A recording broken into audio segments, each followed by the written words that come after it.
Oh, my chest is hurting. That's probably because of the energy drinks, if I'm being honest.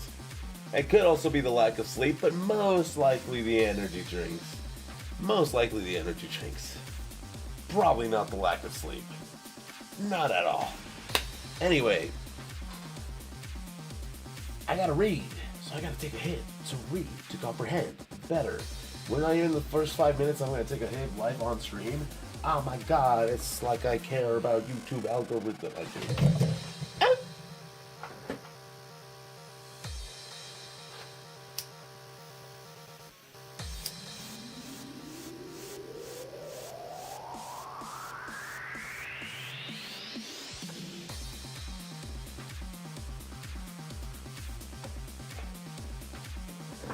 Damn, where the hell did that smoke behind me come from? I can't believe it. Domination, basic rules. Domination battles are battles between hackers in cyberspace. Each hacker can earn points by taking over hacking areas. First to accumulate a certain number of points is a winner. Hacker can move up to 2 spaces on their turn, but when moving to a higher position, they can only move 1. Okay, I think I get it now. So you're telling me I can move... No.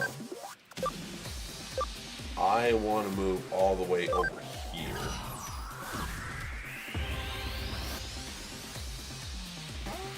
So that claimed 2? Domination, space control. Move on to... Oh, okay. I get it. I get it now. I get it now. Okay, I'm getting it. I'm getting the hang of it.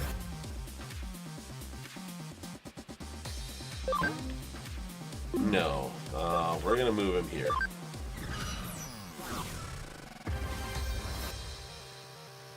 All right. Steam. Are they just gonna stay there? Oh, you bitch. Okay, lucky for me though. Domination battles. Moving to occupied by enemy hackers. Yes. That is exactly what I want to do. Hello, buddy. Are you ready to die? Hydrogen bomb. You getting it now, Mr. Krabs? Honestly, yeah, I am. This was like a fun game mode. Ah, shit. It doesn't matter. We don't need cross. We don't need to do this. No, he's just a boy. Just green.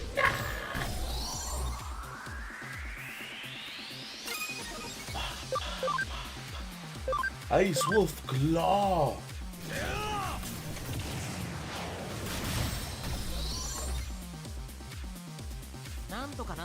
Rawr.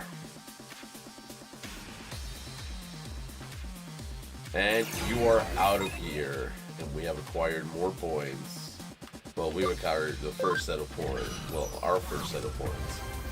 And there we go. We acquired some more points. And you know what? Let's acquire even more points. You gonna come fight me? What? How's that fair? Oh, you gonna come fight this dude? Okay. Oh, it's a back attack? You're kidding me, right? Omni Sword? Wait, that's Imperial Digimon Paladin mode's move. Fuck. Fuck you, Imperial Digimon Paladin mode. Fuck you. Why does that do dodge? Why does that do dodge? Wait, flying kick. We get to use random moves. We get to use random moves as well. That's so cool. That is actually so cool that we get to use random moves. Guard break, energy bomb. Ooh. Darkness zone. Yo. Hold up, chat. I wanna. If we're gonna pull up We're gonna use Darkness Zone. I have to do this. I have to say this right.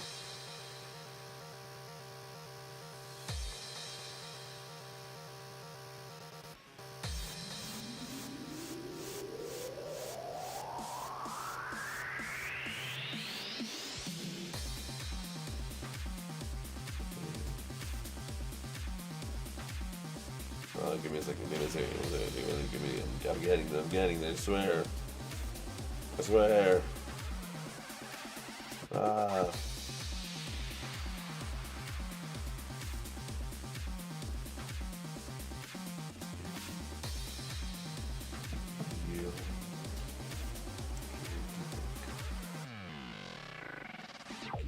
Okay, got it. I think I got it.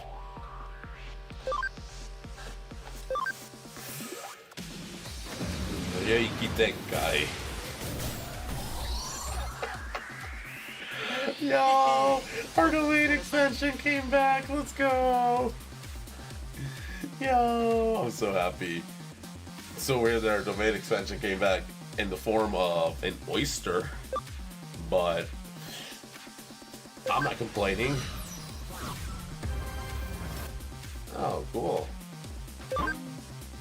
No, we're not standing by. We're not letting this dude come over here. Hi. And you know, we might as well steal 5 points from them. Are you gonna stay there, buddy? Well, I just need to kill you and we win. Oh, and we're battling over here. Why do these gotta be back attacks, dude? Why do all these bitches want to give us back shots? Gorgemon Green, yo! Eyes swallowed. Damn. Alright. So, Brave Metal? Divine Atonement? Sure. Divine Atonement. Jeez. I really like these types of battles. Oh my god. They do slow me down a bit, but this is fun. I mean, I can't really complain. It's fun. Plus, depending how smart you play the game, it could be a pretty easy win. Oh, you are so fucking lucky I don't have energy. You are so lucky I don't have energy. But it doesn't matter. Ha. Dead. Dead regardless. Skill. 12 falls? Alright.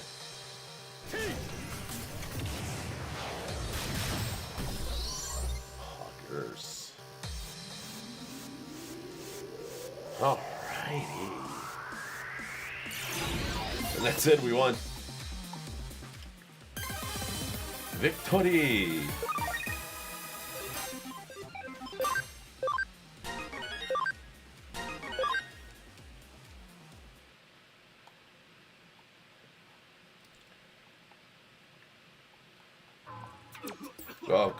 Wait, I beg of you. Polluted it alright. Time to drop the got it. Why don't you? And it became quicker if our newbie here minded to go hog wild in the place. Me? Don't let his dopey face fool you. When the switch flips, he's an animal. An animal, I'll tell you.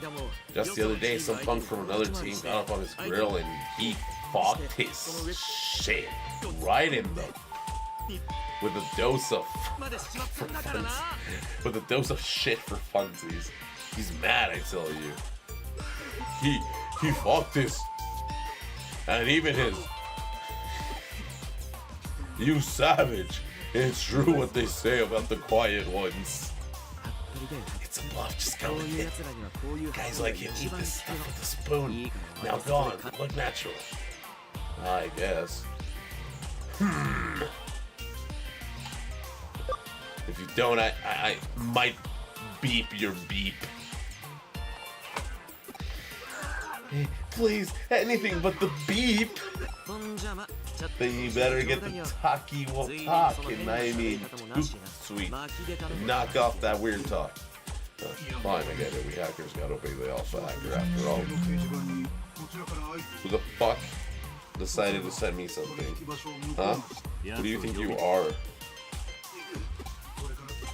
Oh shit, is that a new Beetlemon? Oh, green hybrid support! Green hybrid support! Yes! Excuse you? That's not green hybrid! That's not green hybrid at all!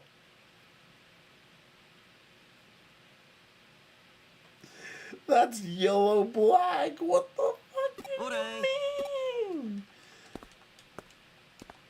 Alright, security play this card with okay, start a turn by trashing one card with hybrid or 10 warriors, draw one.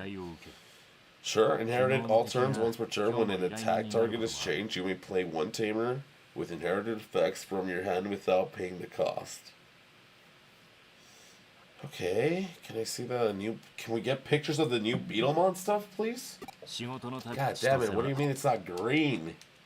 That makes me mad. That makes me mad, man. What do you mean? Why take this away from green hybrid? This is green hybrid's tamer. Ah. Oh, wait, what? Where? Something about... Fuck. Fuck. I saw level 2, but I don't know if it was under 2 or... Oh, Jesus. No, sorry, guys. Okay, if it's cool on level 2, it'll let me know, I think. I think it will, I think. Because like, I don't think I have that unlocked yet. Unless I do. I don't. Okay, so it's gotta be... And again, I don't really quite mind running around as much in this one. Free gate, no. Acceleration, please. Sure. Come on, post the fucking scans already. Let me see the Beetlemon stuff. I'm so mad, man.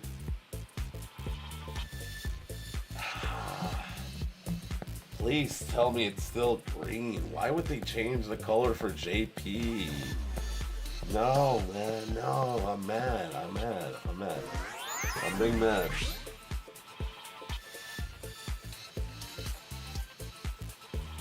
I'm big mad.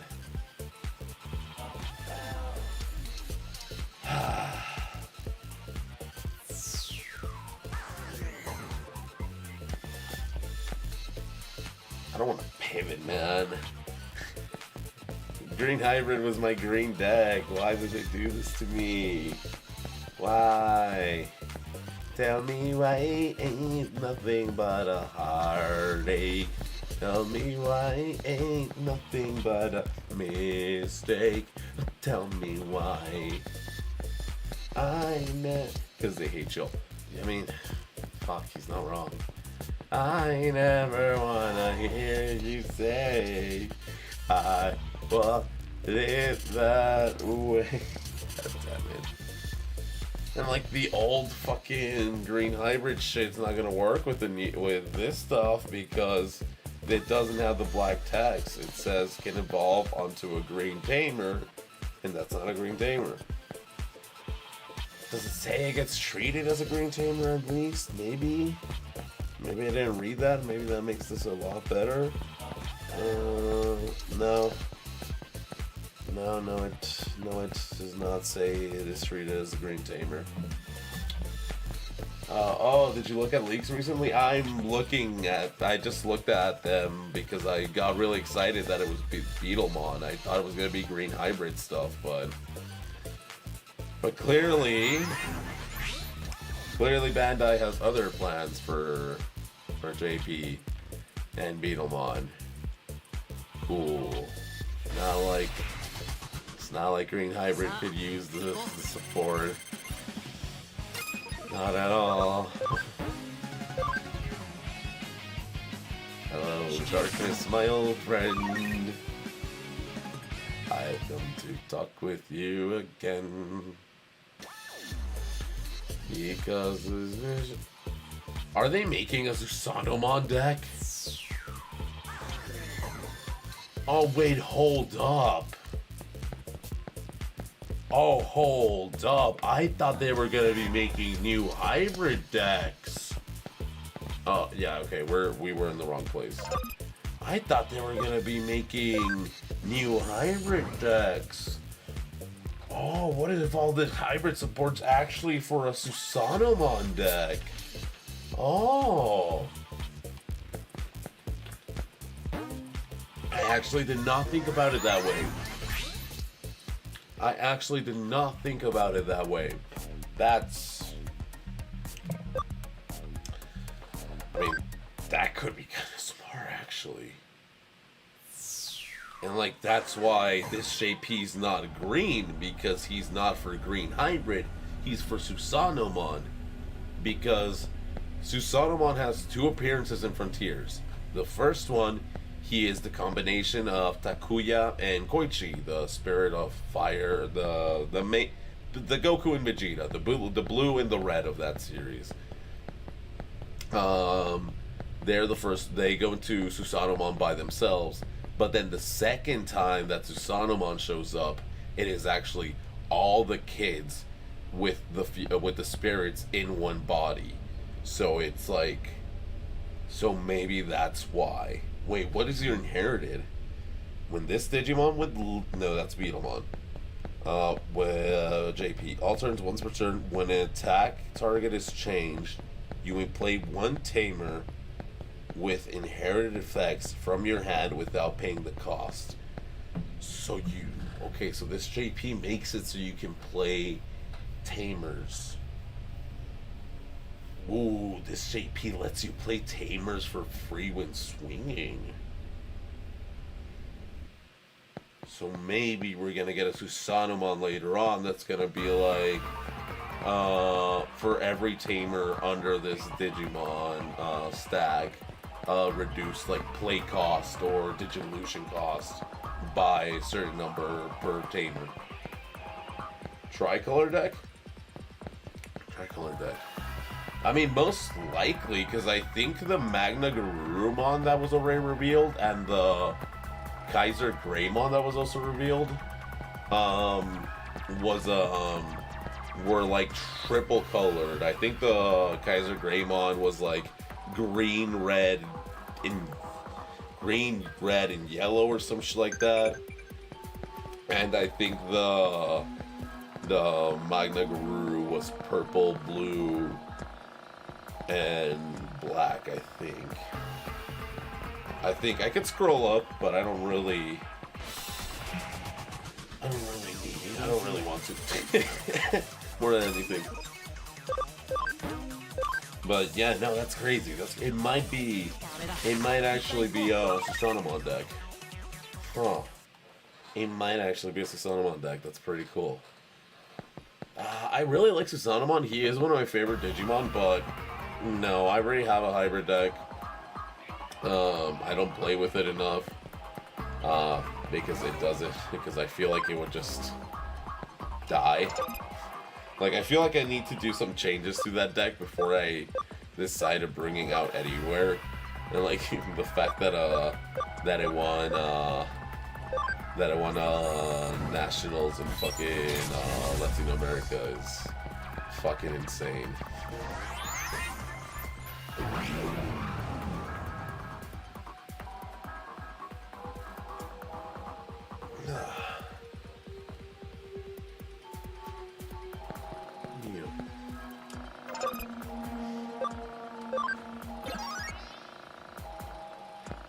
Oh, okay, so we were accelerated. My bad. I thought we weren't accelerated.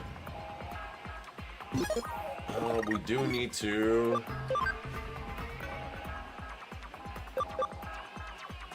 give Machinedramon... Machinedramon Castramon that.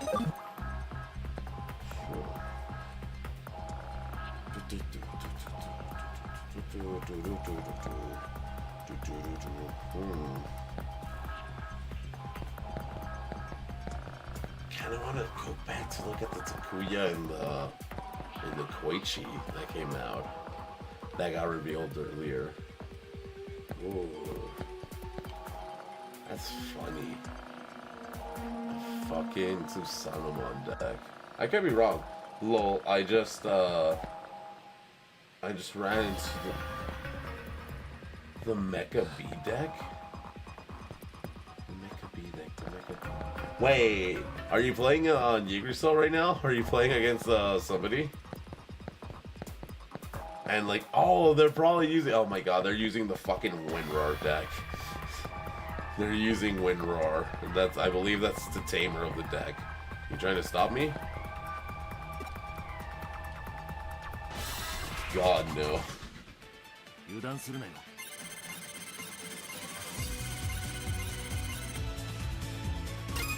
Oh, you're looking... I fucking hate the Windroar, man.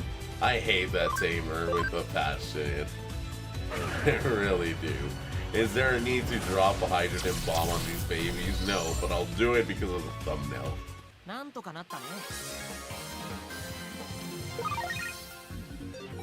I should have put the goggles on him. I should have put the goggles on the fucking... Oh, whatever. Dude. Oh, that's insane. We would have barely been turning the corner. No, we actually would have probably been way behind. Oh, this is so cool. I feel like the Flash...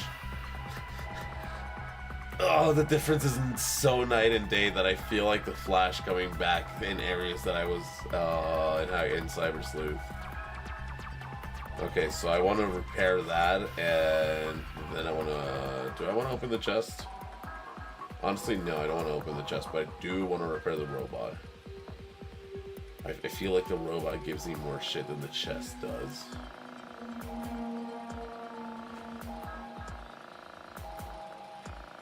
Ah, but that chest looks golden.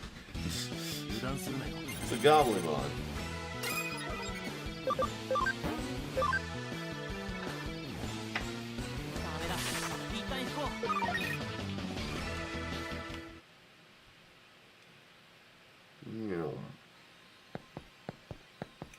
This quest has gone on a bit longer than I thought it would. So, oh, I'm not being baited anymore. It is not gold anymore. But that's sad. Well, I'm not sad. I just would have, like, I wanted to go to sleep. It's barely 6. I thought it was already like 6:10. It's barely 6. Oh, I guess happy hacker. Multi-recovery. Multi-recovery is good. Damn, I'm kind of sad we didn't get any add-ons here. Like, we didn't get the NXs. We didn't get those things in the beginning that they gave us. It's fine. It's not like we need them. Look at our team. Does it really look like we need help? Does it really look like we need more help?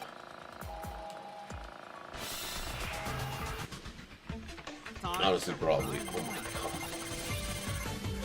Oh, I'm sorry, children.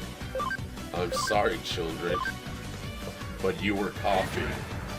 And Machinemon and Extramon was destroying.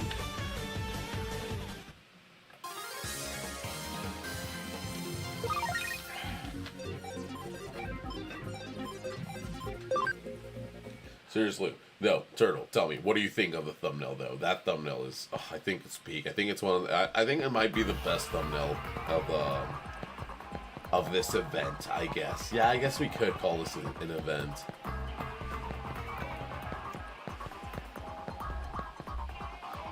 God, next time I do something like this, it's not gonna be, one, it's not gonna be 2 games. It's amazing. Fuck yeah. Yeah, one, it's not going to be 2 games, and 2, it's not going to be JRPGs. I should have taken that into consideration, the fact that they're fucking JRPGs. Ooh, I think they were trying to bait me over here. I see dead people over there. Ooh, even though he was the one that was trying to bait me, I'm going to let him live just because I don't want to waste more time. Time is of the essence.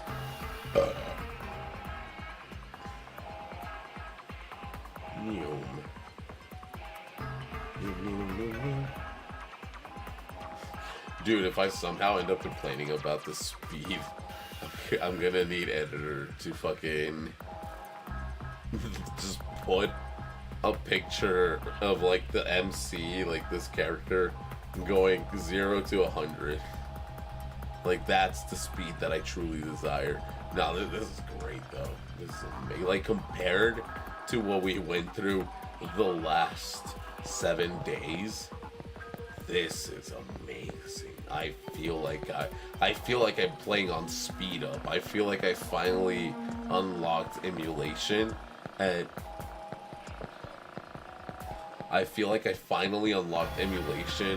and I'm just playing on a speed that I'm like enjoying myself.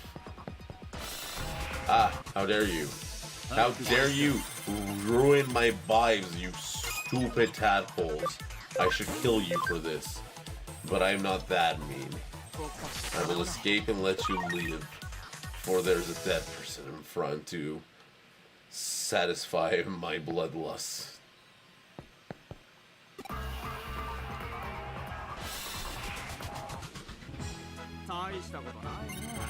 Oh, he has a Dracomon. Too bad that Dracomon's gonna die. You know what? I can probably one-shot the Dracomon, right? Just with the regular ass attack. Yeah. That's lore accurate. That's lore accurate right there. This should also be lore accurate. I hope it's lore accurate. Ah. Yeah, that was lore accurate as well. Poggers. Come on, finish. Finish his damn quest. I want to get some rest. I'm running on 2 hours of sleep and 2 cans of fucking Rockstar. Meow. Meow.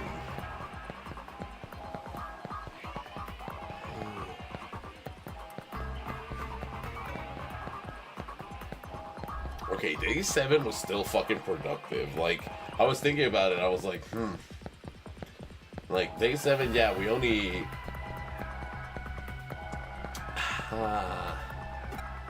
Wait, what?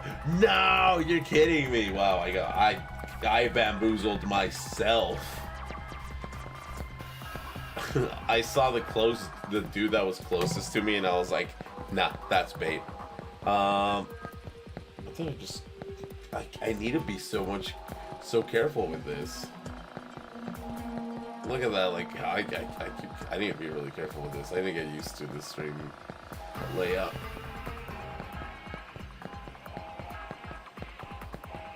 There we go. Bum, bum, bum, bum.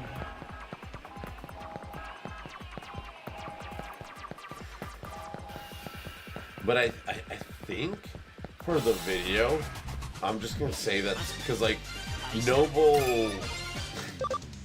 for Noble's journey, we have it very shonen painted. We have it very Naruto painted. I'm gonna see if I can get Uni to draw a couple of the characters cosplaying. Like I want to see if I can get her to draw the phone, the Nokia phone. I just want her to draw them doing the Team 7 pose, like Kyoko as Kakashi, and then the phone Nokia there. Arata, and then like my Naruto cosplaying character who never received her blonde wig in the mail.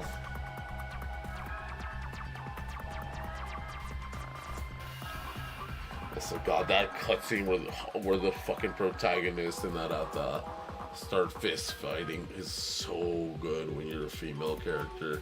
That shit was so funny.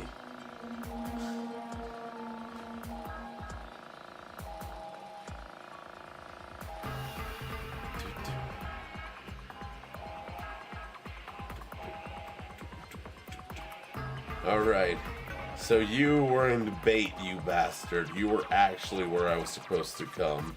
Well, I went and killed your friend for no reason. Well, as I was explaining, so like that's like very much the journey that Noble went on with her Digimon. For this fucker's journey, for Surge's journey, we're gonna make it that he is on a bloodlust rampage against all hackers due to the fact that his accounts were stolen, because that's pretty much what happened. That's why we are here. Our account got stolen, and now we're trying to find it again. But like, yeah, we just go into like a John Wick style fucking dun dun dun dun dun dun dun dun dun. They only fear. The only thing they fear is you. Dun, dun, it's... I think that's what we might do. It's like they didn't realize they were fucking with someone that had fucking Chaosremon and that was attempting to bring the god of reincarnation back into this world.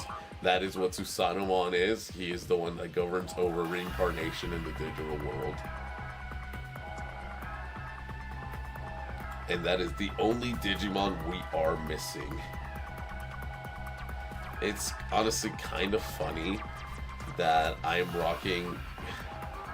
What? But wait, what? But... Huh? I'm confused. Oh, no, we were okay. Sometimes I just need to keep running. So you're Mephisto, is that right? Oh, and who might you be? I don't remember any new appointments. You had one, just with someone else. Jeesh, I better be more picky with my subtractors and my client info. You won't get a chance to be picky. We know you're the one that's getting soul hackers to raid accounts. We're here to punish you at Sexion's behest. Sexion? Oh yeah, the rubble gathering under that wet behind the ears brat. Okay, enough yapping.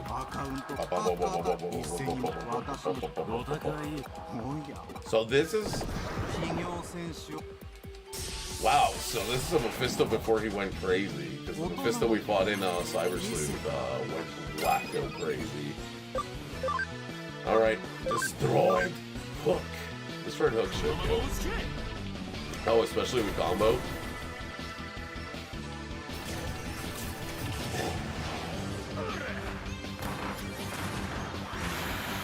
Oh, shit, that's got...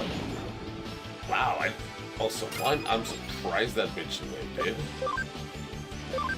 Two, I didn't know we could cause poison. Oh, great, Wargreymon and Metal Garurumon, that's cool. Whoa, Gaia! Oh.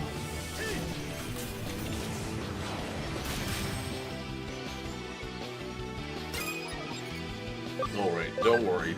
This is the whole reason why we have Wargreymon here. He's our virus destroyer. I think Chaosremon still did more damage, but I mean that's kind of not fair because Chaosremon is not level 99. No way Cybertron stole everyone's kill. You bastard, Cybertron. You bastard, how dare you? How dare you steal that from us? We worked so hard for that kill. No way, how could a bunch of green horse now turn over those accounts? So we're the reason he fucking goes crazy and Growlmon goes on a rampage. Oh shit, what the? Wow.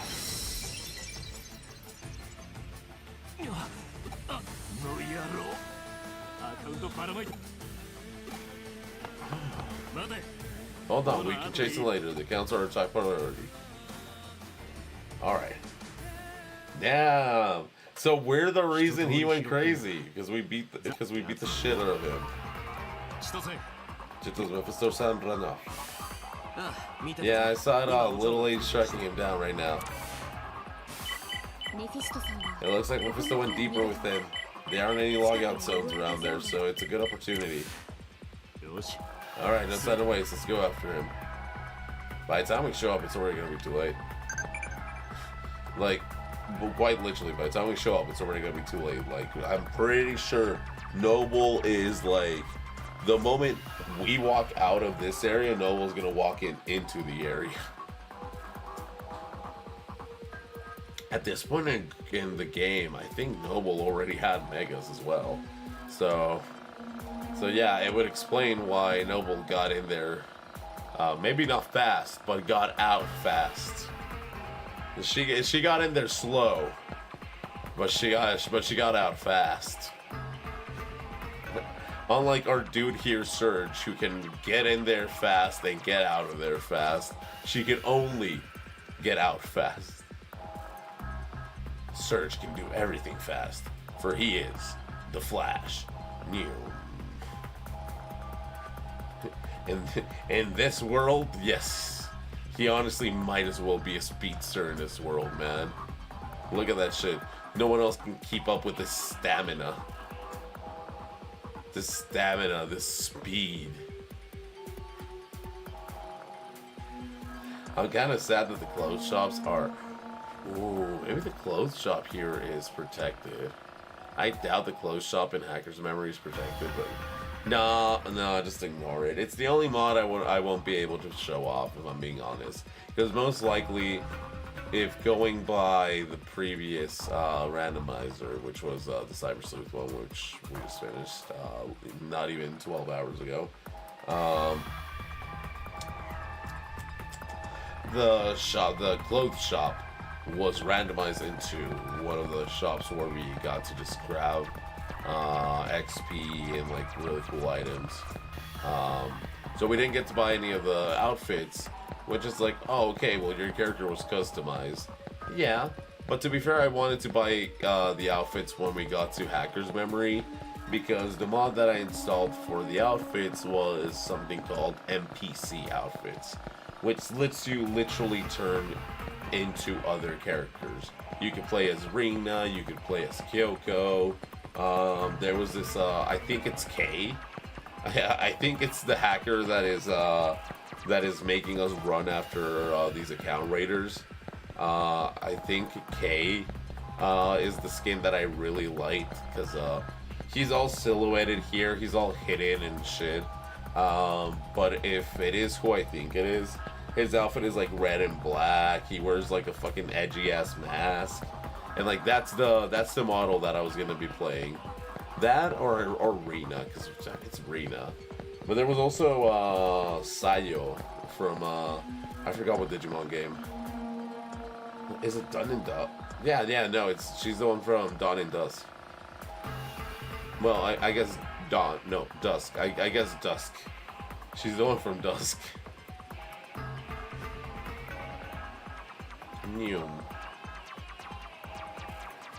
Okay, so we got a couple more battles in Bon, and then we're just gonna show up to someone to see Noble killing Mephisto, Agumon, and Agumon Black.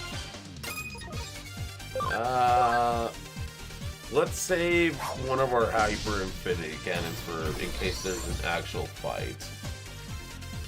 Oh, look at that! He's gonna get FTK'd. You're getting first turn killed, buddy. We're not even gonna use any special moves on you. We're just gonna fucking beat you to the ground, motherfucker. Wow, we're just gonna throw hands. Wargreymon! I'm glad Wargreymon leveled up. That way his SP refilled. I guess that's like the one thing that sucks that we don't get with Chaosdramon, but like it doesn't matter because it's we're max level. And we can just heal him with SP capsules.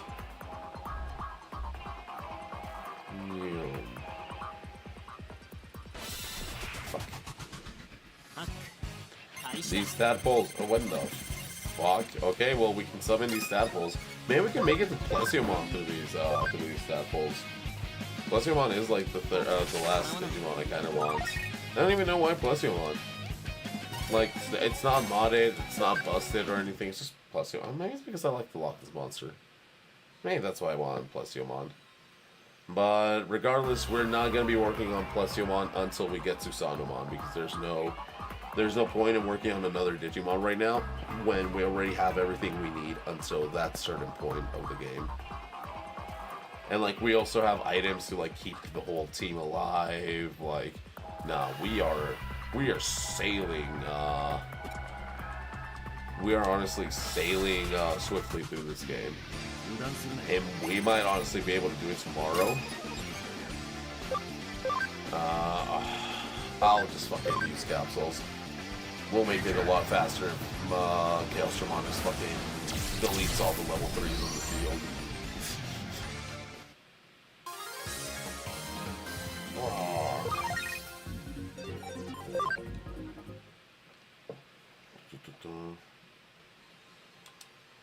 We'll just heal real quick so we can have our moves available during that fight that's coming up. Medical spray, no, we can just use this. There we go. I'm gonna need to buy some SP capsules when we wake up. It's already about to be 6:30. God damn it! God damn it! Go!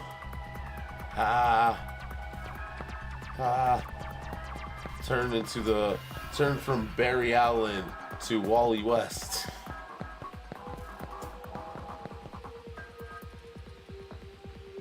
I genuinely like that Super Mayan thinks that he can keep up with the Flash. Whoa. Yeah. Oh, it's Noble. Ugh.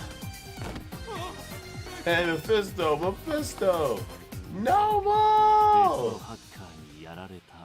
Whoa, hey, that is not a hacker. That is a cyber sleuth. You put some respect on Noble's name, Ryuji.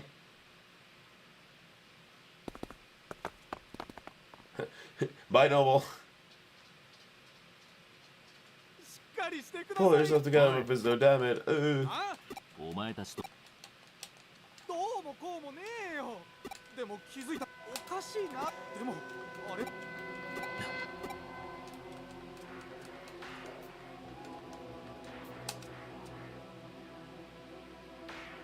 One more day, Diego. One more day. Mom's almost home. Diego. No. You came here, and now we're gonna get rid of the eye boogies. One more. There you go, buddy. Who knows? He started losing it.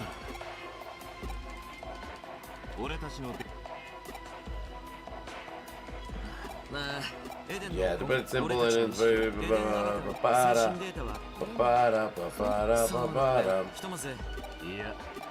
Nope, not yet.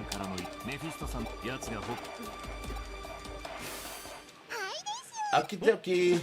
Oh, you can help her out now. Yes, sir. Eric saved me after all. Let's see. There are logs of Mephisto's bonds, talking with other users. Show me. He talks with a lot of corporate users. There's also an account transmission log. It's called Yummy Brains. It's almost a practical joke. The gowns, little lady, back up. Come with the next target Kay told me about. And maybe I should tell Ryuji and the others about Kay. Serge, you alright? It's time to go. Yeah. It's time to go to sleep. Is that what? What the fuck? Is this quest not done yet? Holy shit, how long is this fucking quest? Where the fuck am I even going? Do I go here? Let me see if a new URL got added to Eden. Log into Eden?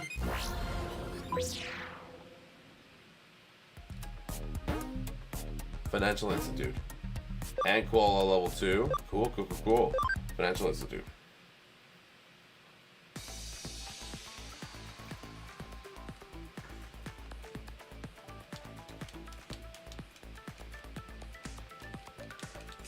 Oh, infiltrating the server? Yes, sir.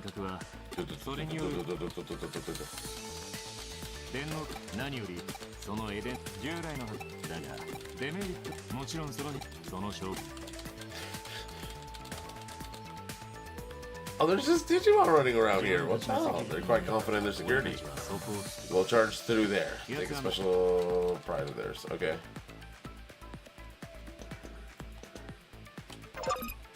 あ We just gotta do the most important thing in the world. We'll never play without this.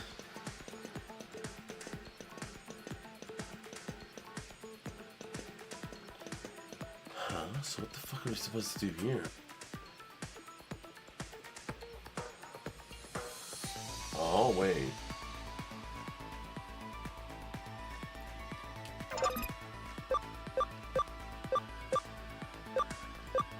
Wasn't there a visualize? No.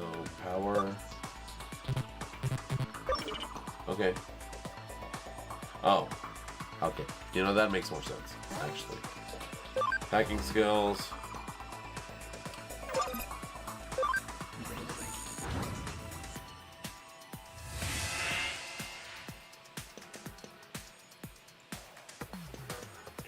Swim.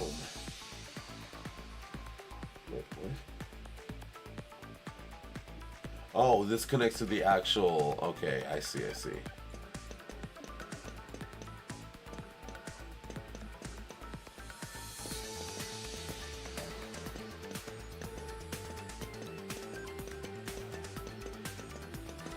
Oh, this game's amazing. Being able to move this fast is such a godsend.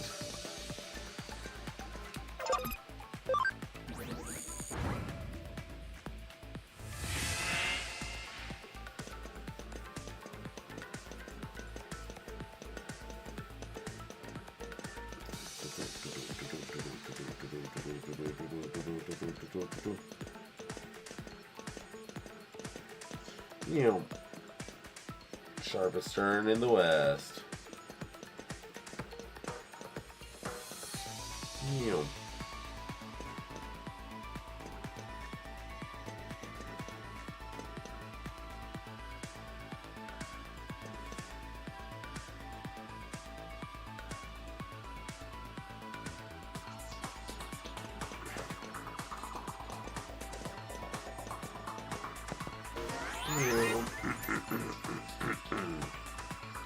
Yeah. Make sure they don't know security's been cracked. Exposed back door.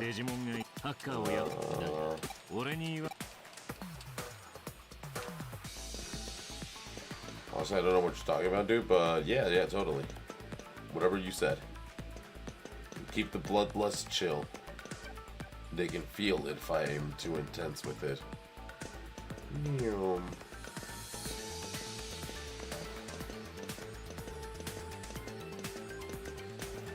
Yeah, maybe I should have gone with a virus-themed deck, virus-themed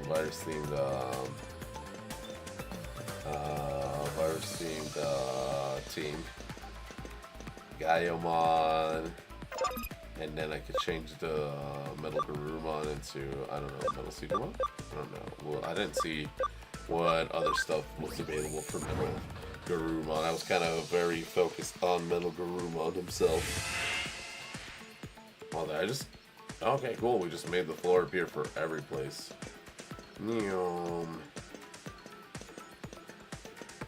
Seriously, I want to finish this quest so I can go to bed. I can get a couple of Z's.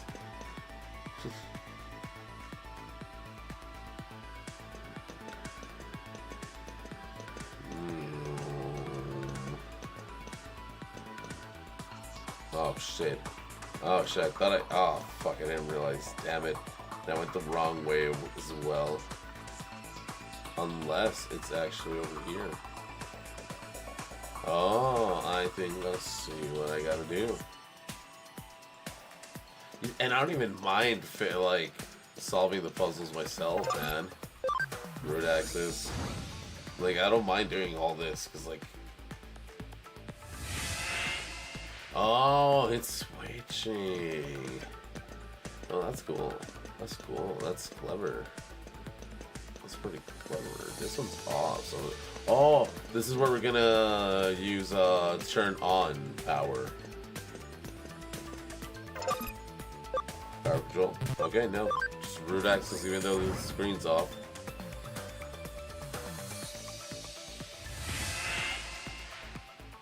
Oh almost there.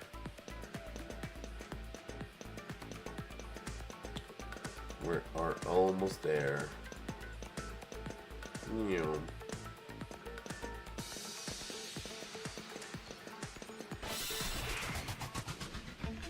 Oh shit. We can just run away. Dingarumeyo. Smoky.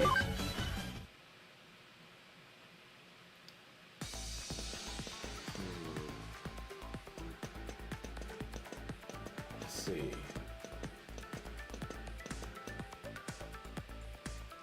It's in the. I can grab it. I can grab that item. I'm excited with how the team is honestly shaping up to be. We have Chaosdramon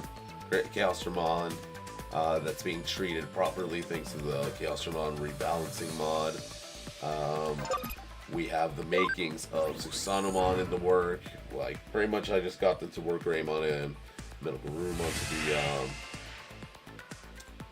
to be where's the circle though? I guess we gotta go to the other side now. But to get their ABIs high, and Metal Garurumon, or I guess Magna Garurumon when we get there, is gonna be who's gonna turn into Susanomon with an IBI already of 130, I think.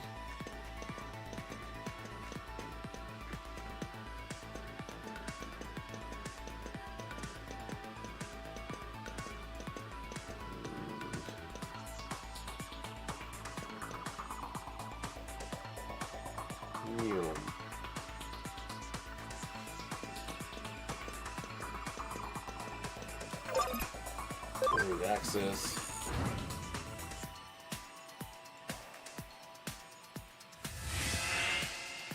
And there we go, we're done with this area. We can move on.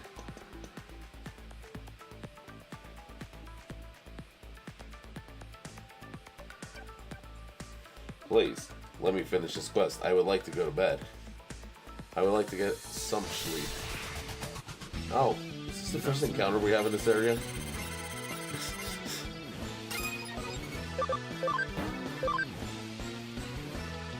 I don't know if I want Beetlemon Wasp on my team. I don't know, it's a cool deal. Well, I mean, I guess right now it wouldn't be a bad time for any new subs or any old subs to claim a Digimon. Because then at least, if someone claims a Digimon while I'm asleep, or just in general, like even like right now, or like in 5 minutes, I would have a third member planned out. Like, I guess any Digimon that gets claimed at this point would just be filling up slots on the team. Because the only two Digimon that we're missing on the list is Chaosdramon, which, hi, he's right there. And Susanomon, which is coming along.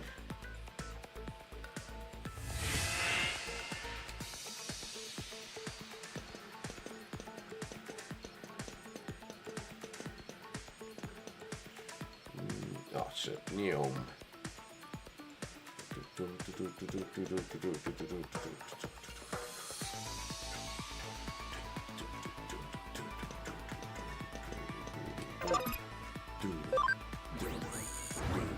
Oh my god, that's gold. I just realized we're like walking on top of like gold. That's pretty cool.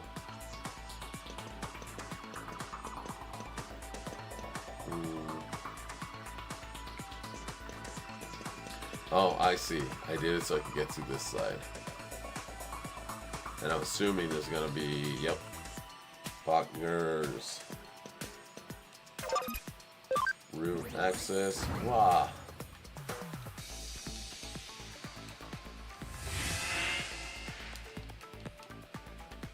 Alright, sure. Sure, I guess, if that is... If you want to play hard to get, I see how it is. Where do we even... Oh, I guess we have to go over there, huh? I was like thinking to myself like that, where do I need to go? I just had the thought, like, if someone claims Imperial Digimon, Dragon Mode or Fighter Mode, I'm gonna be so salty because I fucking used the one that I prepared for that reason, with Armageddon. And when you de-Jogress in this game, you lose one of the components.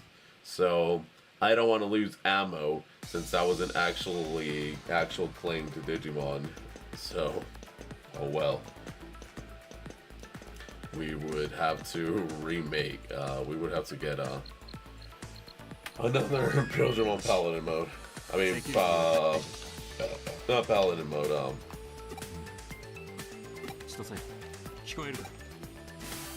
Dragon mode. Dragon and Fighter mode. Oh shit.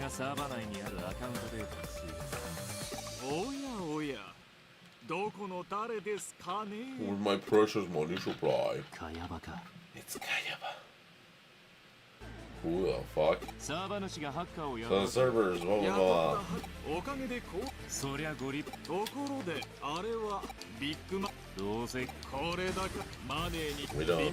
We don't care. We do not care.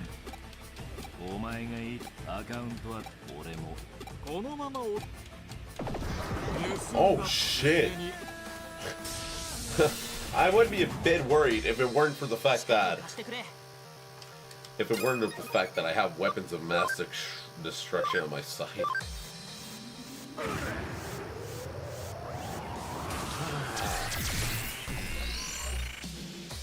Like already one remains.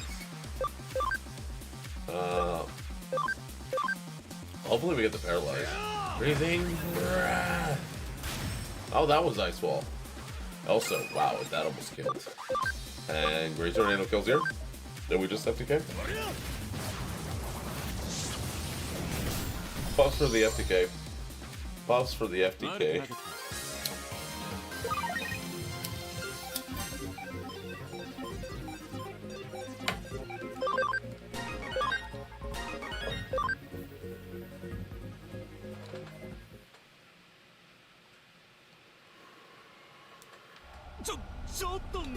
Oh, tomate. Do you have any idea how much time and money it'll take? You're only a cunt, right? These days. Hmm? What are you trying? I don't turn corporate or government accounts. Why would I? He's online accounts, so your account in this data anywhere.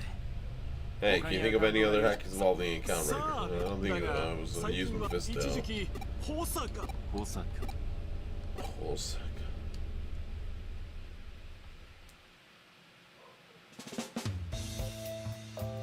I think we're finally done with that one. Holy shit.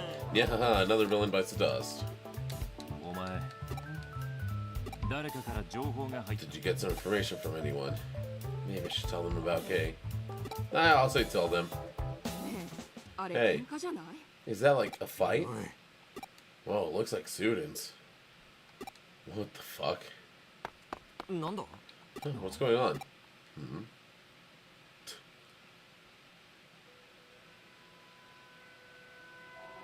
What the why are they beating the fuck out of my boy? It's a tough heart now, are you? Pathetic, man. Real pathetic. If you're gonna throw down, don't be so wishy-washy about it. You feel me, you? And who are you supposed to be? We're having a little talk, see, and I ain't about to talk, so beat it. Hey, wait, ain't you Surge? The hacker guy they talk about? Oh, snap. Yo, dog, lose balance. Leave that sucker alone. Yeah, bitches. Fear me. You. Who asked for your help? You didn't have to do that, damn it. Alright, yeah, use K. Use K. I'm almost certain about that.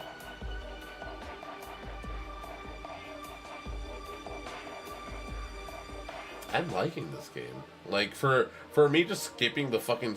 Wait, yeah, I wanted to test if I could skip cutscenes. I guess I should have tested it. I was kind of... I was gonna just like focused on seeing that cutscene of the dude just no, don't do shit. Can I skip this one? It's because we skipped the cutscene for the occult stuff, which I'm really happy. It's nothing.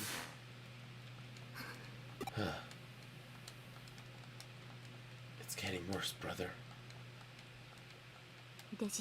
The digital world. Oh shit, she knows about the digital world. What the fuck? I was not expecting that. Save? Yes! Woo! I call that one. Chapter 3. I mean, that was, yeah, chapter 4. Okay, we didn't quite make it to the end of, to chapter 5 like I wanted to. But, I mean, if it's... No, we're going so much faster. Yeah, no, like, I'm really happy with our progress here. Okay, we saved.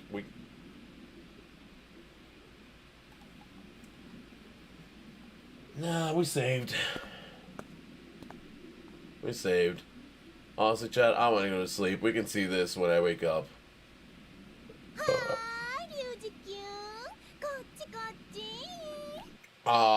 Ryuji, no. Ryuji, no. No, god damn it, Ryuji, you dumbass. Alright, we'll figure out why, hopefully we'll figure out why Ryuji is doing this, tomorrow. I'm not trusting that there's not gonna be Eater in Cal... I guess I could. Like, nah, let's just not, let's not risk any fuck-ups. Let's not risk any fuck-ups, chat. Let's just keep playing the way we're playing. We have everything set up for success now. Surprisingly, after, like, seriously, surprisingly, after everything that's happened, I'm genuinely surprised that we might actually pull through at the very end. I thought I was gonna have to cut Hacker's memory out. I thought the plan that I was working on was like, okay, chat, I wasn't able to do Hacker's memory because I don't want to go another fucking week. I'm really gonna see how far we can get tomorrow. Tomorrow will be the deciding factor. So, for example, as we know, as I was told, as I looked up, Hacker's Memory has somewhere from 16 to 18 chapters. I could probably confirm that in a bit. We're at chapter 4. No, that doesn't sound that good, but like, we are pretty damn, we are moving pretty damn quick. So, like, for example, if we make it to, like, chapter 10 or, like, chapter 12, like, by, like, let's say it's 4 a.m. tomorrow, or, like, yeah, no, tomorrow, and we're, like, by chapter 10, then we'll probably go another day. But if by some reason we're, like, in chapter 6 or, like, chapter 7, then I'm probably gonna whip out the miracle solution that I thought out, because I really don't want to go for much longer. I really would like to be for tomorrow, for later today to be the final day. I really want day 8 to be the final day. I know I put till June 1st, but I really never planned to go that far. But yeah, now we go to sleep, but I'm not that much of a monster. Of course, I need to leave this for you guys and for myself. I generally watch this stuff as I'm falling asleep as well. And this is what we need. How does no, we need to move this. We do need to move that. Okay. We can keep this here though. Like up here, that looks good. It's not really blocking the video or anything, and like, yes, this is blocking the video a bit. Can we just put it? It's because I don't want to. That's like the thing I don't want to do. I don't want to block my social media. No, it's fine there. It's fine there.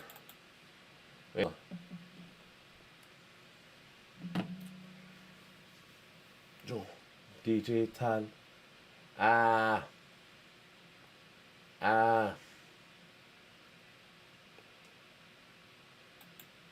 There we go. I really don't know why it kind of fucks up there. Okay. To sleep.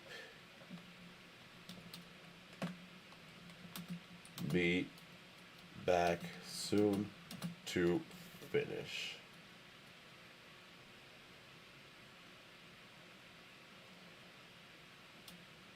Be back soon. Finish the mish. Damn it. The miss. No, the miss. I can probably just, actually, I can probably do it better if I just get rid of the funny sleep and just put to sleep. Be back soon to finish the mission. All right. Last puff before going to sleep, and I will see you guys in about a couple hours. Yeah. Yeah.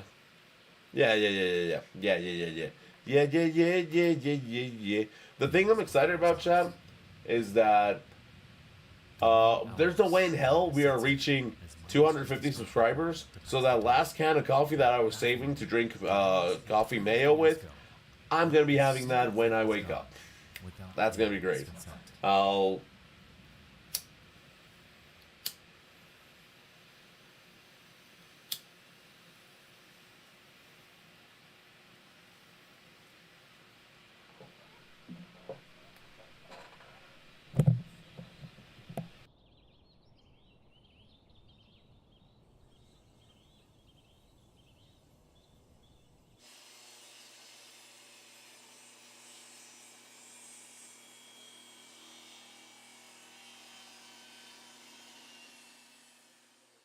Over the next few days, Armin Maivis dismembers Brandis, storing his remains in his deep freezer with nothing more than some frozen pizzas and a dead rat.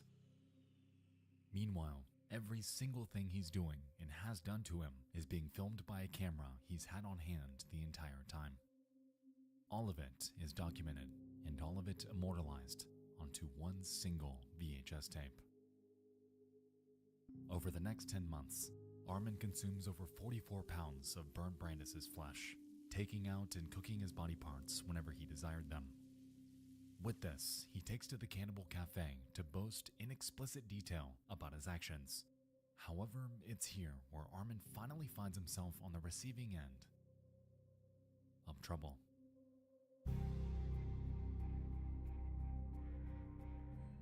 By December of 2002, another member of the Cannibal Cafe reports numerous, explicitly detailed posts by Frankie to authorities, prompting a raid of his home.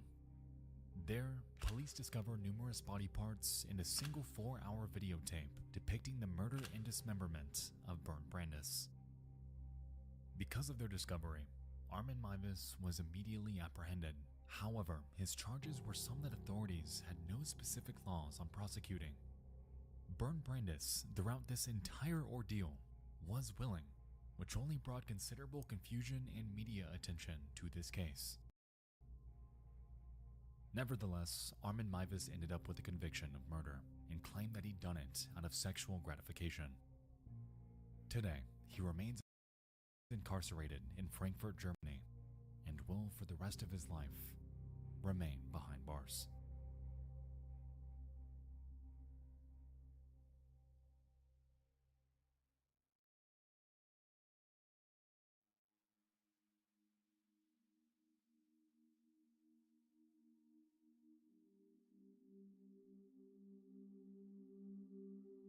The tape that Armin filmed during his night with burnt Brandis has never seen the light of day outside the courtroom during his trial. Considered to be too gruesome to show to the general public, the world is left to speculate on its contents, filling in the blanks from the official story given during his testimony. To be honest, I don't quite know how to feel about this entire dilemma, as burnt Brandis wanted all of this. He wasn't murdered against his will, but he was still murdered. Nevertheless, Armin Maivis is a depraved man, A man who created a situation that never should have happened. And because of his actions on that fateful night, one of the darkest lost media cases out there, needlessly, was born.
It's late at night, and 18-year-old Kathleen Allen and her boyfriend Michael Carroll are spending time in a motel room in which they're living. On this day, nothing is awry, and to some could even be considered painstakingly ordinary. At 10 p.m., Michael vaguely claims that he has to go do something and leaves after assuring her that he'd return in the morning. And so, Kathleen goes to bed, and her night comes to an end.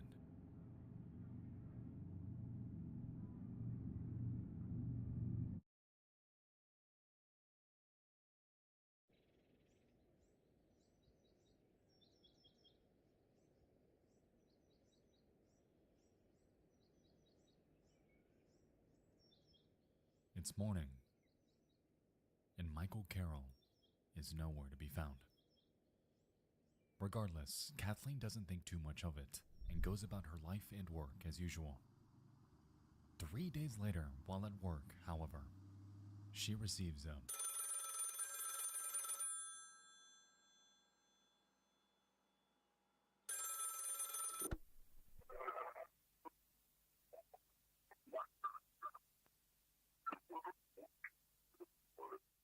It's a man, and he knows where Michael's located. He claims that he was involved in a shooting and wouldn't be coming home. Shocked, Kathleen informs her boss that she needs to leave, and given the circumstances, she's given permission to do so.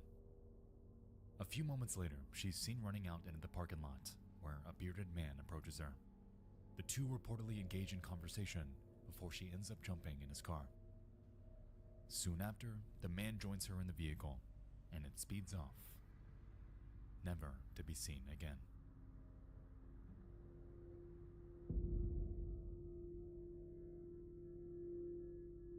This is the last time that Kathleen Allen was ever seen in public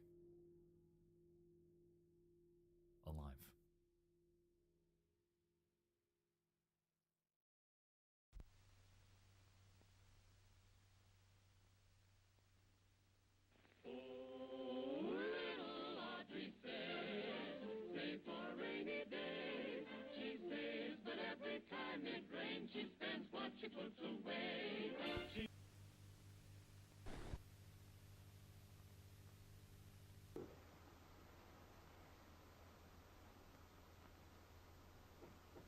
Go along with this, cooperate with this, we'll be as nice as we can to you within the limits of keeping you busy.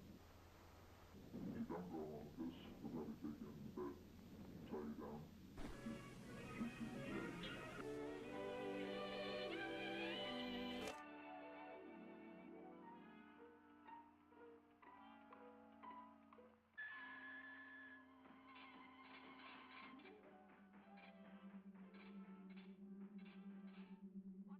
On October 29, 1945, a man named Leonard Lake was born in San Francisco, California. Being regarded a bright kid, his early years were relatively unsuspecting. When he turned 6 years old, however, his parents had separated, to which Lake and his siblings would move in with their grandmother. Bizarrely, Lake began to exhibit disturbing habits. On numerous occasions, he was caught photographing his sister's nude. He'd collect mice and dissolve them in chemicals, and he'd extort his siblings into performing sexual acts, all of which was condoned by his grandmother with not a single shred of effort to put a stop to it. Needless to say, Lake hailed from a broken home, something that only catalyzed his morbid fascinations. However, because they were left unchecked, and often encouraged, Leonard Lake's life would only spiral further and further as time began to overtake him.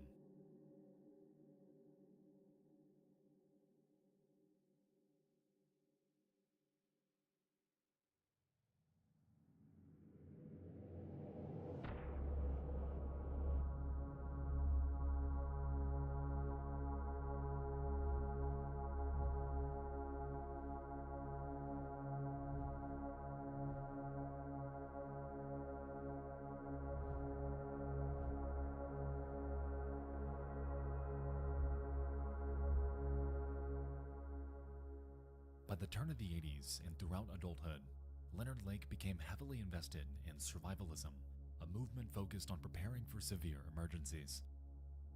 Notably, Lake had an undying fear of a nuclear holocaust, and on numerous occasions attempted to build safety bunkers at his residences, to varying success. In 1981, he put out an advertisement for a survivalist partner in a war game magazine in hopes of meeting someone to live with him for honestly, God knows why. The reason this is important is because this single page, this one advertisement, had led Lake to meet one of the most vile people in existence, exacerbating Lake's pre-existing morbid fantasies and leading to his status as one of the most disgusting and disturbing monsters ever to exist. The man's name was Charles Ng, a native of Hong Kong and a convict who was in and out of prison.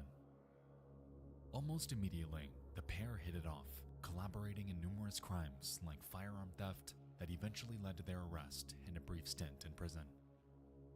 After their release, the two settled down in a wooded town named Wilseyville, and it was here where Lake enlisted the help of various residents to build yet another bunker right next to his cabin. Inside, he'd begin stockpiling illegal weapons. However, alongside them was something that didn't exactly belong. It was equipment to record video.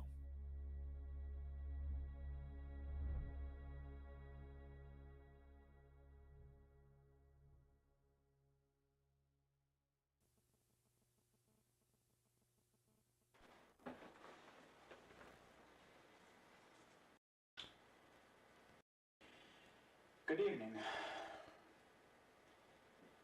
It's a Sunday in October, 22nd, 23rd, something like that. Very close to my 38th birthday. And I'm starting this tape without script or without any real organization of what I want to say. This tape, what you're hearing now, is going to be the lead-in of the various phases of construction of a building, which hopefully will be the first of a series of underground buildings.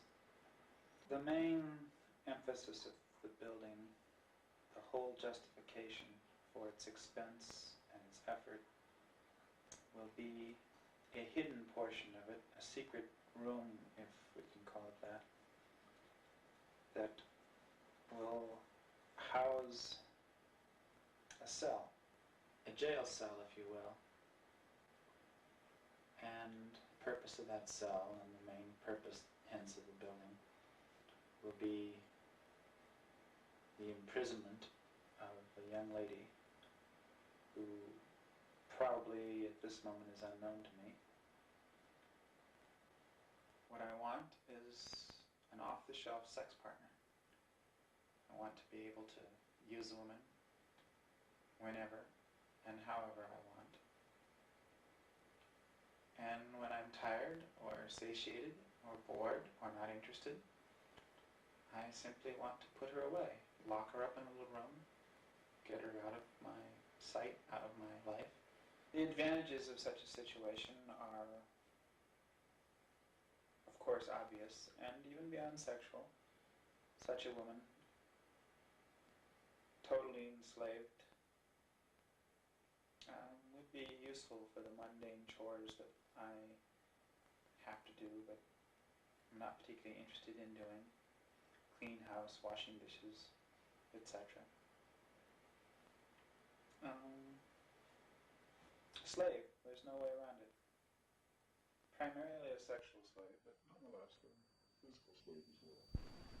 This is HalKKonE for Monday, February 15th.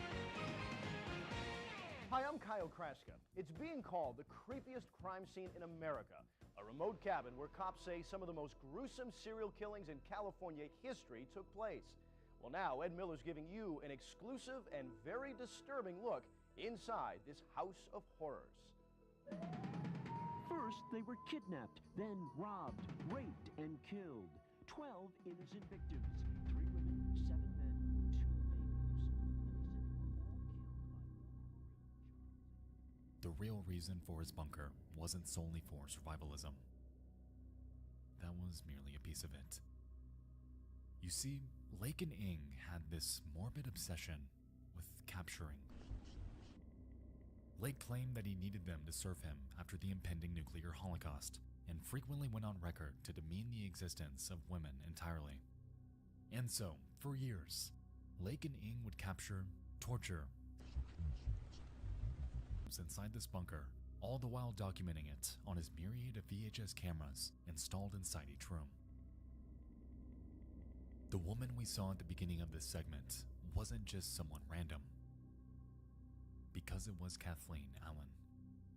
The woman who left her job because of the news of her boyfriend's death. The woman who entered the car of a stranger and was never seen again. The woman who fell right into the grasp of Leonard Lake. While the pair's main target were women, they wouldn't hold back on abducting their relatives. Often, the pair would coerce men into coming out to their bunker in hopes of work, before they'd rob them, strangle them, and steal their identities. Thereafter, they'd manipulate their families into coming to their property, much like they did with Kathleen, to which they'd lock them up in Lake's dungeon and leave them with an ultimatum. They can either serve Lake and Ing unapologetically, obeying their every command without hesitance, or they could be killed. No matter which option they chose, though, the outcome was all the same. Their lives would be brutally torn from them, with not a single soul around to help.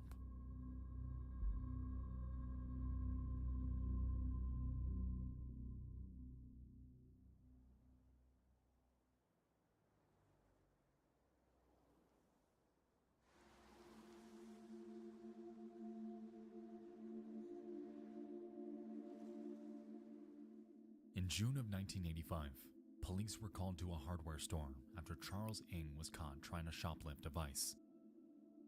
After catching wind of the situation, Lake rushed there himself in hopes of paying for it. However, when police asked for an ID, he handed over one that looked nothing like him. It was the license for Robin Stapley, a man who turned up missing just a few weeks prior. Following this, both Ing and Lake were arrested. However, just 4 days later, and while in custody, Leonard Lake would swallow cyanide pills, effectively ending his own life. Upon searching Lake's property, authorities discovered multiple vehicles belonging to their numerous victims, along with a makeshift burial site near their compound. Inside of it, they unearthed 40 pounds of crushed human bone fragments coming from what they believed to be the remains of at least 11 bodies. Inside the bunker, they find a treasure map leading to 2 buckets containing various IDs and personal belongings, and a myriad of VHS tapes depicting the torture and murder of their victims. To say that their discovery was grim is a criminal understatement, as the breadth of their crimes simply cannot be summarized in writing. The scene? Surreal. And the content on those VHS tapes? Indescribably worse. Today, Charles Ing is still alive, serving his life sentence in the San Quentin State Prison. Given his court verdict, being 12 counts of first-degree murder, it's undeniable that this man will never again see the light of day. The crimes that he and Leonard Lake committed are some of the worst in history, and the fact that they videotaped it adds that extra layer of repulsion. To this day, the tapes filmed by Charles Ng and Leonard Lake are sealed away, with no plans to ever be released. However, considering the content presumed to be on them, it's safe to say that some things are better off lost. Indefinitely.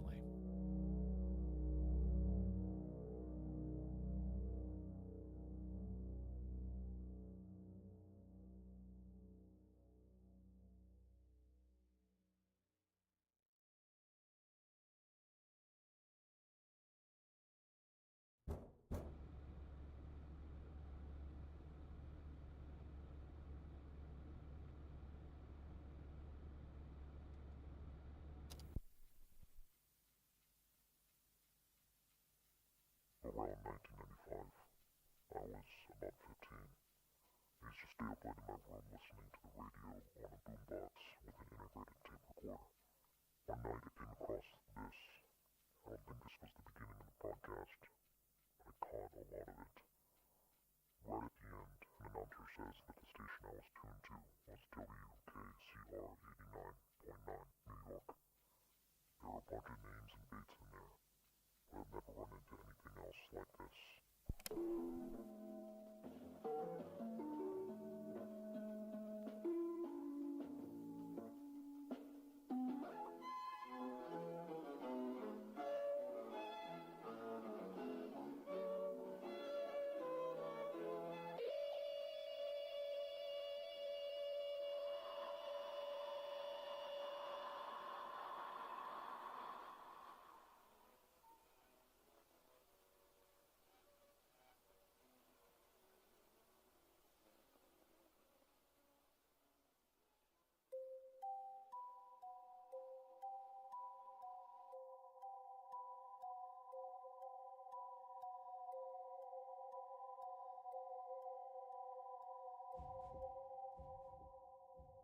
The creepypasta. A relic of a bygone era in internet history. The induction for many of us to online horror.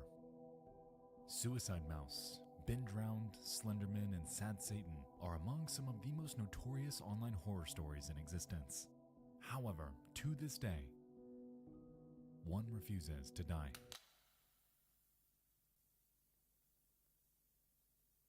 It's called Jeff the Killer, and by this point, he needs no introduction.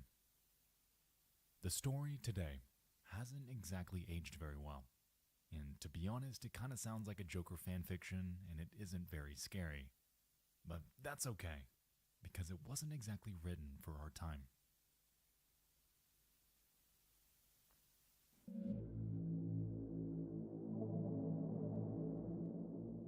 Now, Jeff the Killer's certainly a tale that's past its time, yet it stands as somewhat of a cornerstone of online history. Contrary to all the effort put into the story, however, it's safe to say that the uncanniness of the image accompanying it was the major catalyst for its popularity online. All across the early 2010s, the image was shared like wildfire, though what most were unaware of was that it had coincidentally found itself caught in a web of both controversy and enduring mystery. And it was all based around one simple question.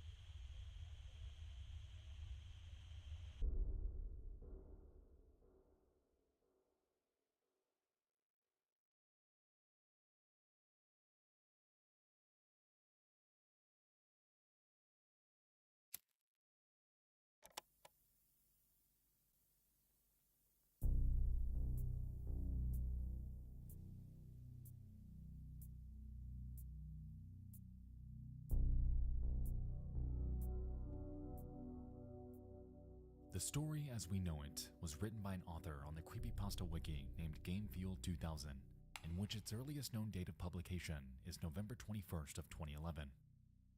Curiously though, an online user going by the persona Sessoir had come forth shortly after its online explosion, claiming that, in reality, they are Jeff's creator. It's a bold claim, yet this should be relatively easy to prove. On October 3rd, 2008, a video was shared to a YouTube channel called Killer Jeff, an alias that Sessoir claims ownership of. The video is more or less a slideshow and drops bits of Jeff the Killer lore over pictures of various characters from his story. Interestingly, this upload was accompanied by a story on Newgrounds, where the same user made a post on August 10th of that same year. The story of old Jeffy. He enjoys horror such as ghost stories or slasher films. Have you ever met him in person? This man is what other people call bizarre. He's like a Bloody Mary game, except you must perform it in the closet, turn off all the lights, and sit down cross-legged while repeating this saying 3 times while turning your head back and forth. He's in here with me. After the saying, close your eyes and call out the name Jeff. He'll appear by putting his face right up to you and proceed to yell and try to chant harm at you. To make him stop is to stand there and compliment him, and not doing so will result in a nightmarish field trip. Okay, so there we have it. Sessoir is the creator of Jeff the Killer, as they bear proof of the earliest rendition of utilizing both his name and image. With this in mind, surely they should have that picture unedited, right?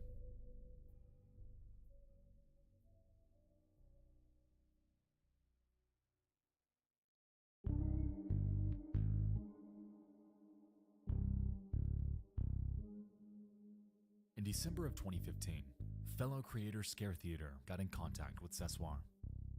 He asked them a plethora of questions, like, what inspired you? Why do you call him Jeff? And did you ever expect him to become so well known? All granting thought-provoking insight into the creator of this online behemoth. Interestingly though, in one of them, Scare Theater presses Sessoir about the origins of the Jeff image, to which they respond, stating, the picture was made using a white latex mask and some big plastic eyes, with red rubber substance that simulated blinking. There was also a black ring around the eyes that were on, covering the exposed red eyelid. After it was made, 2 or 3 photos were taken and posted, and the rest is history. Well, just like that, mystery solved. Sessoir crafted something that scared millions online, and did it with none other than a latex mask and some fake eyes. So good on them.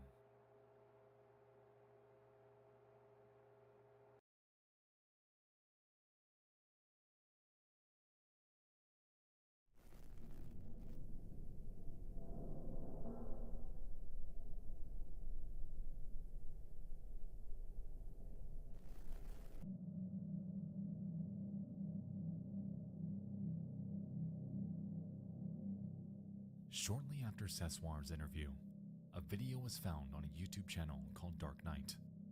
It was uploaded on the 2nd of August 2007 and is titled NNN Special Broadcast. Purportedly, it's based upon a Japanese urban legend surrounding a scrolling list of names at around 3 in the morning, when no one should be watching. The list is said to be accompanied by horrific imagery and bizarre sounds, before, at the very end, it states that these names are tomorrow's sacrifice. It's definitely some Local 58 stuff if I've ever seen it, but that notion isn't the reason we're here tonight. You see, at the very end of this video, Dark Knight sneaks in a small surprise, turning everything we thought we knew about Jeff the Killer on its head.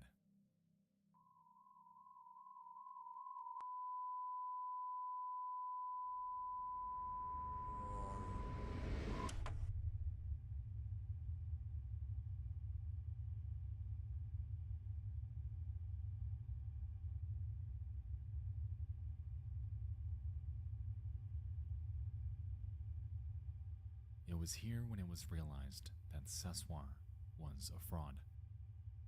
He lied, when everyone was taking his word at face value.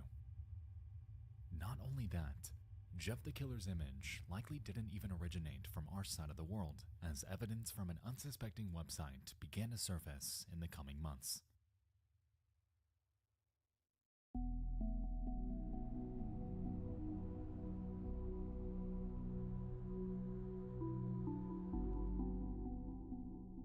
Where did this image come from, and what did the original version even look like?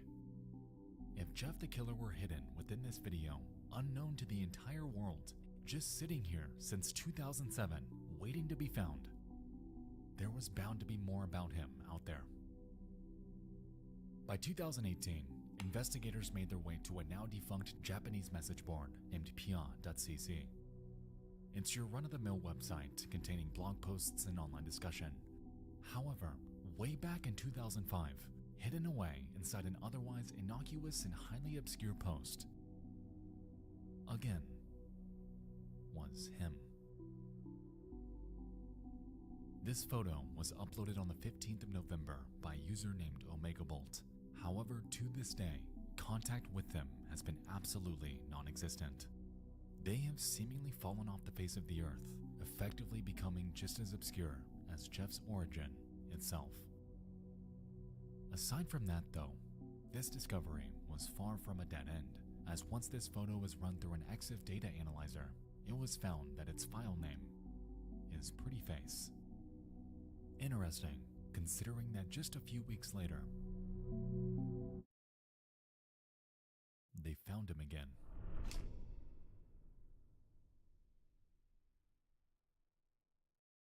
For the very first time, an alternate, less modified version of Jeff the Killer was uncovered, named White Powder 2. It was uploaded by a user named Mr. Mulholland, and in their version, were able to make out minute details that were otherwise shrouded by Photoshop. The mouth is no longer distorted. The facial accents, gone, and the previously foreboding eyes are replaced by an alternative. Contrary to OmegaBolt though, Mr. Mulholland was actually tracked down and contacted via Twitter. There they claimed that they saw the image before it was edited and believed that it, to their memory, came from an online video of an Asian woman inside her home. Purportedly, her face was extremely pale, and lightly edited screen caps of her were passed around Japanese message boards as surprise images in the mid-2000s. They further state that they don't have the original image, believes that it no longer exists on the internet, and speculates that it may come from a TV show named Honto ni Atta Noroi no Video. Since this revelation, every episode made from 1999 to 2005 have been thoroughly searched, yet a match has never been found.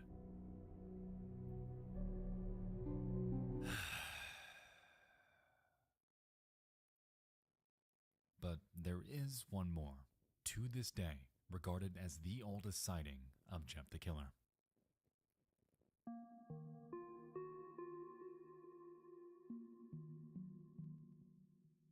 On the homepage of a website named fileman.n1e.jp, resting innocuously among images of puppies and waifus, was version 1, captured on July 24th of 2005. The only clues that accompany this are the caption, "Fear of a Summer Night," and once clicked, a descriptor claims this photo is, quote, a celebrity before plastic surgery. Aside from this, no further context is given. To be honest, we could do this all day, because since the hunt began, there have been hundreds of sightings of Jeff the Killer online, all predating Sessoir's original story. Over the years, there have been quite a handful of original image contenders that have gained considerable traction, most notably with the widespread hoax involving a woman who doesn't even exist. It's safe to say that this surge has had its fair share of controversy, yet that hasn't slowed the decade-long resilience of those trying to investigate this. This is one of the longest-running internet mysteries of all time, and if I'm being honest, it may never find a resolution. Other versions of Jeff are discovered, yet they bear more edits than version 1. Rumors circulate about it being a photo in a set of 3, yet no proof has ever surfaced. and almost daily, those with too much free time are creating their own version of the original image and are touting it as the real thing. Sometimes the existence of an enduring mystery brings life enduring fascination. There's something hauntingly captivating about topics that seem unsolvable, especially in the modern day. In a perfect world, the existence of the internet should mark the death of all things mysterious, as at a moment's notice, every action taking place on this earth theoretically should have some sort of readily accessible answer. I'm glad that's not the case though, as Jeff the Killer has given the modern internet just that small hint of mystifying intrigue. And it's based around a question so simple. It's quite literally the product of someone who knows someone who knows someone who took this photo, yet they, to this day, have never come forward. Maybe it's a language barrier. Perhaps they've passed away. Maybe they live under a rock and have absolutely no idea that the simple picture they took on a random day pre-2005 is now subject to one of the largest internet hunts in recent history. Regardless of where this person is, Jeff the Killer in some capacity has stood the test of time, and whether his identity is ever actually found, he will forever remain embedded within online conversation, always regarded an enigmatic paradox, effectively immortalized as one of the most recognizable yet completely unknown internet urban legends ever to exist.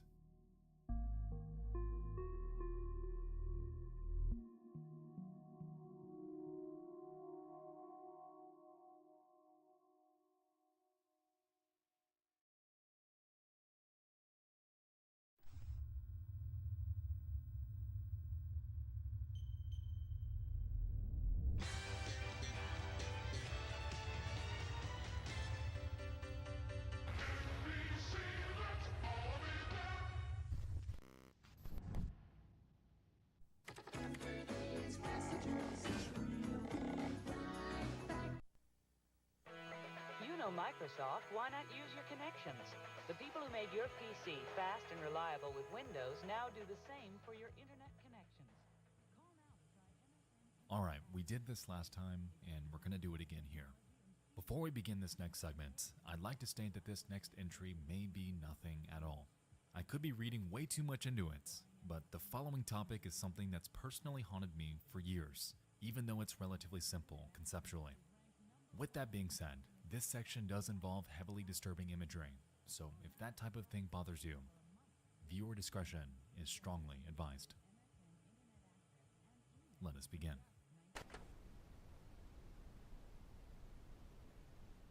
The Internet.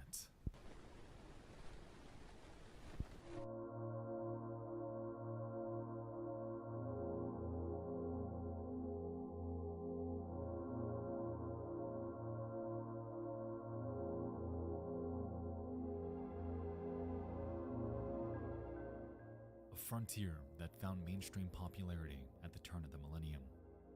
A seemingly endless repository of history, culture, and conversation. Throughout the years, the rise of the internet has given the world an outlet for expression, a vehicle for humor, and so a little-known phenomenon known as the meme was born. This is not the best way to eat a cupcake. I just found this out. You take the bottom part, put it on top.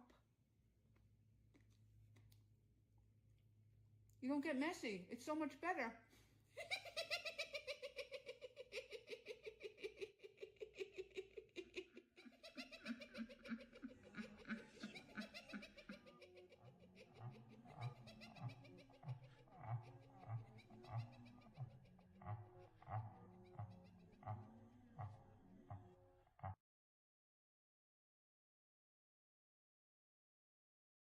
I'm going to dive into their cultural significance, as I'm pretty sure you're all aware of what they are.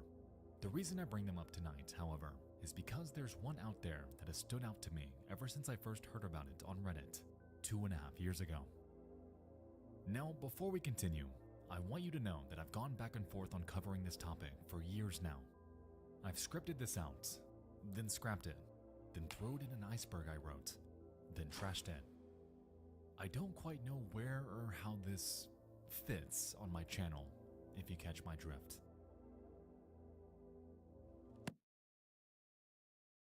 it is creepy.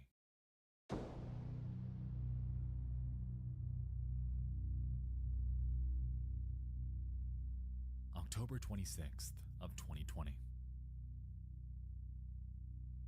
I believe this popular meme is an image from a snuff film. Hopefully you guys can prove me wrong. Hello there. Please let me know if this isn't the right place to post this. I've seen this meme being posted around for quite a long time, usually with drinking related titles, as if the person lying on the grass is just blacked out drunk.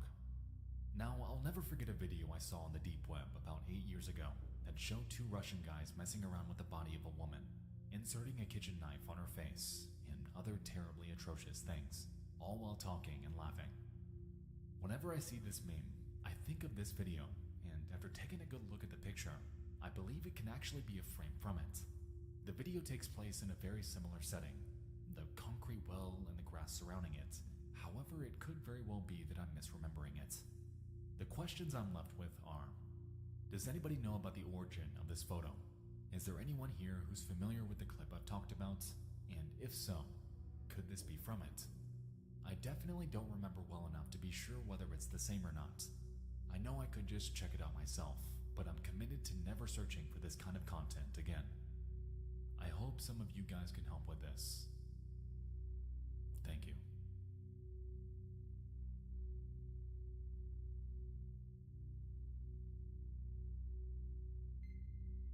Shout out to the days when you said you were at a sleepover, but you were actually dying in a field from alcohol poisoning.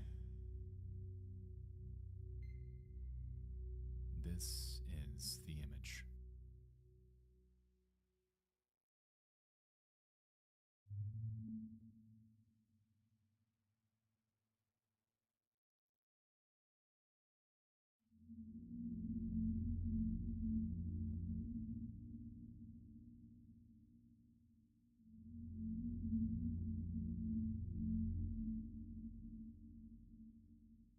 A year ago, I discussed a similar mystery in a segment about Corey Feldman, and within the very same day my video went public, you guys were able to dig up its source.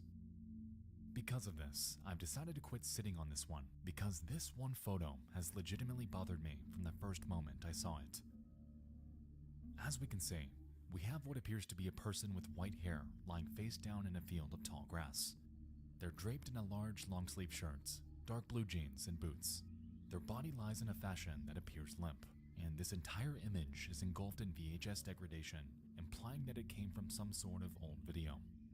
To their left appears to be a concrete pad, and on top of it seems to be some sort of metallic object. Aside from this, there are no further identifying features in this photo. No age range, no location, no reference for height, not even confirmation that this person is alive. At all. Reverse searching this meme brings up a whole lot of nothing, besides the fact that the earliest archived version of it came from a Blogspot post in 2016. It also seemed to be copied from another source, as compression artifacts are present, even on this image from nearly a decade ago. Reverse searching the photo itself gives us more of the same. However, upon pivoting to Yandex, I did discover an interesting trend.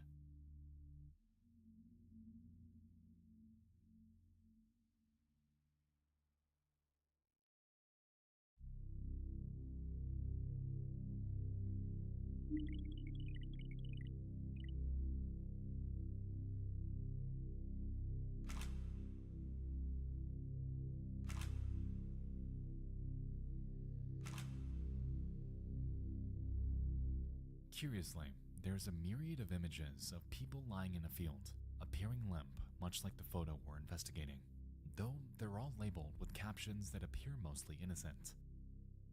Russian youth having fun. This guy's tired of the sun. Hero risks his life to save a dog, what have you. But where things really get funky is when we look at this one, in which we can see a body lying in a very similar manner as ours.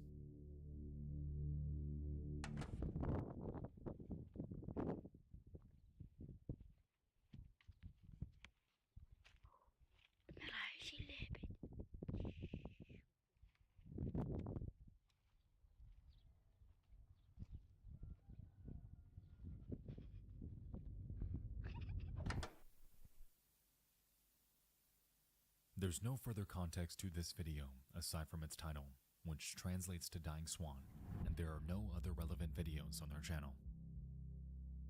Now, the reason I bring this up is because, out of context, this image looks just as haunting as ours. However, it appears to be nothing more than a screen grab from an old, obscure prank. I'm not saying that this image is something just as lighthearted. However, the possibility's there. So where is this image from? And what's its context? How did this end up in a meme throughout the mid-2010s? And who created it? These are the questions that have bothered me for nearly 3 years now. And this is where I need your help to figure this out. Who is the woman in the field?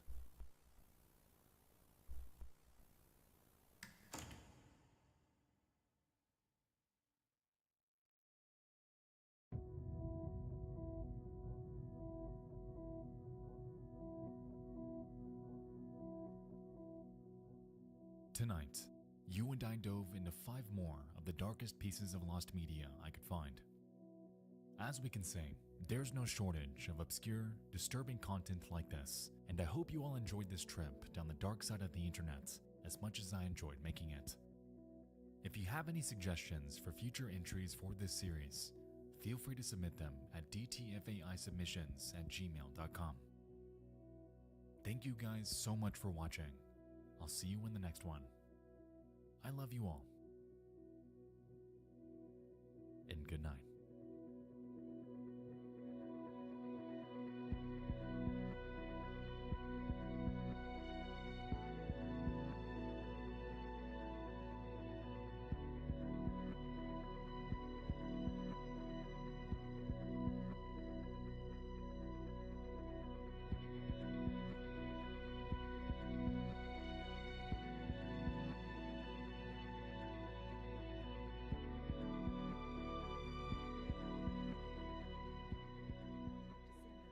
December 10, 2002, police in Rothenburg, Germany, acting on a tip-off, raided this isolated farmhouse. In the kitchen, they found a freezer with a false bottom, concealing what Mivus claimed were packets of wild pig.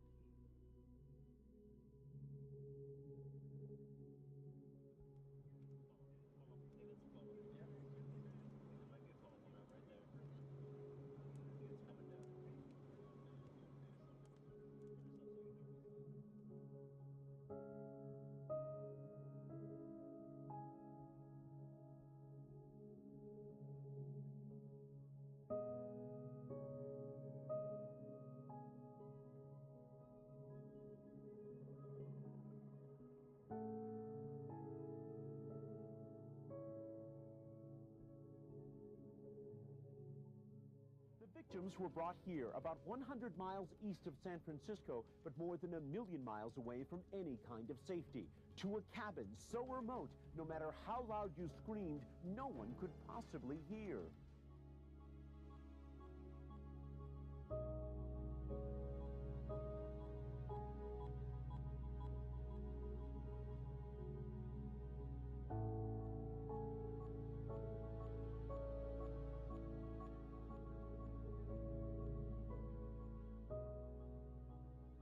Say Leonard Lake and Charles Ng are the men responsible for the kidnapping, torture, and murder of 12 victims that horrified the nation in 1984 and 85.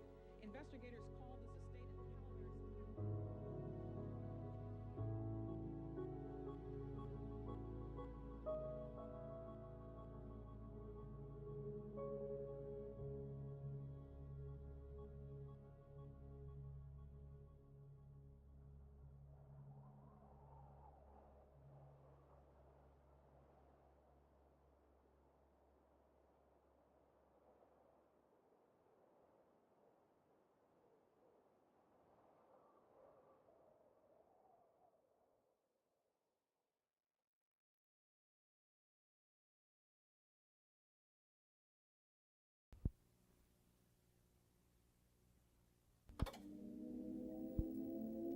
On April 25th, at this bus stop, one boy, 15 years old, shot and killed a 17-year-old boy with a revolver.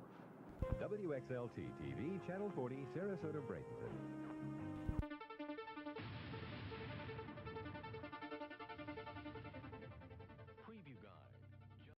Lost media is a topic that I have been enamored by for years, yet have surprisingly not formally gotten into. The thought of disturbing TV broadcasts, audio, and VHS footage that have been lost to time is fascinating, and the links that people go to find them is incredible. So much dark and disturbing content has existed even before the internet, and the aim of this series is to dive into them, their search, and their stories, because, as it turns out, some of the darkest lost media out there seems to have always existed among us.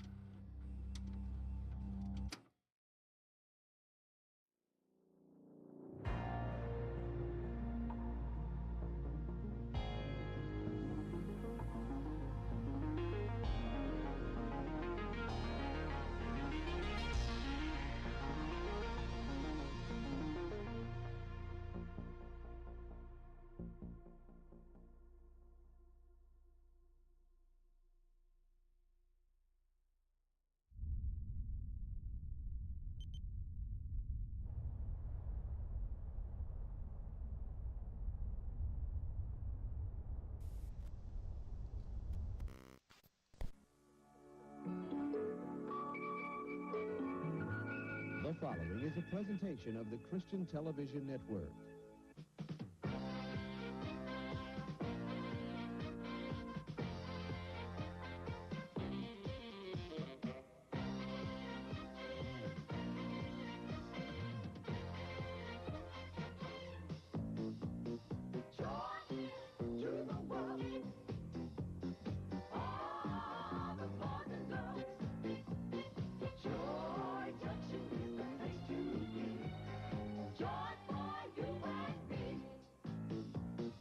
Join us for a half hour of fun and games at Joy Junction. Now here's Sheriff Don. Hi, how you doing? Good to see you. 1980. A show is broadcasting on the Christian Television Network named Joy Junction. It's textbook public access TV, set at the eponymous village and hosted by the town sheriff. Throughout the show's lifespan, the town residents would join in for educational bits about the Bible, and kids were encouraged to take part in various games. It seemed to have been pretty successful during its time, as it was on the air for a few years. Bizarrely, nearly every record and archive of this show ever existing have been wiped though, merely leaving us with a handful of surviving re-uploads on YouTube. This has, admittedly, made it difficult to find any further information about Joy Junction aside from what we can distill from the existing footage. But that's okay, because that's not the main reason we're here anyway. Hi, everybody. What's happening? Hey, Ron. Good to see you. Ron, I've been waiting on you. Oh, I'm sorry I got tied up, Marty, but traffic was heavy and the stores were busy. You know how it is when you go. One of the show's cast members was a ventriloquist by the name of Ron, and he was present in nearly every episode, joined by his doll Marty. They're going to come back. Well, I did come back, didn't I? Yeah. I told you I would come back, didn't I? Yeah. And I'm sorry. Typically, they'd have a quick conversation about whatever the topic of the day was, and it, at least in the surviving archives, appeared to serve as a bridge between two segments of the show. Ron's full name was Ronald Brown, and in the years following the show's eventual end, he'd launch his own puppeteering company out of Florida called Puppets Plus. On his website at puppetsplus.com, we can observe a myriad of their clients, along with the age groups that he was primarily hired for. Ages 2 to 5, and 6 to 11. Now, at first glance, this seems par for the course in his profession. Children's entertainment was his forte. However, it's when we back up and take a look at Ronald as a person when things begin to sour. You see, throughout the years, Ronald had a strange dynamic with children. For instance, in 1998, he was pulled over for a traffic violation and was found to be in possession of boys' underwear. His excuse was that he used them for his puppets, and he was eventually let off. Other complaints came throughout the 2000s about him giving rides to kids in his church van. Unfortunately, police could never do much because there wasn't any explicit crime being committed. It was incredibly strange, but unfortunately not enough to warrant any sort of arrest. Where things really get nutty, though, is when we jump to the early 2010s, in which Brown would find himself caught in a web of controversy.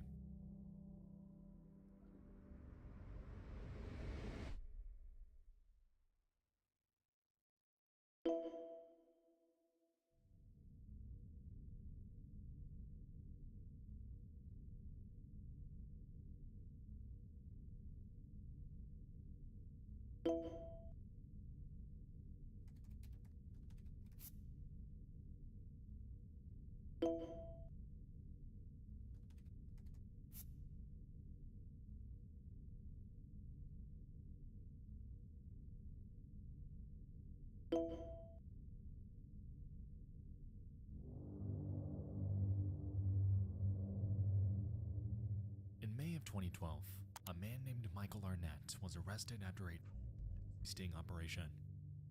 He was charged with the production of, and upon searching his home and computer, they would find chat logs on Yahoo Messenger between he and a person going by the name U.E. Lime. As it turned out, Arnett would produce these images and distribute them to various others online from the username CK3666, Sweet Talker Linda, and Calfkeeper2. You'll notice that U.E. Lime was outward about their desires. They expressed interest in cannibalism, torture, sexual assault, and all of it was directed towards children, even as young as 2. The catch here, though, is that U.E. Lime wasn't just a random person. It was Ronald Brown, his secret online alias in which he'd express his fantasy about the kids he surrounded himself with daily. Let me remind you that this was a man whose entire career, entire life, was centered around associating with kids. Someone who was, at one point, on television in front of thousands. To say that these chat logs were a bad look would be putting it lightly. And yes, the messages you're seeing are straight out of the official case file.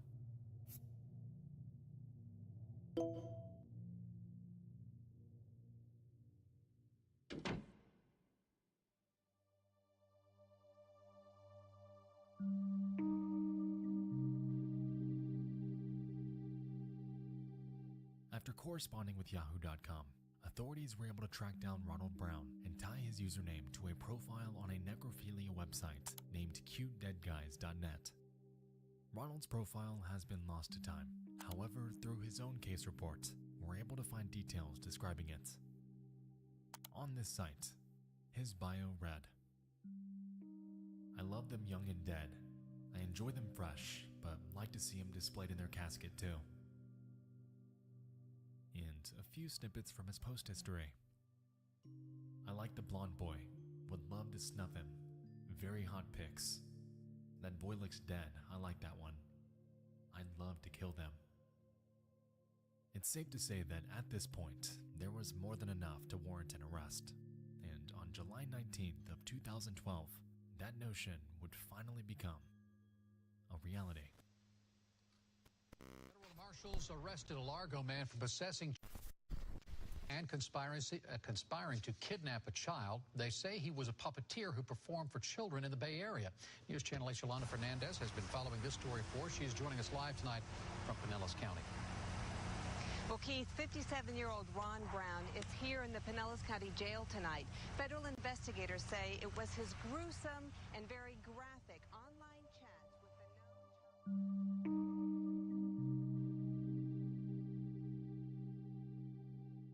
the Brown's house was raided, and scattered across his home were images of pictures of kids being tied up, and even some that appeared to be dead. Furthermore, agents found CDs with much of the same material, a blow-up sex doll dressed in boys' clothes, a journal he kept about his fantasies dating back to 1978, and even books about serial killers and cannibalism. He was eventually found guilty of possession of and was sentenced to 20 years in federal prison with a lifetime of supervision thereafter. Had he lived out his full sentence, he would be out sometime in 2033. However, as of August of 2020, it's reported that he is now deceased. My heart heart goes out to the children who had to suffer for the pleasure of this monster and all of those who associated with him. For his entire life, he was calculated and knew what he was doing. His career, his church van favors, his company parties, all a front for some of the darkest desires imaginable. In hindsight, I understand why Joy Junction's records were wiped. It was a show with a good premise and good intentions, I won't deny that, however now bears a reputation forever stained by the devil, hidden within them.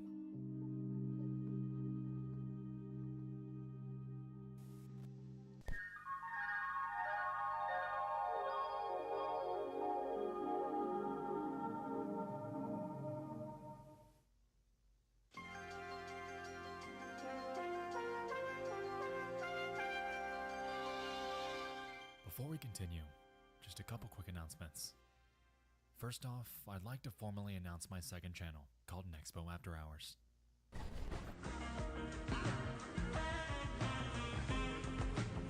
Here, I aim to bring you guys analytical videos about smaller web series and horror video games. Currently, I have an upload about a smaller creepy web series, and I'll be dropping the next one in about 5 minutes from now. So if you're into that sort of thing, I welcome you with open arms. It's a big creative outlet for me, and we're gonna have some fun. If you're not, however, no sweat. We still got the big projects on main. Second, new merch is now available at crowdmade.com/collection/nexpo. We've got some super cool new designs if you're interested. Link in the description. Lastly, if you're interested in gaining early access to videos, script files, and work-in-progress cuts of upcoming projects, your support would mean the world to me over at patreon.com/nexpo. Of course, it's never expected, but always appreciated as I try to keep these videos sponsor-free.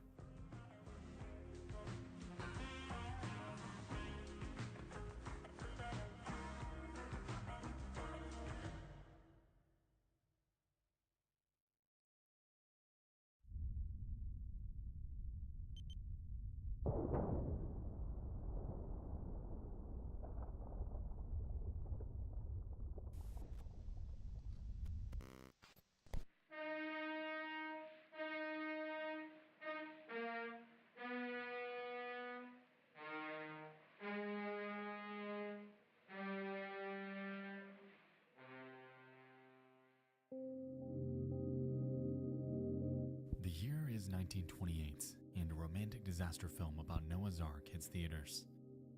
Directed by a man named Michael Curtis, it premieres during a transitional period between silent movies and talkies, or films with actual spoken dialogue. Because of this, it's mostly regarded as a hybrid film with long scenes being played over music, and with it comes a healthy dose of extensive criticism. Most of the backlash is due to its runtime, clocking in at a whopping 2 hours and 15 minutes long, with considerable portions containing awkward dialogue and drawn-out scenes. Sitting through this movie is, to put it lightly, a considerable undertaking. Because of this, the film is pulled for revision, and the cut content is never shown again.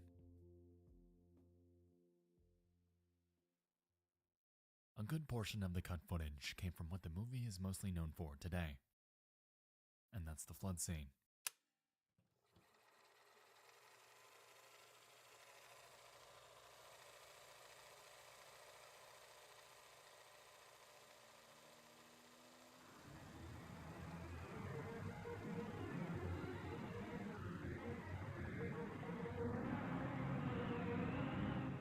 In it, we can observe a slew of actors fighting their way out of a crumbling temple and towards the Ark to stay alive. It's a grandiose set with a lot going on, and keeping in mind the time period, all of this was pulled off with practical effects. These people were, legitimately, submerged.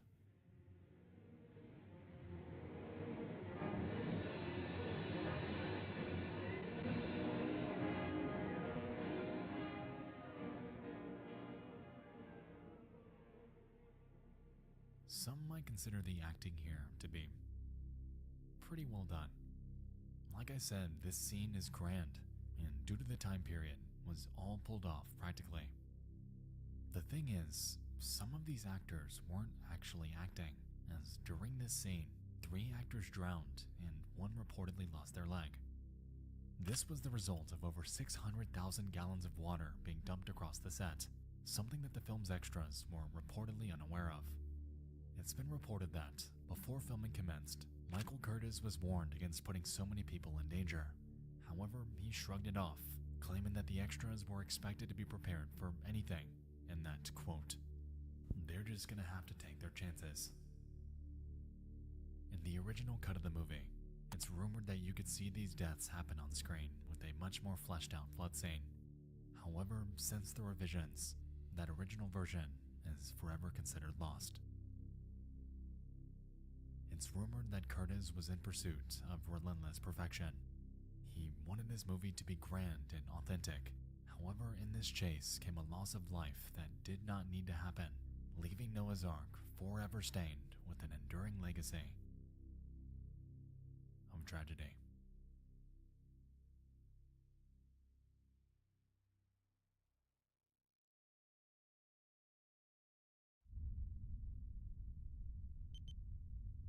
Searching for a website, a window to the world, got to get online. Take a spin, now you're in with the techno set. You're going surfing on the internet.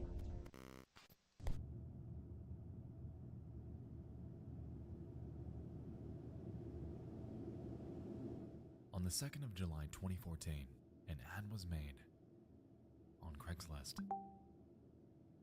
It came from an 18-year-old girl named Brooke Slocum and was but a simple request for cash. I need $50 by 3:30 p.m. today. I can pay you back later tonight, but I need gas and some mess quick. Everyone has bronchitis at my house and I do not want to get sick. I'm 8 months pregnant and my lungs are all squished as is. If you could help, me and my daughter will greatly appreciate it.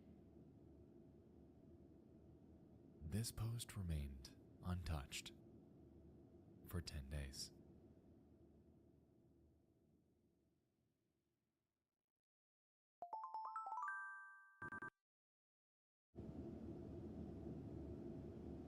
At 10:08 p.m. on the night of July 12th, Slocum receives an email from a man going by the name Mike's Hard. I can host, what are you thinking? I'm 25. This was a reply to other, separate ads that Brooke made around the same time period, in which she would solicit sex for money. According to her friends, it wasn't willingly, as her then boyfriend, 25-year-old Charles Oppenir, would coerce her to do this while accompanying her during these meetups. Reluctant, Slocum responds 20 minutes later. Well, we're looking for donations if possible. Kinda in a tight spot, and we have a baby on the way. As far as the fund goes, though, there won't be any mail. How does $120 sound? I can drive you over here if you need. No, we can travel, just can't host is all. When and where would you like to meet up? I like to f*** outside in a park around 11:30. That okay? I don't know. I don't want to get in trouble for indecent exposure or anything. I can't go to jail being 8 months pregnant. It's cop-free. It's a park, but behind it there are lots of woods. No cops at all. This last email arrived at 10:59 p.m., and as we can see, Mike's Hard was keen on meeting that same night. Needless to say, Slocum ended up accepting, and their trip to Kazan Park in Wyoming, Michigan was on.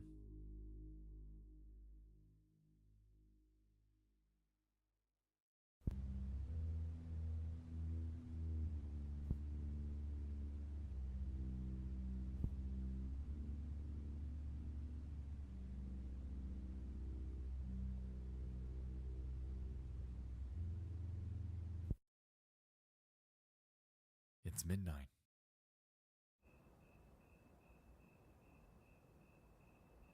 The couple arrives, with Mike pulling up shortly after. Initially believing this to be another sex meetup, the two approach Mike without much concern. Sometime during the next few minutes, Brooke is grabbed, bound, and shoved into the trunk of Mike's car. In haste, Charles tries to help, however is unsuccessful, resulting in a violent altercation between the two. It's unclear how long this fight lasted. However, what is certain is that during this, Charles was violently killed. Mike drags his body near the woods, saws his head off, and covers the remains with sticks. And without so much of a single witness, he jumps in his car and, alongside Charles' head and Brooks Slocum stowed behind him, drives off into the night.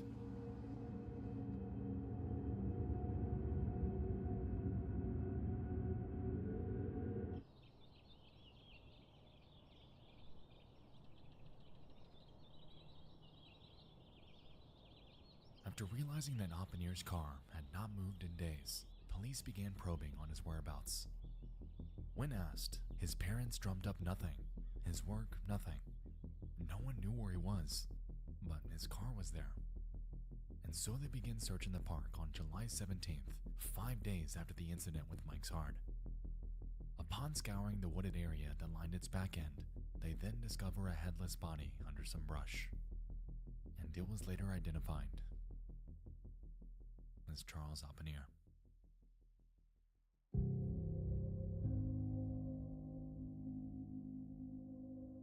In the coming hours, it was realized that Oppenhier wasn't single, and his girlfriend, too, was missing. In haste, authorities obtained a search warrant for her apartment and began searching her laptop. On it, there were a myriad of conversations. However, one thread from Mike's Hard stood out among the rest. The Internet Crimes Against Children unit was called in for analysis on the real name behind the alias, and they found that this address was tied to another email which was tied to a Facebook for a man not named Mike, but Brady Ostrike.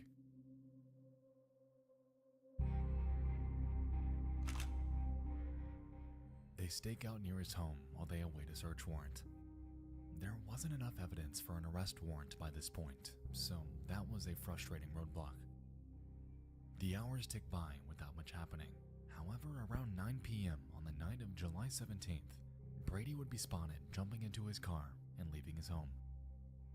A few moments later, he stopped by a nearby officer.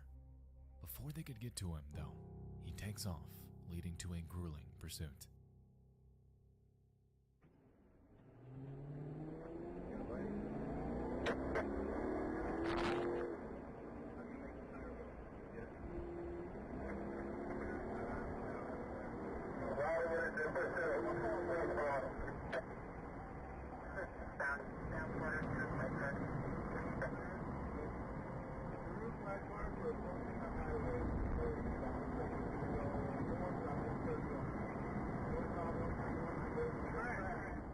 Eventually, he loses control and crashes into a cement barrier.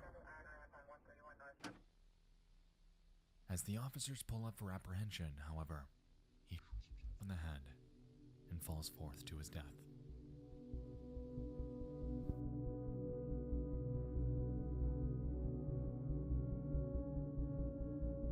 A few seconds later, police approach and search his vehicle.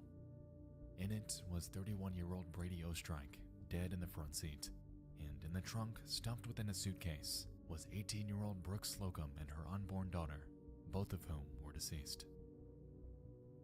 Upon searching Ostrike's home shortly after, they discovered a plethora of ropes, knives, swords, cages, straps, and bizarre writings that make little to no sense at all. His toilet was inoperable, and the entire place was nothing short of rancid.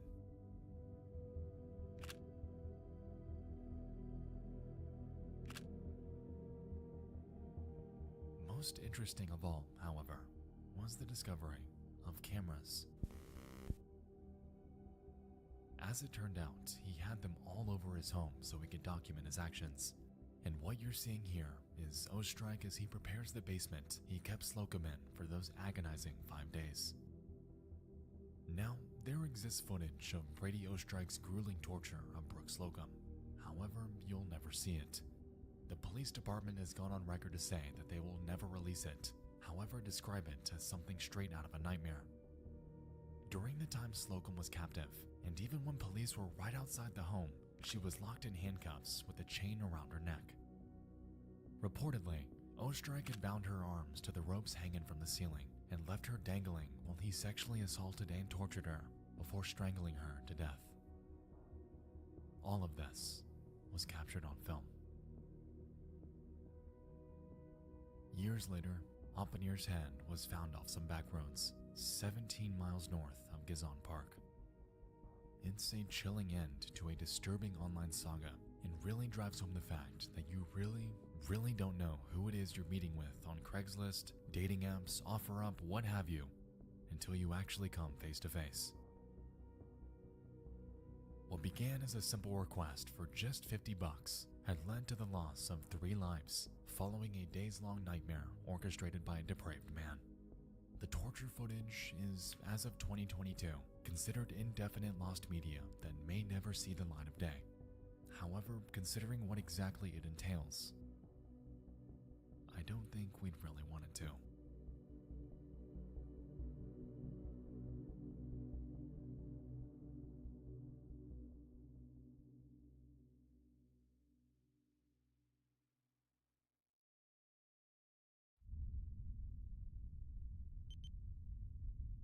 Coast is the one, Coast Federal. Win Armstrong For Coast Federal. WXLT TV, Channel 40, Sarasota, Bradenton. We're with you on ABC with you.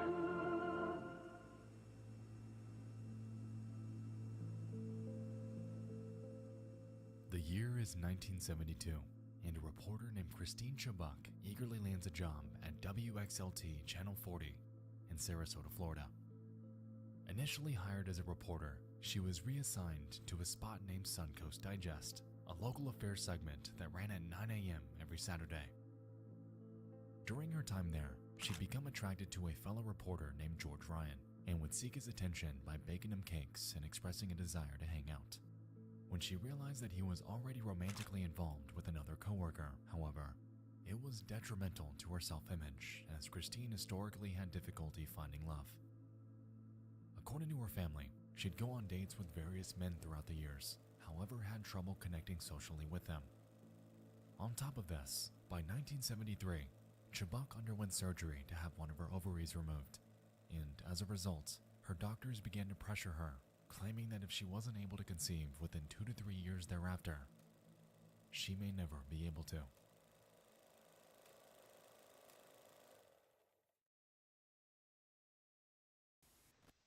The following program is brought to you in living color on NBC.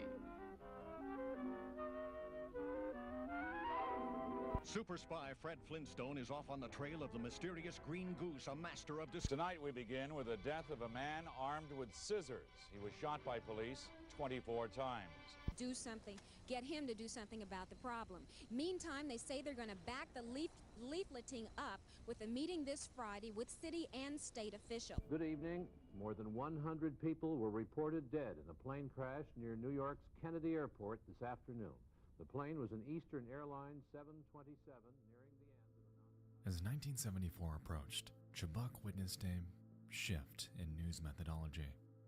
Christine always had a desire to pursue what she believed to be high-impact stories about issues affecting the community. However, WXLT executives were leaning more towards stories that were juicier, per se, utilizing fear and sensationalism to drive viewership, in turn generating revenue. The news she was tasked with reporting began to shift further and further towards spectacle and shock, and she frequently rallied against this to no avail. Resultingly, she became stuck in a mindset, in a world that she was growing to hate. Her professional life, her personal life, everything around her.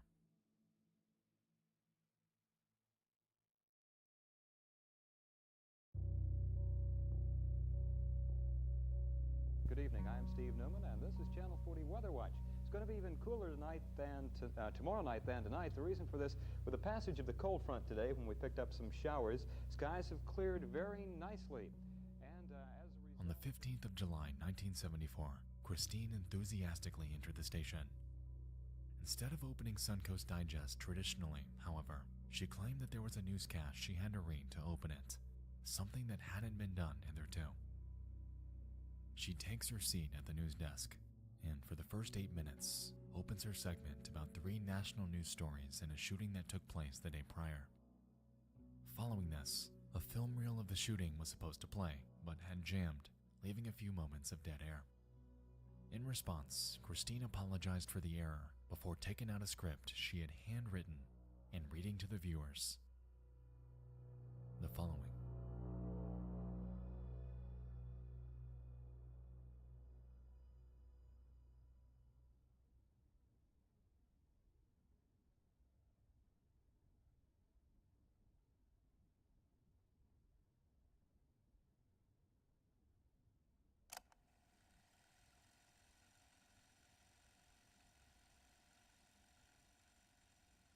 Adding substantially to those statistics.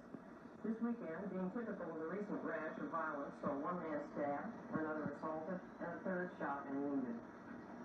Sarasota police report the finding of an 18-year-old, a man by the name of David Wynn, in the parking lot of a Friendly Tavern on 27th Street. Wynn had an apparent stab wound in the chest, which, according to witnesses, was inflicted by James Whitworth during a fight. Police charged Whitworth with aggravated assault. Wynn is in satisfactory condition at Sarasota Memorial Hospital. The second attempted armed robbery in a week has involved law enforcement officers from both Sarasota and Manatee counties. Last week, teenage gunmen held up the highway bar and, after a shootout and high-speed automobile chase, held a family hostage and finally were nabbed by Sarasota Sheriff's deputies. Early Sunday morning, the Beef and Bottle restaurant north of Sarasota Bradenton Airport on US 41 was the site of an attempted armed robbery and shooting. TV40 newsman Bob Peterson was on the scene shortly after it began, and he filed this report. Sorry, for those of you who saw Late Night Weekend News Watch last night, we did have a film report and a commentary by Bob Peterson. Unfortunately, we had technical difficulties and cannot bring it to you now. However, News Watch tonight at 5:30, and we will have that story for you then. As of this morning, Grace Foster, who was shot in that incident, is in satisfactory condition at Sarasota Memorial Hospital. In keeping with the WXLT practice of presenting the most immediate and complete reports of local blood and guts news, TV40 presents what is believed to be a television first. In living color, exclusive coverage of an attempted suicide. At this moment, Christine drew a Smith & Wesson revolver that she had hidden in her bag, placed it behind her right ear, and fired, immediately falling forward onto her desk. In a frantic response, the tech directors quickly faded the broadcast to black and scrambled to play a movie thereafter.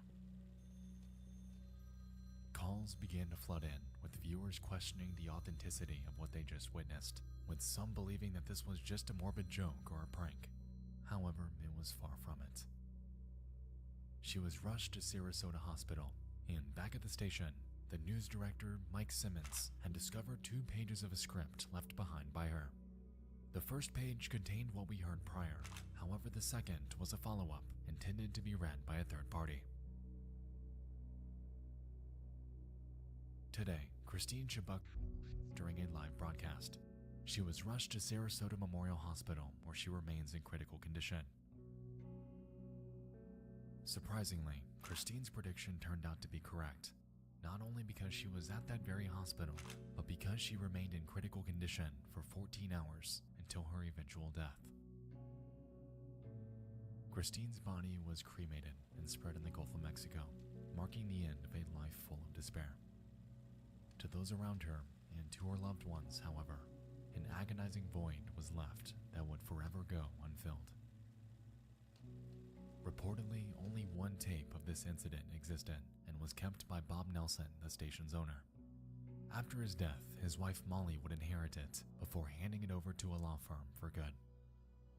As of now, this is where it lies, and for the foreseeable future, may never see the light of day.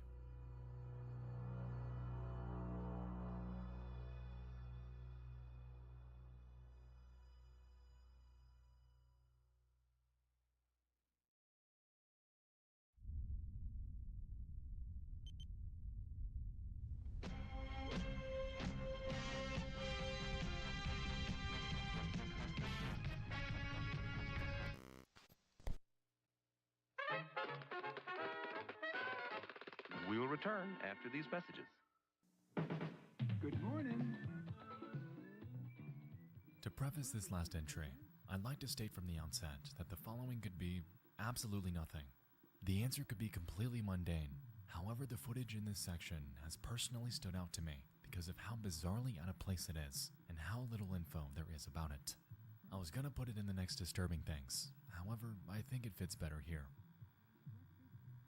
Let us begin. It's the 1980s.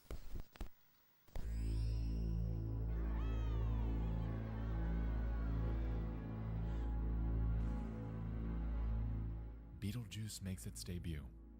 Journey, Survivor, Guns N' Roses, and our favorite Rick Astley are on the airwaves.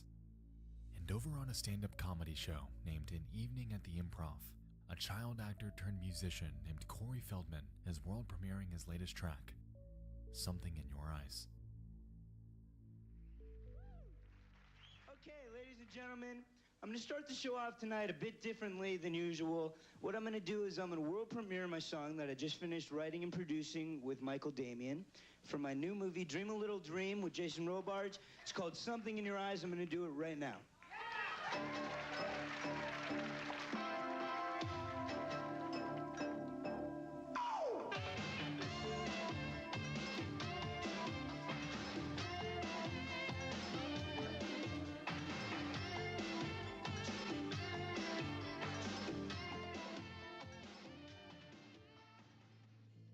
As we can see, he had a mixed reaction from the audience.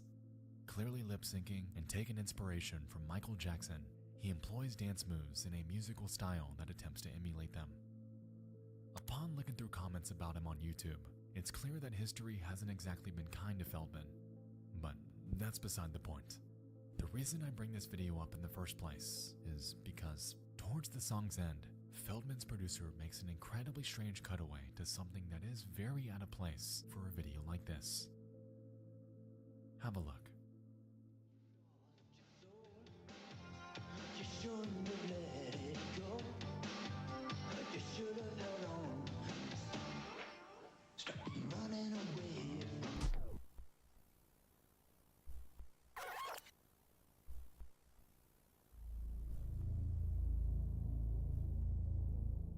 What is this? And why is it here? Nowhere in this song does Feldman make any sort of mention about a woman being bound to a pool table.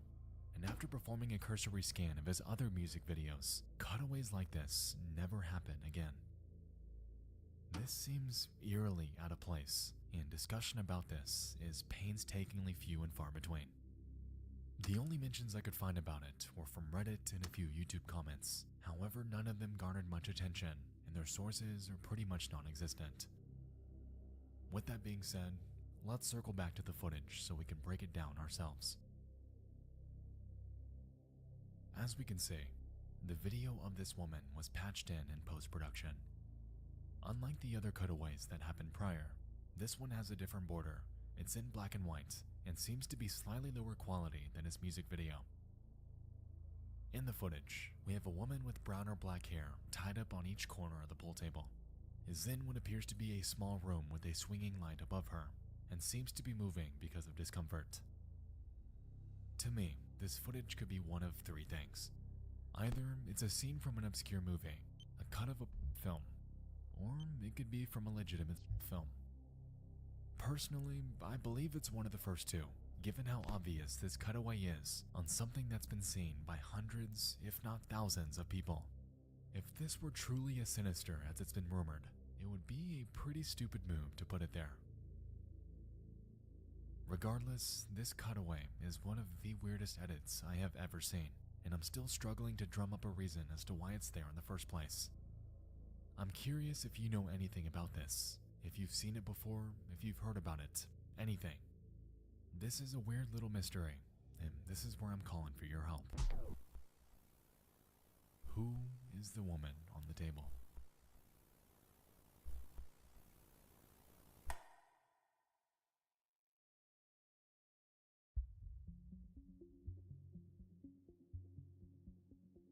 Even apart from the internet, the world is dark. So many pieces of media have been forgotten and lost to time, and in this series, I aim to document and bring those back to light. Thank you so much for joining me in this first installment of The Darkest Lost Media. I truly appreciate each and every one of you for taking the time out of your day to watch my videos, and I truly apologize for the delay on this one. I had to completely rework a section due to copyright issues, so it set me back pretty badly. Nonetheless, I really hope you guys like this. I made this series with the goal of it standing toe-to-toe with disturbing things in terms of quality, and I'm thrilled to keep this going if you would have me. That said, if you have any creepy suggestions for future installments for this series, and even disturbing things from around the internet, feel free to shoot me an email at dtfaisubmissions@gmail.com. Thank you again for watching. I'll see you on the next one. I love you all. And good night.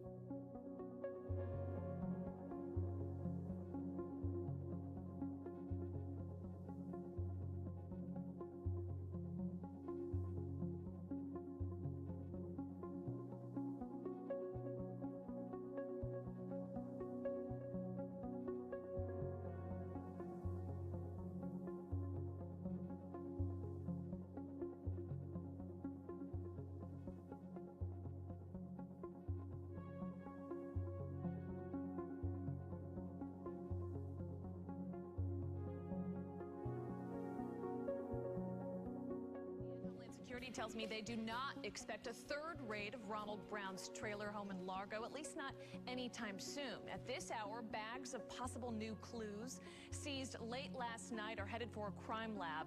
Agents can't tell us what's in those bags yet. The 57-year-old puppeteer is accused of crimes against children. Authorities say Brown had pictures of boys with their hands and feet bound. Brown's already appeared in federal court where detectives say he admitted to chatting with another man online about cooking children and eating their remains. We spoke with some of Brown's neighbors.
What do you do when you find yourself staring into a space?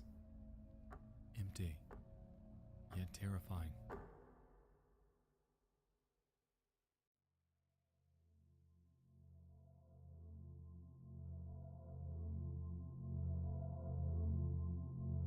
It's a phenomenon that's gained widespread attention in the past couple years due to the nature of our ever-evolving world. Things are changing, closing, being forgotten, and in their wake are derelict spaces that evoke a nostalgic comfort, yet our brains seem to strangely reject them. We feel like we've been there. We associate memories with images that we've never before seen, and for some reason, we become stuck in this trance of eerie, fascination. This sensation is caused by liminality, a term deriving from the word liminal, meaning something that's occupying a position at, or on both sides of, a boundary or threshold, something that is within transition. With widespread interest catalyzed by subreddits, forums, and social media, the internet has served as a vehicle for sharing pictures of liminal spaces with others. This has effectively paved the path for various forms of media and online storytelling to capitalize on it, resulting in a myriad of personal stories, creepypastas, and indie games to play on the uncanniness that comes with them. Contrary to this relatively recent rise in online popularity though, liminal spaces are nothing new. In fact, the concept of liminality has always existed among us. We've just never really noticed it.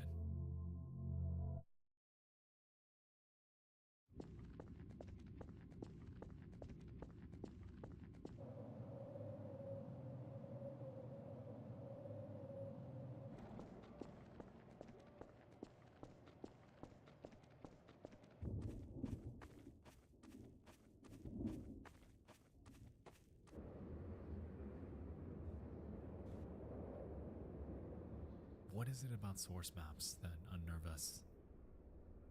Is it the feeling of loneliness? The emptiness that comes with the very purpose of a landscape? Or is it perhaps the fact that we can hear the sounds of other humans carrying out their lives in the distance, yet in our eyes, we're the only ones here? It's a funny feeling that, a feeling of confused anticipation as we await people that will never come. Contrary to the evidence around us, buildings, furniture within a cozy apartment, beer in the fridge, nobody ever will.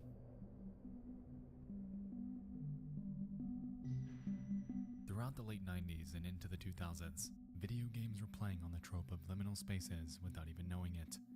Garry's Mod and Silent Hill are two that come to mind immediately, and while Gmod was more of an accidental case, Silent Hill was a bit more on the nose. Everything about it is interwoven with the very fabric of what makes liminal spaces so creepy to us. Isolation is always the forefront, with the player being left to explore a town that is years past its time. Hospitals, foggy streets, a theme park, a subway system, and even an apartment that you're unable to leave. Every single game is stuck in a bizarre state of transition. Nothing is bustling and alive anymore, but you sure as hell aren't in this place alone.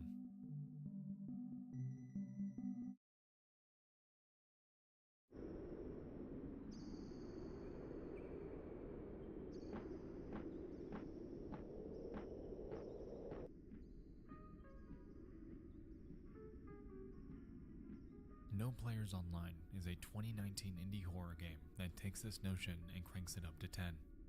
Everything about it is liminal. We expect the game to be littered with other players.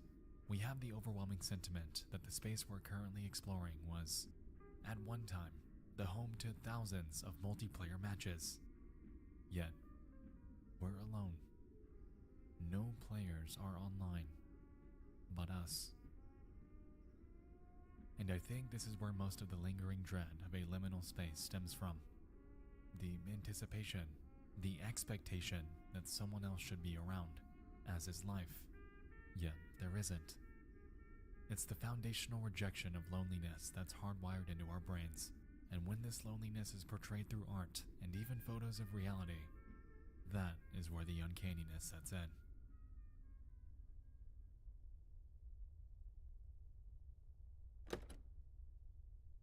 You know, autophobia is something inexplicably and terrifyingly unique, and you never really know it until you're in it. At school after hours, at a hotel pool when no one's around, the very last one in a shopping mall. There are so many cases for situations like this, and the beauty of the internet is that we're able to share pictures and stories of spaces that terrify us together. Whether it's through gaming or reality, liminal spaces and their play on our natural fear of loneliness are terrifying, and regardless if we ever figure out why they're so eerie, it's irrefutable that they'll always persist in the dark depths of the internet. There's something of a reminder, a memento, a lens into a world that is and will always be nothing but a burning, fading, and ever so distant memory.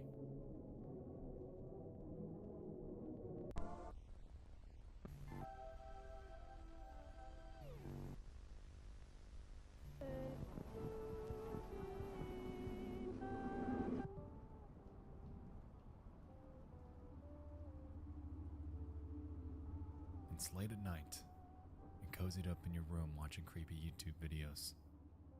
There are seemingly endless, but there is one channel that I'd like to highlight tonight. It's called Floresita Dreams, and at first glance of their channel, we can notice the absurdity with their thumbnails. Their content is just as cryptic and heavily resembles various ARGs that we've encountered in videos past.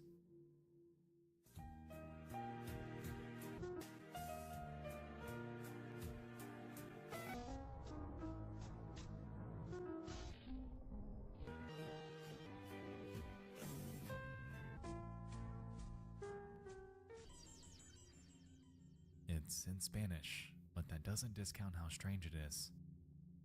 At the end of the day, though, you might be wondering, why are we talking about this tonight?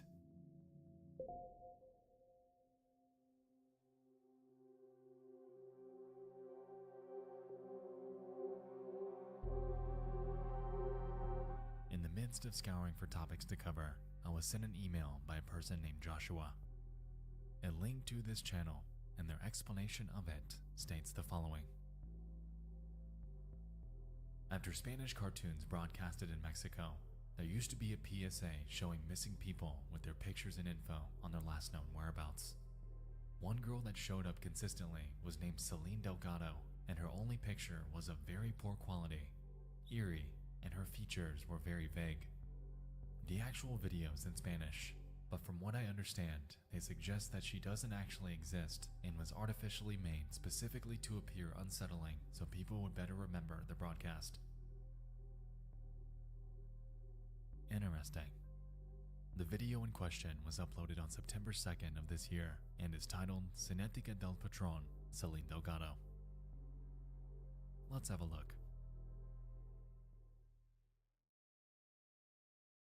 Evento. Celine Delgado. Celine Delgado es un patrón de rostros artificiales. Los rostros son construidos artificialmente y simulan ser caras humanas, para generar emociones deseando generar estímulos supernormales.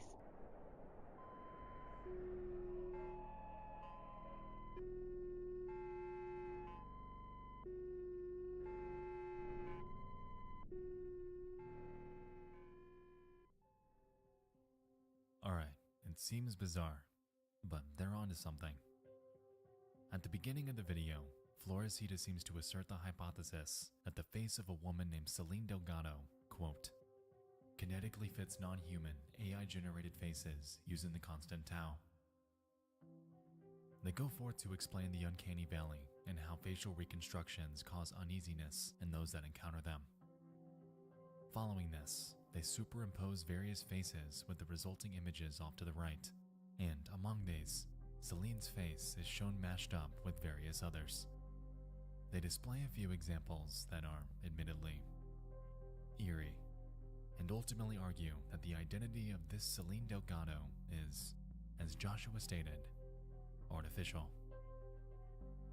Now, this is a lot to unpack, but considering that it's something that we haven't looked into prior, I found it worth considering.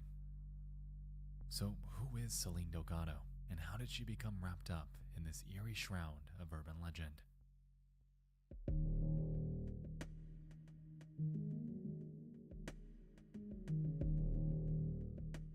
Throughout the 1990s, there was a TV segment run on Channel 5 in Mexico named Servicio de la Comunidad, or Channel 5 Community Service. As Joshua stated, it was a TV spot that ran between children's cartoons in hopes of spreading the word about various missing persons. The segments, contrary to what we're going to discuss later tonight, actually contain voiceovers giving various details and last locations of missing persons, and at first glance, these are mostly tame. When you really look into it though, the eerie nature of these TV spots stems from when you consider how Channel 5 handled the case of just one person, Celine Delgado. Over the years, her face would reportedly pop up in nearly every Servicio de la Comunidad segment, utilizing this exact same low-quality photo. There were times where they give a bit of background info about her, like the fact that she went missing on April 22nd and was just 18 years old. Selene Delgado López, de 18 años, se extravió el 22 de abril en la delegación Álvaro Obregón. But what cemented her case into the minds of thousands of people came nearly 30 years later.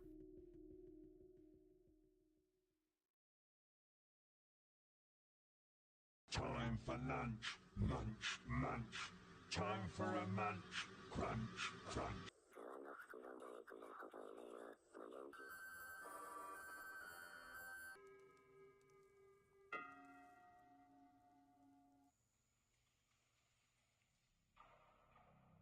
It goes without saying that the videos you're currently viewing are very obviously works of fiction.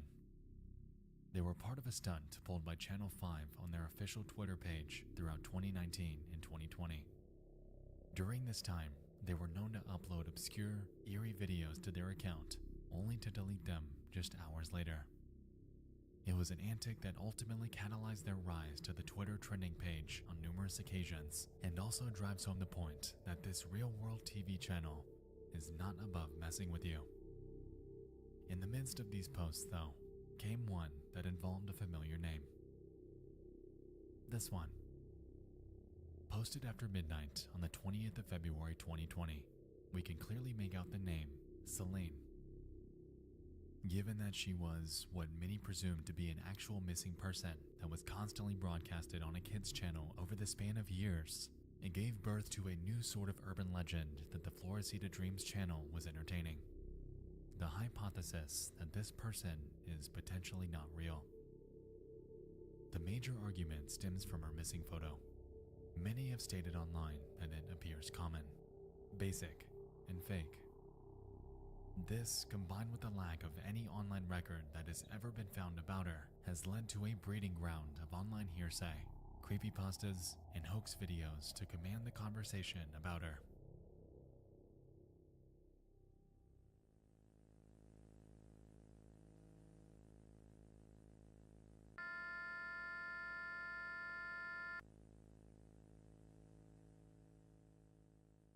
Now, when I stumbled upon this video in my research, I, among many others, had initially assumed that this footage was real.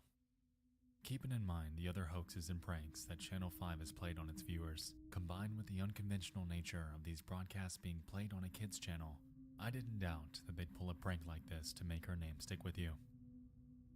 Ultimately though, as is the case with many works of media online, this too was a hoax.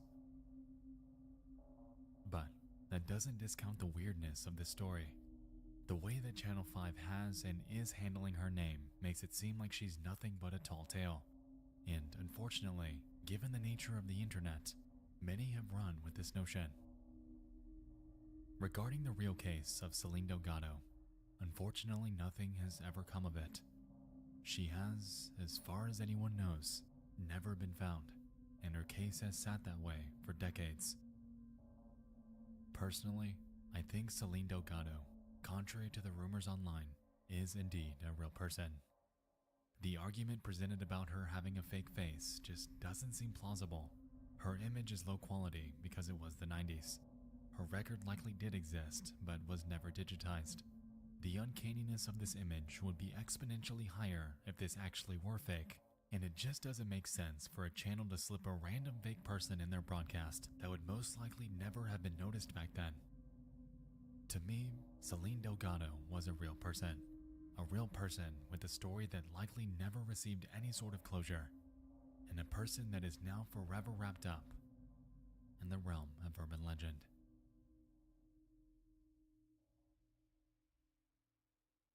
But, of course, that's just my conjecture.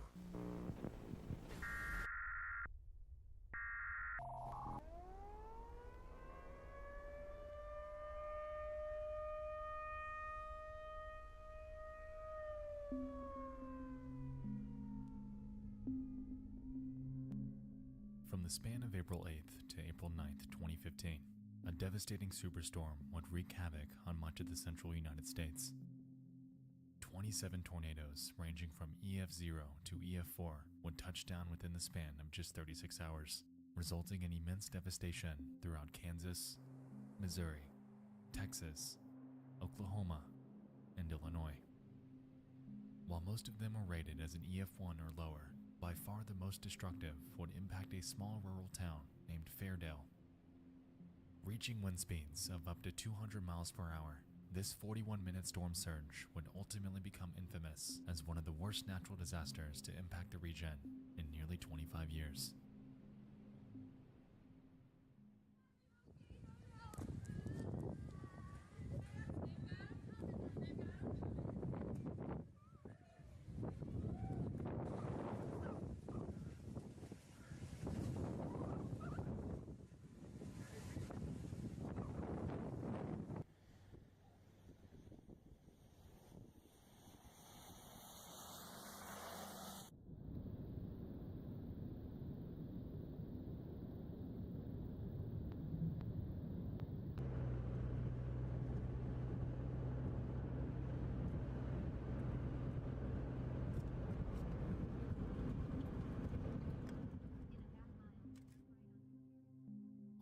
Of April 9th, an 85-year-old man named Clarence Schultz had just wrapped up dinner with his wife Geraldine. He was in the other room getting cleaned up when she suddenly called him back into the kitchen. "Look out the window," she claims. And when he does, Clarence would come face to face with a scene straight out of a nightmare. Immediately, he heads upstairs to grab supplies while she stays behind, and while up there, he pulls out his cell phone to take a quick video. What he was unaware of, though, was that while taking this footage, the tornado wasn't heading away, but rather straight towards them.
Clarence Schultz didn't make it back to his wife, but thankfully, he did make it out of this alive. Geraldine, however, wasn't quite so lucky. In the moments following the video, the storm destroyed the Schultz home, and Clarence resultingly found himself caught in a pile of rubble. All of a sudden, it kind of got quiet, he recalls. I asked myself, "Are you dead?" "No, you can't hurt when you're dead." And I hurt. Geraldine Schultz was one of 2 deaths and 11 injuries that were caused by the events from April 9th. The other, their neighbor and longtime friend named Jacqueline Cloza. Cloza reportedly had a massive fear of spiders, which her daughter claims is why she didn't seek refuge in her own basement. In total, over $19 million in damages were reported, and the aftermath footage embodies the devastation that was left behind. Thankfully, a storm of this magnitude hasn't struck the area since then, and after a grueling, years-long recovery effort, life in Fairdale is mostly back to normal today. For the residents of this small town, though, the scars from that night will remain everlasting. While the incident in Fairdale is just one of hundreds of natural disasters that have happened over the years, the resident stories and the media that accompany them paint a picture that is humbling. It takes you there, in a way, conveying the tragedy that nobody could have predicted. Today, Fairdale stands strong. They are a community that banded together, and while a similar storm hasn't happened since then, they remain vigilant in case something like this ever happens again.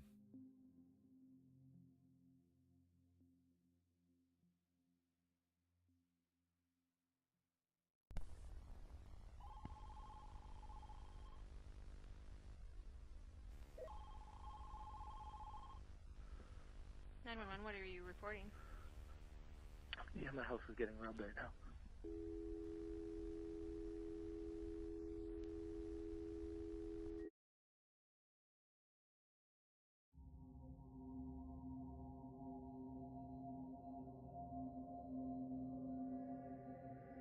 On December 1st, 2019, in Michigan, a man named Christopher Neal, his wife Haley Coe, and their 2-year-old daughter Charlotte were watching TV at home.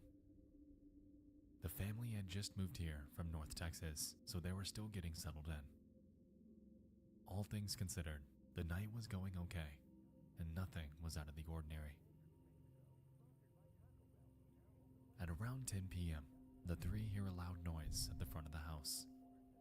It sounds like an intruder, and so Chris heads to investigate while Haley stays behind to call 911. It was at this point when Chris would encounter an unknown man standing near his front door, and immediately, he too calls the authorities. The following audio takes place the moment the call center answered.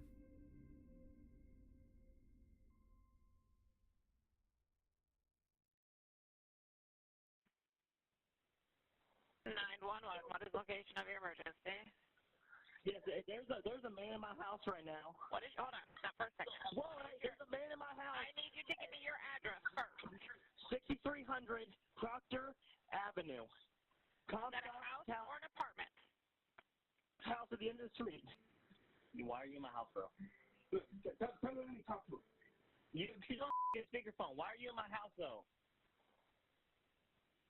Sir, how many other people are in your house? It's me, my wife, and our daughter. How old is your daughter? She's 2. 2? Okay. Do you have any idea who he is? We do no. Let my wife talk to him. Okay. I'm not gonna harm you guys. All right? I promise. Shake my hand. 140 Jones. You can go. I'm not gonna harm you. Where is William at right now? He's standing next to me in my hallway. Okay, are we still on speakerphone? We still are. He's right here. Okay. William. Yes, ma'am. William. Okay. Can Christopher and his wife and daughter step outside? No. Yeah, what? I'm not. Ma'am? What? They're safe. They're safe? They're safe. They're going to stand right here with me. What are you doing in their house? I told you there. Shots fired. Where were shots fired at? Going on Old 37 or Old Kentucky. What's that?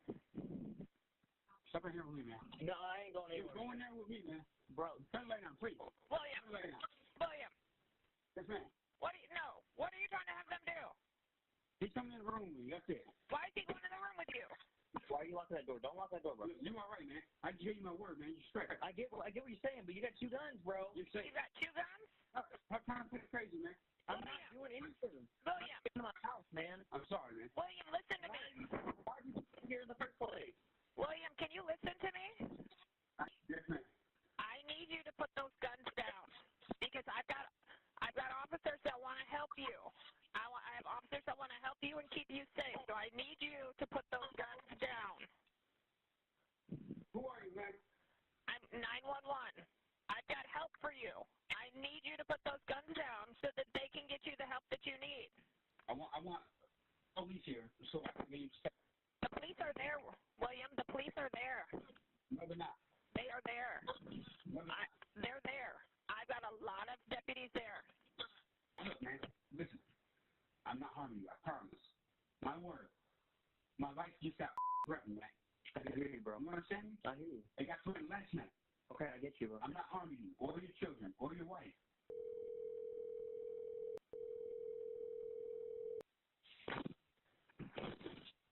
William.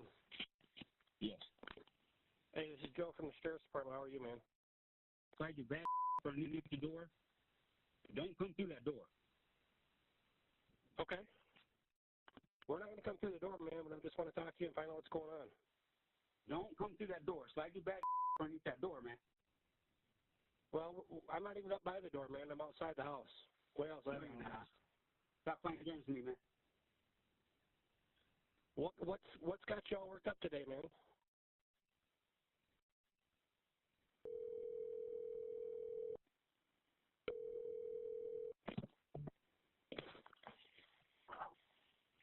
Hello? Hello? Is this Christopher? No, Christopher's dead.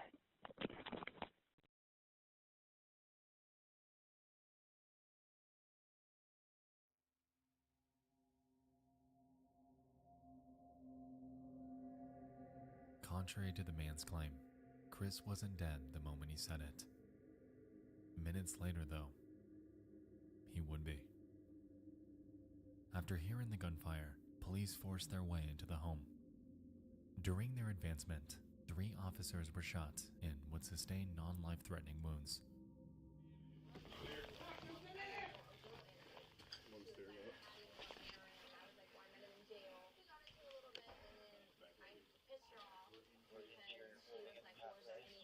Hey, what's your name, man? Hey, this is Joe out here, okay? Man, we don't want anything bad to happen. We're not gonna hurt you. Listen to me, please. Go home. Slide your bag underneath the door. Say that again, man? Once they charged towards the bedroom that Jones was hiding out in, they'd encounter Neil lying on the floor with the bedroom window ajar. Outside of it was Jones trying to flee. However, his efforts were in vain. William Jones ultimately faced 19 felony charges and was accused of killing Christopher Neal and wounding 3 officers. He was reportedly well known in surrounding counties as a thief and home invader, and astonishingly, just 5 days prior to the murder, he was released from jail after serving time for a previous offense. During his arraignment, his defense attorney maintained his innocence, claiming that Jones was running from an attacker that night and ultimately sought refuge in the Neal home. I think the 911 audio speaks for itself. However, it'll ultimately be up to a jury in his eventual trial. Since the incident, Haley Coe has given birth to the couple's second child and is now raising them alone. With this, their oldest daughter will be forever scarred by the loss of her dad that night, and their youngest will never know him. Christopher Neal died protecting his family from a lifelong criminal, and no matter if Jones is sentenced to life in prison with justice served, the Neal family will forever have to live on without a husband and without a father.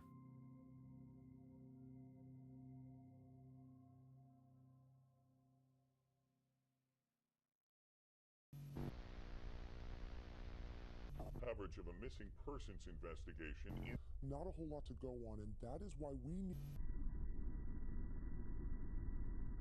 Saturday evening, 1989.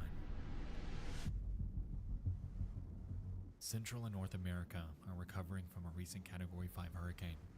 United States President-elect George H.W. Bush is preparing to swear in as the 41st president with just under a week to go. And on Channel 5 up in Chicago, Illinois, an NBC-affiliated news station by the name of WMAQ is wrapping up its nightly programming. In relation to the other two, a news station broadcast keeping up the status quo doesn't seem all that notable or interesting. And to be honest with you, it isn't. Rather, it's what transpired afterwards that's piqued my interest. It's extremely subtle, but after being discovered relatively recently, the footage you're about to watch has opened the door to a mystery that's perplexed a small but growing corner of the internet. Have a look.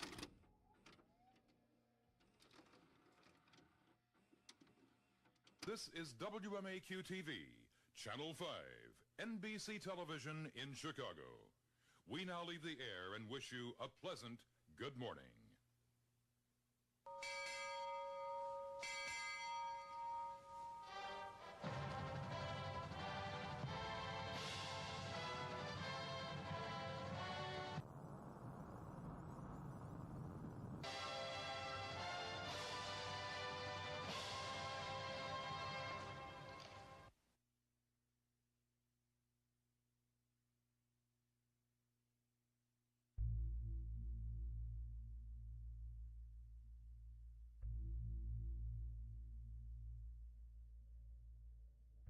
It's a rarity that something as simple as a missing notice can fill me with such uneasiness.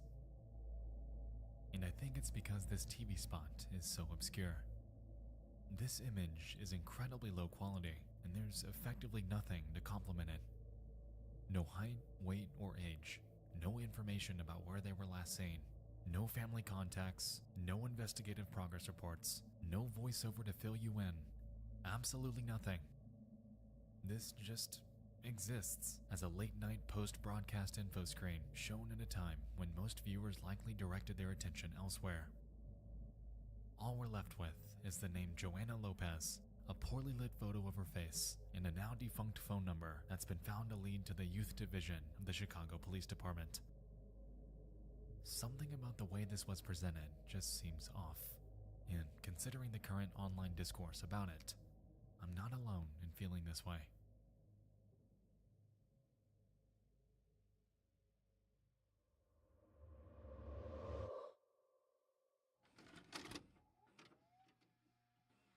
You're watching NBC5, Chicago. That is very difficult.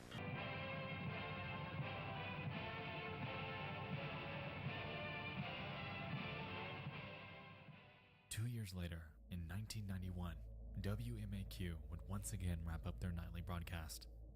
In a strikingly similar and almost random fashion, Joanna's missing notice would be played once more.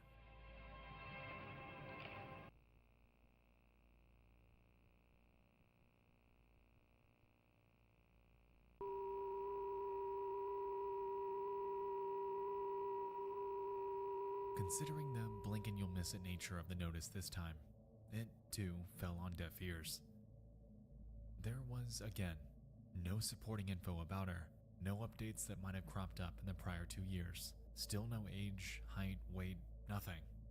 Just this obscure photo with the word missing plastered on top of it.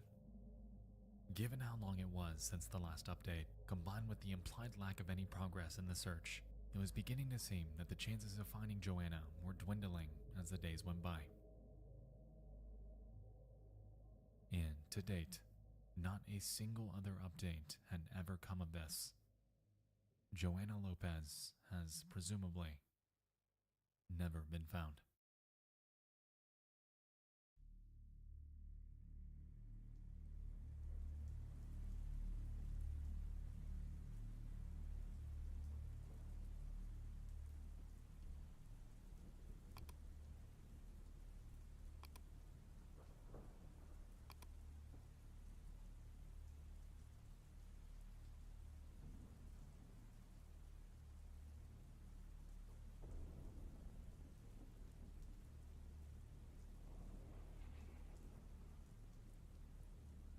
In late 2020 and into 2021, Joanna's mysterious missing notice would finally be shared to Reddit.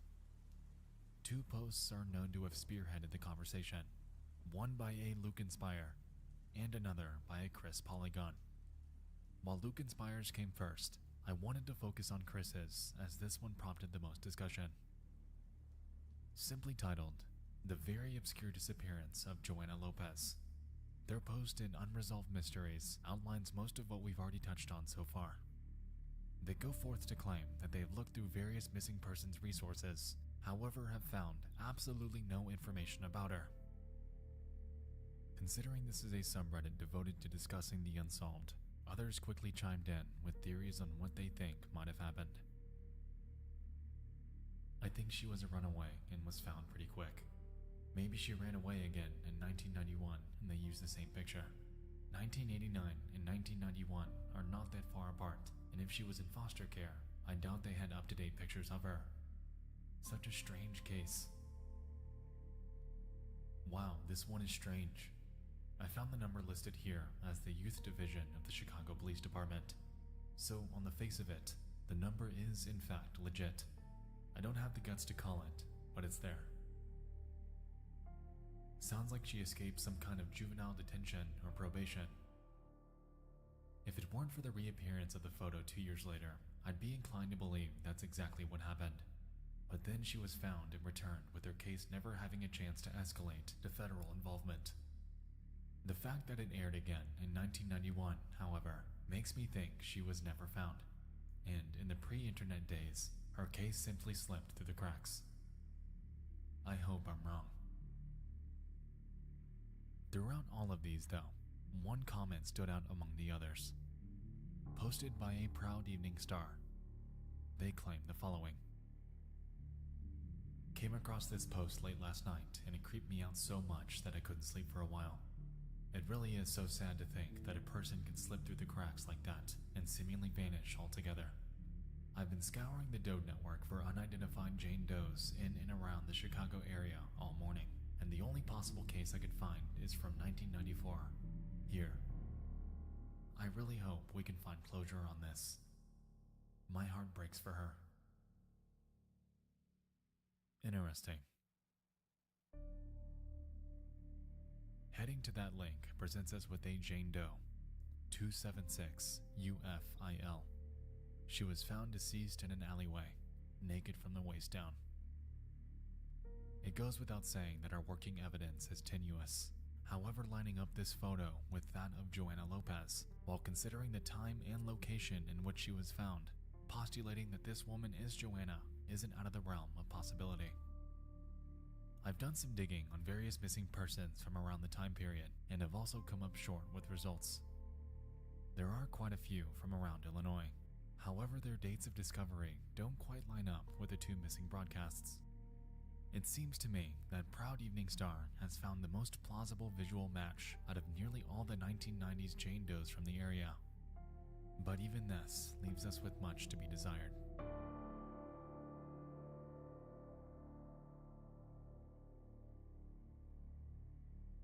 At the end of the day, the case of Joanna Lopez is one that is undoubtedly haunting. Barring how obscure the photo itself is, the lack of information, the visuals that accompanied the broadcast, and the fact that there is virtually no discussion or record about her ever existing aside from this brief video archive online, this case is enveloped in absolute mystery. I implore you to join the discussion in finding this girl, and if you know or remember anything about her, myself and countless others are all ears about it. In the worst case scenario, we won't get anywhere and this mystery will remain. But the best case, reaching any sort of closure, that is what I'm aiming for.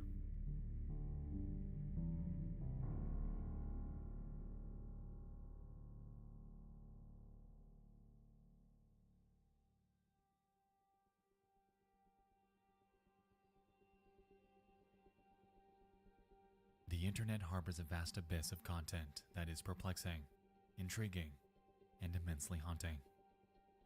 A community thriving off sharing derelict areas around the world. An internet urban legend that engulfed the name of someone who has never been found. An unforeseen natural disaster that wreaked havoc on a community. A 911 call in the midst of a home invasion. And a missing persons broadcast that never found a resolution. Thank you so much for tuning in to this special Halloween edition of Disturbing Things from Around the Internet. I hope you all enjoyed this, and if you have any eerie discoveries that you'd like to share for a future installment, feel free to fill out my new tip line or shoot me an email at dtfaisubmissions@gmail.com. Once again, thanks so much for watching. I'll see you in the next one. I love you all. And happy Halloween.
internet can be a grim place.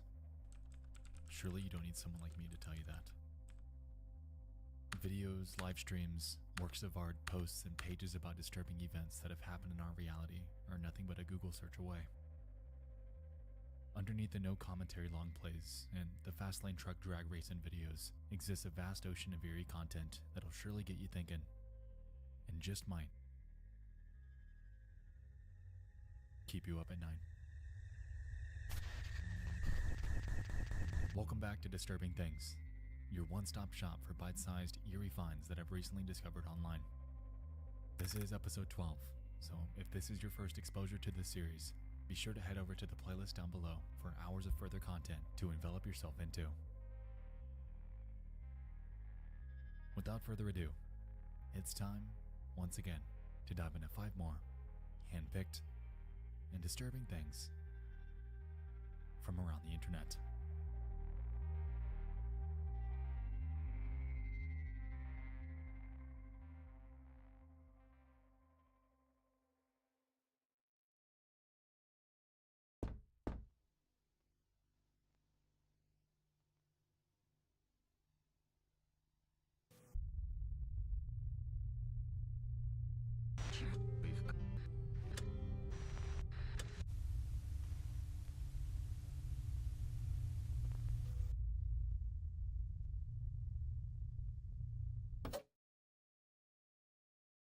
Let's set the mood.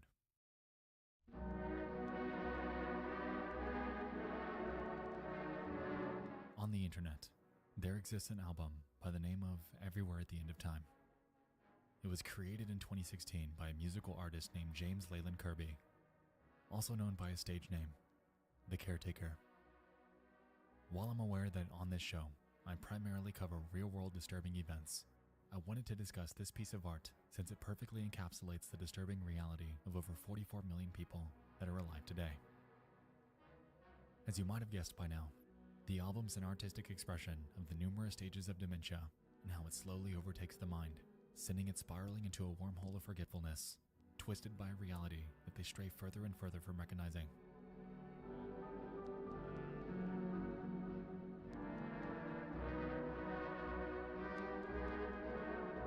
The 6-hour album itself starts off ordinary. It's cheery, calm, and invokes a sense of comfort. As the hours pass and it progresses, Leyland subtly morphs not only the overall tone, but each chord progression and tune into something that hardly resembles what you were listening to a mere half-hour earlier. The descriptions from his YouTube video further exemplify the troubles that dementia patients face, too. Stage 1 is described as the first signs of memory loss. It's a stage that's most like a beautiful daydream, the glory of old age and recollection, the last of the great days.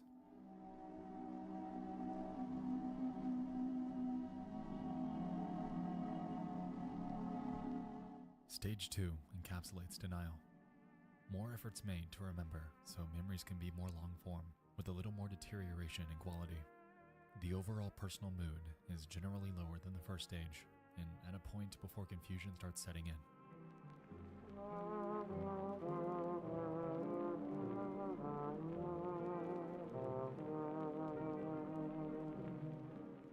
Stage 3 approaches the metaphorical inflection point.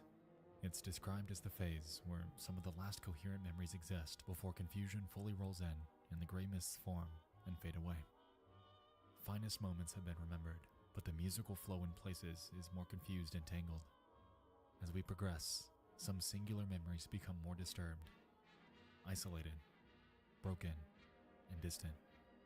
These are the last embers of awareness before we enter the post-awareness stages.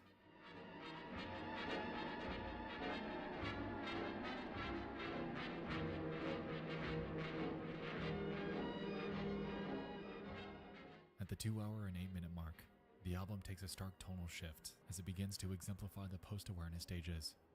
The spot where reality becomes a bleak, confusing mess, and where little seems to make sense. It's described as the point where serenity and the ability to recall singular memories gives way to confusions and horror. It's the beginning of an eventual process where all memories begin to become more fluid through entanglements, repetition, and rupture.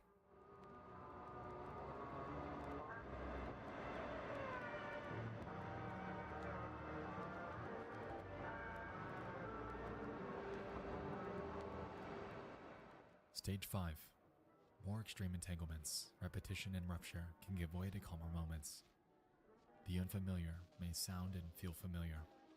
Time is often spent only in the moment, leading to isolation.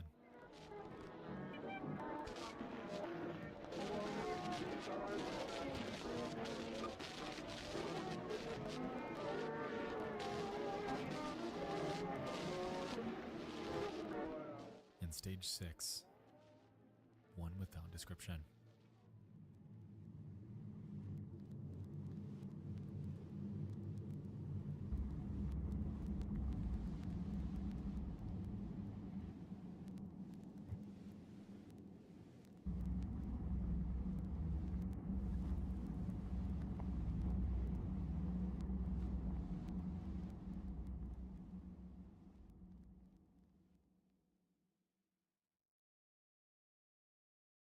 I lost my great-grandmother to dementia just a few years ago, so this album really resonated with me. As a child, I remember her being full of life, always willing to go the extra mile to evoke a sense of union and love, whether it was through her cooking, her stories, or even her presence at family gatherings. She was always someone that welcomed us with open arms when we go visit her. She lived alone. My great-grandfather had passed when I was very young, so unfortunately, memories of him are vague. But I do remember him as being hardworking and an honest man. Over the years, I didn't fully understand it, but I slowly began to notice that something was off. One year we had gone to visit her, and she didn't quite remember myself or my siblings. It's a strange feeling when a family member addresses you with a respectful but off-putting, "And you are?" line that I'm sure most relatives of dementia patients are accustomed to. And then I realized what it was. Slowly, through subsequent visits, I began to notice things, like sticky notes, explaining basic tasks like remembering to shut off light switches, to close the front door, to turn off the water, how to flush the toilet. Family photos were labeled, and her once lively personality had slowly faded away. She was trying so hard to be her, but this condition simply wouldn't let her.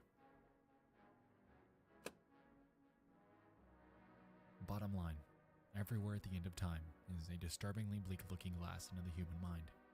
While it isn't creepy footage or a disturbing phone call, this single piece of art is one of the most real, artistic expressions of a human condition that I've ever encountered. Life is fragile and beautiful, and few things have stuck with me more than this. If you have a story about a friend or relative that you'd like to share, feel free to leave it in a comment. While they might have forgotten due to circumstances out of their control, they surely won't be.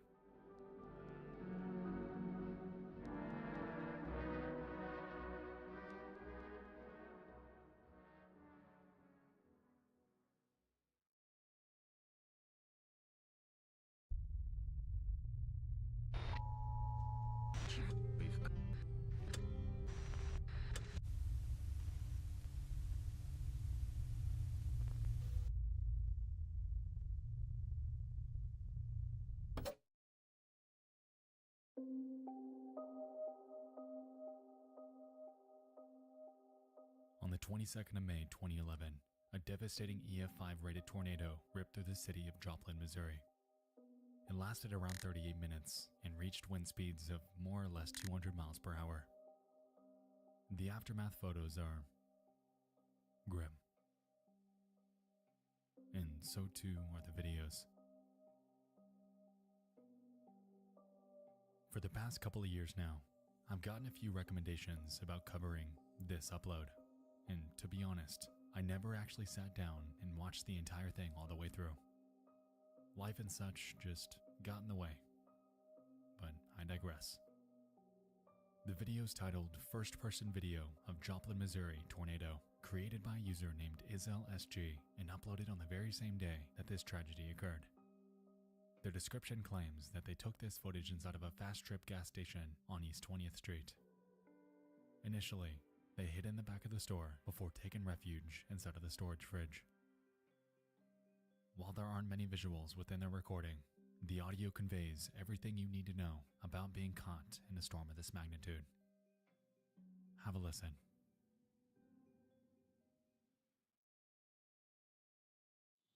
Jared,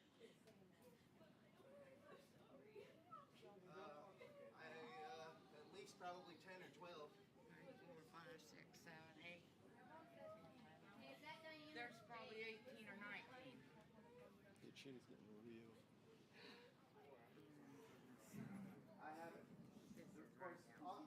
Yeah, they said there was one. They said there was one on the ground at 7th and Range Line. Yeah, but that's the one coming between us. We're on 20 of them. Man, look at that. That's why the wind's that. Yeah. No, they haven't yet. The sirens aren't going. But yeah, they did. What? Yeah, they Dude, did. That's as they we were coming in here. This is getting real. Somebody's door. Go let them in. Someone in.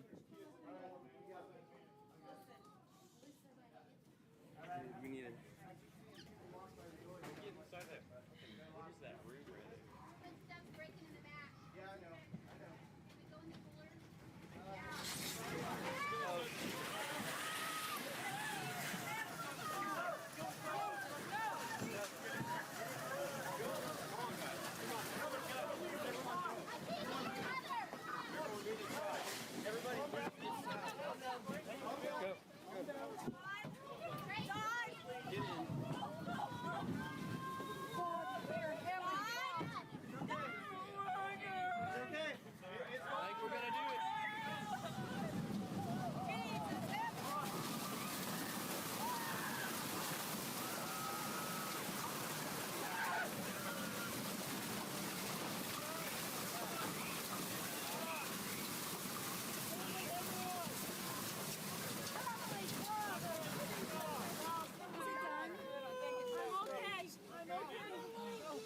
I'm trying to put less weight on him though.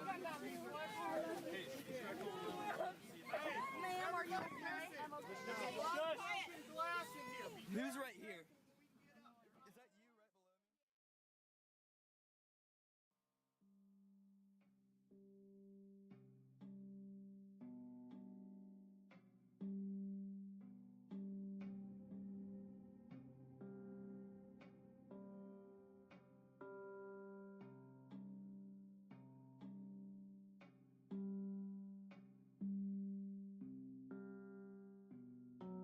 Thankfully, everyone in that store was okay that day. The same, unfortunately, couldn't be said about the others that came face to face with it. In total, the storm took 158 lives and left over 1,100 people injured.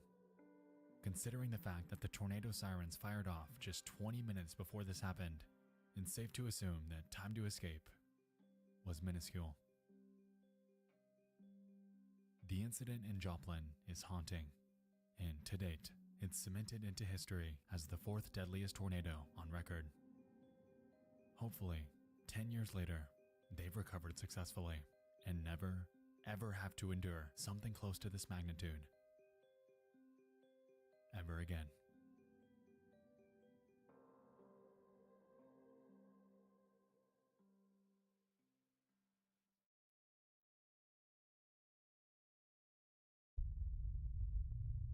There's one coffee made.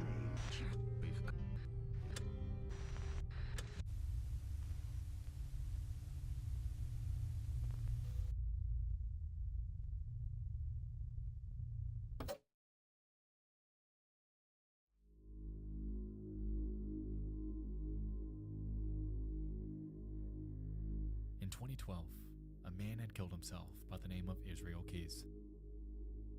He was a serial killer, an arsonist, a bank robber, one of the worst types of people that exist. The reason for his suicide was because he was caught after a kidnapping and ransom attempt over 18-year-old Samantha Koenig of Anchorage, Alaska.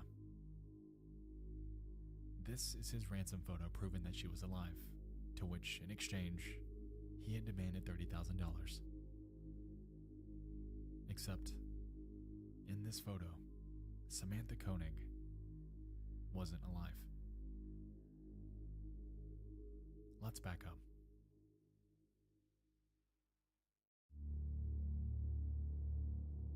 On the 1st of February 2012, Koenig was working at a local coffee booth. She can be seen on this CCTV footage where everything seems fine. About 2 minutes into it, however, we can observe someone approach the window, to which she reacts with unease. Afterwards, we can see her hastily shut the lights off before carrying out his demands in the moment. After some back and forth, she opens the register and can be seen taking out cash to give to the man. He then demands that she kneels before he enters through the window. And a few minutes later, he proceeds to escort her out of the trailer. After this moment, she was never seen again. As it turned out, her final moments were grim. Later that night, and back at his home, it was reported that he sexually assaulted her, robbed her of everything she had, killed her, and placed her corpse in a shed. Even more bizarrely, the day after, he took off to New Orleans, where he went on a 2-week cruise with his family. The entire time, she was left there and was never found. 2 weeks later, and he comes back from his trip. Her body's still in place, and so Keyes dresses her up with makeup and sews her eyes open for a photo with a recent issue of the local newspaper. He did this to invoke the belief that she was still alive, and like we established prior, he had put a $30,000 price tag on her. While this facade was happening, in reality, he had dumped her body in Madanuska Lake, a few miles north of Anchorage. Israel Keyes was later caught. However, it wasn't where you'd expect. As it turned out, he'd taken off towards the mainland US, utilizing Koenig's bank card for cash withdrawals as if nothing happened. Because of this, police were able to follow his trail and eventually tracked him down to a Cotton Patch Cafe in Lufkin, Texas. It was the morning of March 12th when Texas Ranger Stephen Rayburn would perform the arrest, and afterwards, Keyes was promptly sent back to Alaska, where he eventually confessed to not only this act, but numerous others. By December of that year, though, he would be found dead in his jail cell. He had slit his wrists and tried to strangle himself, leaving behind his own corpse and various notes and drawings made in blood under his cell bed. To this day, police are still frustrated by this, as with his life went countless questions unanswered. Samantha Koenig was just an ordinary person working her job, as we all do. She didn't sign up for this. She didn't provoke anyone, and she sure as hell didn't deserve the fate that she was given. What she thought would be just another night at work had devolved into a surreal night of hell. A night of hell that led to an injustice. And, frustratingly, there's nothing that anyone can do to ever bring her back.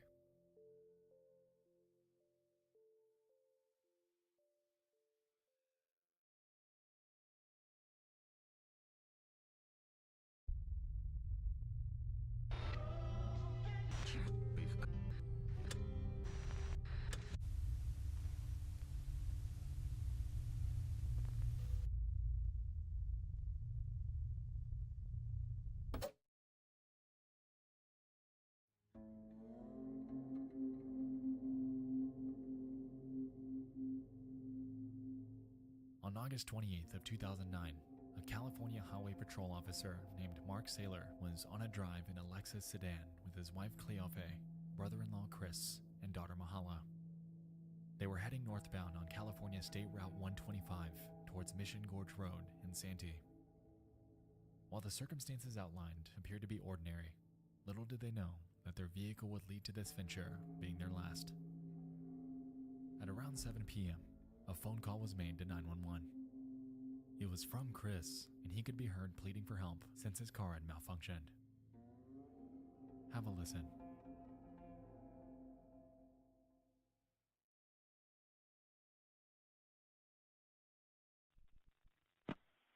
911 emergency. What are you reporting? Yeah, we're in a Lexus. I'm sorry, your cell phone's cutting out. We're going north 125. Mm-hmm. And our accelerator stuck. I'm sorry? Our accelerator stuck. We're on 125 and we're in break. Okay, northbound 125. Where are you passing? We are passing. Where are we passing? We're going 120 Mission Gorge. We're in trouble. We can't. There's no break. Okay. Gorge and freeway half mile. Okay, and you don't have the ability to turn the vehicle off or anything? We're approaching an intersection. We're approaching an intersection. Okay. We're approaching an intersection. Hold on. Pray. Okay. Oh shoot. Oh. Okay. Hello?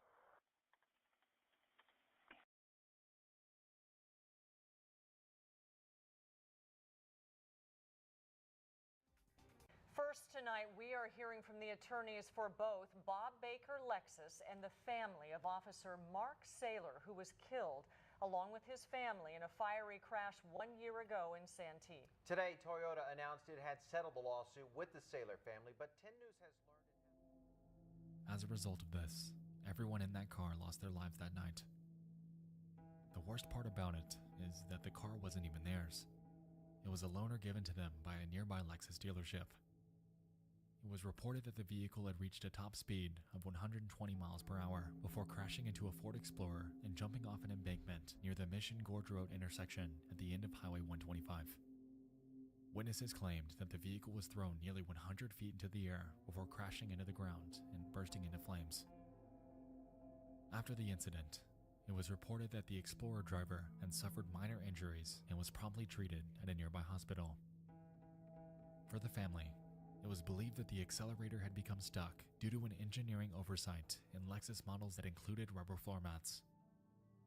After a myriad of other incidents related to this, Lexus eventually rolled out numerous recalls from the span of 2009 to 2011, most of which being related to the accelerator pedal. The sheer amount of issues in affected vehicles are staggering too. On your screen is a list of the recalls they'd sent out, and as you can see, a ton of them are related to the brakes or the accelerator pedal. By the end of it, over 5.2 million vehicles were affected, and in hindsight, it's safe to say that anyone driving a Lexus model from 2009 to 2011 were rightfully on edge. The families of the victims eventually filed numerous lawsuits against Toyota, and as a result, they eventually came to a $10 million settlement. No matter how you slice it though, no amount of money can bring someone back from a design failure that they had no control over. They didn't deserve to die that day, and his final 911 call will forever remain cemented into internet history as one of the most disturbing real-world examples of a simple weekend drive that shouldn't have ended the way it had.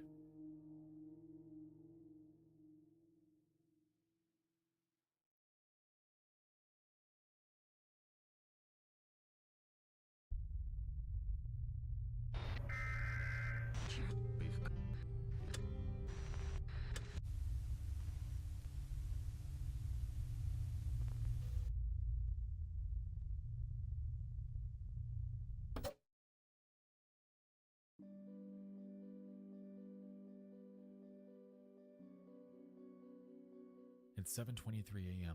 on the morning of September 29th of 2016. Passacack Valley Line Train 1614 departs the Spring Valley Station in New York, heading southbound for the Hoboken Station in New Jersey. One way, the trip takes about an hour by train, and on board that morning were an estimated 250 passengers. The ride itself is mostly okay, with nothing seeming awry. Time begins to pass, and train-goers await the day of work ahead of them.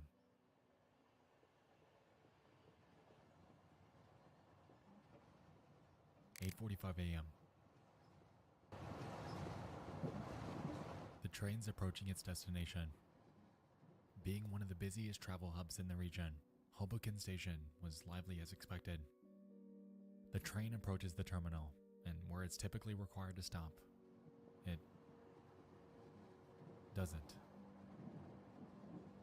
It maintains its full speed and crashes through the buffer stop at the end of the rail, causing passengers to be thrown throughout the cabin and forced into a manic frenzy with no clue on how to process it. We just kept going and going, no braking, no nothing, Jamie Weatherhead Saul claims. The moment feels like an eternity, at least until gravity does what it does. The train comes to a halt past the rails and up against the terminal wall, and the normally busy and lively train station is now temporarily declared a disaster area. On this day, 114 passengers are injured and one loses their life. September 29th is now forever associated with the tragedy that should not have happened.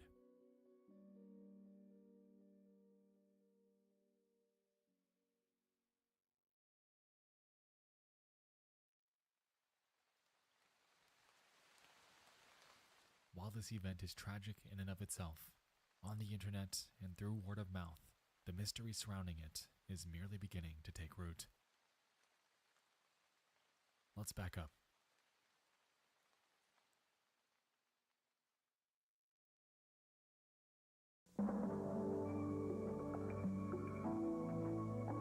Good morning from the wires of Associated Press and the WKTV. It's one day prior, the 28th. A central New York TV station named WKTV was broadcast on the usual 6 p.m. lineup. During a commercial break, however, something peculiar would overtake their station. Let's have a look.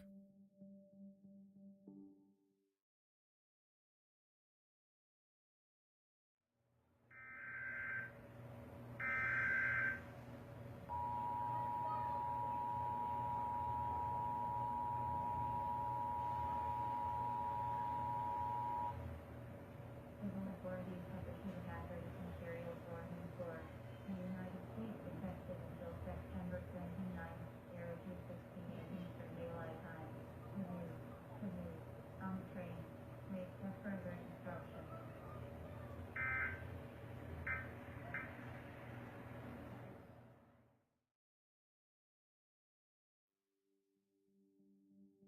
Civil authorities have issued a hazardous materials warning for the United States, effective until September 29th, 2:16 a.m.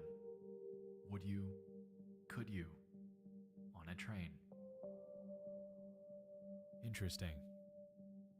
Not only did they appear to be hacked, but of all things, it referenced a Dr. Seuss quote about a train. And the timing is striking. Immediately after, WKTV puts out numerous statements. From their Twitter. If you were watching our 6 p.m. newscast, you saw a hazardous materials warning message. There is no such warning. It was a technical error. And later that night, from their website. If you were watching our newscast around 6:17 p.m. or at 10:38 p.m., you may have seen a hazardous materials warning crawl across your screen. There is no such warning. The message was an automated test which was not intended for public display. This message originated from FEMA as a test and had the national location code in it. Tests should not have that code as it's automatically retransmitted. We've contacted the New York State Broadcasters Association, who administers the emergency alert system in New York. We're working with FEMA to resolve this. Our apologies for the confusion this may have caused. In total, there wasn't one, but 2 of these alerts. Unfortunately, I wasn't able to find footage of them separately. However, it's safe to assume that they were either the exact same or very similar. Interestingly, if we pick apart their wording, WKTV is mostly pinning the blame on FEMA, the Government Disaster Relief Program. An interesting claim, but perhaps that's all it was. One day later, and the train crash occurs. WKTV releases yet another statement containing an update. FEMA replied that they did not send this out. They'll launch a full investigation into how their codes were hacked. WKTV seems to be the only target of this hack. For now, we've disabled the codes in our decoder that trigger this alert. If there's a real national alert, we'll still receive it from the local radio stations we're assigned to monitor. WKTV will cooperate fully with FEMA, providing information about our hardware, software, and internet access, and will provide log files from our devices. This information will be helpful to FEMA to track down the source of this hack. Oddly, around the same time that this was happening, other videos began to crop up showing strange alerts that had happened in places around the United States. While these are indeed strange, and do hint at the possibility of a system-wide hack, the incident that occurred on WKTV was the only one of its kind to include this unusual Dr. Seuss quote. Unfortunately though, to this day, the origin and motive of why this happened or who did it has remained unsolved. Of all the entries I've covered thus far on disturbing things, this is one of the most bewildering. Understandably, since this occurred, conspiracy theories have cropped up all over the internet, theorizing on the potential of the train operator being complicit and entertaining the idea that the crash was somehow planned by some external party. While I personally don't subscribe to these, what I do find highly unusual is the timing. And I don't think I'll ever be able to shake that.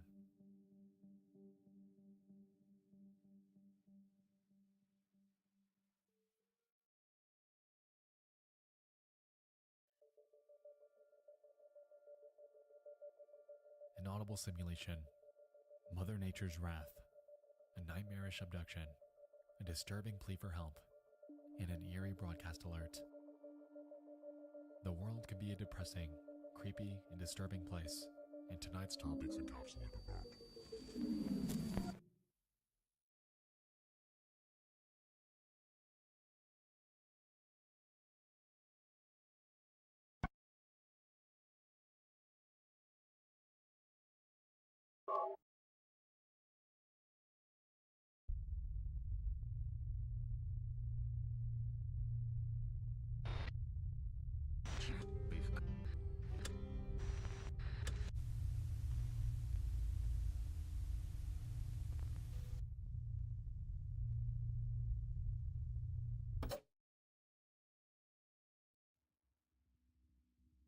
It's the 23rd of February 2017. A criminal trespassing incident occurs in Billings Heights, Montana. Case number 17.12420. The local police department takes to Facebook soon after to ask for the public's help in tracking down this mysterious individual that, considering what he'd done, is every parent's worst nightmare. The Billings Police Department is asking for the public to be aware of an incident that took place last week in the Billings Heights. On the above date and time, officers responded to a possible burglary in progress. The female resident reported to officers that she observed a male subject in her infant daughter's bedroom on the baby monitor. The victim said she immediately went to her daughter's bedroom, removed her daughter, and left the residence. When officers arrived, the residence and neighborhood were searched, but the suspect was not located. The victim said that the baby monitor is synced to her cell phone.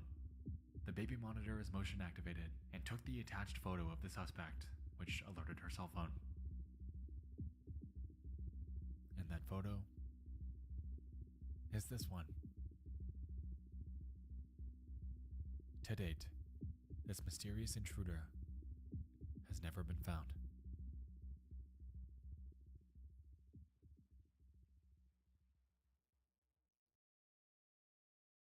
The world can be a depressing, creepy, and disturbing place, and tonight's topics encapsulated that. You and I just dove into 6 disturbing things from around the internet. I hope you all enjoyed this, and if you have any further submissions for this series, feel free to submit them to the show's inbox at dtfaisubmissions@gmail.com. Thank you all for watching. I'll see you soon. I love you all. And good night.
If you're like me, then you love spending a good Friday night with a drink or snack in hand, binging some creepy websites, videos, and online posts that you might dig up. While we know damn well that these will creep us out and or keep us up all night, there's something about it that's so incredibly captivating that we endlessly subject ourselves to this spooky torture. Welcome back to Disturbing Things from Around the Internet, your one-stop shop for bite-sized and unnerving finds that I've stumbled upon in the last few months. We're on episode 9 now, so if you're craving some more content after this, go check out the playlist on my channel for the 8 other videos from this series to endure. It's time, on this October night, to dive into 5 more hand-picked and disturbing things from around the internet.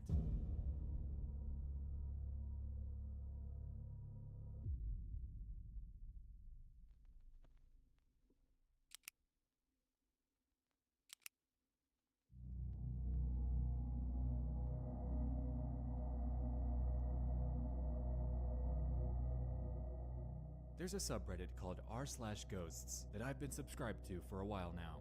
Most of the content on there typically falls into the category of an orb picture, a video that shows dust flying past a camera, or a testimonial of something out of the ordinary that might have happened to someone. Occasionally, however, things will pop up on there that legitimately freak me out, and such was the case here. On June 30th, a user named EnigmasLight209 made a post. Years ago, my sister had a Dora doll that she really loved that could move its head electronically. However, we never put batteries in it because at the time we couldn't afford a lot of stuff. My mom caught my sister singing and playing with the doll, not even noticing that the doll turns its head to look at her. Attached here is a video that's 33 seconds long. In it, we can see the bizarre phenomenon that they'd experienced. Have a look.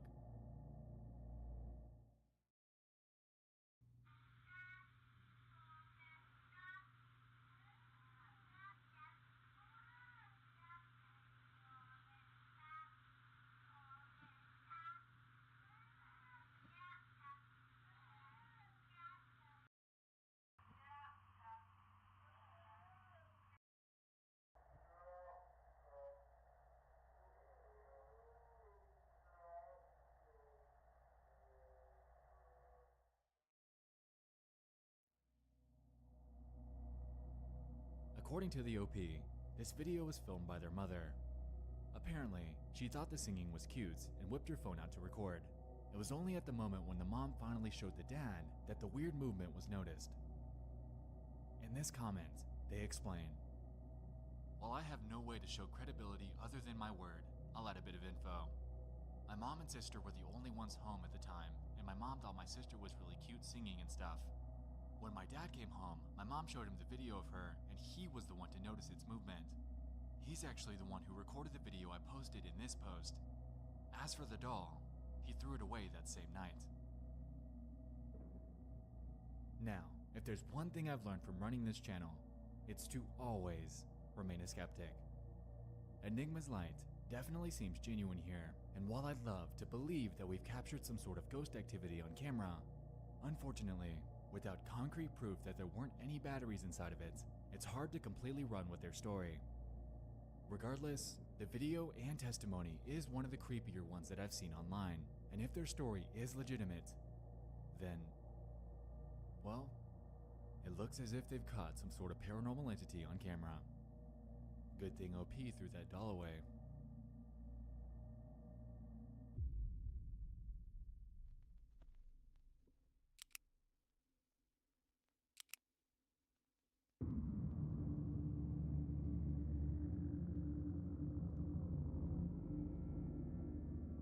Entry number 2 comes from YouTube. Back in February of 2011, a user by the name of Boog731 would begin to make a series of videos outlining an extremely odd stalking situation that they'd become wrapped up in. According to a February 12th upload, Boog claims that for several months, a guy has made it a point to sit next to him on the train, follow him from there to his car, and strike up conversations that led absolutely nowhere. After threatening legal action, he still unapologetically persisted. Apparently, this all stemmed from one simple conversation that this man, named Gerard, attempted to start with him months prior. Unbeknownst to Boog, this simple convo would result in him opening up a can of worms that would become his worst nightmare. On his channel, we see 4 videos in different situations, all surrounding Gerard following him on different days.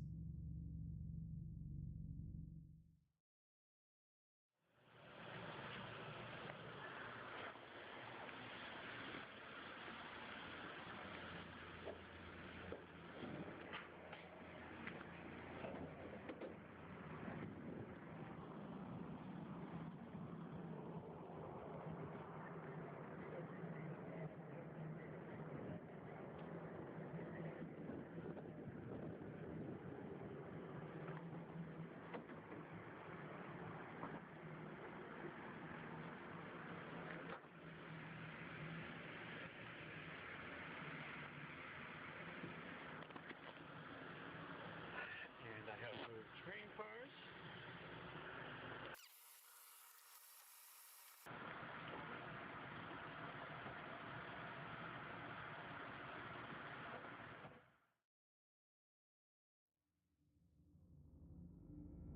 Eventually, Boog becomes fed up and decides to confront him directly about his incessant stalking. In the last video he took, on February 18th, he decides to make a scene in order to get the point across that he wants to be left alone. Here, the video opens up with Gerard following Boog off the train before Boog finally turns around and tells him to get back on and to stop following him.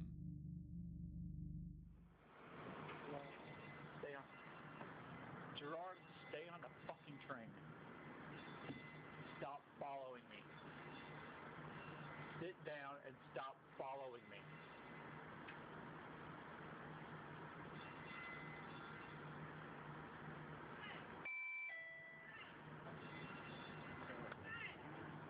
Sit down and stop following me. We're going. Sit down. We're going. Sit down.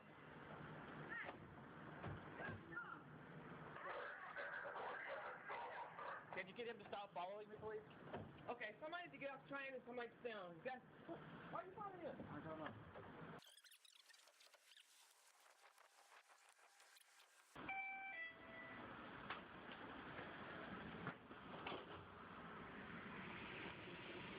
And here he is, still following me.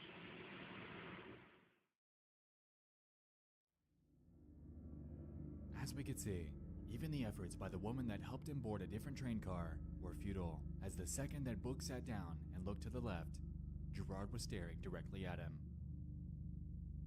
Unfortunately, after this point in time, the uploads regarding this seemed to stop entirely. While this is so, Boog did end up giving us an update after all, albeit in the form of a description update. Here, he claims this. Thank you all for the concerned and constructive comments and feedback on these stalker videos. These were recorded in 2011, and since then, this guy has disappeared. After bringing the police in on the matter, I think he got the hint and I was left alone.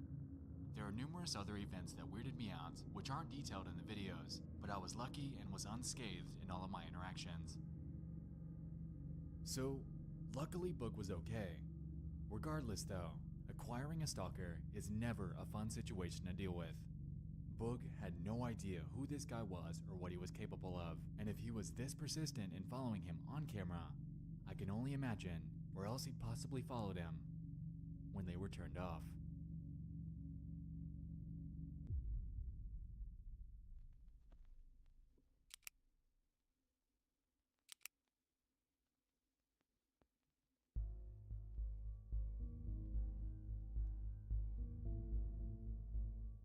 On Sunday, February 10th of 2019, an extremely terrifying incident would unfold at a gas station in Hall County, Georgia. Early that morning, a couple pulled into the parking lot of a Quick Trip gas station and parked near the front door. Soon after, a man approached their vehicle before an altercation broke out, resulting in the death of the passenger inside. Eerily, when this was unfolding, bystanders were in their car recording the entire thing on Snapchat. The video that you're about to watch is about 30 seconds long and is absolutely chilling.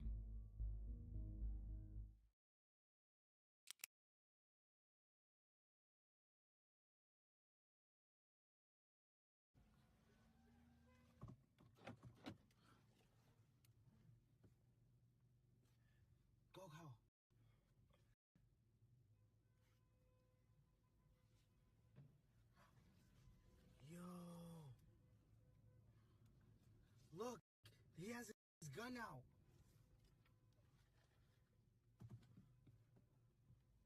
Hold on.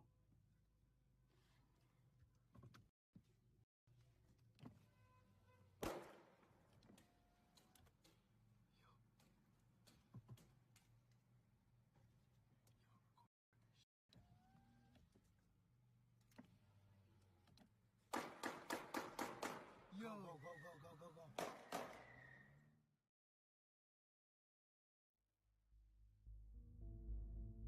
James Elliott Bloxham, the alleged ex-boyfriend of the driver of the vehicle, was charged with the felony murder of a man by the name of Chester Morrison. Bloxham fired the first round into Morrison's head, then 6 shots thereafter into his torso.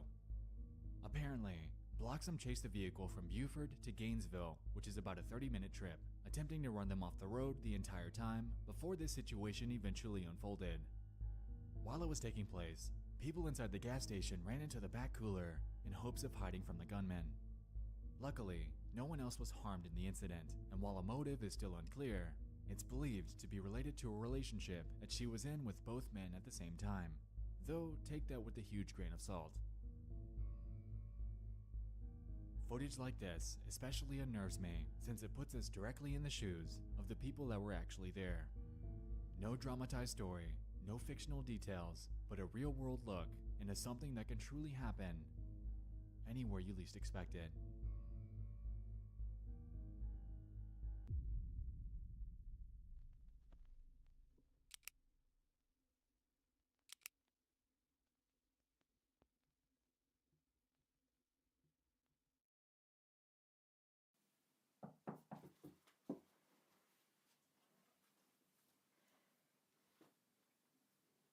Good afternoon. Nice to meet you.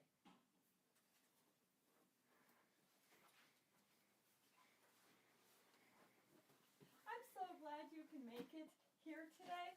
My name is Kaylin, founder of Scrapbooking for Everyone. I like to create scrapbooks.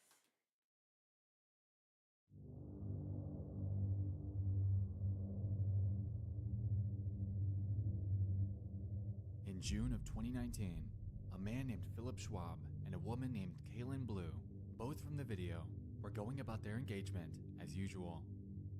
The two lived with Schwab's mother in Idaho Falls, Idaho, and seemed to be doing pretty well. Or so most people thought. Eerily, on the night of Saturday, June 22nd, everything would go horribly awry while Schwab's mother was away.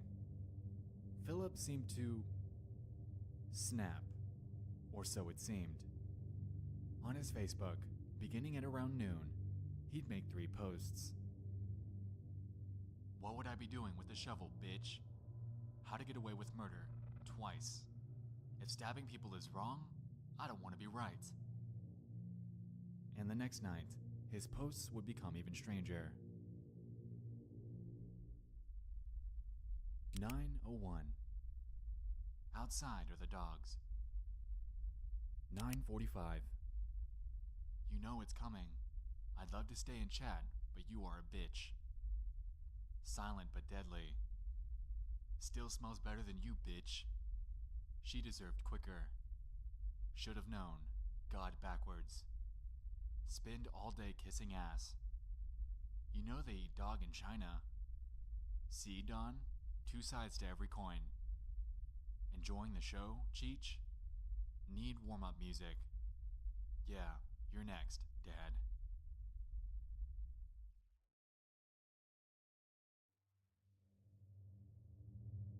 Now, some might assume that he was either shitposting or being edgy, but he wasn't.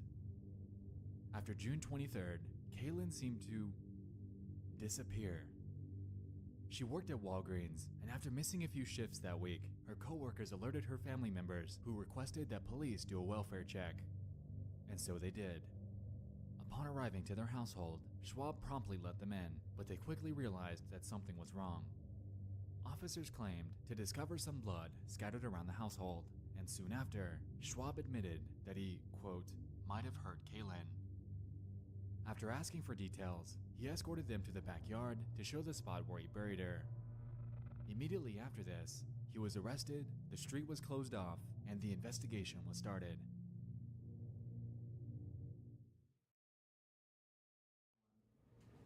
that the defendant, Philip Michael Schwab, on or about the 23rd day of June 2019 in the county of Bonneville, state of Idaho, did willfully, unlawfully, deliberately, with malice aforethought and premeditation, kill Kaylin Marie Blue, a human being, by stabbing her, thereby causing her death. The possible penalties are the death penalty, life imprisonment with a minimum of 10 years, $5,000 compensatory fine, and $50,000 fine along with restitution.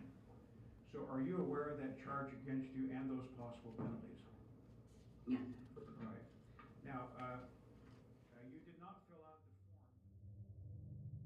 According to his confession, Kaylin apparently moves around in her sleep pretty heavily, and that night, when she routinely woke him up doing this, he proceeded to stab her in the neck.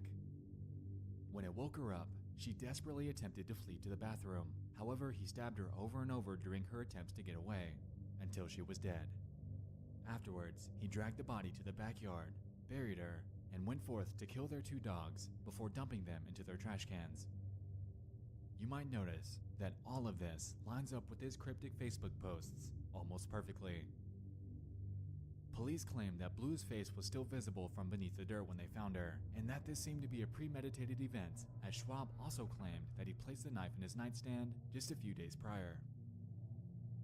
The video that you saw earlier was one that the two filmed for her YouTube channel in 2016, and it's completely bizarre to watch, knowing that just 3 years later, this would play out.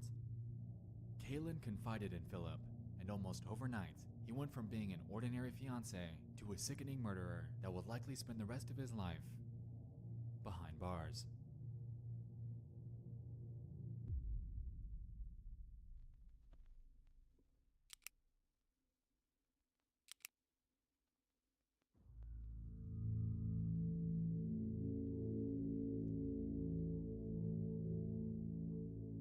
There's a channel on YouTube by the name of Kate Yup. Something a bit odd about Miss Yup is the fact that you can't contact her at all. Look for links in the description? Good luck. Email in the About section? Non-existent. But that isn't even the weirdest part. Allow me to establish some pretext. Kate Yup is an up-and-coming mukbang channel that's been making videos since March of 2018. Her typical style involves her wearing a mask to conceal her face while consuming ungodly amounts of food in one sitting. Now, it's pretty normal stuff in the world of mukbang, but it gets deeper. At one point, Kate made videos weekly. Now, it's monthly, if that. Her audience began picking up on her slowing upload schedule, but really didn't think much of it because it's really not that out of the ordinary. So why are we talking about her? Well, there's one video on her channel that successfully sparked a wildfire of theories, pondering if she's being held captive. In this upload, her audience began to notice things. Signs that something was awry.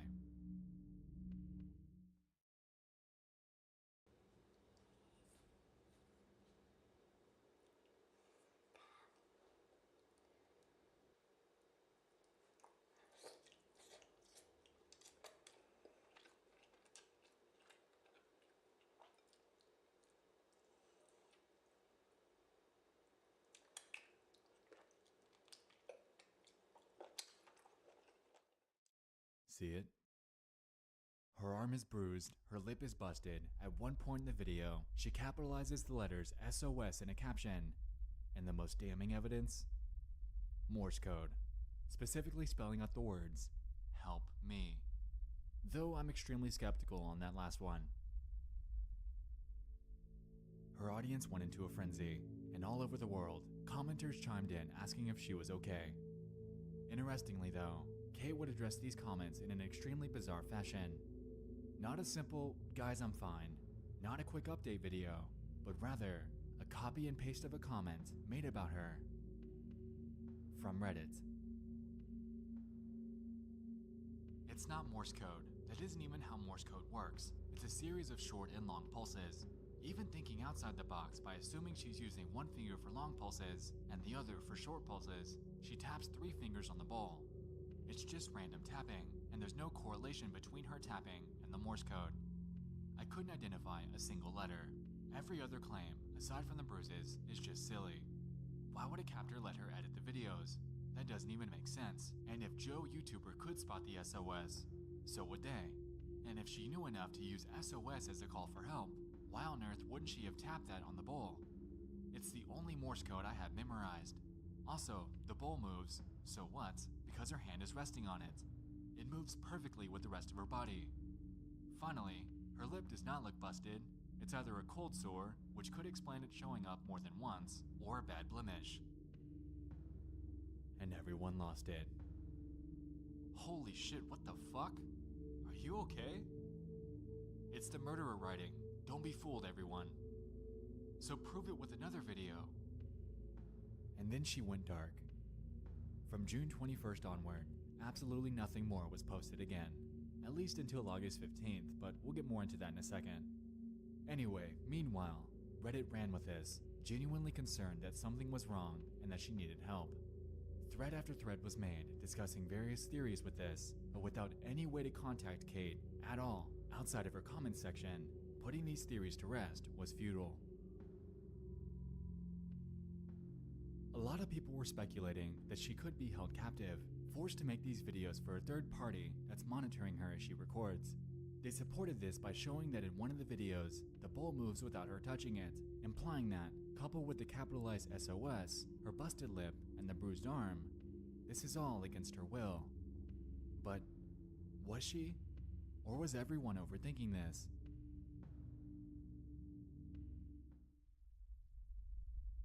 August 15th. I'm alive.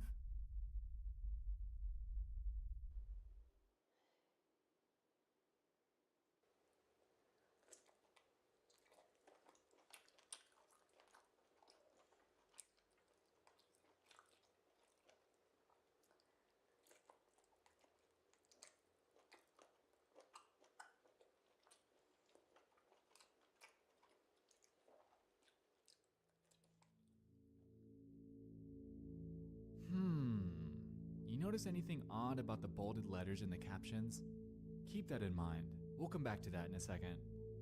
Anyway, here she addresses the audience and claims that she's okay. Definitely nothing to see here, right? She is smiling after all. She then goes forth here to explain to the audience that she absolutely loves the food she's eating. Octopus tentacles, love that. Brown shrimps, so much flavor, salty and crunchy, so good. Salmon, raw of course, my first love, the butter of the oceans. But then you notice that she didn't capitalize the beginning of these. I wonder why. 002 H 007 E 752 L 1126 P. Interesting. After scrubbing through, none of the other captions contained any other capital letters, so this undoubtedly was intentional. Because of this, interest in her channel was fueled once more on Reddit and in her comments. People have postulated that she could, much like most had assumed with Marina Joyce, be forced into doing this by a captor, and motives have ranged from financial gain to her potentially being trafficked. All in all, it's hard to discount the stark evidence pointing to the possibility of something deeper going on here. Kate Yup is a bizarrely confined channel, locked solely into the realm of YouTube, giving us absolutely no method of contacting her outside the platform. While in her latest upload, the help acrostic is the most obvious, it could simply be her playing into this newfound mystery for clicks. If she isn't, however, then we're firsthand witnessing someone that's in trouble, desperately reaching out in any way she's able in order to gain a sliver of help.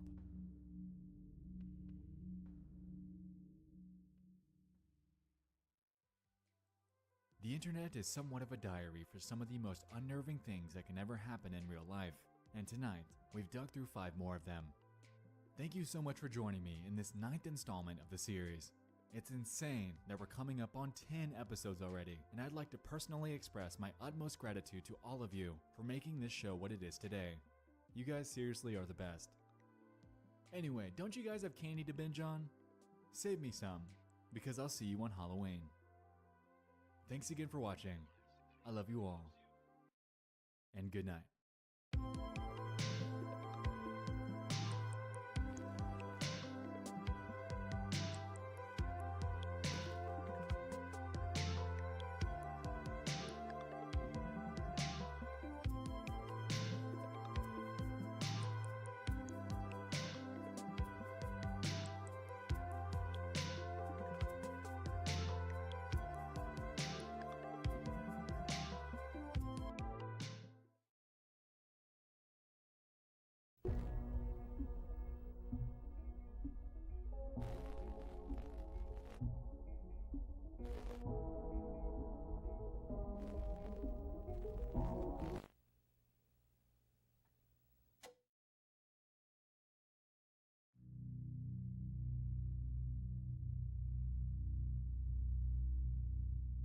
Since the dawn of the internet, data sharing across various mediums has been commonplace in many households around the world. Allowing everybody to become interconnected within a vast sea of endless information was absolutely inconceivable just a few short decades ago, definitely becoming something that we take for granted today, whether we realize it or not. Within this vast sea of surface-level internet content, an underbelly exists that harbors some of the darkest videos, images, posts, stories, and real-life situations that people have documented online. These, for the most part, are largely hidden away from those that refrain from doing a little digging. But luckily for you, tonight we're going to explore 5 of them that I've recently come across. Welcome back to Disturbing Things from Around the Internet. This is a showcase series of various disturbing finds that I've stumbled upon online in the last few months. If you're new, this is part 8, so if you haven't yet, definitely go check out volumes 1 through 7 after this video. With that out of the way, get comfortable because it's time, once again, to dive into 5 more hand-picked and disturbing things from around the internet.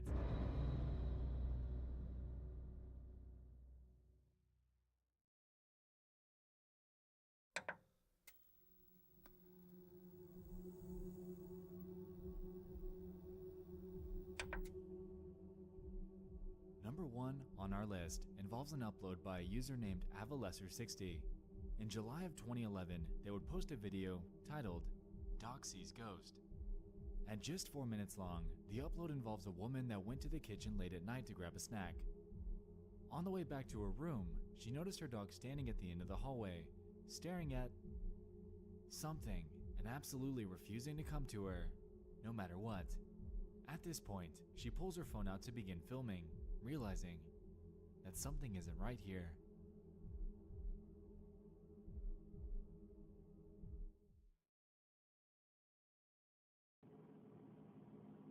Can you come over here now? Come here, Smooch.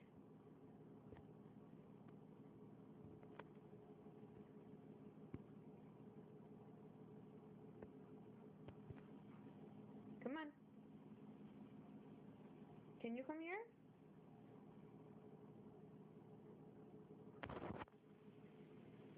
Come here, Smooch.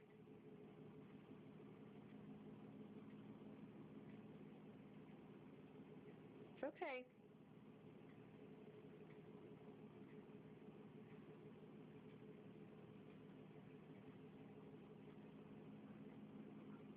It's okay.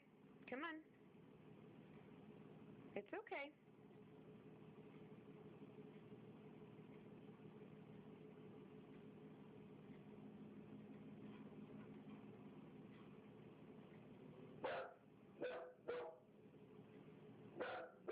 It's okay, come on.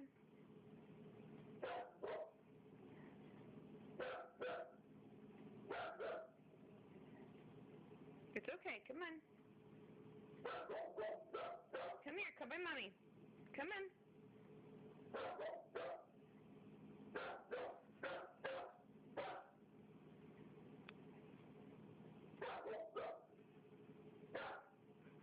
Smooch, come on.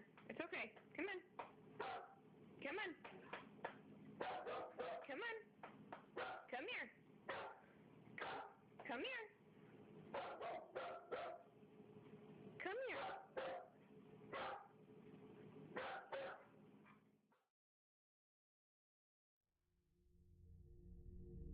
After a couple minutes of this, she eventually begins yelling out, leave my dog alone, convinced that she's accompanied by some sort of entity that's preying on her dog. Standing firm, she continues to convince it to come to her. Good. I opened your cabinet for you.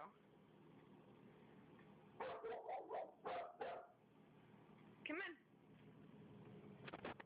Come on. Alex, come on. Come here, baby. Come on.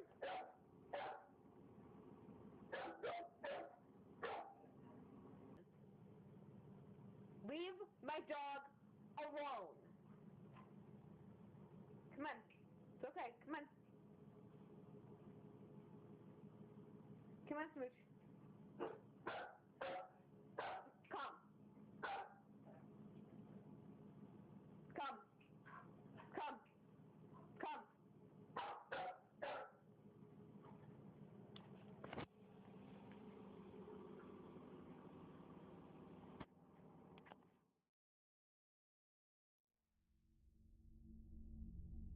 Like we just saw at the end, the dog never ends up following her command, ultimately retreating around the corner.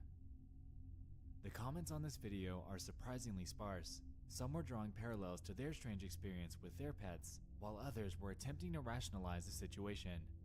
One commenter claimed that this wasn't the work of any sort of ghost at all, but rather, the dog was scared of the black box at the edge of the frame, or what it presumed to be a shadow in the kitchen. Now, in a way this makes sense, but they're hell-bent on staying on their side of the hallway at all costs. Dogs generally know their homes pretty well. What about this box or shadow would freak it out so much here? Also, we can notice that the dog stares up at the top right corner for most of the video, which makes it seem like whatever it's scared of isn't exactly on or near the floor. Nonetheless, the video is strange, and at just over 1.5 thousand views in nearly 8 years, it definitely deserves some more insight. This dog saw something. What that something is, exactly, is unclear, and it might sit that way for good.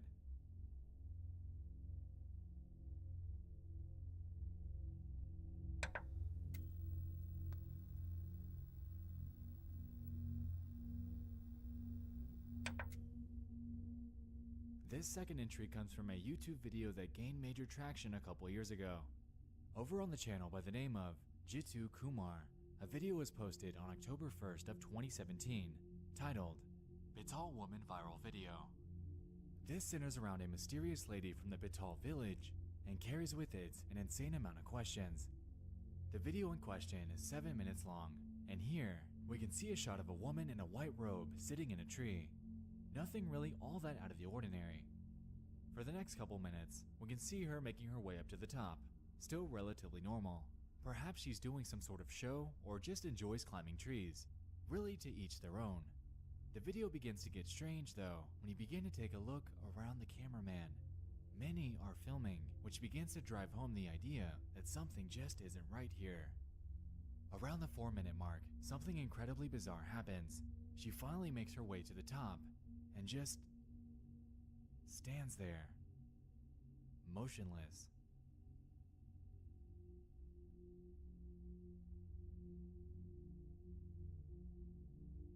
What's blowing my mind about this entire thing, first and foremost, is how she's managing to keep her balance all the way at the top of this large tree on such a small branch. It doesn't seem to bow, and it doesn't look like she has any support to keep her so still. So what's going on? Incredibly curious about the context here, I dug through the comments, but this didn't lead very far. Some were simply writing this off as totally fake, while others, like myself, were trying to get some backstory. What I was able to find though was a video by a channel called Viral V. They posted this footage as well, and made the claim that this woman was doing this because she was possessed by a spirit.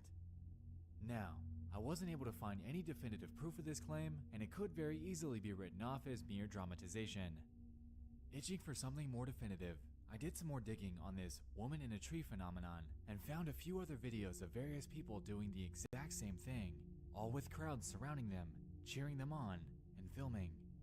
This leads me to the assumption that this has to be some sort of ritual. Unfortunately, information about said ritual is incredibly sparse online, so this is merely another theory. Nonetheless, the woman ended up making it back down safely. Whether this was the work of a demonic possession or a sort of rite of passage, this footage is bizarre, and to this day, remains cloaked in mystery.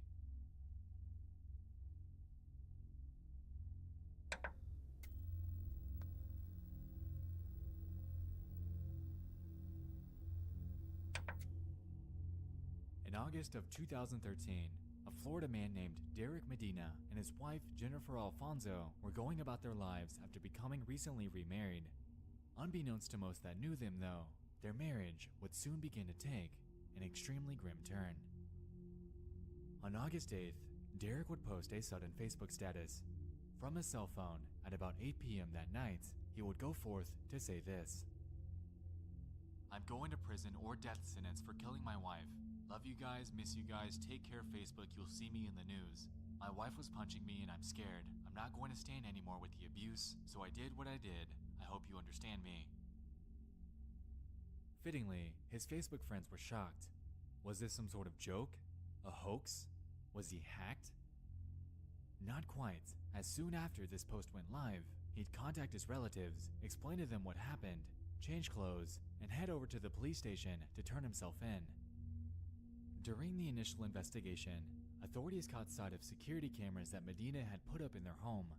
After confiscating that and going over the footage, we're able to see firsthand what actually played out that night.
You might notice in that video that after the smoke flies up from the gunshots, he leaves the room before returning to take a second look at her. This wasn't just to take a second look. Remember that Facebook status that I mentioned prior from Derek? He posted another one as well at around the same time. In this other post by him, we're able to see his deceased wife slumped back. The caption that he attached to this was a grim "R.I.P. Jennifer Alfonso." Since this happened, Derek Medina had, like we established, turned himself in. Interestingly though, he pled in self-defense, claiming that she charged at him with a knife. Because of this claim and the results of the investigation, he was convicted of second-degree murder and ultimately was sentenced to life in prison. Across the internet, you're able to find more surveillance videos of what actually went on behind closed doors in their home. These are hard to watch, but ultimately reveal that the domestic struggles that the two faced in their relationship were probably more common than we think.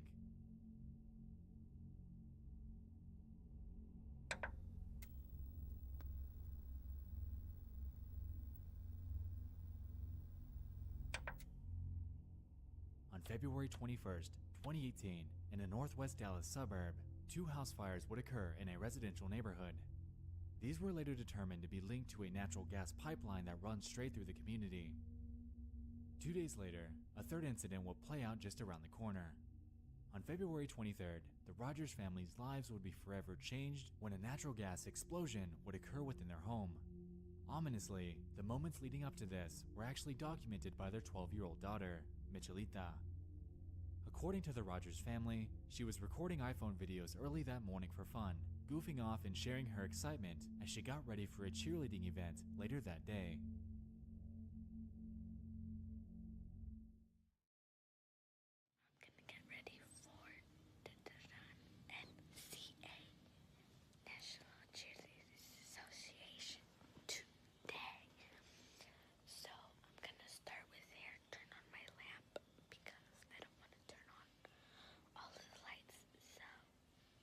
I went ahead and connected my straightener, and I still have to connect the curling iron. And I already got halfway started doing the braid. After this, she would proceed to make a time lapse of the next few minutes as she got ready. The first few seconds of this seemed pretty ordinary, and there was absolutely no implication that anything had gone awry. Until one frame, when the camera goes dark.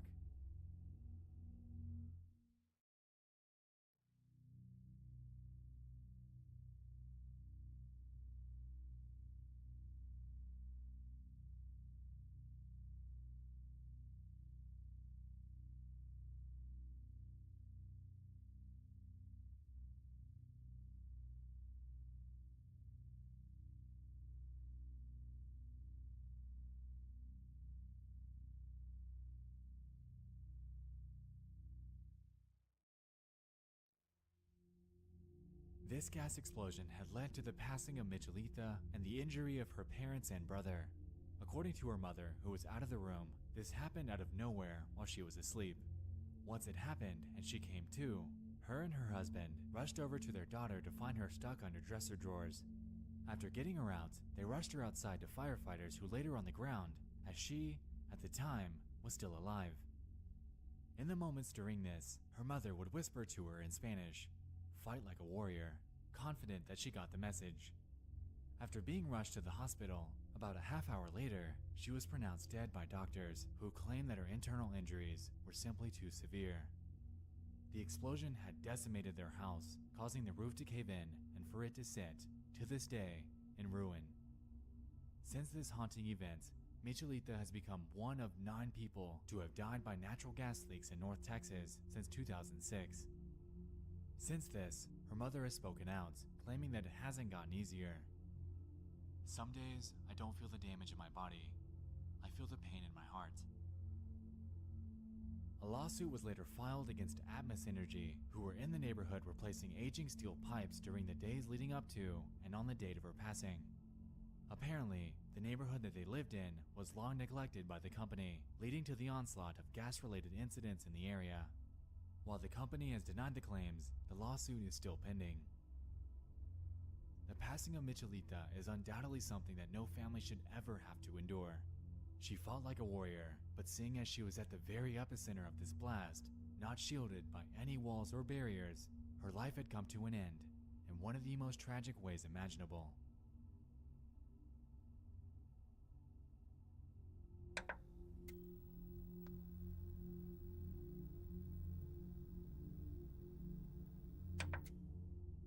A widow named Sandra Harold and her pet chimpanzee, Travis, have lived together in Stamford, Connecticut since 1995. Having raised him with her late husband since he was just days old, Sandra often referred to Travis as more of a son than a pet. They'd often bring him along to work and his shopping trips around town, and having been socialized around humans for his entire life, the Harolds maintained a growing trust in what they believed to be his extremely calm and well-trained demeanor. On the night of February 16th, 2009, this notion would be thrown into a tailspin when a friend by the name of Charla Nash would visit them. At around the same time she'd arrived, Travis had gotten a hold of Sandra's car keys and left the house. Noticing that Charla was holding a Tickle Me Elmo, Travis's favorite toy, he brutally attacked her, latching his hands onto her face and pulling it apart, piece by piece. At this point, Sandra would grab a butcher knife and run out to begin stabbing him in an attempt to get him to stop. This ended up being futile though, as it only made him angrier. Since this was the case, Sandra rushed back to grab the phone. She dialed 911 and in a desperate plea, manically described the situation as it was unfolding in front of her. Stand for 911, where's your emergency? This is Sandy. 241 Wargreymon Road. What's the problem? Police. Send the police. What's the problem there? The chip killed my friend. What's the problem with your friend? Oh, please. What's the problem with your friend? I need to know. Send the police up with a gun. With a gun. Hurry Who up. has a gun? Please hurry up. He's killing my girlfriend. What is the problem? He's killing my friend. Who's killing your friend? My chimpanzee. Oh, your chimpanzee is killing your friend. Yes. He ripped her apart. Hurry up. With a gun. Hurry up, please. There's someone on the way. With guns, please. You shoot him. What is the monkey doing? Tell me what the monkey's... He ripped her face off. He ripped her face off? He's trying to attack me. Please, Okay, hurry. I need you to calm down a little bit. They're on the way. Can you put yourself away? I don't want the monkey attacking you. Please, hurry up. Listen to me. They're on the way, ma'am. Guns. They gotta shoot him, please. Please, hurry. Please tell him. Please tell him to kill him, please. They did, Sandra. They're shooting at him already, okay? But he's not dead. I know. They will continue until he's dead, okay? I just need you to stay on the phone with me and breathe.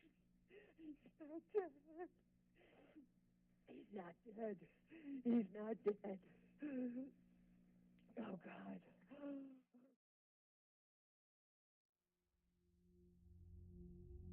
When the police arrived, Travis, after engaging with the officers, was shot numerous times, which resulted in his death. As for Carla, her face was completely ripped off, and she was immediately rushed to the hospital, where she underwent over 7 hours of surgery on her face and hands. According to medics, she lost her hands, nose, eyes, lips, mid-face bone structure, and maintained significant brain injuries. A few weeks later, it was announced that she'd be blind for life.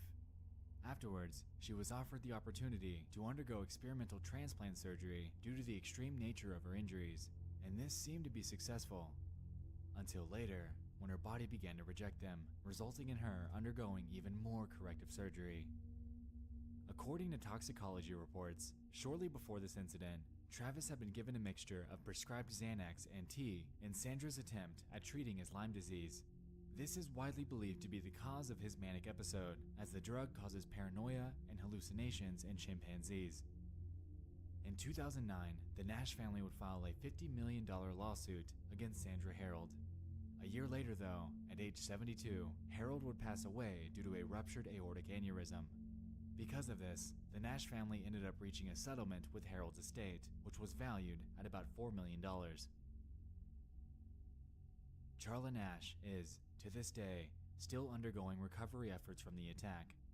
What played out on the night of February 16th, 2009 is incredibly tragic and will undoubtedly remain in the back of her mind for the rest of her life.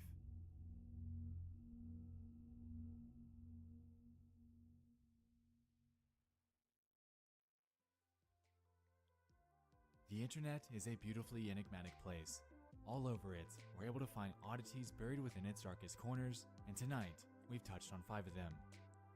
Thank you so much for joining me in this 8th installment of Disturbing Things from Around the Internet. If you know of any other bite-sized discoveries that you'd like to see on a future installment, definitely throw them my way on Twitter or via email. With that being said, thanks once again for watching. I'll see you in the next one. I love you all, and good night.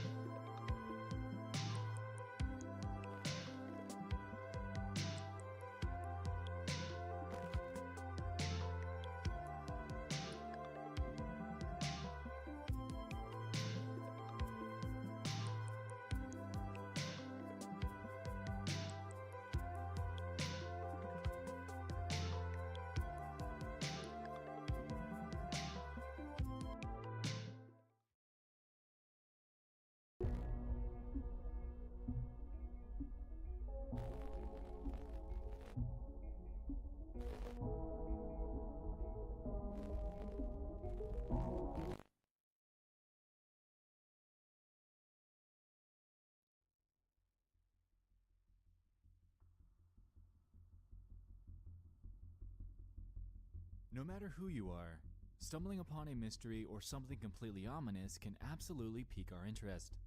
Something about the darker, more mysterious side of the world has the power to endlessly spark our curiosity as we all try to grasp whatever it is that we stumble upon in order to make some sense out of it. Using the internet for ordinary things like social media, sending emails, and entertaining ourselves is surely commonplace these days. However, the underbelly of the internet is right there under our nose, and often hiding in plain sight. Welcome back to Disturbing Things from Around the Internet.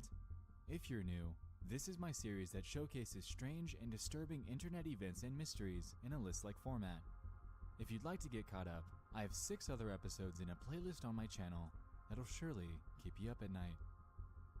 With that out of the way, it's time, once again, to dive into 5 more hand-picked and disturbing things from around the internet.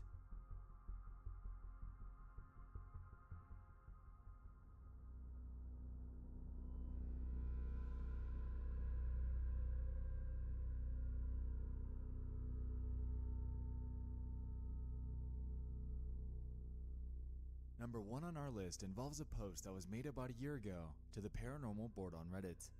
There, a user by the name of Drudigon17 made a plea asking for some input on a few incredibly ominous screams that he'd caught on camera. In his post, titled, "What's Causing These Screams?" he proceeds to say this. "So I'm not really sure what this is. I've had a lot of people tell me different things, but no one really knows for sure. Maybe someone here could help me shed some light?" Earlier in the year, I went on a long road trip across the states, mainly visiting the national parks and a few cities along the way. Towards the end of the trip, we found ourselves staying in the small town of West Yellowstone. This appeared to be an ideal base while we explored Yellowstone National Park. We booked into a pretty creepy but cheap motel just off the main street for a couple nights. Me and my fiance had one room, my parents another. On the first morning there, we planned to get up early, catch the sunrise, and hopefully spot some of the local wildlife, so our alarms were set for 5 a.m. At about 4:45 a.m., I was woken up by a loud banging on the door, followed by crying and shouting. I instantly jumped out of bed thinking the worst had happened. I opened the door to my mom in a state of panic, saying, "There's someone screaming. A woman screaming." There, clear as day, I could hear a woman screaming. It sounded like it was within 100 feet of us. Mom claimed it was happening for the last 30 minutes. We wanted to call the police but had no phone signal, no phones in the rooms, and we were the only people about. With this, his post contained a link to an unlisted video on YouTube that gives us a first-hand account at what he'd experienced. In it, we can hear the screaming that he's been asking about, and it's absolutely something that would halt me in my tracks if I were ever to hear this myself.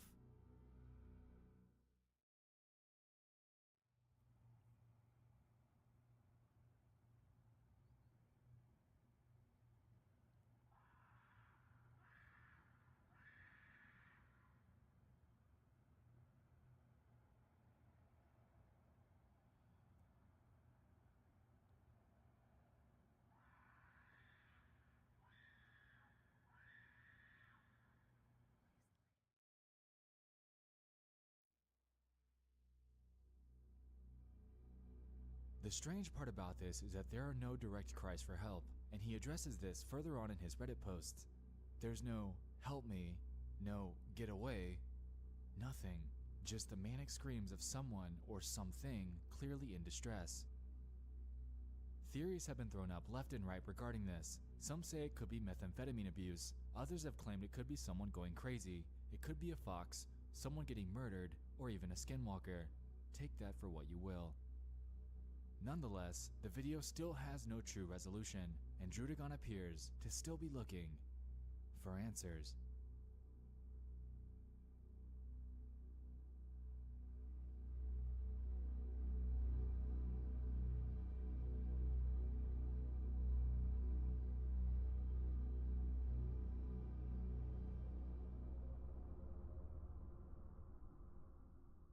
Over on the paranormal board of 4chan, an investigation has been ongoing for about a year now that involves a very strange YouTube commenter community that seems to revel in various uploads of baby monkeys either being neglected, injured, or killed. Large quantities of playlists and videos exist that are solely dedicated to their misery, and they all seem to have quite a sizable audience. One example that I'd like to touch on is this channel by the name of Kill Baby Monkeys. Here, they have a bunch of playlists dedicated to various sadistic topics in relation to baby monkeys, and as we can see, these all have titles such as Baby Monkeys Having a Bad Time, Baby Monkeys Suffering, Baby Monkeys Are Nauseating, Dead Monkeys, Rotten Little Vermin Make You Want to Kick Them, and you get the picture. Now, most of the videos in these numerous playlists don't explicitly show animal abuse towards monkeys, but rather natural deaths due to other animals, and nature simply being nature. Also in these are ordinary feeding videos, rehabilitation, or those that show neglect by an owner.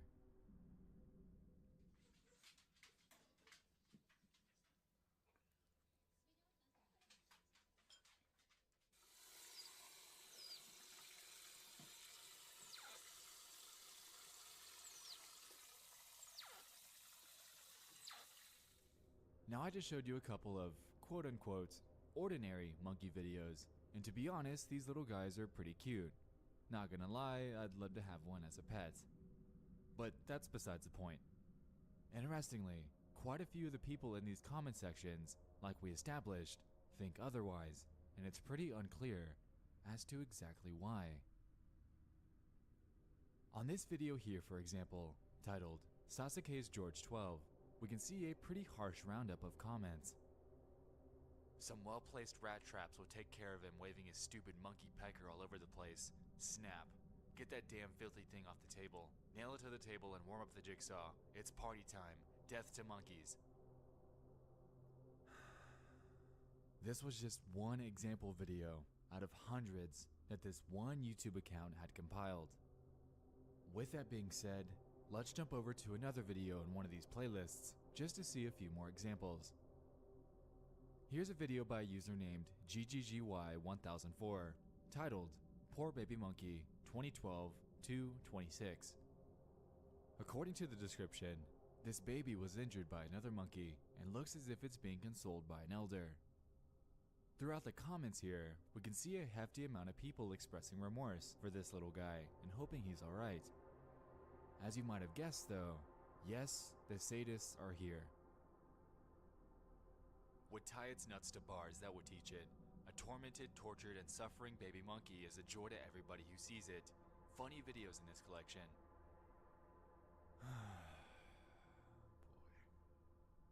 So, what's up with these people? What's their deal? According to a viewer that reached out to me and the 4chan thread that this is being investigated in, it seems that they all hold a primary hatred towards baby monkeys and none else.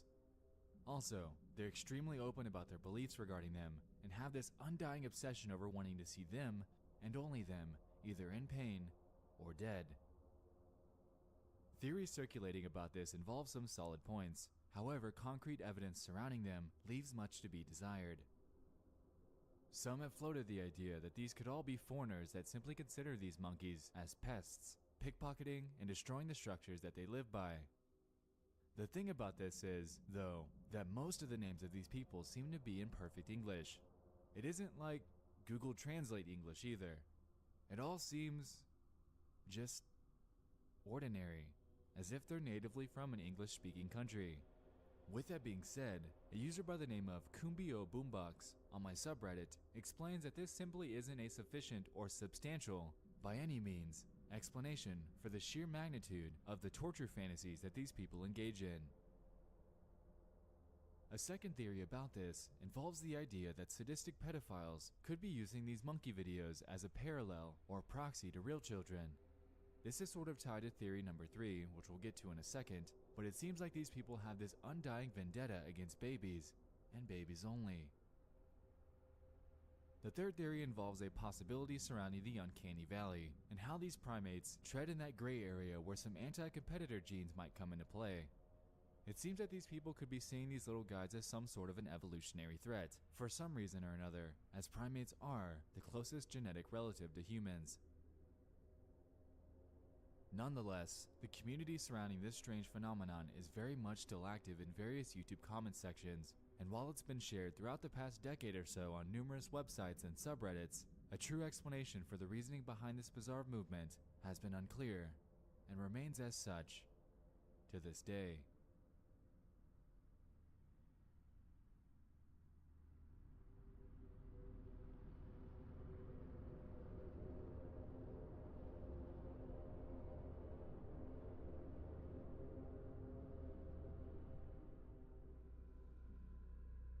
Number 3 on our list involves a Facebook post by a user named Jose de Jesus.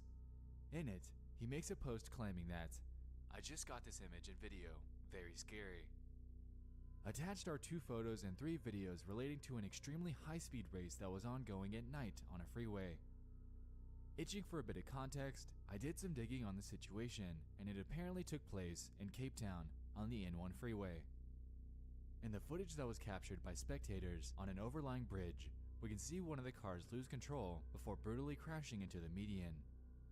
While, yes, crashes happen all the time, this one is especially troubling when you consider the fact that the driver was seriously injured in a very disturbingly gruesome way. Before we get on to that topic, however, let's take a look at the crash footage itself.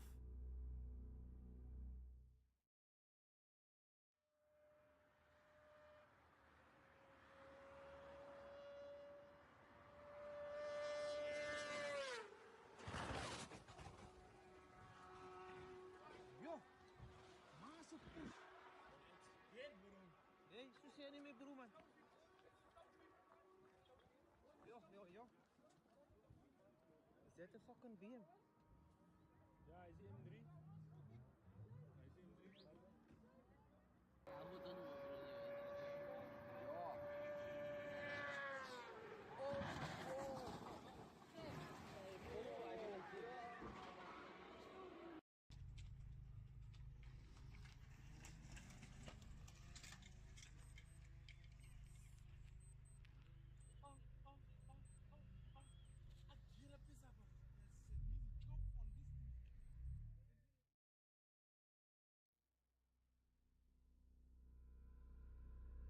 If we go by the image attached in Jose's Facebook post, we're able to conclude that this wreck happened at upwards of 192 miles or 312 kilometers per hour. Clearly, a very deadly speed to maintain. With this in mind, watching the video that the passenger in this car took during this race really puts the true danger of this into perspective.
Watching both of those videos were definitely some of the more disturbing things that I've ever seen on the internet.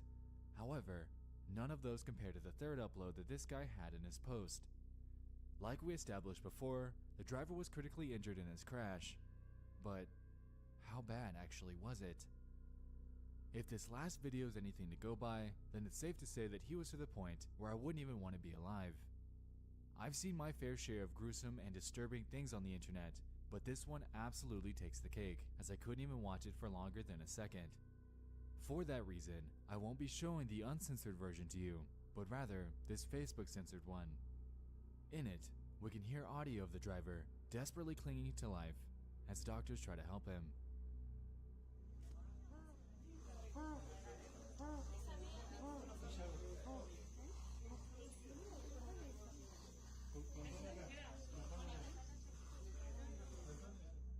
In the bits of this video that I was able to peek at, I noticed a huge piece of the car door frame jutting through this guy's head.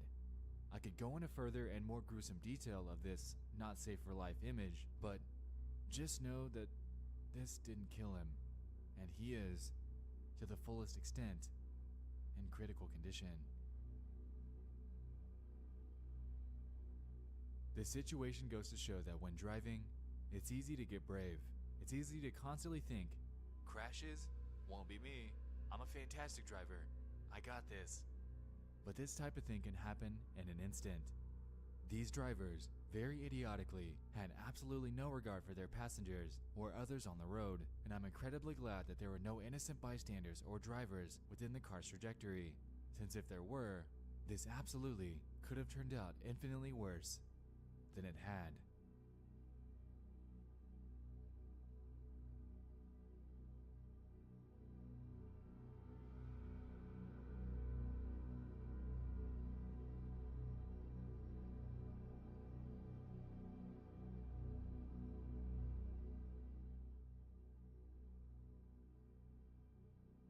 This fourth entry surrounds a video that was posted to YouTube in 2013.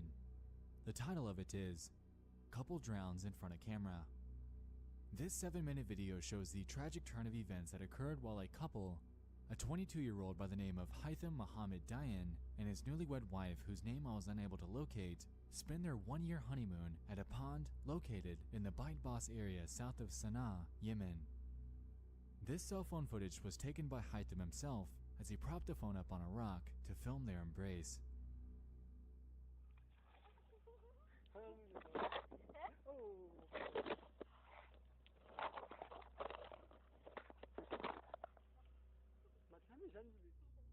Through the video, everything seems to be going just fine, with the two having what seems like a great time, before Haitham appears to slip.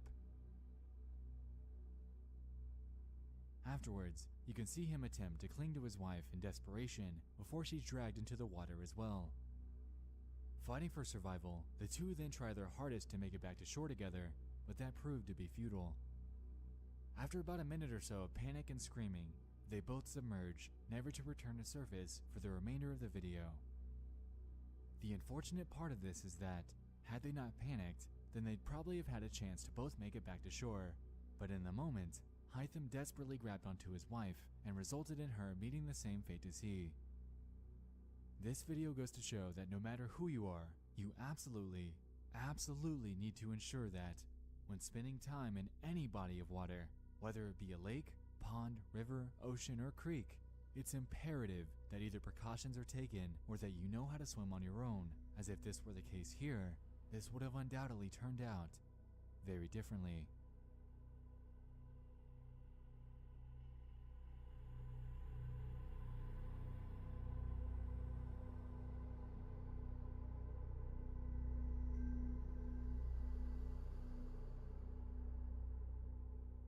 This last entry has stuck with me for quite a while ever since I initially discovered it. On August 8th of 2013, a man by the name of Brandon Lawson had gotten into a pretty heated argument with his longtime girlfriend by the name of Ladessa Lofton. Needing some space and time to cool off, he called his dad to see if he could make a 3-hour drive over there to spend the night. Trying to talk him out of it, since it was so late in the night, Brandon embarked on his journey at 11:54 p.m. en route to Crowley, Texas. Just 40 miles later, though, he would suddenly run out of gas. After pulling over, he proceeded to call his brother, Kyle, for help, and once he arrived to assist Brandon, he was nowhere to be found. After searching for what seemed like hours, nothing was found. However, the very next day, the realization was made that Brandon had actually made a sudden call to 911 shortly after hanging up with his brother. In it, we can hear a very shaken Brandon try to explain the situation that he's been caught up in. Have a listen. 9/2013, 0:50 and 38 seconds. 911 emergency. Yes, I'm in the middle of the field. It's safe. We're just pushing guys over. Right here going towards Javelin on both sides. My truck ran out of gas. There's one car here. Got chasing to the woods. Please hurry. Okay, now run that by me. I'm not talking to him. I actually ran into him. Ah, you ran into him. Okay. Got the first guy. Do you need an ambulance? Yeah, no, I need the cops. Okay. Is anybody hurt? Hello? Hello?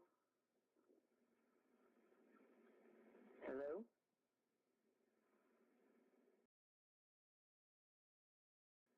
Ah, you ran into him. Okay. Got the first guy. Do you need an ambulance? Ah, you ran into him. Okay. Got the first guy. Do you need an ambulance?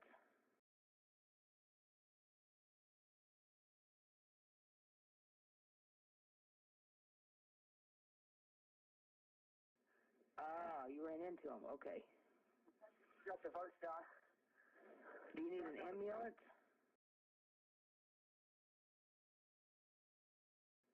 Ah, you ran into him. Okay. Got the first guy. Do you need an ambulance?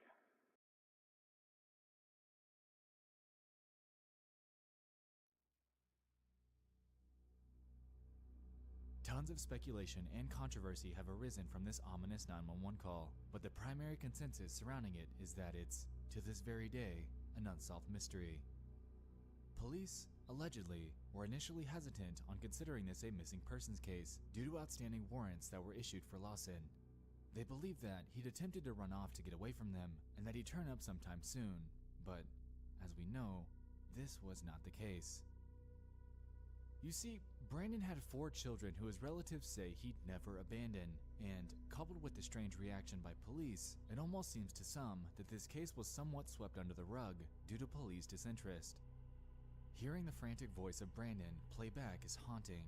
As the video pointed out, it absolutely sounds like he wasn't alone, and being so late in the night, it's chilling to contemplate on what could have really transpired on that late evening, just 40 miles from his home.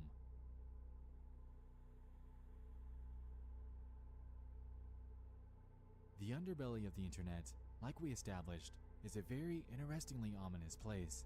Strange and obscure posts, stories, and articles seemingly pop up every day, and tonight we were able to touch on a few of them. Thank you all for joining me in this 7th installment of Disturbing Things from Around the Internet. I hope you enjoyed this, and if you have any other strange bite-sized mysteries and internet happenings that you'd like to see on a future episode, I'd love to check them out. With that being said, thanks once again for watching. I'll see you in the next one. I love you all, and good night.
Happy Halloween!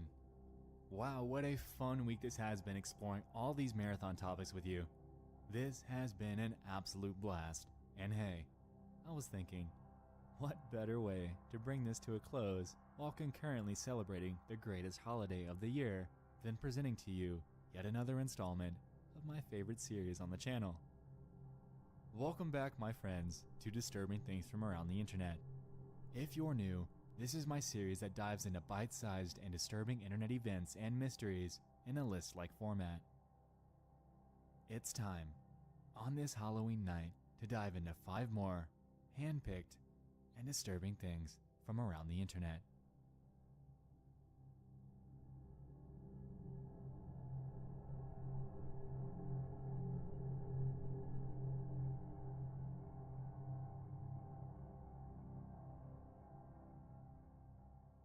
Back in August, a strange event took the internet by storm.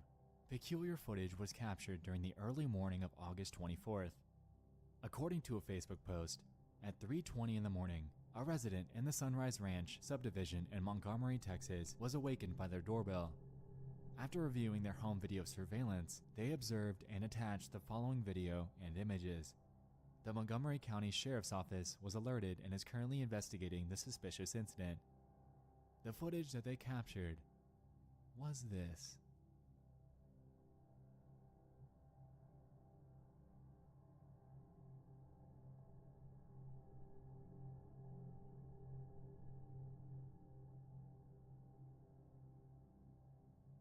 Everyone was on immediate alert. If the odd timing being so late in the night isn't enough to alarm you, then the shackles that seem to be attached to her wrists just might. We were dead asleep in our beds. My husband was awoken by the doorbell. It rang probably 20 to 30 times, one nearby resident claimed. The woman, wearing only a t-shirt and no shoes, seemed at the time to have vanished into thin air. Nobody was able to immediately track her down, and so a massive search had commenced for this mystery girl. What happened to her? Why was she crying? And why was she ringing the doorbell so many times at 3:20 in the morning?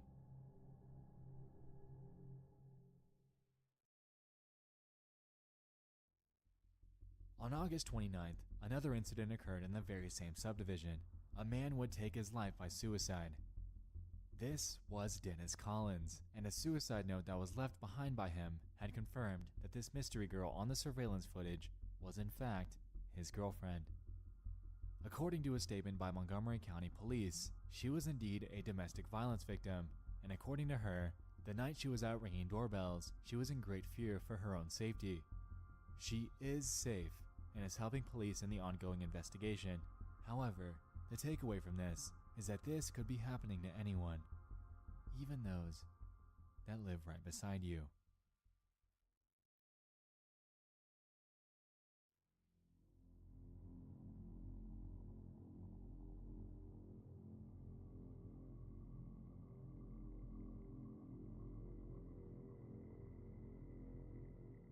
A post was made in the Ask Reddit sub asking everyone what post was the creepiest that they've ever found on Reddit.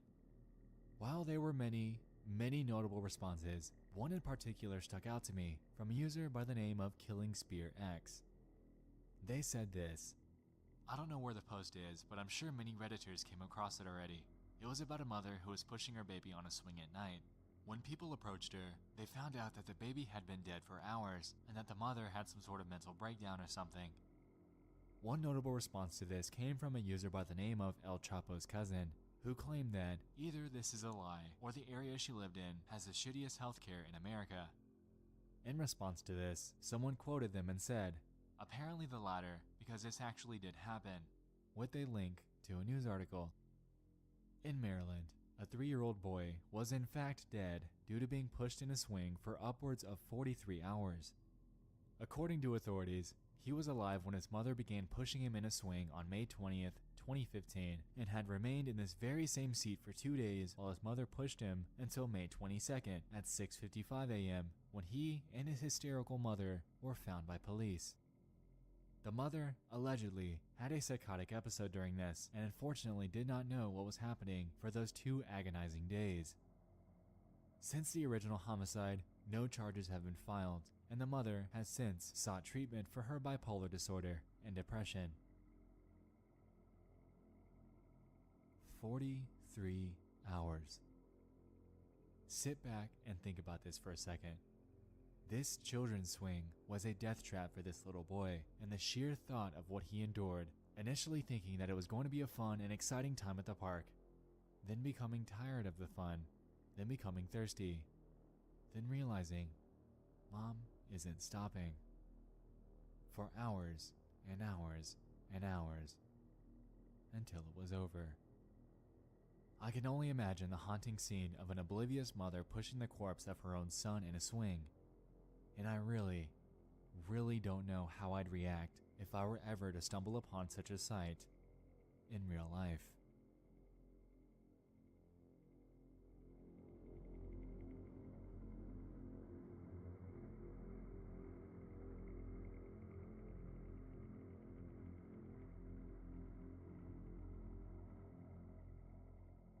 Last year, I made a video that included the phenomenon of the Yay video games Reddit account that exhibited seemingly ordinary behavior before a switch seemed to flip, causing their comments to spiral endlessly into obscurity. In 2011, a user on Facebook by the name of Karen Catherine Waldegrave would exhibit strikingly similar behavior. Karen, being a seemingly ordinary Facebook account, would, out of nowhere, begin posting nonsensical and unnerving ramblings that seemed to gather widespread attention from across the internet. According to her profile, she was born in London and allegedly graduated from the University of Toronto with a PhD. She has quite a few ordinary posts, which makes this entire phenomenon that much more puzzling. On May 23rd, at around 6:30 p.m., a switch would seem to flip from within her, resulting in her replying to her own statuses over and over and over. Even stranger, the posts that she would make would be entirely out of context, and it would seem as if she's having a full conversation with herself. Statuses, shared photos, and everything else that she posted would then accumulate comment after comment after comment, and it got so bad that she sent approximately 700 replies to herself in the short span of just 12 hours. At times, there were paragraphs of nonsensical text sent within moments of each other, and it's been widely speculated that Karen simply did this for some sort of attention, or to troll with the help of either a bot or script that would do this for her. After all, she allegedly has a PhD. For all we know, she very well could have done just that. Since the attention that she's gotten, her strange case has largely faded into internet history as none other than someone with schizophrenia or a simple troll. Solved, right? Well, not so fast. It seems that, to this very day, there's still something going on with her, and I can't quite put my finger on precisely what that is. This is Karen Waldegrave today. This account seems to be a newer one of hers and still exhibits the same strange and bizarre behavior of her original account. Oddly, the page seems to be named differently, however, it still appears to be the same person. The pictures match up almost perfectly, and her education and location information seems to be an exact replica of what was shown on her original account. Now, why in the world would a troll be doing this 7 years later? We can notice here that she seems to upload many images of herself, and these, ultimately, would be nearly impossible to replicate. As someone who's graduated with a PhD, being seemingly well off and ordinary, why would she have any sort of need to still reply to herself with not only obscure text, but randomized links to various websites and YouTube videos? In her posts, we could see direct references to scientific works and writings, and, out of context, these seem to be completely normal. Until we realize that these are all being posted within seconds of each other. Furthermore, there's always just one person that likes each of her statuses and posts, and as you might have guessed, these are all coming from her. With just 9 Facebook friends, for all we know, this could still be the work of either a bot or a troll. The strikingly fast and almost randomized posts that come from her directly support this.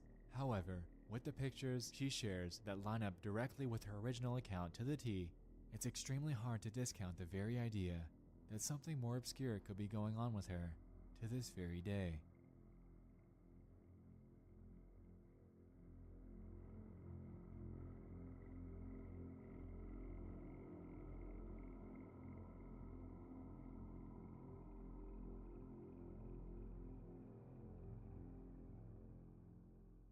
This 4th entry was only recently sent to me, and while it isn't necessarily an internet mystery, I couldn't help but include this heartbreaking tragedy.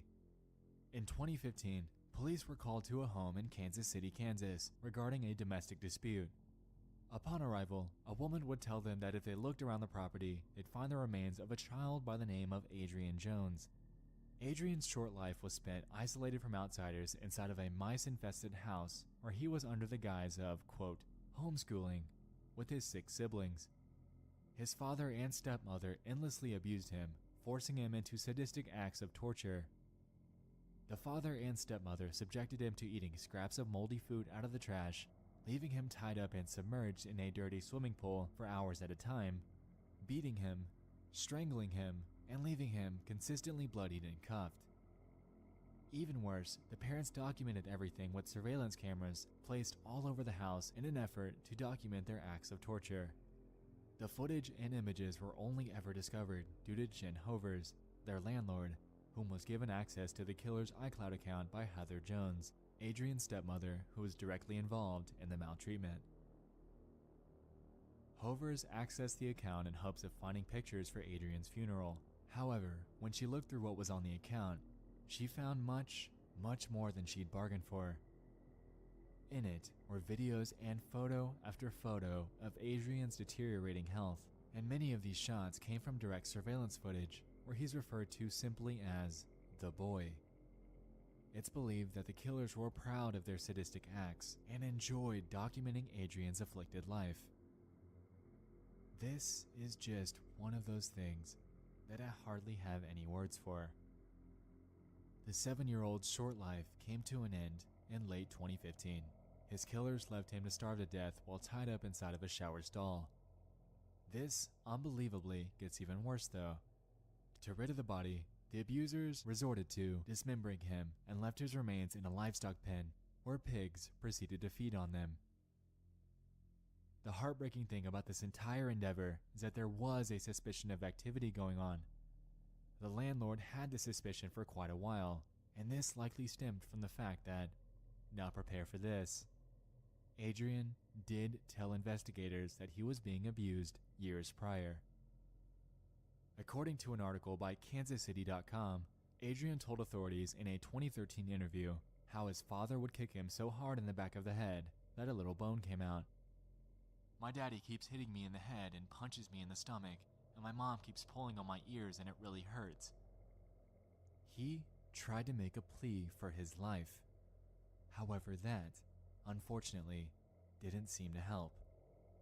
His father and stepmother, Michael and Heather Jones, have since been sentenced to life in prison with no chance for parole, and his grandmother, whom had no idea that any of this was happening, has spoken out, absolutely devastated.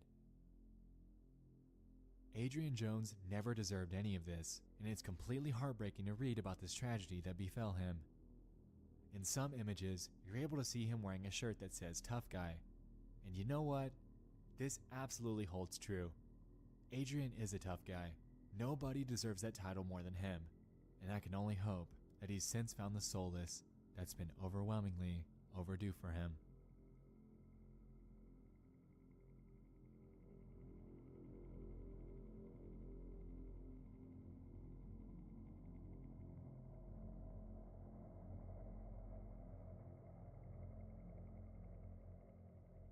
This last entry comes from a user on Reddit by the name of Demeter of New.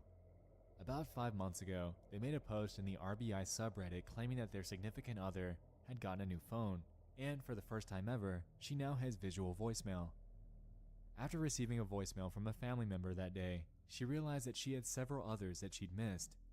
According to the post, she started going through her voicemails, typical stuff, family, bill collectors, but one voicemail, dated Friday, June 9th, 2017 at 4:38 p.m. was from a number that we do not know. It's 3 minutes long, and the area code is 480, placing the owner around the Phoenix, Arizona Valley. I've spent all day researching news where their incidents happened the afternoon of June 9th, 2017, and have exhausted my very limited research abilities. The voicemail that Demeter received was this.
The OP then went forth to give an edit, claiming that the voicemail was dated a year prior. Phoenix police will be contacted, and that they've *67 the number, which merely led them to a generic voicemail greeting. A few very interesting theories have been given regarding the origins of this voicemail. A user by the name of Satellite Cookie seems to have dissected it quite well and gave the hypothesis that the woman involved may not have even known that the phone was there. They claim that she seemed to have been screaming into her surroundings rather than into the phone, and a butt dial is genuinely possible here. The theories that they gave were that she was 1. Kidnapped and hurt. However, the weapon was not blunt enough to knock her out. She seemed to be fully conscious. However, the possibility is there that she had just woken up and realized the situation that she was in, with panic ensuing. Regarding the phone, either she was able to break free to one, it was hers, the kidnappers, or potentially another victim's. Another theory has been given by a user named Sojo3. When Satellite Cookie mentioned that it didn't sound anything like a mental breakdown, they chimed in claiming that they work at a psychiatric hospital and that this absolutely sounds like an episode that could have happened with one of their patients. Sidetracking here, if we take a look at Demeter's post history, it doesn't appear that they were using a throwaway account, and also doesn't seem like they were doing this for any sort of attention. With this in mind, the possibility that this is a hoax or attempt at an ARG are slim. However, an odd red flag here is that they never proceeded to give any sort of valuable follow-up or proof of call history. Many are still awaiting this, and it really puts this story up in limbo. The very fact that we have absolutely no idea whether this is definitively real or fake is what makes this story eerie. Either this is a hoax, someone had a genuine mental breakdown, or there really is someone out there that was captured without ever being able to escape.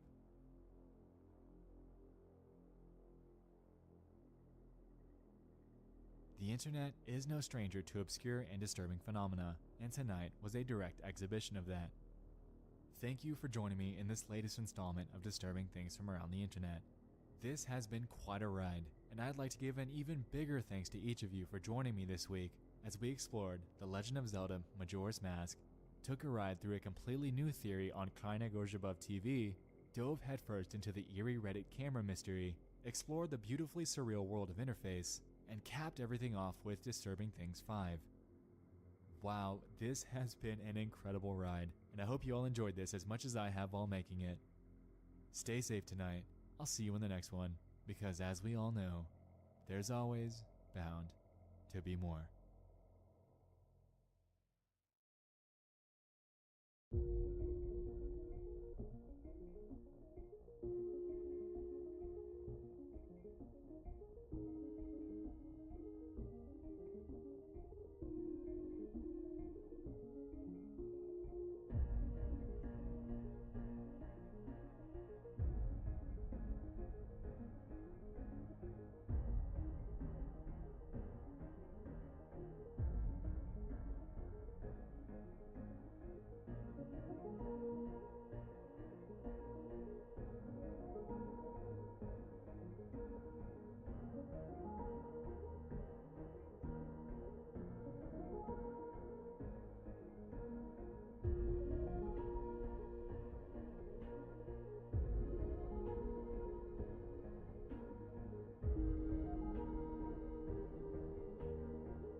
Across the internet, strange and obscure content's out there that just might send a chill down your spine, or at the very least, leave you feeling at least slightly unnerved. With that being said, I'd like to welcome you all back to Disturbing Things from Around the Internet. This is my series where I consolidate bite-sized creepy discoveries that I've recently stumbled upon online. Reminder that this is part 4, so if you're new to the series, be sure to go check out volumes 1 through 3 on my channel. It's time, once more, to dive into 5 more hand-picked and disturbing things from the internet.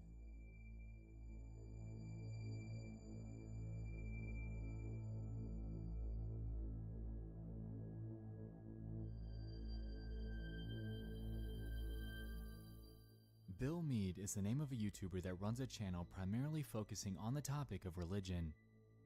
Bill started his channel back in 2014, and over the course of just 4 short months, he would upload 71 videos, amassing 16 whole subscribers to his content. He seemed to be very passionate about the topics that he preached about and appeared to be open to discussion about Jesus and Christianity. Over the course of the channel's existence, Bill would make it evident that he was dealing with other complications. It appeared that he contracted a severe form of mouth cancer, and over the course of the 4 short months that he was on YouTube, were able to see the progression of his condition as it became worse and worse and worse. His very last video was uploaded on October 21st, 2014, and it was titled, in all caps, 10-hour surgery tomorrow.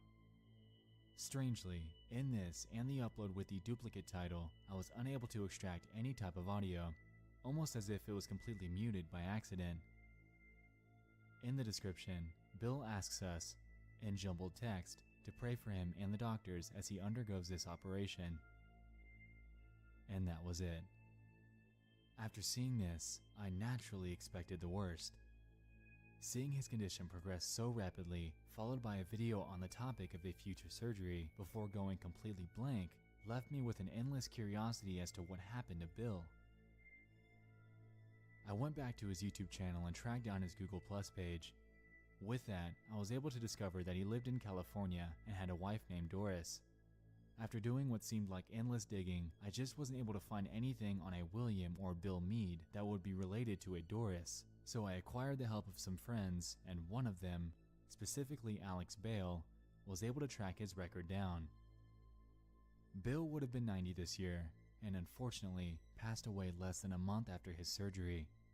His legacy lives on though, and with this, we're left with a very humbling example of how quickly a condition can progress on the human body.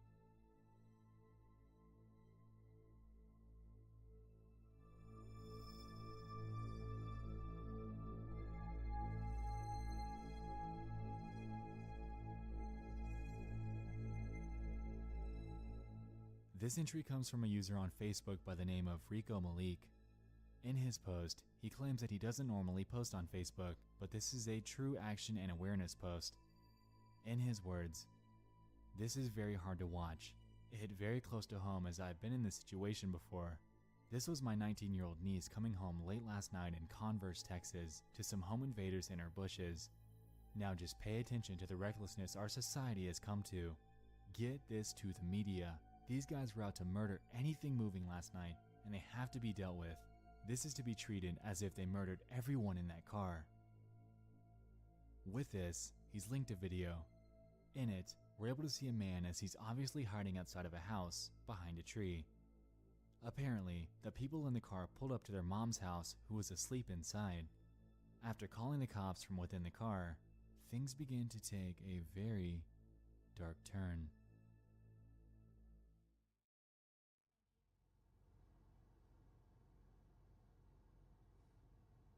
Do you want to tell your mom?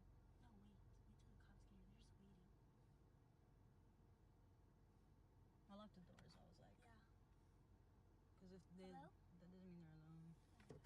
Curtis, no. Two of them right there. No, Curtis, there's another one. Lock the door. Hi, I'm in Converse at 8.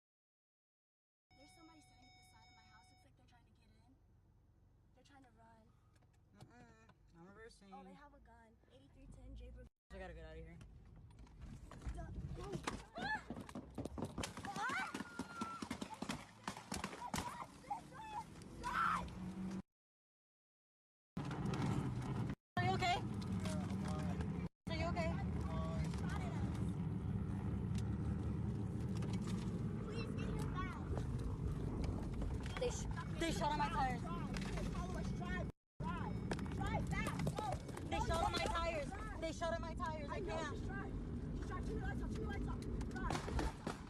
down, get down, get down.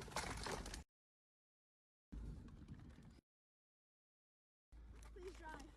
Hurry before they find us, please. Are you okay? Put down. Please. Oh my gosh, she's stuck. God, please let them come. God, please. God, please, God, please, God, please. God, please. God, please don't let them come. God, please. God, please. Do you see anyone? Can you see? No. Can you see? Don't look. She's stuck. She's stuck.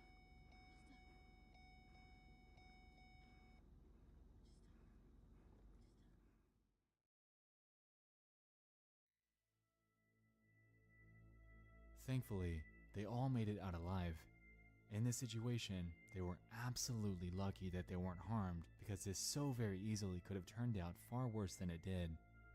After first seeing this, I spent a lot of time contemplating at what I would do if I were in this situation. There's just no way around how it would have turned out. Grab a gun, shoot him back? There's two of them and they have a direct line of sight to you in the car. Floor it and ram into the tree? Like I said, there's two of them. The other would have come out from behind the bushes, guns ablaze. Back out and speed off? I still feel like they would have been inclined to shoot just because they can. All around, there's just no good way through this situation, which is what makes it that much more miraculous that the driver and passengers were unharmed. While this is so, unfortunately, the two men involved are currently still at large.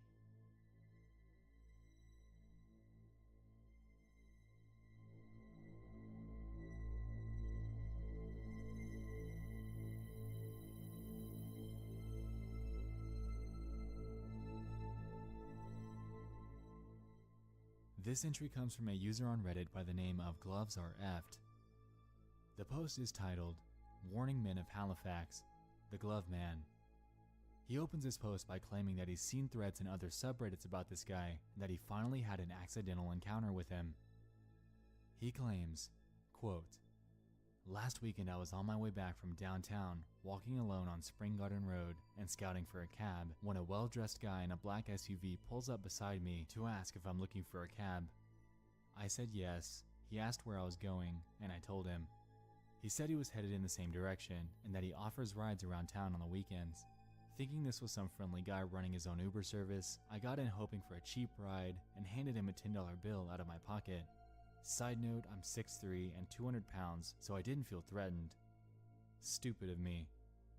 He then goes on to explain that the guy was wearing a leather jacket and gloves, and as soon as they start driving, he talks about this glove business that he's running before handing him a business card. When they finally approach his street, the guy eagerly says that he wants the OP to try on some gloves. Despite it being weird, the OP submits to humor him and ends up trying them on. After doing so, things begin to become strange when he realizes that they fit really tight and that the guy began breathing somewhat forcefully. After putting two and two together in his head, he tried to drum up the most non-confrontational way out of the situation. However, the man kept insisting that he stay and try on more of his sets, all while breathing in a very unnatural manner. After an antagonizing few minutes with him, he ends up quickly thanking the man for his time, jumps out of the car, and books it towards a nearby house's yard in hopes of preventing the revelation of his own address to the man. He claims that the guy idled outside for a solid 5 minutes before driving off, and closes his post by warning men of Halifax about this guy, supposedly nicknamed MJ, that offers to pick up young men, forcing them into trying on his gloves in order for him to become aroused. The post was then verified by the moderators, and other users had jumped in, claiming that they had heard or had encountered the man themselves.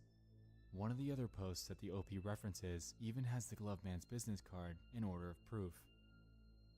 The entire situation is chilling and hopefully makes you think before you jump straight into a car with a random stranger that might have intentions that don't exactly align with your own.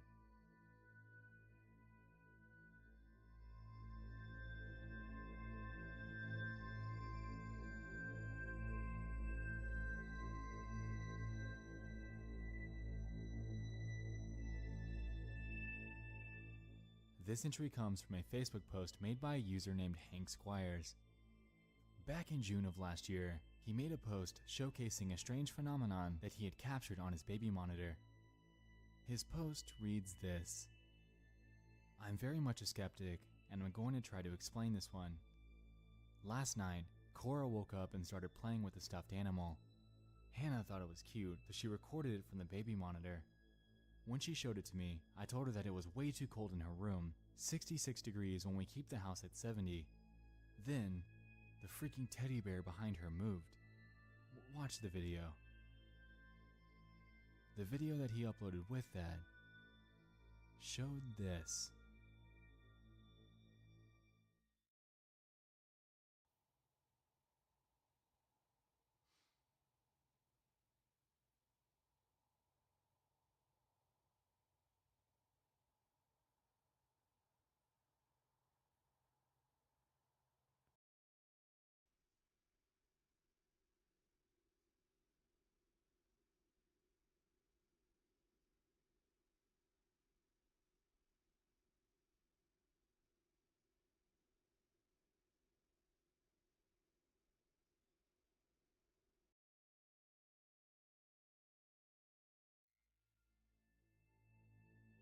The video garnered tons of Facebook attention, and people threw in theories that the entire thing could be faked for attention, with many reasons given.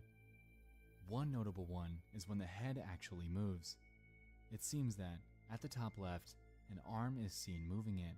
However, I'd personally like to counter this by saying that there simply would be no room for anyone or anything to squeeze their arm into that tight space.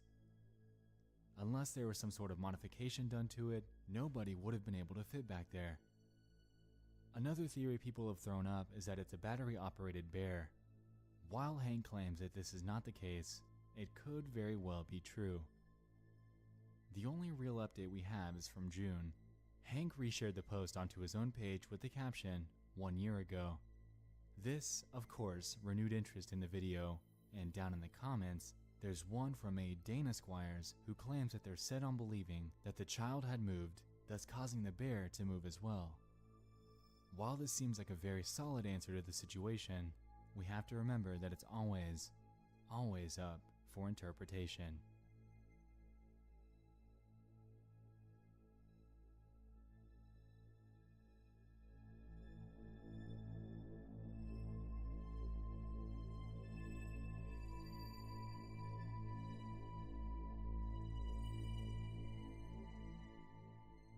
Last year, a post was made on the X-board of 4chan claiming that there was a user on Facebook that discovered a strange profile by the name of Ori Chef. Apparently, Ori had commented on a news article, clamoring on about nonsense. After they attempted to translate it, things got strange. The 4chan user went forth to say this. So I was just on Facebook like a normie that I am, and I came across a comment in a post that's a bit unnerving. It's from a posted article from a page that has a few comments, so I saw it. The comment was obviously not entirely in English, but she explains how she wants to be cremated before her husband, or some type of thing, and she kept talking about her friend Susie or something. So I got weirded out by this and tried to click on the Facebook account to know what the fuck is up with this lady. This is where it gets weirder. This was her profile. I immediately saw that she had no posts or even uploads of pictures, so I assumed that she was a dummy account by some dude who's doing God knows what. Then I saw her friends list.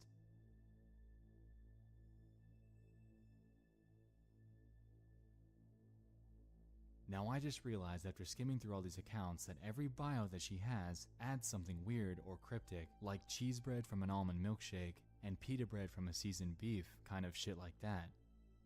It seems to be so many that I can't imagine the reason why some person would do some kind of shit like this and what purpose.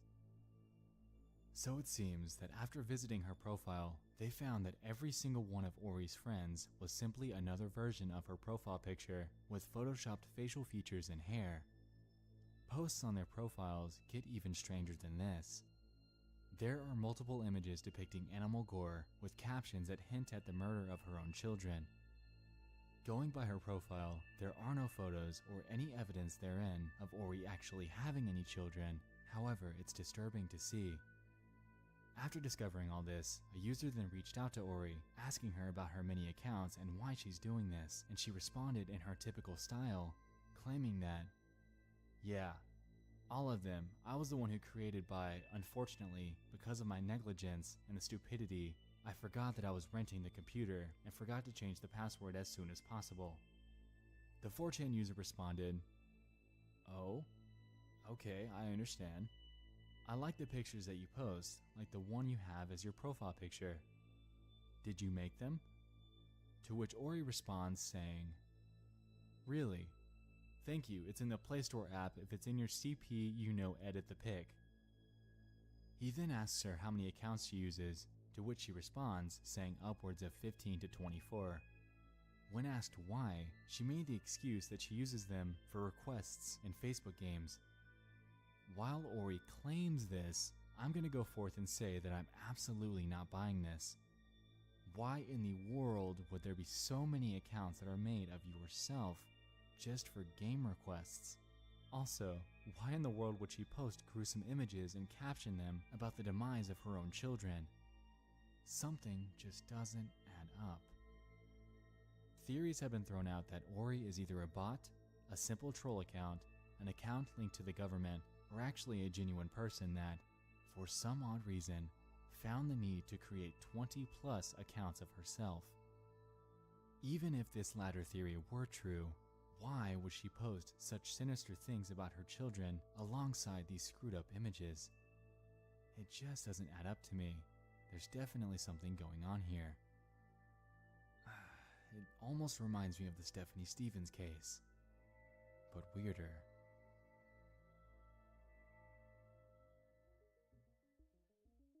As we said before, disturbing and obscure content can exist all over the internet, and like we just witnessed, this definitely holds true.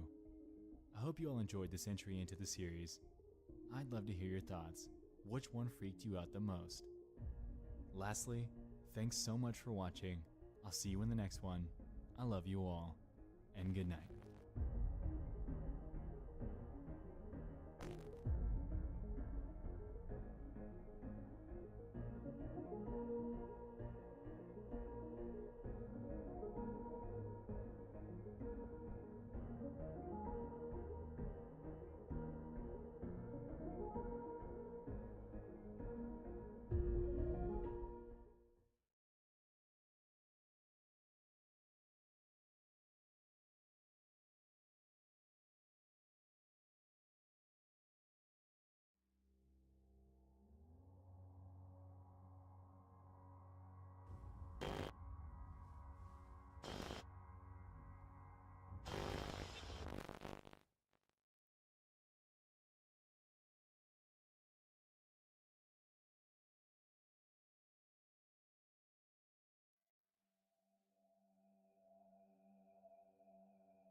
Welcome back to Disturbing Things from Around the Internet. If you're new to the series, this is my one-stop shop for disturbing finds that I've come across online.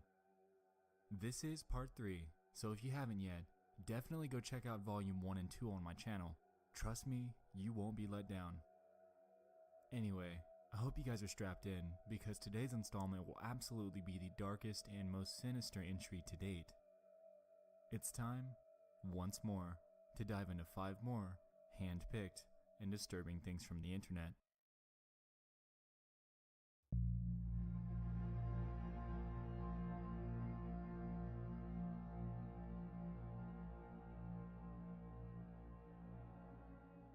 For the past few years, there's been a severe ongoing water crisis in the city of Cape Town, South Africa. In short, the city is slated to be the first major region in the world to run completely out of drinking water, ever. Back in 2015, a drought began, resulting in severe water shortage, and since then, the city has slowly been going through cycles of water recovery and rapid declination with an obvious downward trend. Unfortunately, going by these statistics, a life-threatening problem will inevitably be upon them. Cape Town and its residents are currently bracing for what they're calling a Day Zero, which is essentially when the water reserves in the region become so low that the municipal water supply would become so heavily regulated that citizens would only be allowed a maximum of just 7 gallons of water to live off of per day. The dreaded date, which was designated in October of last year, has been shifted back and forth. It was originally supposed to be April 21st. That was recently changed to April 12th. Then 16th, then May 11th. Luckily, they've bought themselves some time due to severe water limitations that have been put in place in the region. Currently, citizens are only allowed 13 gallons of water per day maximum, and various measures, such as water reduction for crops and the patching of massive leaking pipes, have been put in place in an effort to conserve every last drop. The reasons behind this have been debated back and forth, ranging from bad governing to climate change to wasteful use by citizens.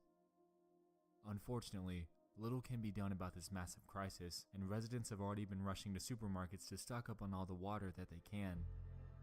It's heartbreaking and completely crazy to watch this happen in the news, and to think about how this would be handled if it were to happen to you or me. The majority of these people can't just afford to up and move out of the area, and I'm sure that most of us, myself included, wouldn't be able to either.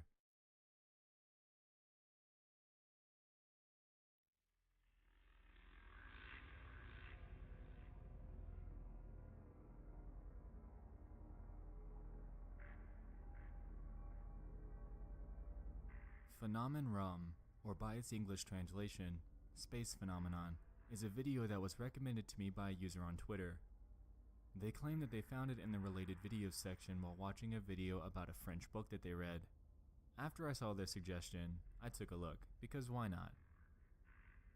Well, what I saw was pretty surprising and pretty disturbing. Look at this.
Like we established, FalKKonE translates to space phenomenon, and this video seems to be a strange art project about the term. We begin to notice a recurring pattern. Those two words, the date January 1st, 2009, and a few phrases that read 17 UHR, Land Worcester, 55, Darmstadt. Now I know I probably butchered those and I apologize. Anyway, it seems that it's trying to tell us, space phenomenon, January 1st, 2009, 5 p.m. in Land Worcester and Darmstadt, Germany. Unfortunately, doing any digging on that date in history brought up little to nothing regarding any events involving space exploration or anything of the sort in these German cities. Honestly, the way that they present this video is just strange to me, and really leaves me wondering what the meaning truly is behind all the bizarre imagery and terms that they're throwing at us. The entire channel as a whole is just plain weird. The name is this. I'm not even going to try to pronounce it because I'm just going to butcher it. And they seem to post strange and obscure art style videos that seem to make little to no sense at all. Also, they're in German, so it adds another level of obscurity given that you don't speak the language. All in all, the channel, while old, definitely deserves a look.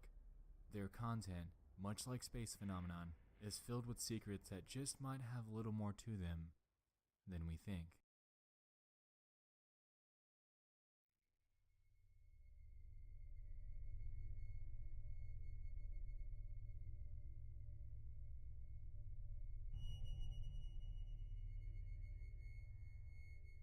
This third entry involves yet another creepy Twitter saga that's been unfolding recently.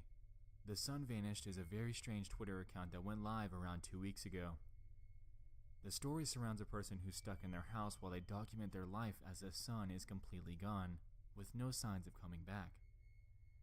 The account tweets daily, and each one seems to add a notable plot point to the story. Since its inception, the Twitter profile has garnered significant attention, and I'd just like to walk you through some of the notable points in this story, since it definitely is intriguing and completely disturbing. The story opens as such. Help. It's late in the morning and it's still dark outside. Where is the sun? Afternoon, panic is taking hold on the nation in response to the sudden disappearance of the sun, with violent riots taking place in just about every major city.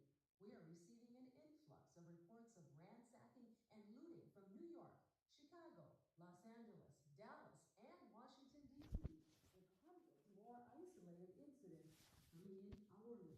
The president made a public statement this morning urging people to remain calm and stay in their homes.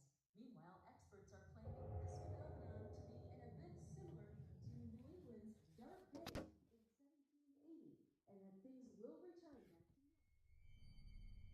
The power keeps going out and I keep hearing noises outside, sometimes far away, sometimes close.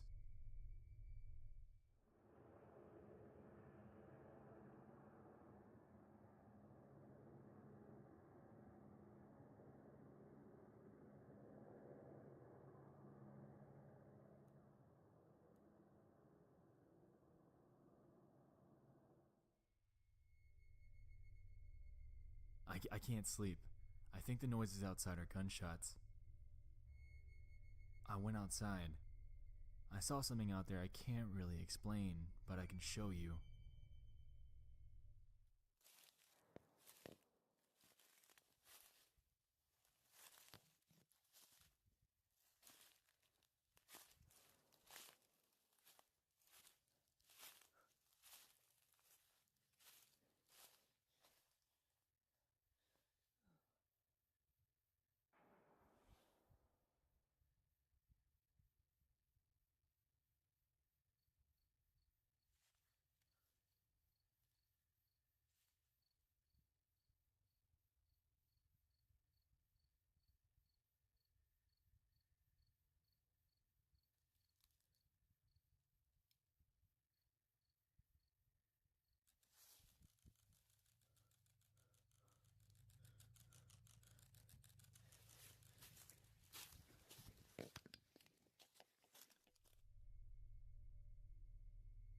Something just flew over my house.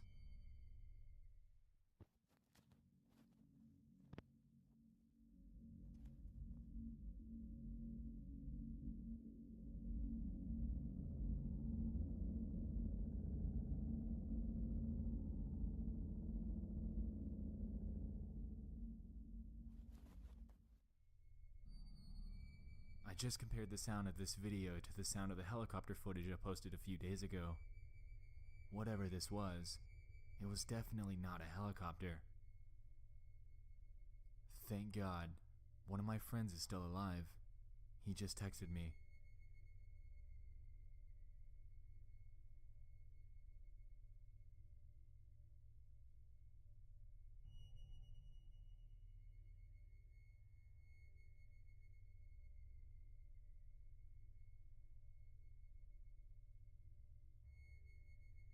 Now we have another problem. This guy's been standing completely still with his back towards me. I have no idea how long he's been standing there.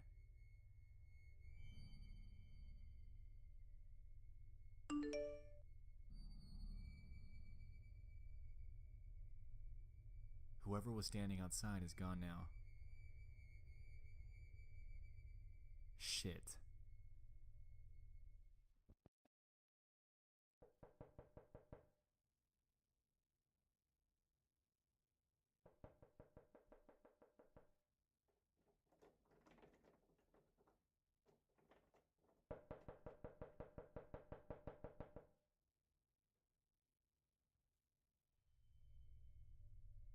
Someone's screaming outside.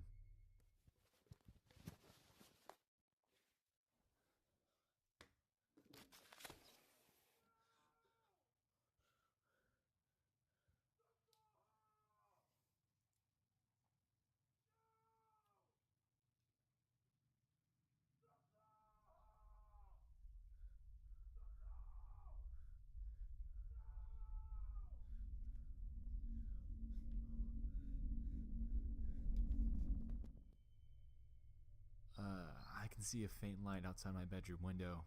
I'm going downstairs to check it out.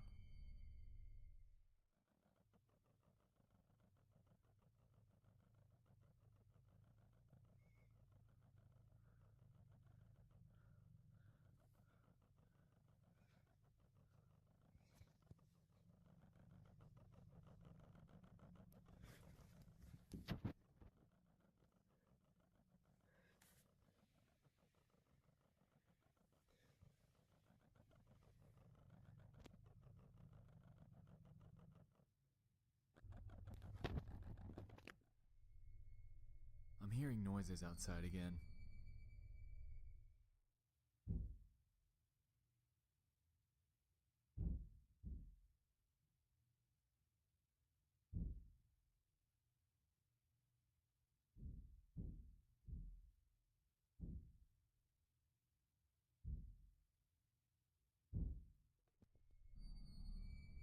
I swear to God, it sounds like someone's banging on my door, but there's no way in hell I'm going downstairs to check.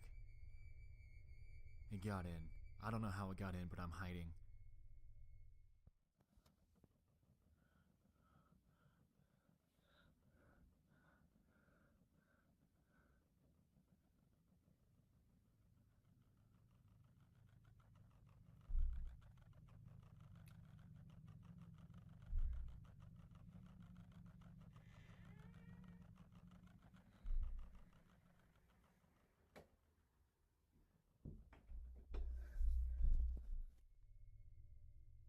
I'm sorry if I'm gone for a while. I have to stay hidden and keep my phone off. It produces light.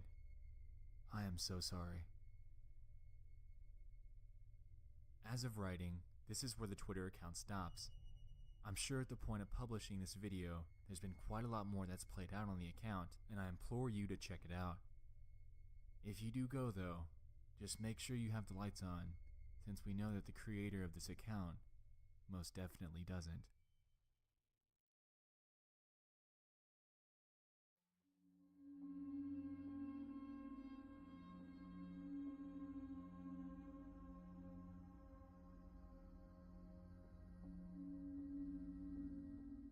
Anxiety War is a channel that I've been following for quite a few years now, and I want to talk about his old content.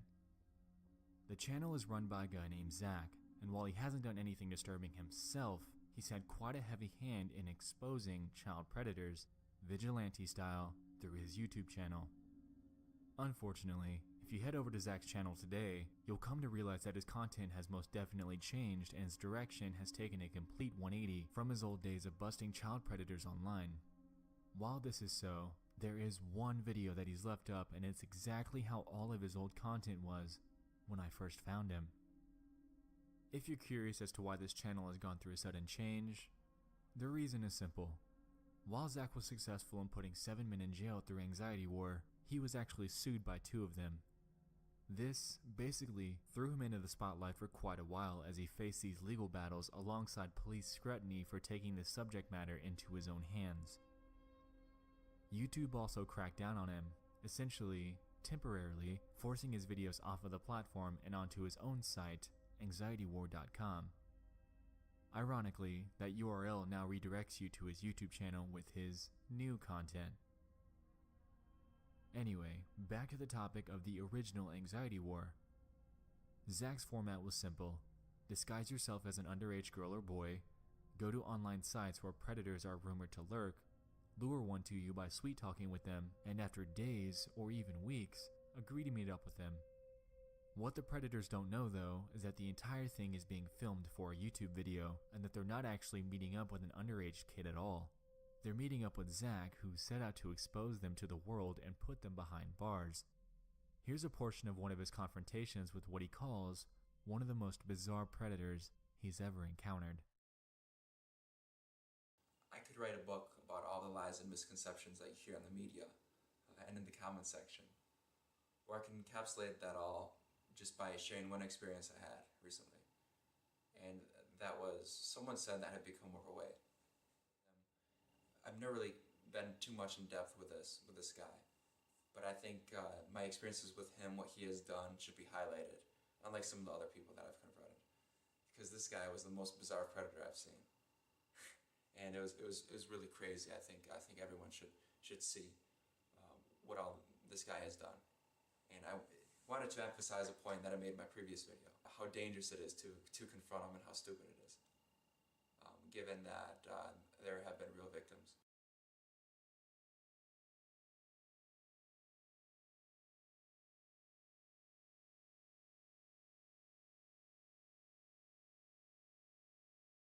He said, "Here's a pic I won't get in trouble for." And in the very next photo, he unveiled what he was hiding and said, "Oops." I think that was a fairly good intro for him. He sent another photo. "I'm thinking there's nothing wrong with showing you a picture of my balcony." And there he stood. He's gonna turn right, probably. If he turns right, that's our guy. Oh, dude, he's gonna turn right. It's him. It's him.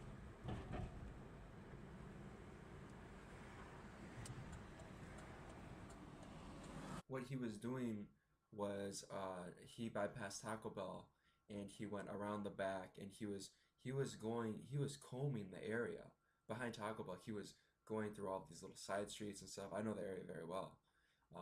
So I knew what he was doing, and at one point we went right by each other, and then I saw his face, and of course I'm just some 20-year-old in a car, but we bypassed each other. I thought, that's the dude, and I was just so excited. I knew I would see him at Taco Bell. Eventually, I knew eventually he would settle. I knew he had a lot to lose. I feared me saying, "Hey, dude, what you did is sick and wrong, and I know you did this, and I know you did that, etc., etc." I feared talking about that because I didn't want him to react a certain way. So I left it at that. I just said, "Hey, how you doing?" I'll show you the video. Wow. How's it going? Good. Where are you going? All right, stay here.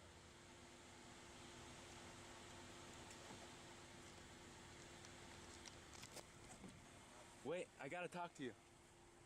He's leaving. What a loser. He's after the little girl.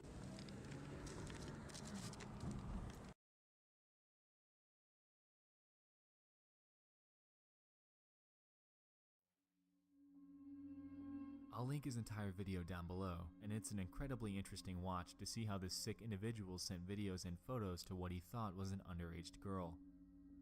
Also, if you search the term anxiety war on YouTube, you can find re-uploads of all of his old content scattered around other channels. Definitely give those a look as well. Anyway, why am I talking about this guy?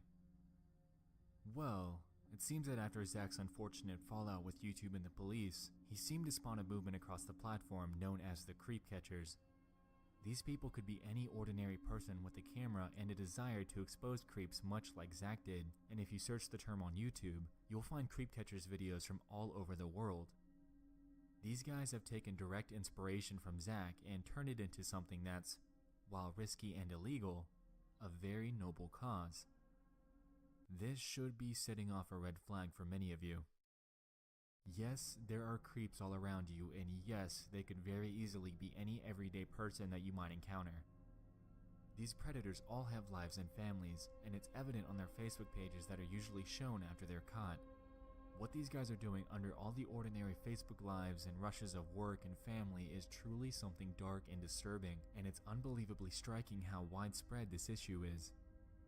These types of people also always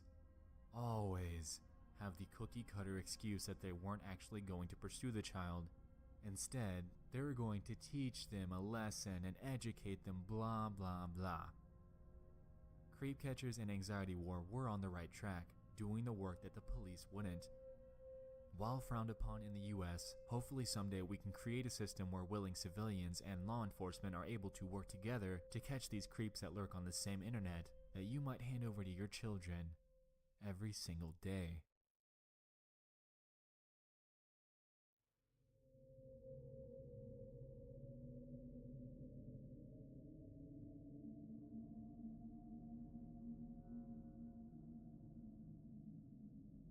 Last week, Police were called to the residence of a man living in Phoenix, Arizona to arrest a woman named Jacqueline Claire Aids.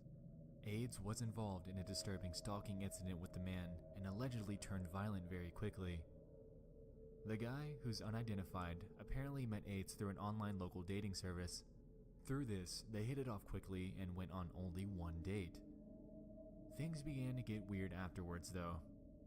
Aids would begin to endlessly text the man, going as far as to send him upwards of over 65,000 text messages, and he claims that she sent anywhere from 400 to 500 texts per day. Most of these messages were very disturbing, and she made insane claims such as statements saying that she would bathe in his blood and that she wants his body parts. It doesn't even stop there, though. She then began to vigorously stalk him, showing up at his place of work and claiming that she was his wife. What finally led to her arrest was when the man was out of the country. She showed up to his home during this time frame, and he was only able to find out due to wireless cameras placed throughout his property. After witnessing her in his house, he called the police, who promptly showed up to find her there. They claimed that in her car that was parked in his driveway was a butcher knife, and she could have very likely had a disturbing intention for having it. She claims that she never intended to hurt the man and is facing intimidating, stalking, and harassment charges. There's another part of this that I'd like to share with you, though. Recently, an interview has been released of her from prison where she makes statements that she was in love with him and that nobody quite gets it. Take a look.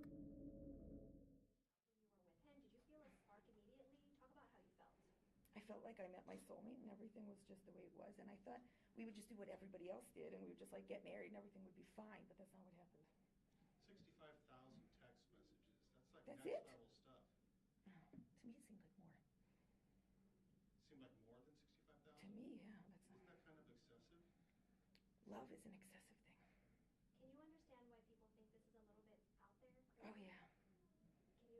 Are you a crazy person? No. Tell us, who are you? Like, what do you want? I'm the person that discovered love, the equation to light.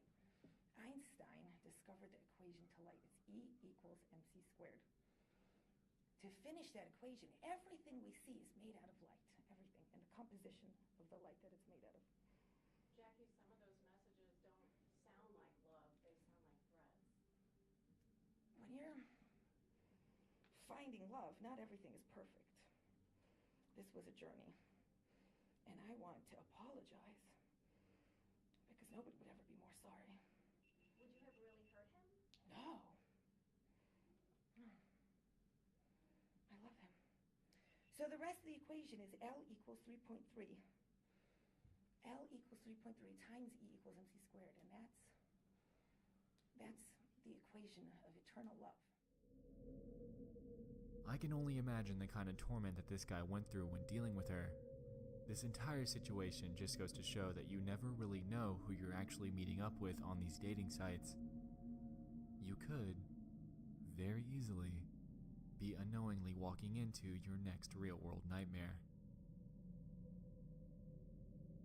Thank you so much for joining me in Volume 3 of Disturbing Things from Around the Internet.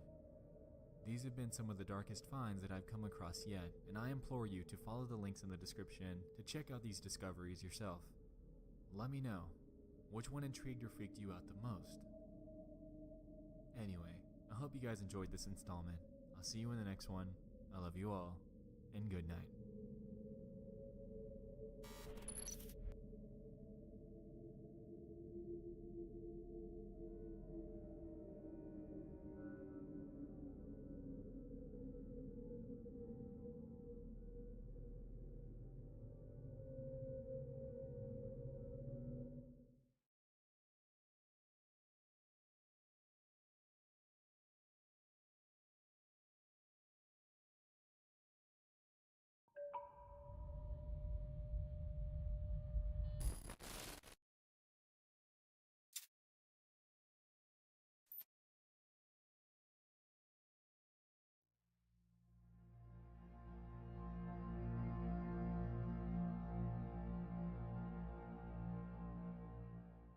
Welcome back to Disturbing Things from Around the Internet. If you recall, this is my one-stop shop for bite-sized creepy finds that I've recently stumbled upon. Just last month, we covered a wide array of disturbing things, ranging from Facebook posts to Reddit conspiracies. Today will be no different. It's time to dive into 5 more hand-picked and disturbing things from the internet.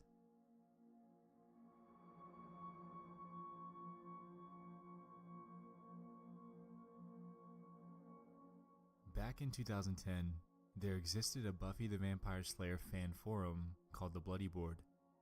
It seemed to have been thriving for quite a few years, with posts dating way back to 2004. Jamie Marsters, a play on the name James Marsters, an actor on the show, ran this forum that contained over 40,000 posts. Everything seems fine here, right? Well, the scope of things takes a pretty big 180 when you realize that the forum had only one active member, Jamie Marsters herself. Each of these conversations were simply her talking to herself, and the topics ranged anywhere from fan meetups to the show's schedule. The peculiar thing about this is the math that comes with it. To keep up with the number of topics that were found on the forum, Jamie would have to have posted once every 84 minutes, 24 hours a day, 7 days a week, for 6 years. Alone. No matter her motive, it's just a little strange. Theories have been thrown up that Jamie is a crazy superfan, and others believe that this entire thing was run by a bot. This actually leads to my next point. Unfortunately, in October of 2010, an article called The 7 Most Unintentionally Creepy Places on the Internet was posted by the website Cracked, and as you might have guessed, this board was on that list. What ensued afterwards was an endless barrage of people storming the board, posting vulgarities, pornography, and other unrelated, undesirable content. It's estimated that a total of 36,753 people flooded the place in the short span of 24 hours. After logging in and being surprised with the endless barrage of posts, Jamie ended up shutting down the board, casting it into internet oblivion. It turns out that Jamie had used this forum as a sort of news hub for the show so she could keep up with articles about meetups and conventions. The thing is, how big of a fan do you really have to be to make 40,000 posts to yourself?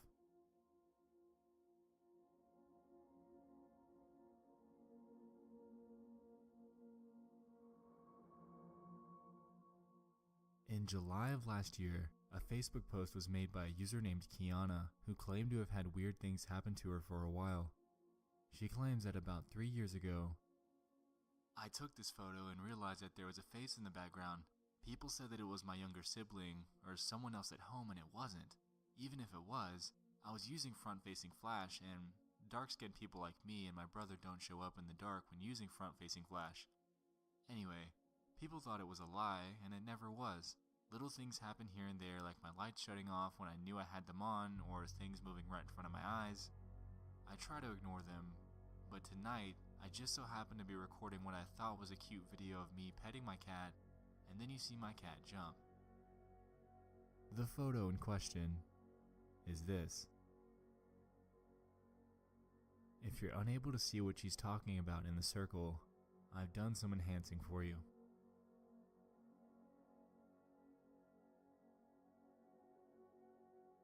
Now, for the video.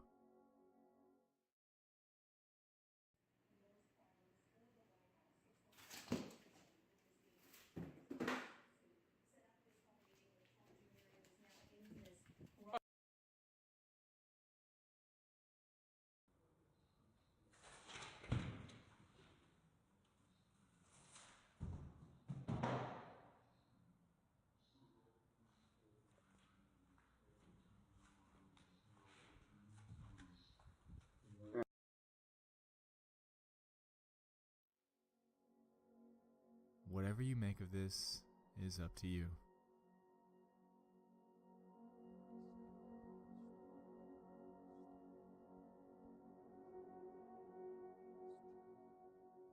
In 1978, an Australian pilot named Fred Valentich was flying over the Bass Strait in Australia and ended up disappearing under mysterious circumstances. To give some quick background, Fred held a Class 4 instrument rating with over 150 hours of flight time. He was also known as a pretty big UFO enthusiast.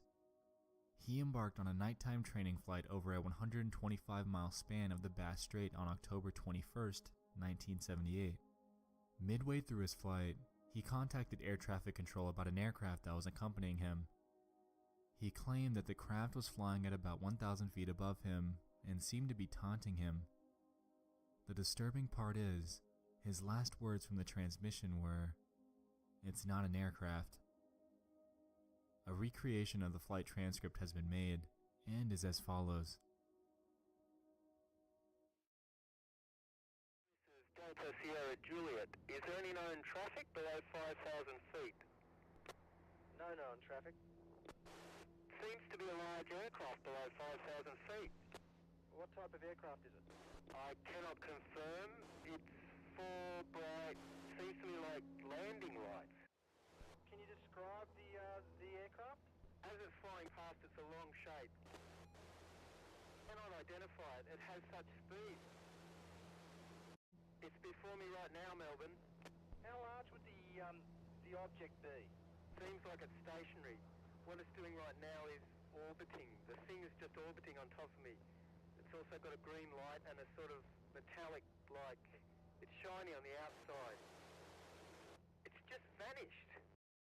That strange aircraft's hovering on top of me again. It's hovering and it's not an aircraft.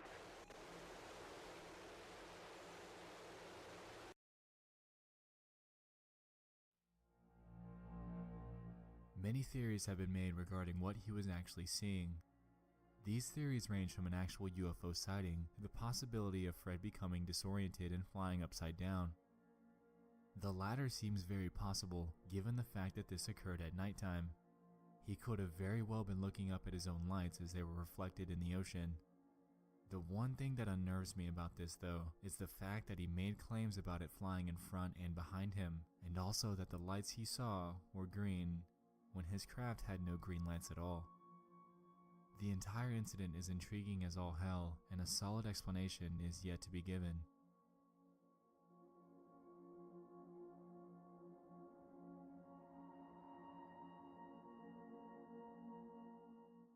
In 2014, model and fashion designer Lauren Scott was found dead in her New York apartment.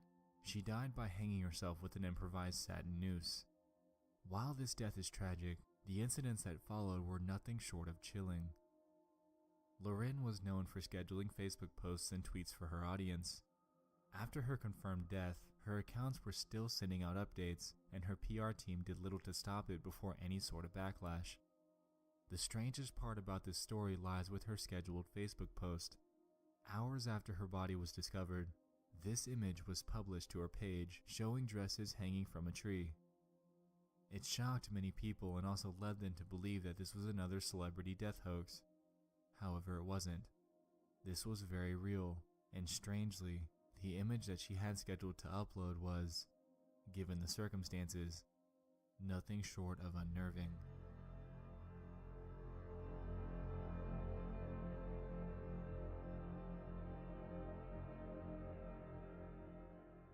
There exists a channel that goes by Human Being 15 that has only one upload to date.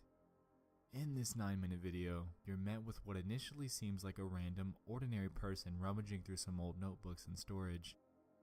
Things begin to take a strange turn when you realize what this channel is trying to convey. Let's see if you can spot what's off about this before we go any further.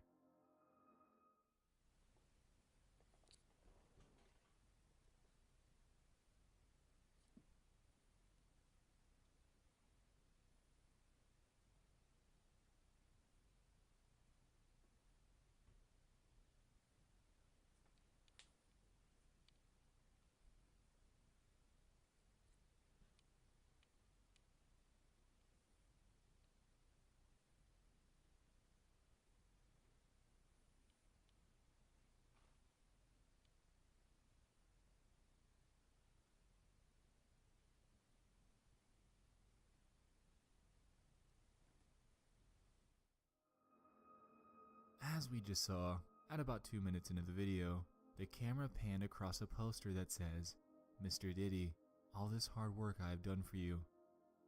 The same thing actually happens at 3 minutes and 21 seconds. We then are shown hundreds upon hundreds of other notebooks that this person's got stockpiled in one of his rooms, and at about 6 minutes and 20 seconds in, we're finally shown what's in one of the books. It's the phrases, "Please Mr. P. Diddy, please respond," and "Brother Diddy, please accept," over and over and over. Human Being 15 then goes forth to show us more of his stockpiled notebooks before the video ends. Allegedly, this video is a re-upload from their previous channel, namely titled Human Being 151. The creator would go by the name Insomniac and had over 1,000 videos showing this sort of behavior. His video titles ranged from things such as "Diddy Dear Diddy Please Read This" to "Diddy TV Official." There were even some that had song lyrics in the title, presumably to somehow gain his attention. According to the site Cracked, which we mentioned earlier, whom at the time had access to his endless library of videos, the content on Human Being 151's channel started with insanity from the very first video and went downhill from there. While the original channel has long been deleted, at least we have this re-upload which tells us all that we really need to know about the kind of guy Human Being was. Obviously, this guy has an indivisible obsession with the hip-hop artist P. Diddy. Why him out of all people? I really couldn't tell you, but this guy clearly wanted to be noticed and went to extreme lengths to get his attention in the most disturbing manner possible.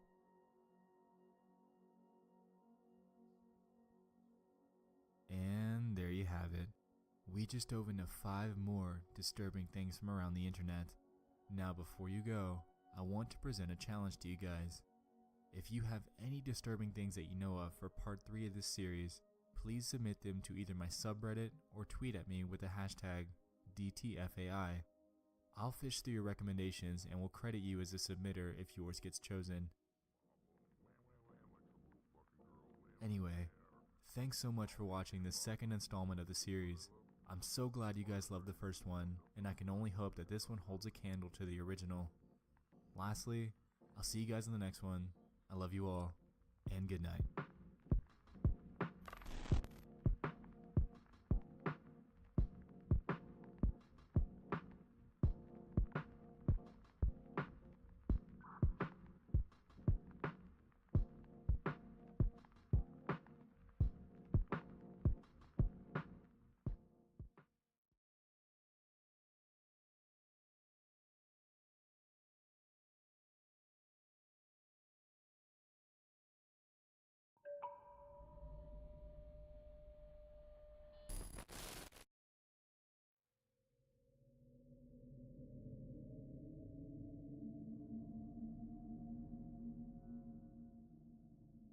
Back in November, I mentioned that I was discontinuing my Unnerving YouTube channels and Unnerving YouTube videos miniseries to a mixed response.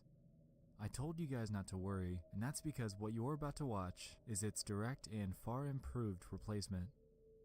Welcome to episode 1 of Disturbing Things from Around the Internet. This is essentially a one-stop shop for creepy finds that I might have stumbled upon recently while browsing online. We'll dive into not only creepy things from YouTube, but from all over the net as well. Today, we're going to dive into 5 hand-picked and disturbing finds from the internet.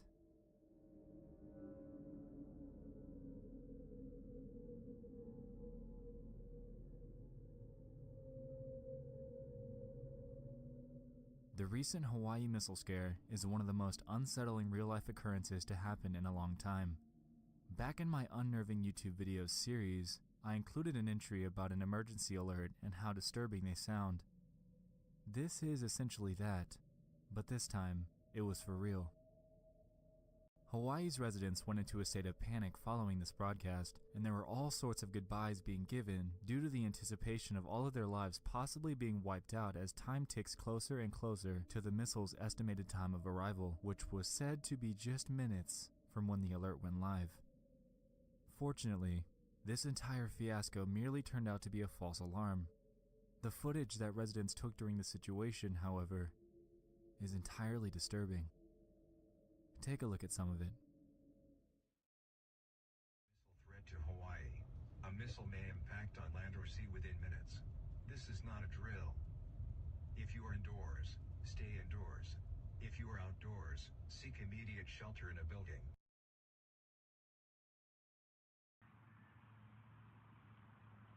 If you're watching this video, that means I didn't make it because of the missile that's coming towards Hawaii. I just parted the last hole and I just hit the shiznik out of my ball. So, I love you all, but I'm playing golf. It's the last thing I'm gonna do.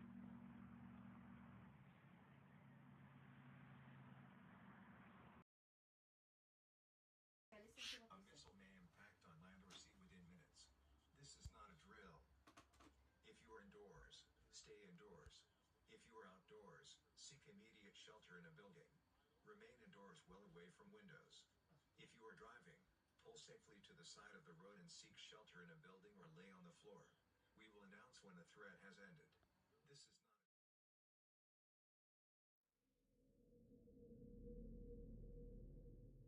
The sheer terror that comes with an emergency alert, coupled with the idea that these residents believed that they only had a few more minutes to live, really puts things into perspective here. Hawaii is such an isolated state, and if there ever truly were an event like this that were to happen, these people would have absolutely nowhere to go.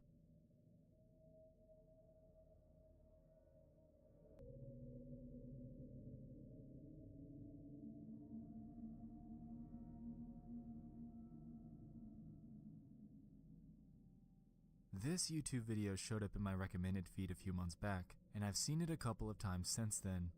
It involves a family's venture as a tornado rips through their house. It opens with the husband filming a tornado a short distance away, and after a few seconds, it's evident that the storm is moving straight towards them. He then proceeds with his wife to the closet under the stairs, and the terror that follows is much, much more real than anything out of a horror movie. Look at this. Holy shit. Holy moly. Alright. Holy shit.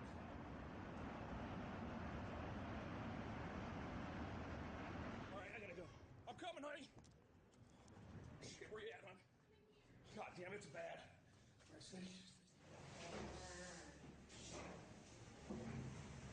Oh my god. Okay, honey. Holy shit. Stay in. Oh, man. Oh. Shit. Don't go out there. No, not yet. Don't. Oh.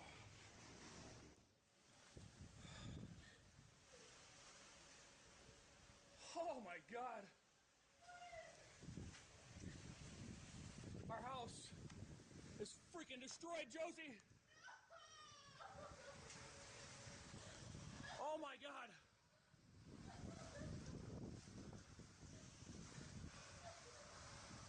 Where's Autumn? Oh. I've never seen anything like it. Oh, shit.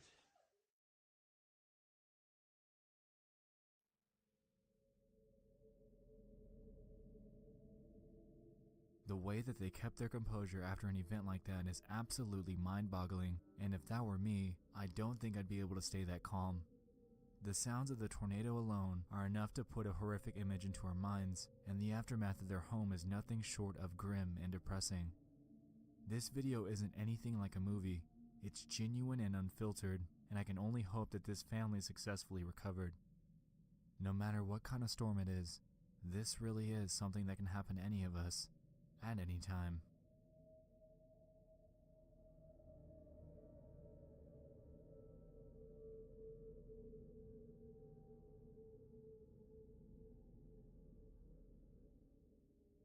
This is another Facebook post that went live on October 3rd.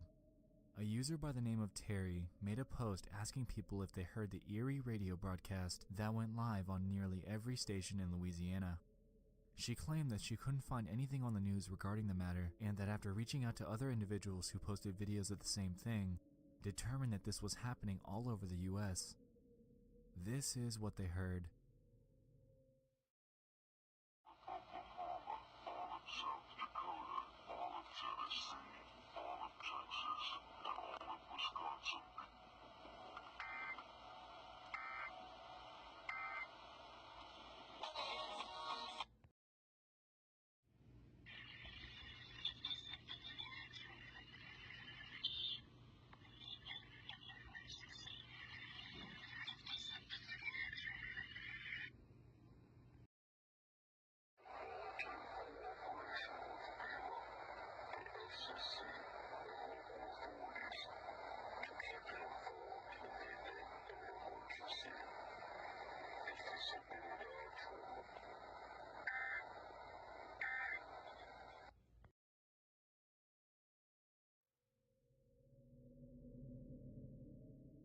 Now, it sounds like a distorted voice naming off states, and hearing it obviously raises alarm.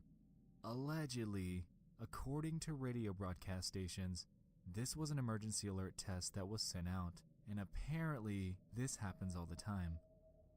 The stations claim that it's due to a difference in sampling rate from the raw broadcast to the radio station. If they're out of sync, it causes creepy distortion like you just heard. This is, of course, what the radio stations claim. What was actually being broadcasted, however, is to be determined.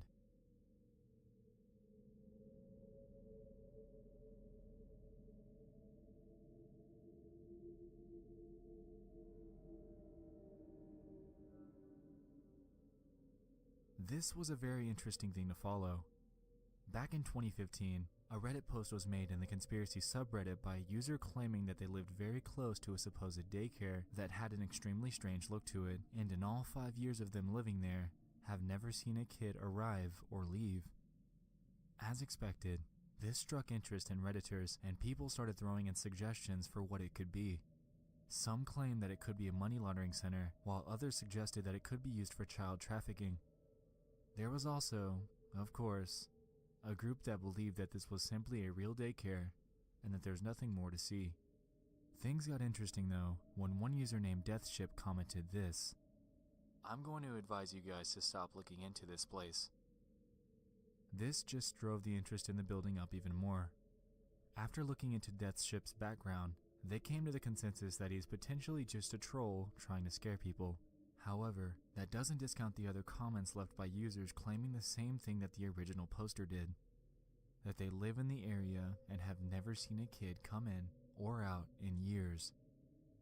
They also went to the Funtime Kids Care website and described it as being super sketchy and plain, with a bunch of stock images and a phone number.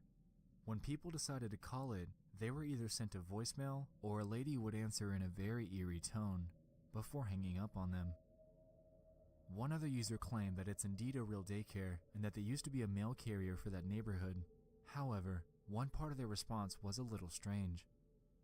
They said that it is in fact full of kids, but every single time that they deliver mail, no matter the time of day, it would always be nap time.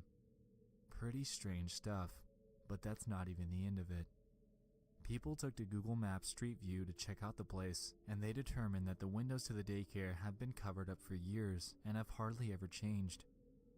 One of the few instances of somebody being outside of the building is one snapshot that a user caught where someone is out in the backyard for some reason or another.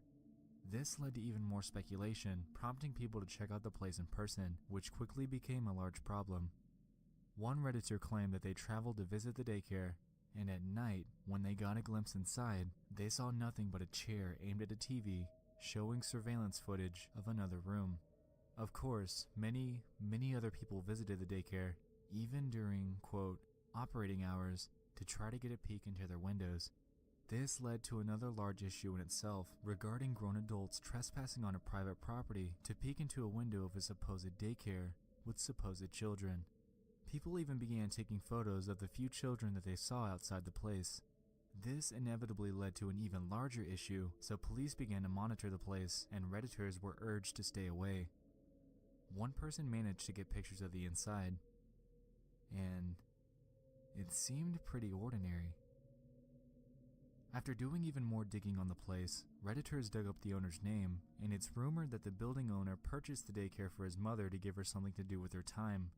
Allegedly, she's been running the daycare for years, even though they have multiple violations on their state record.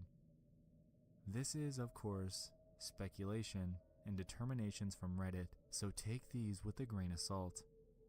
All in all, the general consensus is that this is indeed a normal daycare. A strange, eerie, and creepy one, but a daycare nonetheless. We just dove into 5 disturbing things from around the internet. I hope you guys enjoyed the concept of this, and if you have anything that you'd like me to look into, no matter what it is, for a future installment, please do let me know. Anyway, thanks so much for watching. I love you all, and good night.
Back in November, I mentioned that I was discontinuing my Unnerving YouTube channels and Unnerving YouTube videos miniseries to a mixed response.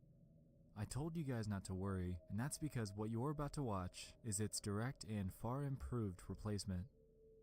Welcome to episode 1 of Disturbing Things from Around the Internet. This is essentially a one-stop shop for creepy finds that I might have stumbled upon recently while browsing online. We'll dive into not only creepy things from YouTube, but from all over the net as well. Today, we're going to dive into 5 hand-picked and disturbing finds from the internet.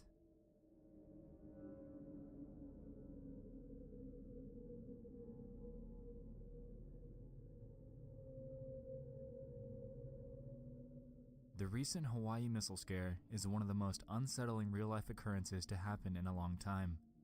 Back in my Unnerving YouTube videos series, I included an entry about an emergency alert and how disturbing they sound. This is essentially that, but this time, it was for real. Hawaii's residents went into a state of panic following this broadcast, and there were all sorts of goodbyes being given due to the anticipation of all of their lives possibly being wiped out as time ticks closer and closer to the missile's estimated time of arrival, which was said to be just minutes from when the alert went live. Fortunately, this entire fiasco merely turned out to be a false alarm. The footage that residents took during the situation, however, is entirely disturbing. Take a look at some of it. Missile threat to Hawaii. A missile may impact on land or sea within minutes. This is not a drill. If you are indoors, stay indoors. If you are outdoors, seek immediate shelter in a building.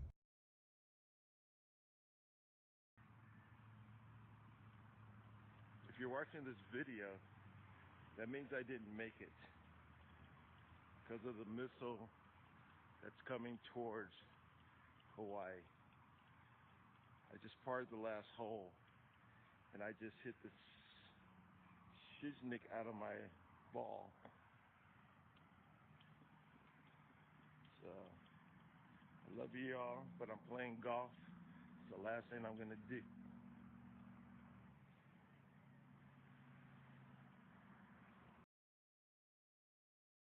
A missile may impact on land or sea within minutes. This is not a drill. If you are indoors, stay indoors. If you are outdoors, seek immediate shelter in a building. Remain indoors well away from windows. If you are driving, pull safely to the side of the road and seek shelter in a building or lay on the floor. We will announce when the threat has ended. This is not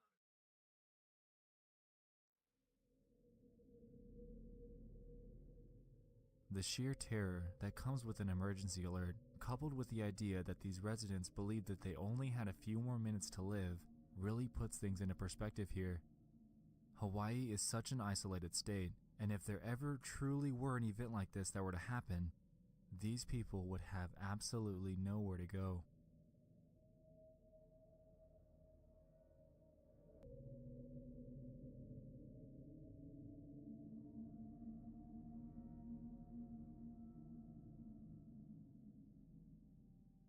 This YouTube video showed up in my recommended feed a few months back, and I've seen it a couple of times since then. It involves a family's venture as a tornado rips through their house. It opens with the husband filming a tornado a short distance away, and after a few seconds, it's evident that the storm is moving straight towards them. He then proceeds with his wife to the closet under the stairs, and the terror that follows is much, much more real than anything out of a horror movie. Look at this. Holy shit. Holy moly. All right. Holy shit.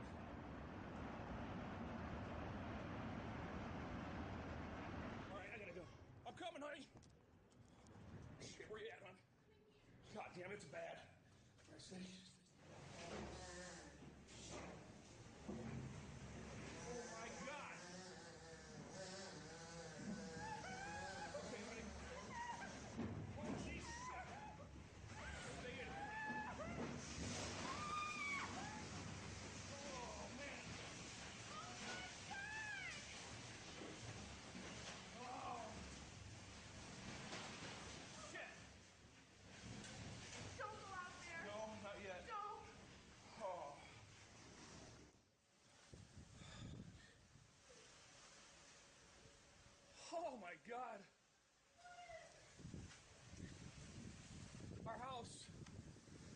freaking destroyed, Josie!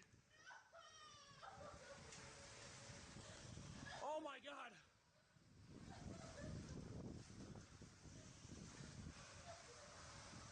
Where's Autumn? Oh, I've never seen anything like it. Oh, shit.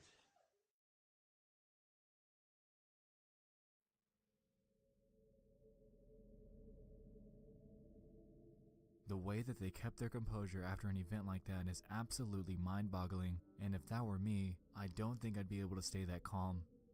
The sounds of the tornado alone are enough to put a horrific image into our minds, and the aftermath of their home is nothing short of grim and depressing. This video isn't anything like a movie. It's genuine and unfiltered, and I can only hope that this family successfully recovered. No matter what kind of storm it is, this really is something that can happen to any of us, at any time.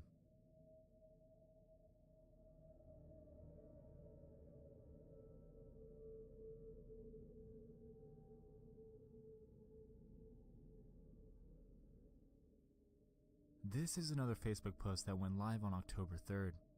A user by the name of Terry made a post asking people if they heard the eerie radio broadcast that went live on nearly every station in Louisiana. She claimed that she couldn't find anything on the news regarding the matter, and that after reaching out to other individuals who posted videos of the same thing, determined that this was happening all over the US. This is what they heard.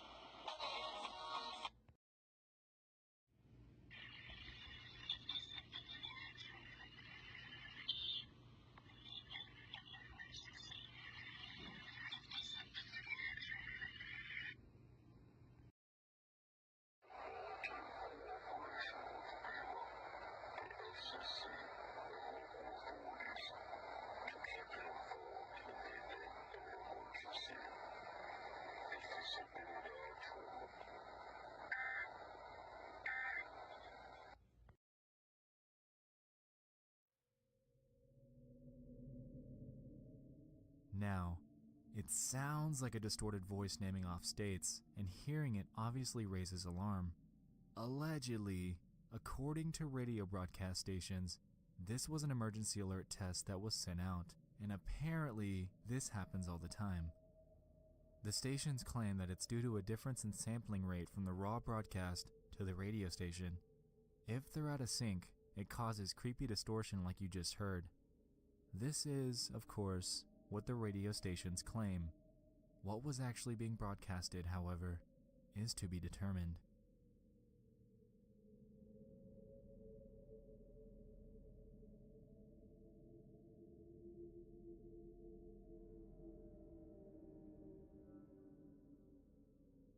This was a very interesting thing to follow.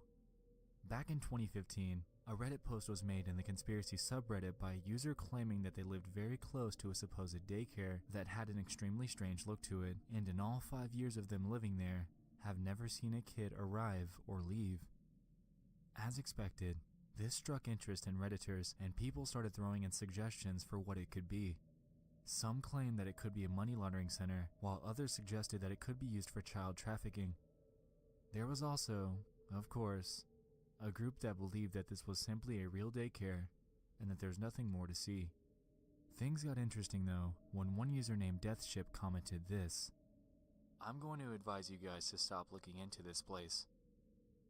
This just drove the interest in the building up even more. After looking into Deathship's background, they came to the consensus that he's potentially just a troll trying to scare people. However, that doesn't discount the other comments left by users claiming the same thing that the original poster did: that they live in the area and have never seen a kid come in or out in years. They also went to the Funtime Kids Care website and described it as being super sketchy and plain, with a bunch of stock images and a phone number. When people decided to call it, they were either sent a voicemail or a lady would answer in a very eerie tone before hanging up on them. One other user claimed that it's indeed a real daycare and that they used to be a mail carrier for that neighborhood. However, one part of their response was a little strange. They said that it is in fact full of kids, but every single time that they deliver mail, no matter the time of day, it would always be nap time. Pretty strange stuff, but that's not even the end of it. People took to Google Maps Street View to check out the place, and they determined that the windows to the daycare have been covered up for years and have hardly ever changed. One of the few instances of somebody being outside of the building is one snapshot that a user caught where someone is out in the backyard for some reason or another. This led to even more speculation, prompting people to check out the place in person, which quickly became a large problem. One Redditor claimed that they traveled to visit the daycare, and at night, when they got a glimpse inside, they saw nothing but a chair aimed at a TV, showing surveillance footage of another room.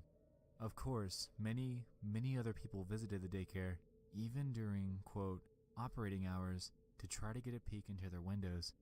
This led to another large issue in itself regarding grown adults trespassing on a private property to peek into a window of a supposed daycare with supposed children. People even began taking photos of the few children that they saw outside the place. This inevitably led to an even larger issue, so police began to monitor the place and Redditors were urged to stay away. One person managed to get pictures of the inside, and it seemed pretty ordinary. After doing even more digging on the place, Redditors dug up the owner's name, and it's rumored that the building owner purchased the daycare for his mother to give her something to do with her time. Allegedly, she's been running the daycare for years, even though they have multiple violations on their state record. This is, of course, speculation and determinations from Reddit, so take these with a grain of salt. All in all, the general consensus is that this is indeed a normal daycare. A strange, eerie, and creepy one, but a daycare nonetheless. We just dove into 5 disturbing things from around the internet. I hope you guys enjoyed the concept of this, and if you have anything that you'd like me to look into, no matter what it is, for a future installment, please do let me know. Anyway, thanks so much for watching. I love you all, and good night.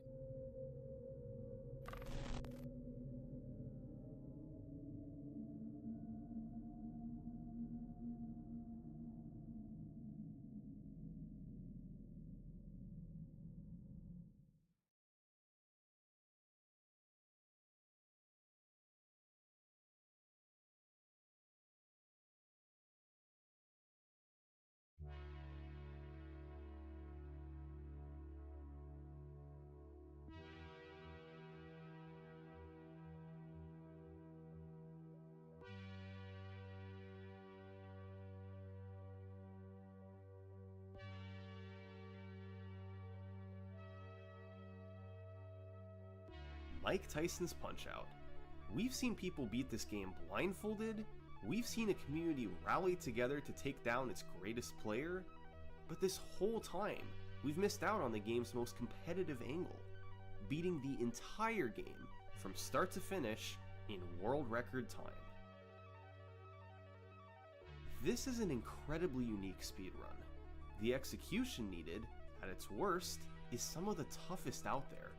The RNG is more brutal than any other NES speedrun, and when combined, it makes for something really special. This is the crazy history of the Mike Tyson's Punch-Out world record.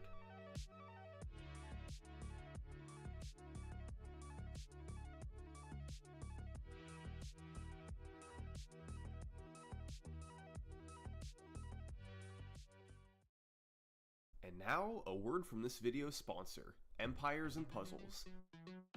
Empires & Puzzles is an award-winning free-to-play puzzle RPG game. It sounds simple. You just match shields of the same color to attack. The more you match, the stronger your attack. But there's much more, including specials, collectibles, and a global PvP leaderboard. Empires & Puzzles also has an upcoming holiday event featuring special hero surprises, exclusive rewards, and joyous challenges. In the Owl Tower event, new heroes will be soaring into action. They bring not just their unique skills, but also introduce new damage and defense types. There's never been a better time to get into Empires & Puzzles. Check it out now on the App Store and Google Play, or simply scan the QR code on screen here. Thanks again to Empires and Puzzles for sponsoring this video, and if you want to help support me, download the game now.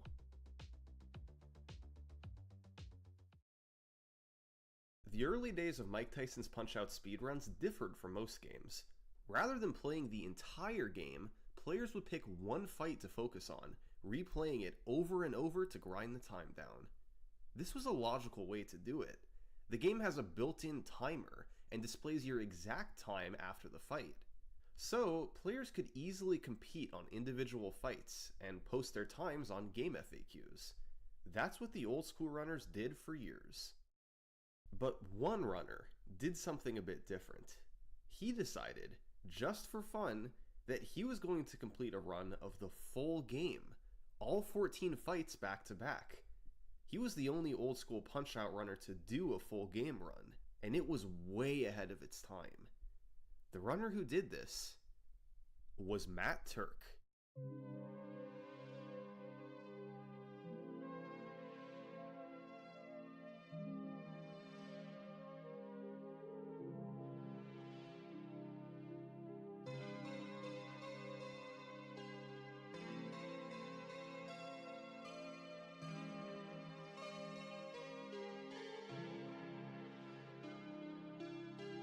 Matt Turk was by far the best Punch-Out player on the planet.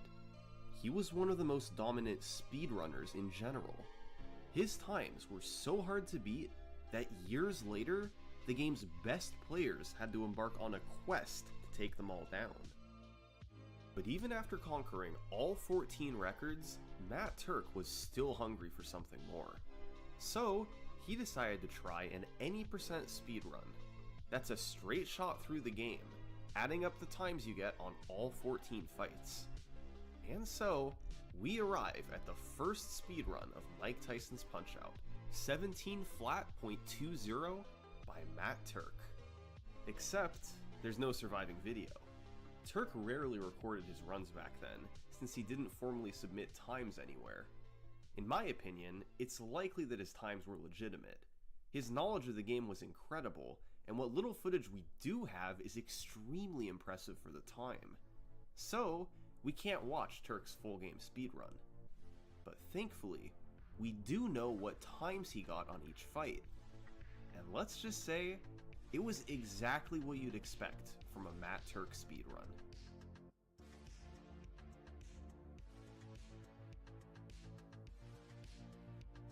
Turk started with Glass Joe. He's a complete pushover in a casual playthrough. However, the fastest way to beat him is tougher. You wait until 40 seconds, then time a punch within a 4-frame window when Joe charges forward. If done properly, he'll go down and won't get up. Punch-Out runs at 60 frames per second, so a 4-frame window is just 1/15 of a second. That's a tough way to have to start your speedrun. But of course, Turk nailed it, matching the task time of 42.00. But a few fights later, Turk had to deal with the most dangerous back-to-back fights in the run. First up was Dawn Flamenco 1, aka Frame Perfect Dawn. By punching then dodging, and waiting until the last 60th of a second to counter him, you'll get a star. Star punches are essentially powerful uppercuts, and on Dawn 1, a star punch instantly knocks him down. He gets up, but with little health, and once you punch him down again, he'll stay down for the knockout. If done correctly, Dawn 1 can be the fastest fight in the game at just 14 seconds. But it's a brutal frame perfect punch. Just 1/60th of a second to properly time it. Every miss costs 6 to 7 seconds, so the time can snowball quickly. Not only did Turk get the star on his first try, but he ended up once again matching the task time of 14.97. Complete perfection yet again from Matt Turk. Then came the second part of the back-to-back, King Hippo. He is the living embodiment of RNG. You can only hit Hippo when he opens his mouth, and he has a 3/8 chance of doing that on any given punch. You need him to do this at least 3 times to knock him out. So, the fight all revolves around waiting for Hippo to open his mouth. The best fights get 3 opens straight away. This is only about a 5% chance, but can lead to a 37-second fight. From there, each additional non-open adds 3 to 4 seconds, and it can get bad fast. Turk ended up getting a 48-second hippo fight, 3 blocks and 3 opens. That's a solid fight given that blocks are much more likely than opens. But this combo of Dawn 1 and King Hippo was super punishing. You needed the frame perfect punch just so you could get a chance at Hippo's randomness. It was a terrible 1-2 combo, but on this run, Turk had made it through relatively unscathed. The next several fights featured a mix of tricky execution and harsh randomness. We're going to get to most of these fights later. For now, it's important to know that Turk had a pretty clean run through most of the second half. No fights stuck out as getting terrible luck, and he made few, if any, mistakes. Matt Turk had himself a very solid run going. Yet, none of this actually mattered, because there's a fight at the very end of this game that makes the previous 13 seem completely irrelevant. I think you may have heard of him before.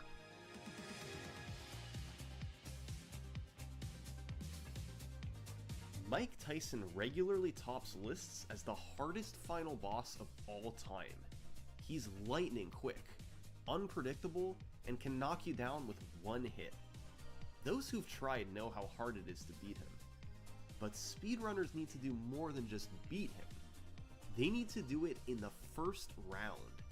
That's 3 knockdowns in under 3 minutes. It seems completely impossible, but there is one way to do it. We'll break the fight down into 3 phases, 1 per knockdown.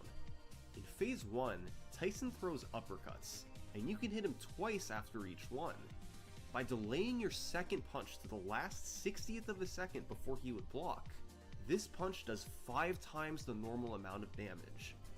If you're a frame late, he blocks. If you're a frame early, you barely damage him. It has to be on this one magic frame. So in phase 1, you have to land frame perfect uppercut after frame perfect uppercut. You don't need to hit them all, but you need to hit a lot of them. In phase 2, Tyson starts by throwing more uppercuts, meaning you need more frame perfects. But at 1:30 on the clock, his pattern switches and he throws hooks. Here it's much easier. You just dodge and punch twice after each one. No need for anything frame perfect. After sending him down again, you enter phase 3, which is quite simple. Tyson only throws hooks, so you punch him down for the TKO. Phase 3 takes anywhere from 52 to 55 seconds depending on Tyson's pattern. So if your second knockdown is at 2:04 or lower, you've got a round 1 fight in the bag. The key to the fight is that you can damage Tyson much more during his uppercuts than his hooks. So the earlier you knock him down in phase 1, the more uppercuts he'll throw in phase 2 before 1:30, and the more damage you can deal. Generally, you need at least 4 phase 2 uppercuts, meaning a first knockdown of 109 or less. But you can get as many as 6 uppercuts with a knockdown under a minute. Of course, Tyson can randomly delay and screw everything up. Most notably, in phase 1 he can do the 8-second delay, where midway through the phase he just stands still for 8 seconds. It happens 50% of the time, and while it doesn't completely kill a round 1 attempt, it can turn a solid phase 1 into an impossible one. Now, with perfect execution and a lucky pattern, it was possible to round 1 Tyson down in the 220s. However, these times were extremely rare and took hundreds of attempts from even a seasoned veteran. Getting a round 1 fight at all was unbelievably difficult, and when it happened, it was usually just before the end of the round in the 250s. Even Matt Turk couldn't always pull it off. Under optimal conditions, with nothing at stake and the pressure off, Turk could round 1 Tyson a bit over half the time. But at the end of a world record paced speedrun, with 13 fights behind you and just 1 to go, conditions are anything but optimal. Trying to land frame perfect punches under this type of pressure is unimaginable. But if anyone could do it, it was Matt Turk. And he ended up finishing off this run, with a Tyson fight of 250. He cleared round 1 with several seconds to spare. While we can't watch this run today, its legacy lives on. Like most things Matt Turk did, it was so far ahead of its time. A clean first 13 fights, and a round 1 Tyson at the end.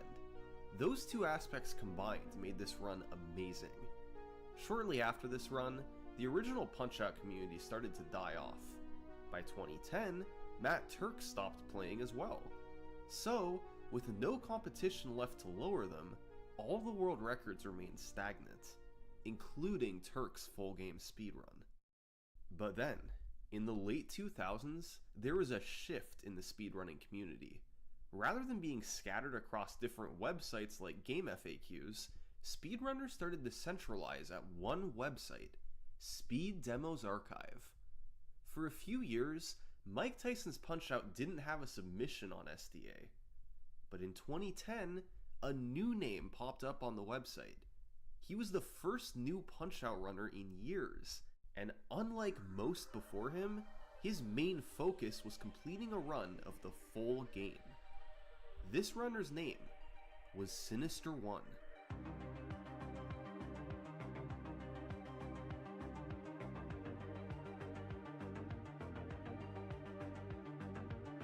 Sinister reached out to Matt Turk and began piecing together strategies for a full game speedrun.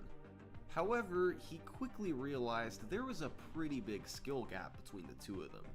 So, Sinister turned his focus to completing a segmented run. Punch-Out is naturally broken up into circuits every few fights, so Sinister grinded each of the 3 circuits individually, plus Tyson on his own, and submitted a 4-segment speedrun to Speed Demos Archive. This run clocked in at 16:31, nearly half a minute ahead of Turk. However, these runs really can't be compared. Sinister could optimize each circuit to a high degree, rather than having to get everything in one straight shot. Turk's 17 flat was definitely the more impressive speedrun. So, once Sinister kept practicing and getting better, he decided that it was time to take the training wheels off and complete a single segment run of Mike Tyson's Punch-Out. The whole game in one segment, just like Matt Turk did. Sinister tried for weeks, and while he was able to get runs in the low 17s, he struggled to do better than Turk. The main problem was the combination of Dawn 1 and King Hippo. Dawn's frame-perfect star killed a lot of runs, and the few that made it through usually died to Hippo's randomness. It was so hard to get runs out of the early game, and although Sinister eventually got a 17:06, he was still behind Turk. His best efforts to get the world record had failed. So, Sinister gave up. Years passed, and Turk's 17 flat remained untouched. By February 2013, not much had changed. Matt Turk's 17 flat was still on top, and Sinister was right behind him. However, a new player was just starting to mess with running the game. And this guy had a pretty good track record. He was the world record holder in both Super Punch-Out and Punch-Out Wii. His name was Zallard1. Right away, Zallard started looking for new strategies. Dawn 1's frame-perfect star was still brutal, and he wanted to find a way to make it more consistent. He ended up finding a timing cue that helped a little, but not much. And Sinister1 was not impressed by it. He told Zallard, "Come back to me when you find something that can get the star 10 times in a row."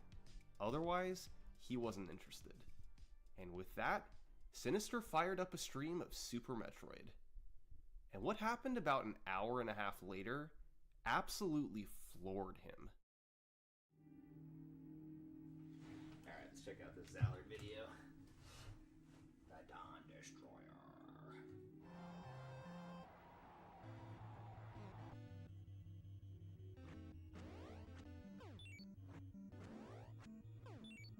Oh my god, are you kidding me? Dude, no way. This can't be real. Dude, this guy's a hacker.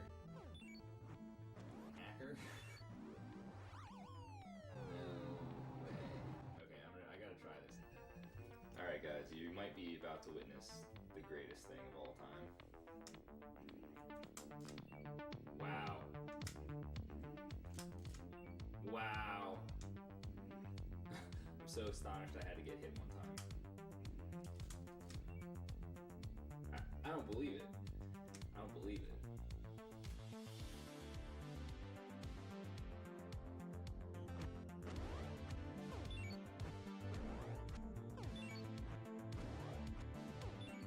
In Mike Tyson's Punch-Out, if you hold down an input while something else is happening, the game will execute it on the first possible frame.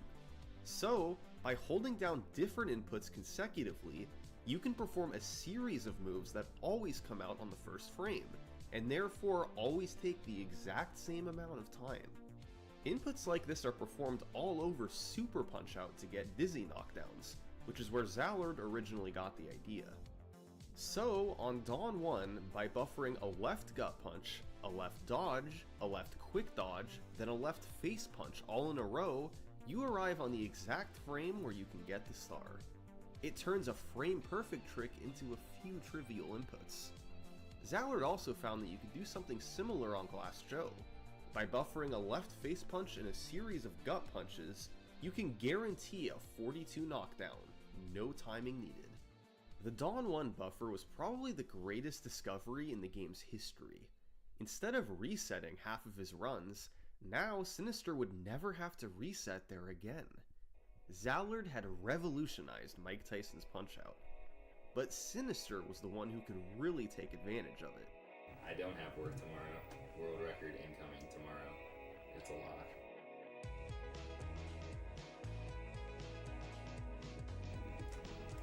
Alright, I'll take a 53.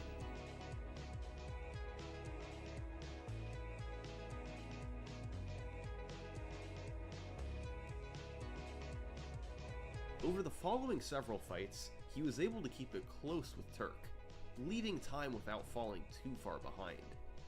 But Sinister knew there was one place he could make up a bunch of time. The penultimate fight in the game, Super Macho Man. Matt Turk's split here was a 118. This was a solid enough time back in 2008, but by 2013 the fight had evolved. In a worst case scenario fight, Sinister was looking at a 110 or so. Best case scenario, it could go under a minute. Macho's speedrun strategy looks ridiculous, with punches being snuck through his guard and stars thrown all over. But the fight largely comes down to one specific moment. If Macho's fourth punch is an uppercut, which is 5/8 likely, you'll get a good fight. If it's a hook, then it'll be a slower fight. Either way, as long as his execution was clean, he'd save big time over a 118.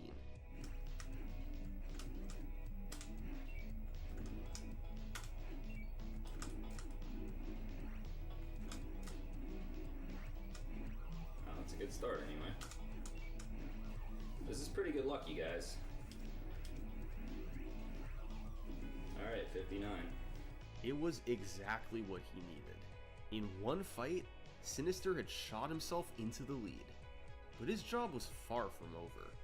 After all this, he still needed to round one Tyson in 254 or less. The pressure was on.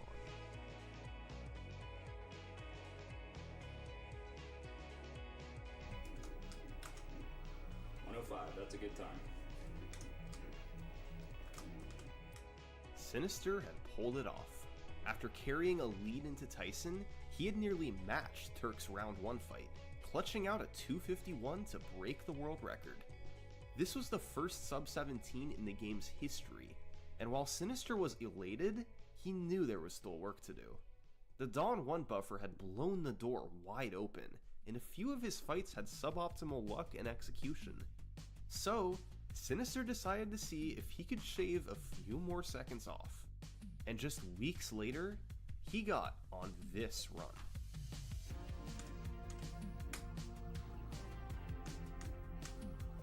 Cool.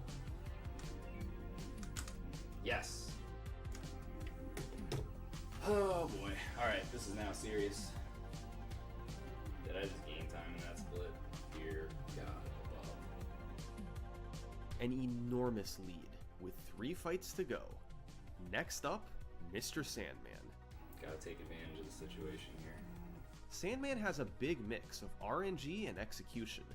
The hardest part in the fight is his Dreamland Express, where you must dodge 3 times in rapid succession. You can counter him for massive damage afterwards, and by getting intentionally knocked down at 159 or later, he'll do another Dreamland Express when you get up. So it's incredibly rewarding if you dodge the Dreamland Express correctly, but if you're too slow, you can't damage him enough after. Sandman also has 2 main pieces of randomness. When you knock him down the second time, there's a 25% chance he gets up with a big health refill, which loses 10 seconds. And before his second Dreamland Express, there's a 50% chance he does a long delay, which loses 6 seconds. So that adds to 16 seconds of variation from RNG alone, plus tricky execution. And on this particular fight, Sinister ended up getting both the good refill and the short delay, although he bled a few seconds from slow dodging on the second Dreamland Express. An extremely lucky fight on an incredible pace, and his lead ballooned to nearly 28 seconds. So far ahead. On Macho, Sinister ended up getting the bad hook pattern on the 4th punch, which cost 10 seconds. But heading into Tyson, Sinister still had a mammoth 18-second lead. All he needed was a round 1 fight, and this would be a massive world record.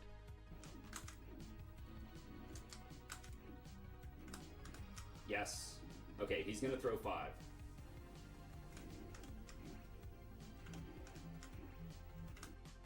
Yes! World record. There it is. I don't care that I lost time. Oh, man.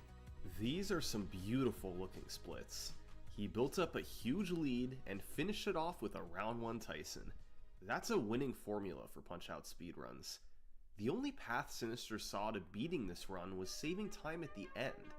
109 and 254 were good enough splits, but it was possible to gain a bit on each. He just needed to be within striking distance by the end. Well, does this count as striking distance?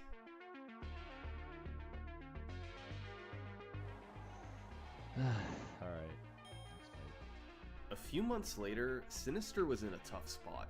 He'd made a 7-second mistake on Honda 2 and got awful luck to lose 16 seconds on Dawn 2.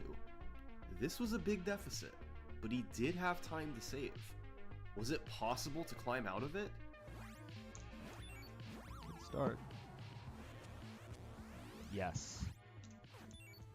Yeah, 57, baby. He needed a 247 on Mike Tyson. There'd never been a world record with a Tyson fight in the 240s. Sinister needed to break new ground.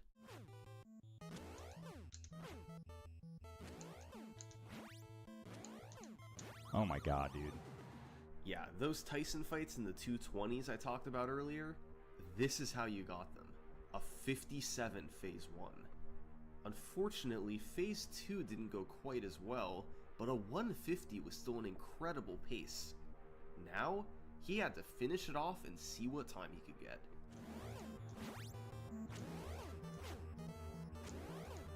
Yeah. Yeah, dude. Oh my god, I got that. I can't believe it. This was a legendary Tyson performance. With his back against the wall on world record pace, Sinister managed to go 9 for 9 on frame-perfect hits in Phase 1. The final result was a 243, an unheard of time for the end of a world record. As the congratulations poured in, Sinister debated if he should keep going. Those last 2 splits were really brutal, but he also had lowered the record pretty quickly. Maybe he wasn't at his full potential yet. Ultimately, Sinister decided to push onward.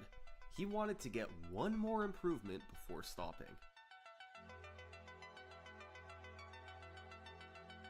5 weeks later, Sinister had another good one going.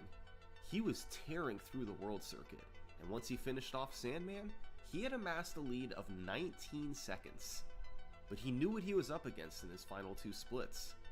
And right on cue, Macho gave him the bad pattern. But he recovered nicely, and was on his way to still having a nice lead going into Tyson. No!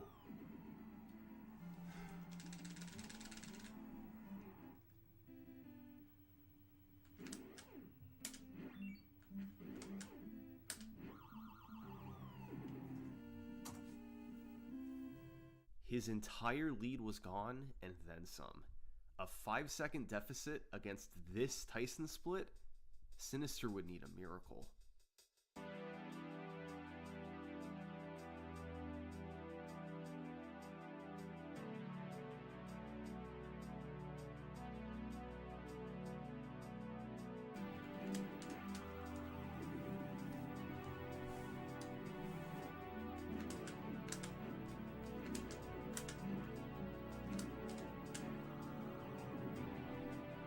Against all odds, Sinister had actually brought this run back. He was guaranteed to finish Tyson between 234 and 237, enough for a new world record, albeit a fairly small one. But there was something else Sinister could go for here. Frame-perfect hooks. In Phase 3, Tyson gets up with 40 health. Normally, you hit him twice after each punch for 2 damage each, a total of 4 damage. But if you instead delay the first punch to the last 60th of a second possible, you'll throw a single punch that deals 5 damage. Theoretically, if you land 8 frame-perfect hooks in a row, you can get a 37-second Phase 3, a massive time save over normal. But going for frame-perfect hooks is risky. They're harder than frame-perfect uppercuts, since you can't easily establish a rhythm. Each frame-perfect hook saves about 2 seconds, but each one you miss can cost up to 5. Generally, hitting 4 hooks is enough to save you some time, while hitting 2 is enough to break even. But add in blocks, and your Phase 3 time can spiral. So, it was decision time. Do you take the guaranteed small world record, or risk it to go for glory? Going all out.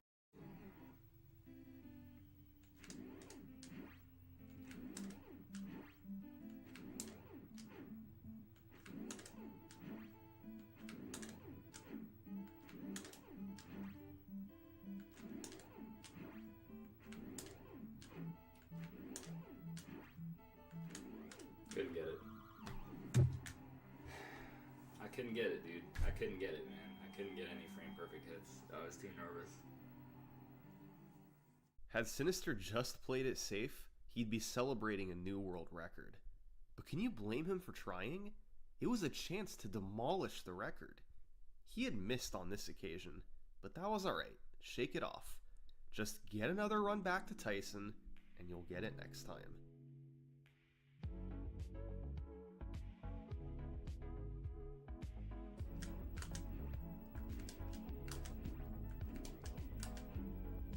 You're kidding me, dude. You're kidding me. 8-second delay there. There he does the 8-second delay. Good game. Good game, Luck.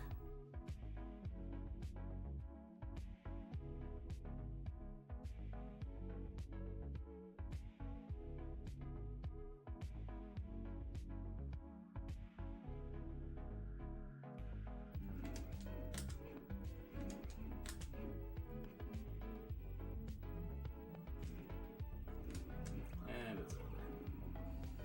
8-second delay killed it.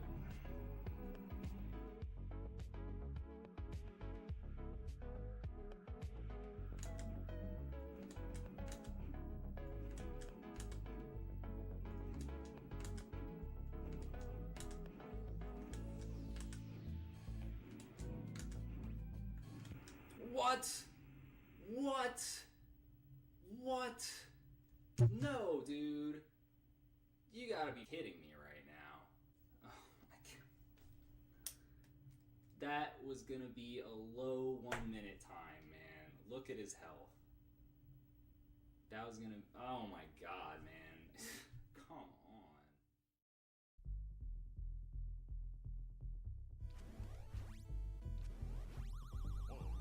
Dang, that's a pretty good one. Yes, dude! Holy what? I got a PB. How does this happen? Zallard1, discoverer of the Dawn 1 buffer, became the second person to beat Turk and get a sub 17. Zallard was still well behind the record, but Sinister needed an improvement. Even a small one would boost his morale. And finally, on March 26, 2014, he broke through.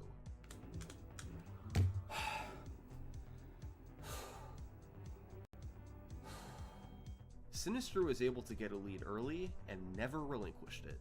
He started with an excellent 41 on Hippo, and got average luck on Sandman and Macho. His Tyson execution wasn't perfect, but a 105 knockdown meant he'd get 4 uppercuts in Phase 2. He ended with a 251, enough to lower the record by 3.5 seconds. But Sinister's relief wouldn't last long, because Zallard1 was flying down the leaderboard. And just days later, he finished off this run. Oh man, that's quite the PB. Dude, I got Whoa. The run had a notable mistake on Great Tiger. Tiger is one of the only fights in the game with no RNG. The execution consists of 4 gut punches that each have a 6-frame window. They're usually not too hard to hit, but when you miss one like Zallard did here, you earn a 54 instead of a 48. It was a 6.5 second mistake. Zallard missed the world record by 6.23 seconds. Had he not missed the gut punch, he would have dethroned Sinister and taken the top spot. These two guys were neck and neck. They had similar consistency overall, and could both reliably round 1 Tyson in the 240 to 250 range given no 8-second delay. But as similar as Zallard and Sinister's skills were, their ultimate goals were different.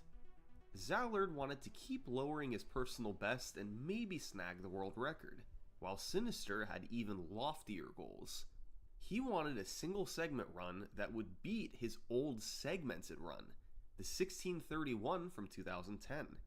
After all these years, it would be a remarkable achievement. So, each player had their own goals, and for the next few months in 2014, they both continued running the game, going up against brutal RNG and frame-perfect punches galore. But neither one was able to find success. Zallard couldn't catch Sinister, and Sinister couldn't catch his segmented run. So, Zallard moved on to other games, while Sinister went after Matt Turk's 213 Mike Tyson record. And all the while, the single segment record stayed put. But one random day in August 2014, Sinister decided he needed a break from the Tyson grind. So, just for fun, he did a one-off stream of single segment attempts. He hadn't played the category in months, and was fairly rusty. But you never know when all the luck will fall into place. A few fights in, he made it to King Hippo, who promptly opened his mouth 3 straight times. Unfortunately, Sinister was a bit late on the 3rd open, meaning he needed a 4th open to deal enough damage. Yes, the bailout, dude, the bailout. But Hippo immediately gave it to him. The odds in 4 straight opens on Hippo, less than 1 in 50. Sinister was off to a great, albeit lucky, start. After some clean execution on the next few fights, Sinister arrived at Soda Popinski. Soda is another super random one. He tends to team up with King Hippo to bury most promising runs. The fight revolves around a mechanic when Soda crouches down for his uppercut. If you press down on the D-pad while he's crouching, he'll stay frozen and you can punch him for a star. This star then has a special property where, no matter how much health he has, it'll instantly knock him down. The problem is Soda only throws uppercuts 75% of the time. 25% of the time, he'll throw hooks instead, which wastes roughly 9 seconds.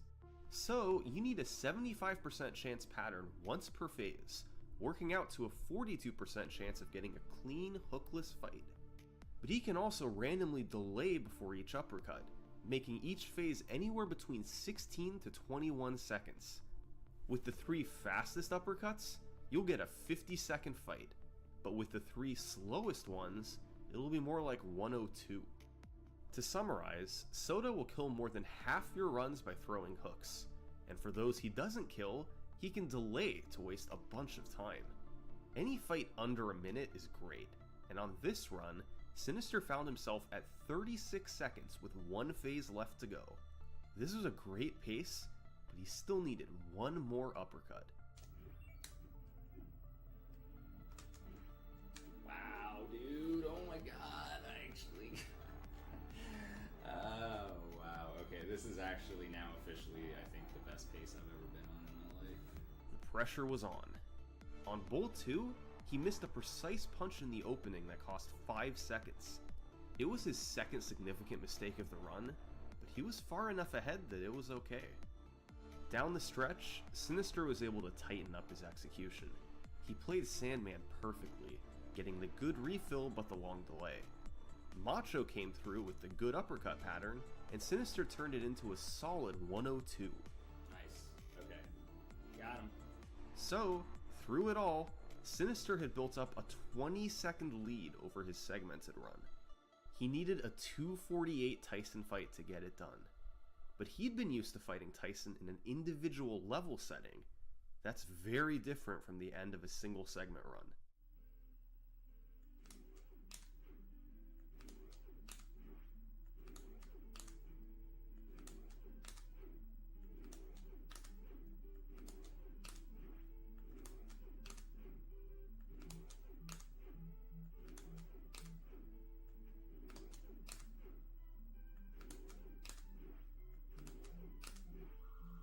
That was a horrible execution of phase 1. Pull it together, man. Pull it together. Yeah, it wasn't pretty, but a 108 was still doable. Sinister got his 4 uppercuts in phase 2 and landed a 157 phase 2 knockdown. Playing it safe here wouldn't cut it. Sinister needed to land at least 4 frame-perfect hooks to get this.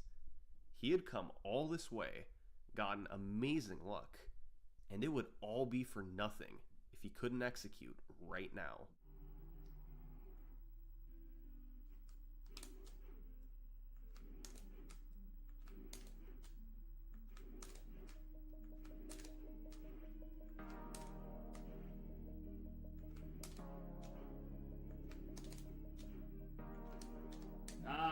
Is that it? I got it. I did it, dude. I think that's it. I think that's it.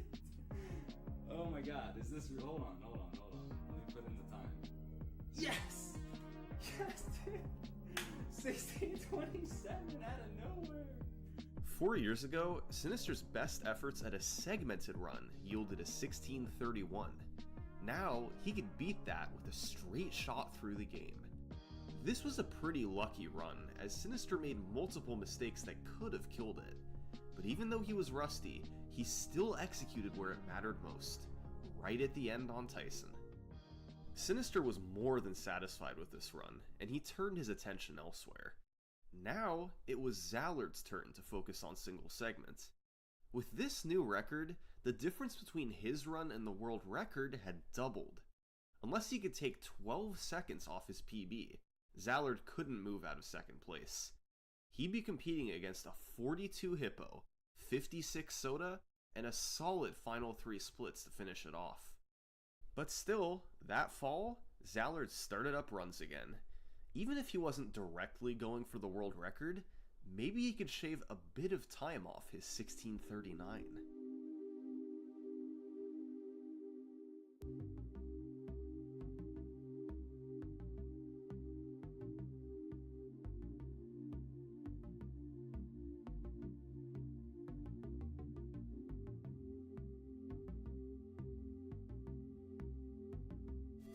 Come on, Tyson. Just round 1. That's all I need. Just a round 1 fight.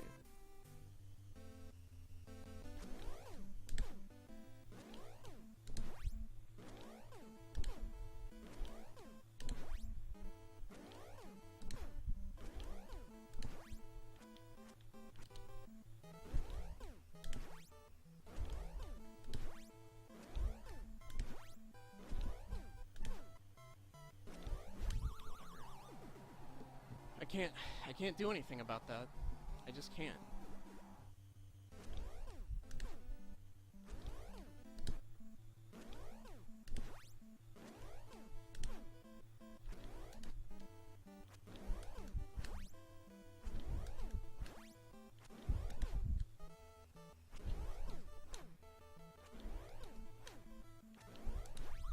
This is in danger, real bad. I'm not gonna do it. I'm not gonna do it, guys.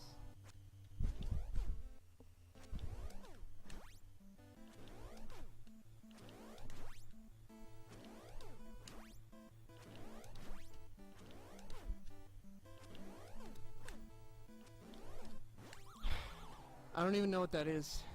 I don't even know. Is that the record? No, it isn't. He's got a 27. Man. Such a crushing PB. In Phase 1, Zallard actually played quite well. He got the 8-second delay, but still turned it into a respectable 108. But Phase 2 was his downfall, with 2 blocks and several other missed punches. Because of the pace going into Tyson, it was still a massive PB. But this luck was practically impossible to see again. He got a 37 hippo, a perfect fight, along with a good enough soda and an incredible Sandman and Macho. Zallard's only hope to PB from here was to save time on a relatively soft 255 Tyson split. The good news was that he'd nearly caught up to Sinister. He kept playing over the next few weeks, not making much progress. But by mid-November, Zallard would get another chance. It wasn't a super inspiring run at first. He bled time over his 37 hippo split and got bad luck on Dawn 2 to lose some more. But he was able to keep pace with his strong final 3, first getting the good refill and delay on Sandman, then the good pattern on Macho. It wasn't amazing, but heading into Tyson, he had a chance. Zallard needed a 241 on Mike Tyson.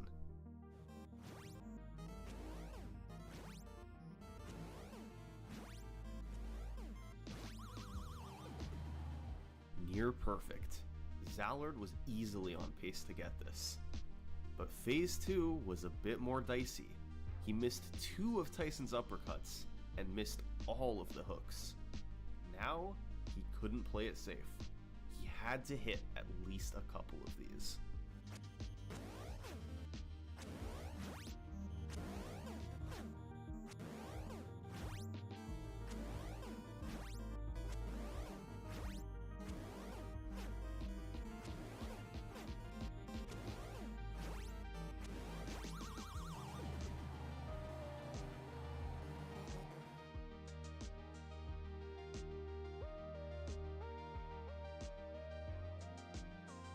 Zallard had been dominating Super Punch-Out and Punch-Out Wii for years.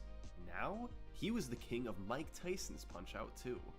Congratulations poured in across the community, even from Sinister, who was good friends with Zallard and was happy to see him succeed. But admittedly, it was pretty tough for him to lose this record. He'd been known for holding it over the years, and suddenly being in second place was a big shock. Sinister did some attempts shortly after Zallard's 1625, but ultimately his heart wasn't in it, and within weeks he stopped. Zallard had passed him, and Sinister had come to terms with that.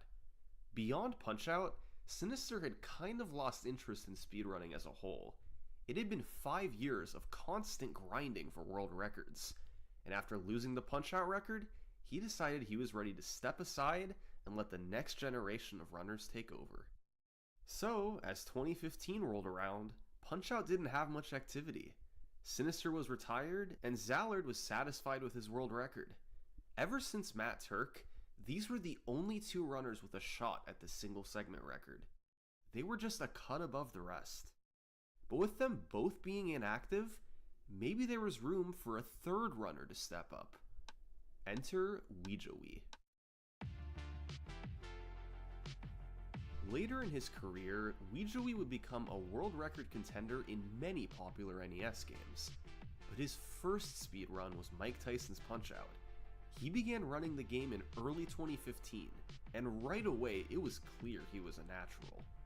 He quickly became just the 3rd player ever to get a sub 17, and as weeks passed and his time kept going down, Ouijoui began to make a push for Zallard's record.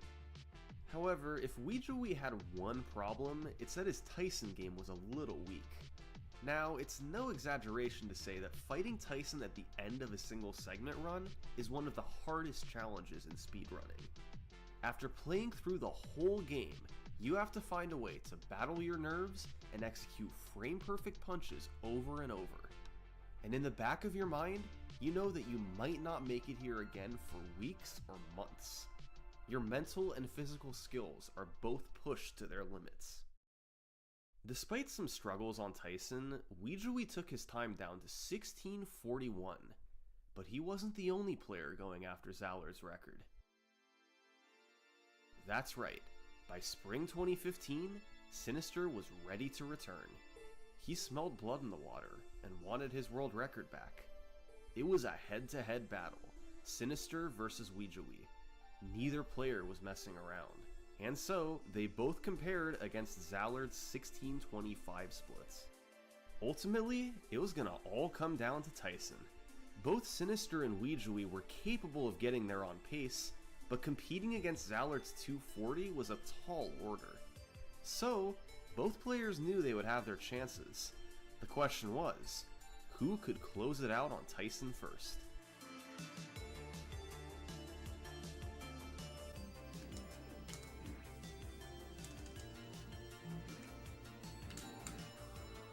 Nope, not it. 1628.25.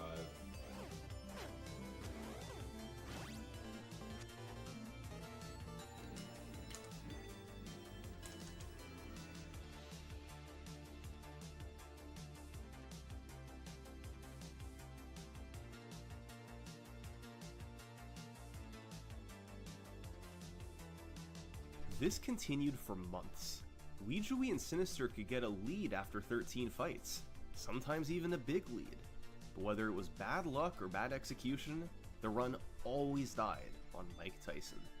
The best paces the game has ever seen, all lost at the very end. But here's the thing, although the 8-second delay is a big problem, it's still possible to get a fast fight with it. A time in the 230s is doable, although there's little room for error. Sinister and Weejui had to forget about the RNG. As long as they played well, they could have a chance at the record.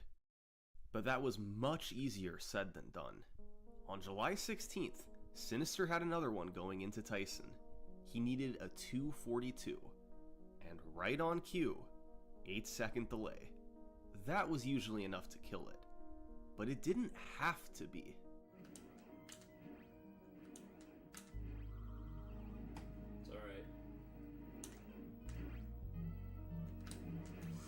Dude, that last delay was a killer.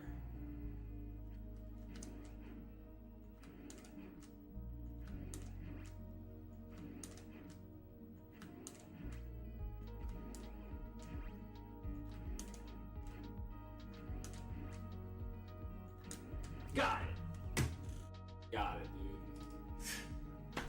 Oh my god, man. Got it by like 1 second. Now that's how you fight Tyson. This was the first record in the game's history to feature an 8-second delay on Mike Tyson. Sinister nailed frame-perfect punches throughout the fight, and overcame bad luck along the way. It was the best execution the game had ever seen from start to finish, and despite getting worse luck than Zallard, Sinister still finished ahead of him at 1624. Even though he was back on top, Sinister didn't want to quit. He continued doing record attempts, hoping to get a run without the 8-second delay. Meanwhile, Weejui was as motivated as ever, and a few weeks later, he was able to take his time into the 1630s.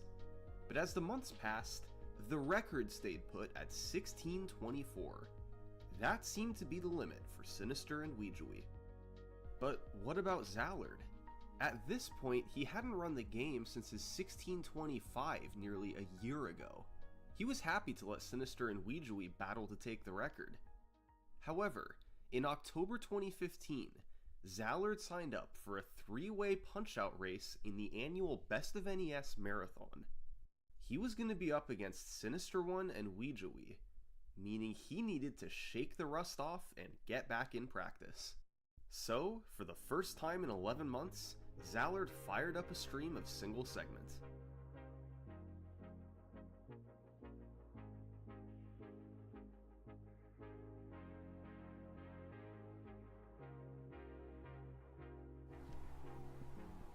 not gonna matter. He's gonna 8-second delay this.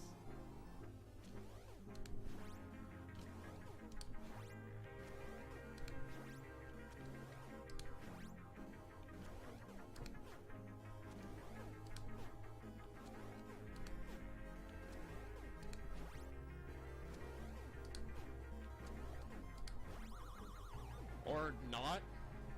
Question marks? Okay.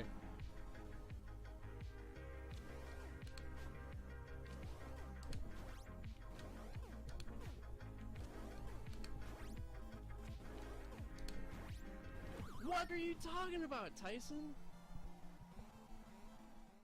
Tyson threw his 6th uppercut just as the clock ticked over to 1:30. It probably came out on the last frame possible, and Zallard was not expecting it. However, the run wasn't quite dead. If you get up on a 9 count to fully refill your health, a knockdown costs about as much time as an 8-second delay. In other words, Zallard could still get a pretty fast time, but would it be fast enough? I could probably do something with this, sadly, and I just got hit.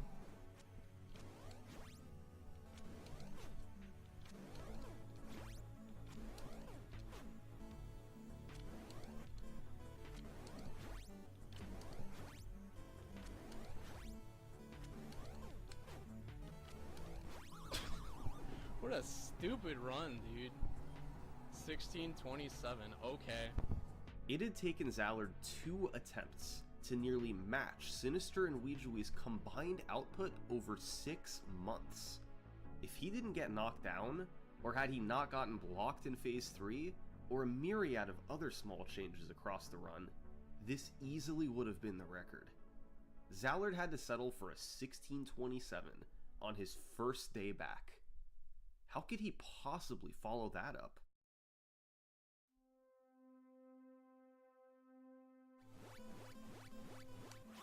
Alright. Here we go. Oh. Alright, soda.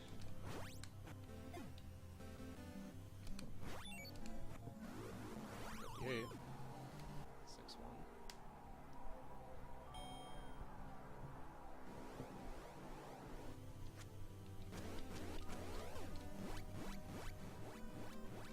Uh-oh. It just got real. That's a split you're not supposed to gain time on. 4-8? This is so dead. This is the deadest speedrun I've ever seen. Oh my god, dude. This is doomed. This is doomed. This has no chance. 0 possibility of finishing.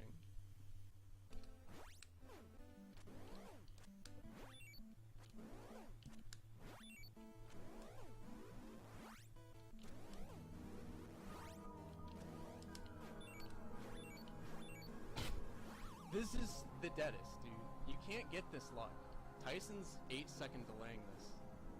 I will bet you all the money. I will bet you all of the money, Cash.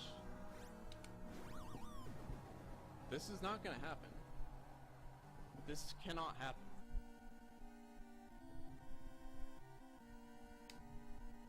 This isn't even real, dude. Okay, like, you don't understand. This can't finish. It's impossible. And what happened on Mike Tyson on the ultimate dream run ever of Punch-Out? Well, I'll let Zallard take it from here.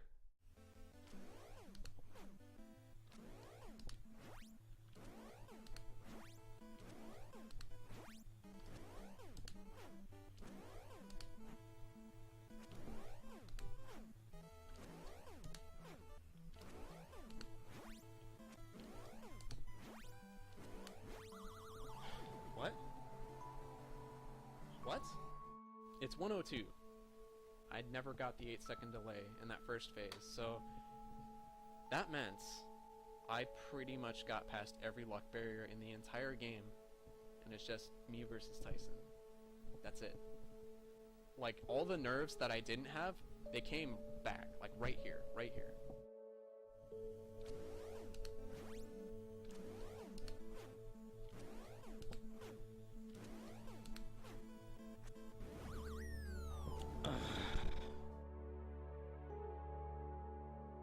remember thinking, well, this is the dead, this is where it dies. But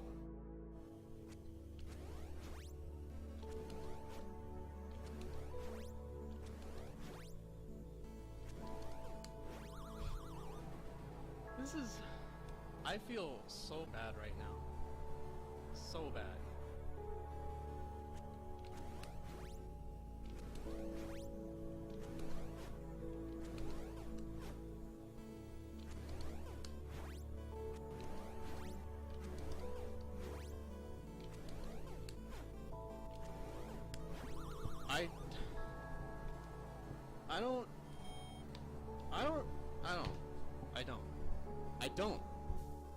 I just don't. This is one of the craziest runs in NES speedrunning history, and by most accounts, it was inferior to the last record.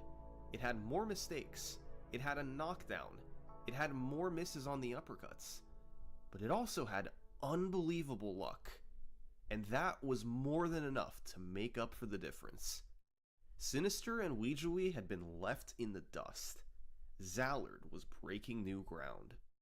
With this one run, standards had changed, and Mike Tyson's Punch-Out entered a new era, the push for the sub-16. For years, it was a theoretical time, but more of a pipe dream than a rational expectation, much like the mythical 457 in Super Mario Bros. But now, Zallard's 1607 opened up new possibilities. Sub-16 was suddenly realistic, and that was enough to make Zallard commit to trying. The blueprint for this run was simple. There was no way Zallard was going to be ahead of the record going into Tyson. The 1607 got all the luck, and trying to compete with it would be a losing battle. But as long as his deficit was reasonable, Zallard could make it up with an insane Tyson fight at the end. You'd need the ultimate combination of luck and execution on Tyson.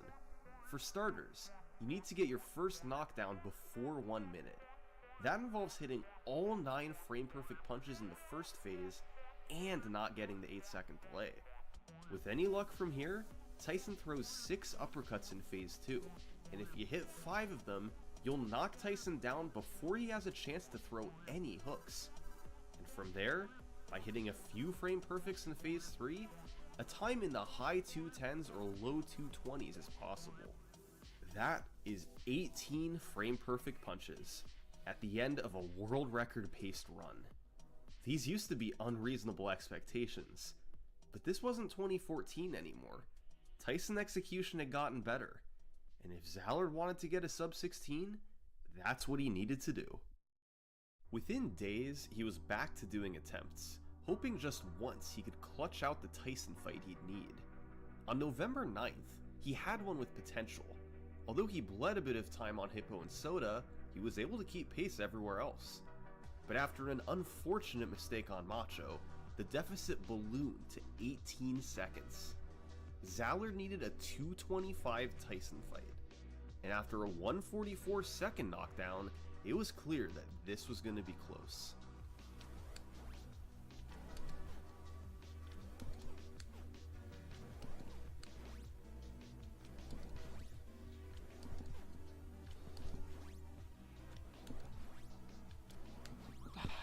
Come on, man. Oh my god, please. Without the mistake on Macho, Zallard would have had a sub-16. Instead, he had to push onward. A couple weeks later, he had another similar one. This time, he needed a 220 Tyson. He got an incredible phase 1 pattern, but got blocked. After missing a couple too many frame perfects in phase 3, he had to settle for a 227. Man, killing me, dude. 16-13. A short while later, another familiar situation. Now he needed a 223 Tyson. And of course, Deja Vu headed into phase 3.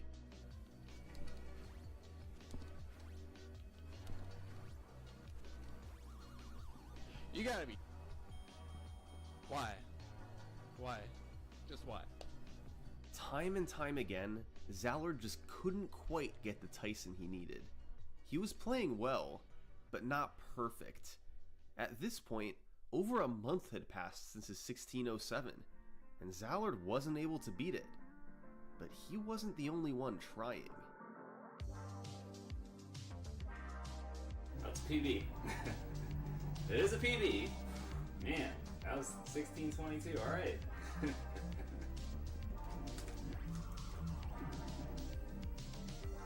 there, baby. Oh, PB, baby. PB, dude. That's a good run. 1614, man. We are closing in, dude. I think I'm gonna just PB. Alright, it's PB, dude. Alright, I'll take it. Missed world record by 4 seconds, guys. All of a sudden, Sinister and Weejui had closed in. They were both within 5 seconds of Zallard's record. All three of these guys had been grinding heavily over the last month, and Zallard was the only one with nothing to show for it. Ultimately, they were all capable of getting the sub 16. It was a dead heat, and it was going to come down to whoever could clutch out an amazing Tyson fight at the end of a run first. But even though Weejui and Sinister had mostly caught up, Zallard was just on another level.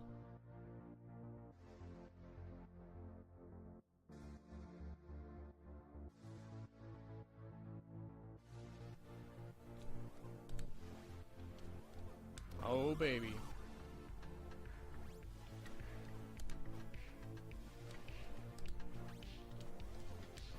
Come on.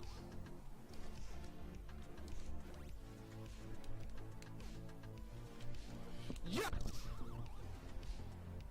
Yes. Oh, yeah. Oh, yeah, dude. It's done, dude. It had happened. Zallard had just gotten a 218 Tyson in a run. Just 2 years ago, this would have been the fastest recorded Tyson fight ever. This speedrun was the product of years of attempts from Punch-Out's best players. It started with Matt Turk's initial run, then Sinister's grind through the 16s, and finally Zallard's push to take it under 16 minutes. Punch-Out's ultimate barrier was broken. It wasn't a perfect run. Most notably, he got a hook on Soda, which cost about 10 seconds. But the 218 Tyson fight more than made up for it. Zallard was done, and seeing what he had accomplished, Weejui and Sinister decided to stop grinding as well. Everyone was satisfied with this incredible world record. The sub 16 was real. By 2016, most of the Punch-Out community was inactive. This is common once a landmark world record is set. People feel no need to even try beating it. So, for months, there was no movement on the leaderboard. However, that changed in late January 2016. For the first time in a year, somebody new entered the top 3. And all of a sudden, in one fell swoop, he passed both Sinister 1 and Weejui, only trailing behind Zallard's world record. This runner was me. Yeah, this Punch-Out history we've been looking at, I was absolutely invested in back as it happened. They're some of my fondest speedrunning memories, and were instrumental in getting me into speedrunning as a whole. Sinister's 1627 was the first world record I ever watched live, and from there, I was hooked. I slowly began learning speedrun strategies for all 14 fights. By mid-2015, I was doing full game runs. While Weejui, Sinister, and Zallard were all battling for a sub 16, I remained in a distant 4th place with my 1642. But after Zallard's sub 16, I made it to the 1630s, then the 1620s, and finally, I managed to break through with a 1608. It was especially surreal to pass Sinister 1. He was the one I first watched with awe back in 2014. All of a sudden, I was a world record contender, and that felt really strange. The only remaining run I could beat was Zallard's 1557. But that was going to be an enormous challenge, and here's why. For starters, it had a 41 on King Hippo. 90% of the time, just from RNG, I'd lose time on that split. A 106 on Bull 1 was really good, as well as a 54 on Honda 2. Soda Popinski was a soft split, and I could gain time there. But after that, it was a gauntlet. 128 and 140 on Bull 2 and Dawn 2 were both excellent splits. There was time to save on Sandman and Macho, but not much, and on average I could expect a time loss. And on Tyson, I was up against a 218. That was faster than my best Tyson fight ever.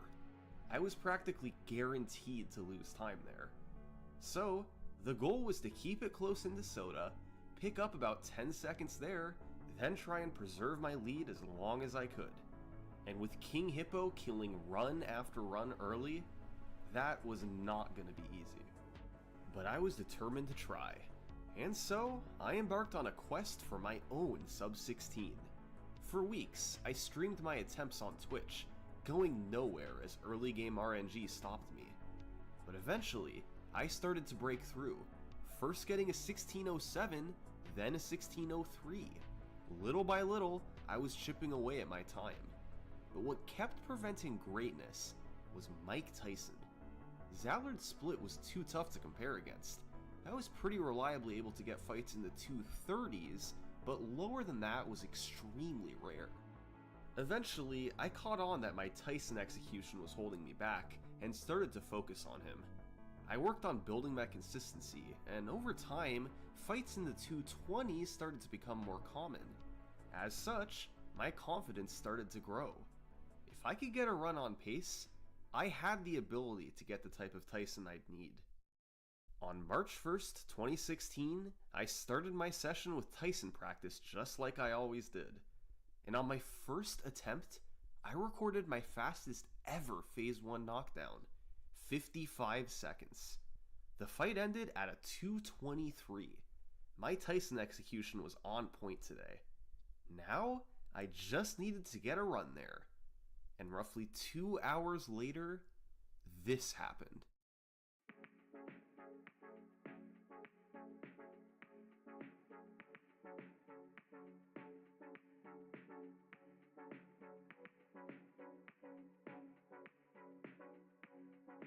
It was everything I could have hoped for. I was ahead into Soda, saved 10 seconds, then got godlike Sandman and Macho luck to add to my lead. This was a ridiculous pace, with incredible RNG. And my nerves were out of control. My hands were literally shaking. But right there in the chat helping me calm down were the current and previous world record holders, Zallard and Sinister. They put any fears of losing the record aside to help give me encouragement. Just an amazing display of sportsmanship. I did my best to gather myself and press start on Tyson.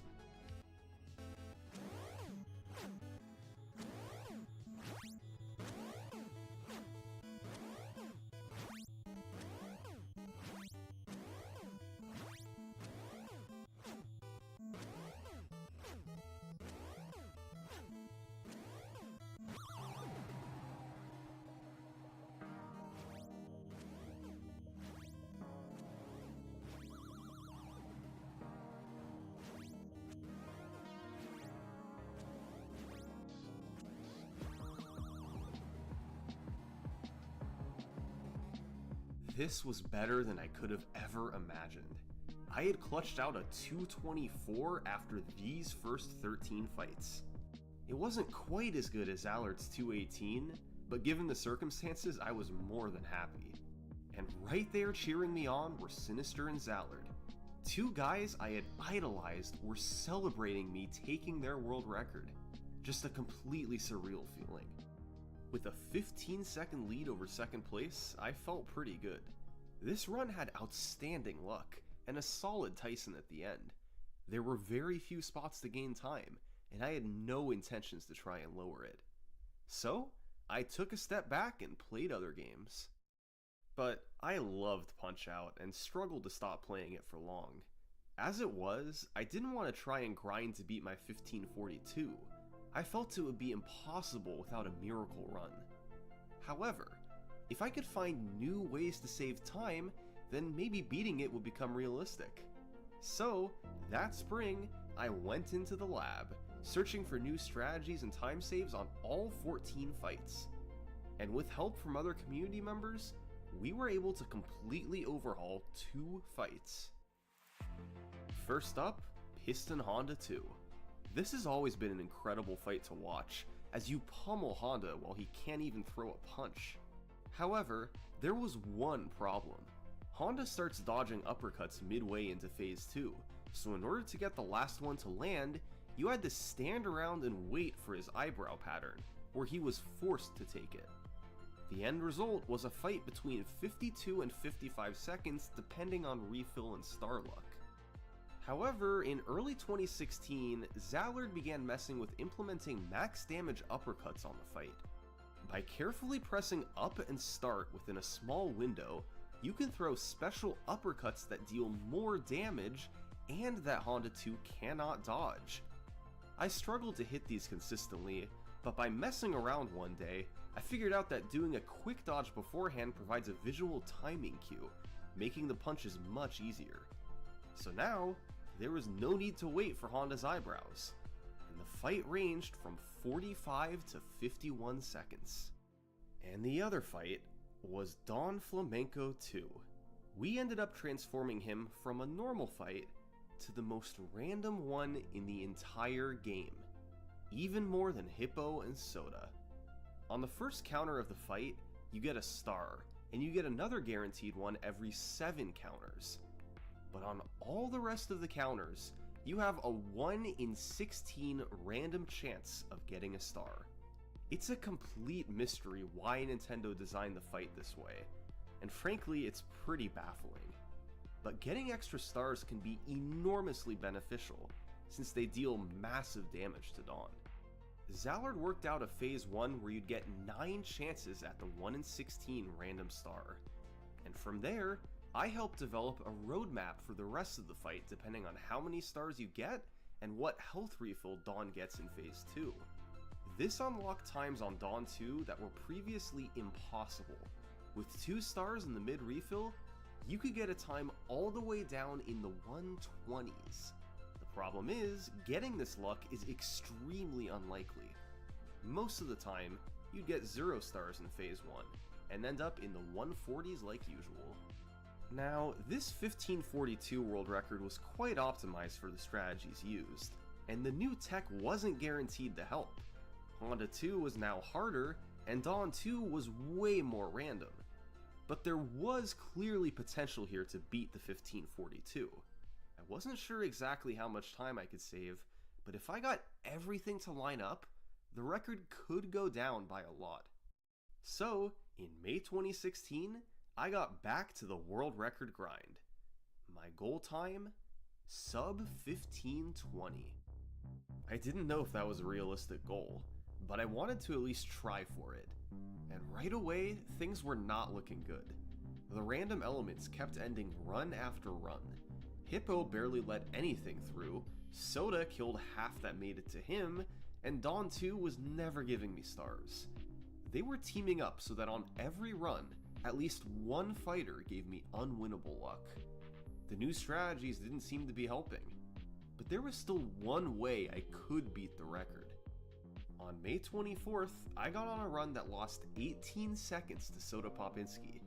This effectively killed it, but I decided to play it out, and entering Tyson, I had a 10-second deficit.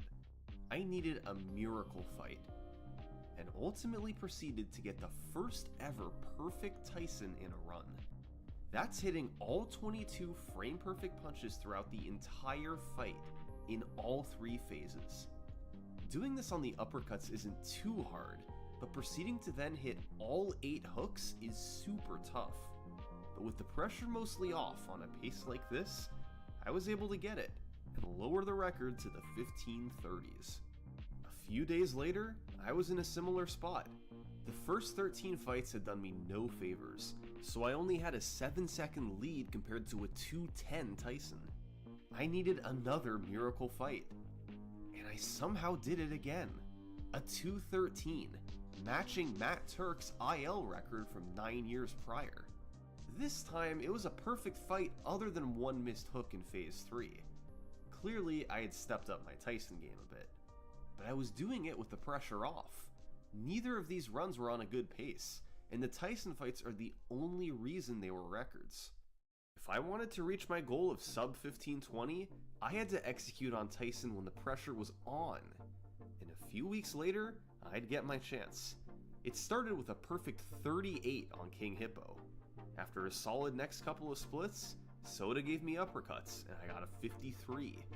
I made it to Dawn 2 with a 17-second lead, and while he didn't give me the god luck, I got one random star and a good refill. After a decent Sandman and a great Macho, it added up to a 21-second lead going into Tyson. This was an amazing run. Now, those 210s and 213s I had gotten were super rare. I could maybe pull it off 1 in 20 tries.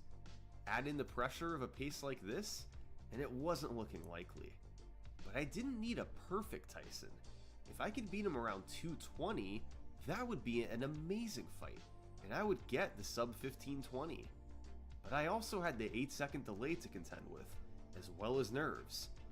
No time to think, here we go. I had to execute right now.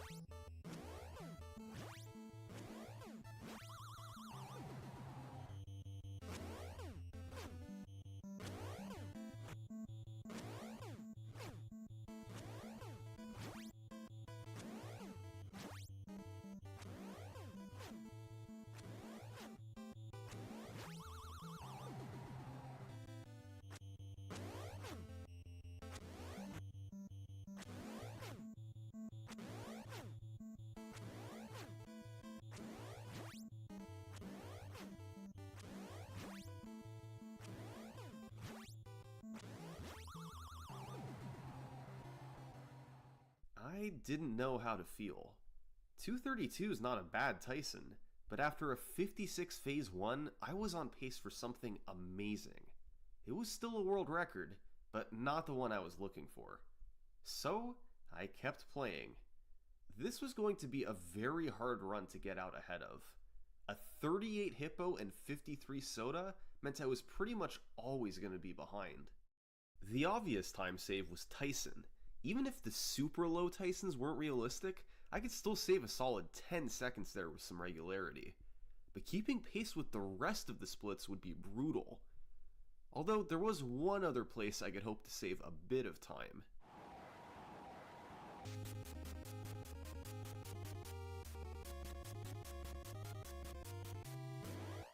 Every time I fought Dawn 2 in a run, it was like a lottery ticket. About 96% of the time I fought him, I'd get a fight in the 130s or above. Usually this resulted in a time loss against my 138. However, roughly 1 in every 25 fights, the stars would align, literally, and I'd gain big time. Getting 2 random stars plus a good refill meant I could finish Dawn off in the 120s, and that had massive implications on the run. It could turn a bad pace into a good pace. It could turn a great pace into an amazing pace. A good Dawn 2 is so rare that you can go weeks without seeing it.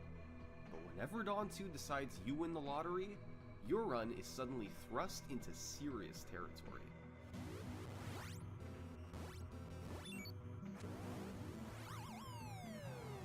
And that's exactly what happened on June 22nd. Dawn 2 gave me a 124, approximately 1 in 50 luck. And all of a sudden, I was ahead of my splits with 3 fights to go. This was a golden opportunity. A 7-second lead, knowing I had time to save on Tyson at the end. I just had to avoid a catastrophe. Oh, bad refill on Sandman, there's 10 seconds gone. Ah, bad delay, there goes another 5. Ugh, bad Macho pattern, another 10 gone. And a knockdown. The run is over. This is what the game does.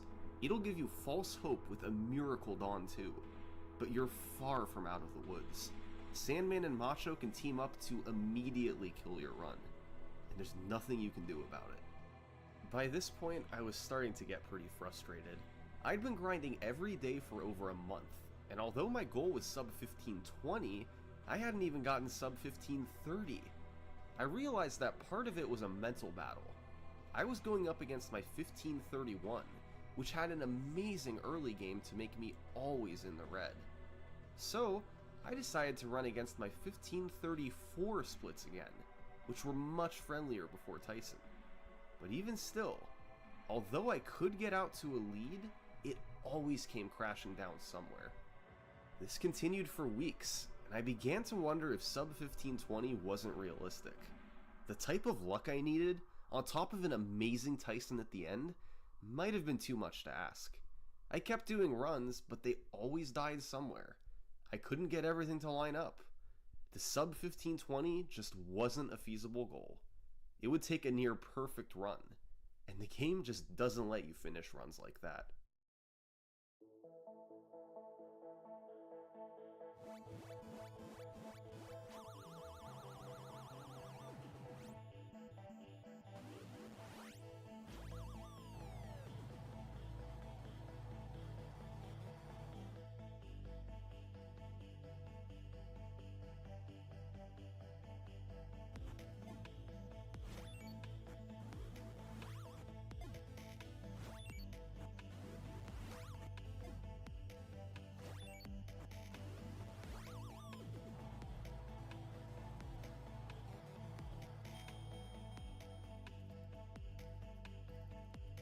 This run was so good that I could get away with the suboptimal Dawn 2 here. A time in the 130s would be fantastic, but even something in the 140s could be acceptable with a lead this big.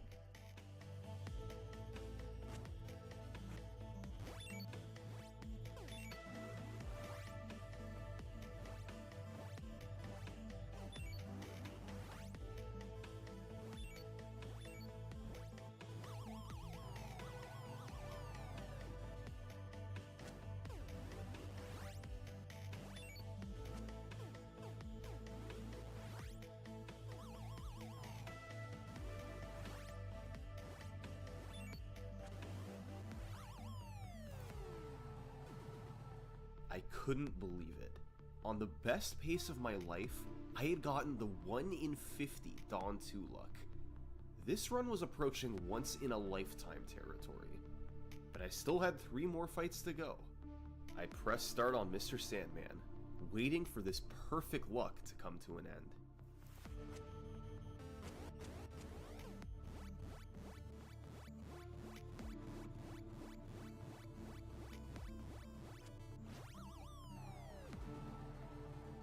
More perfect luck.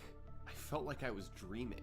The good refill and the short delay, meaning another 6-second time gain. Time for Super Macho Man.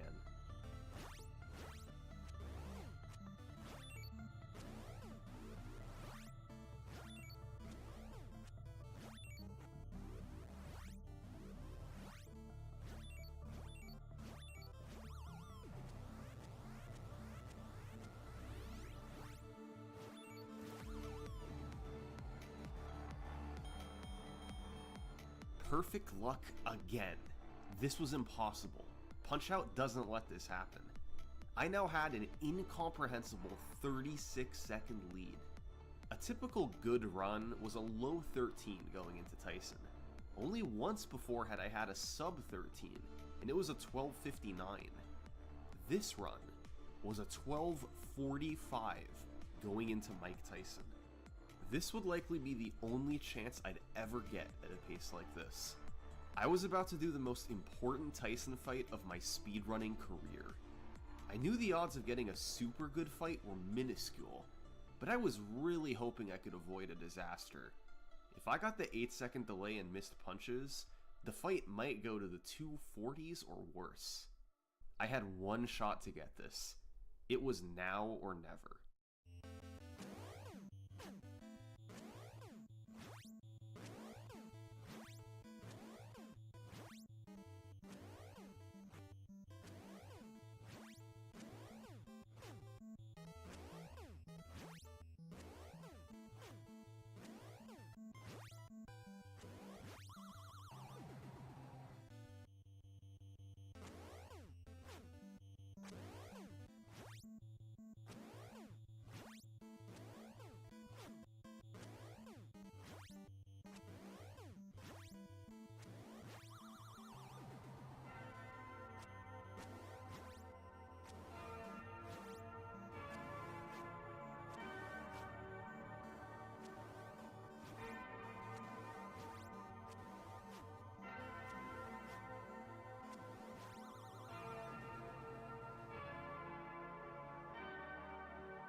It felt amazing.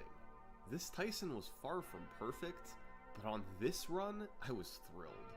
I'd only missed one uppercut, but unfortunately I missed it late rather than early, a 1-frame mistake that cost 10 seconds. I'll tell you though, I literally did not care. A 227 under this type of pressure was easily good enough, and it led to a remarkable final time of 15:12. I couldn't believe I'd set this record, and neither could most of the community. It felt like a category-killing world record. The luck was just too good, and a great Tyson on the end solidified it. I wasn't gonna beat this run. I was done with Mike Tyson's Punch-Out for good.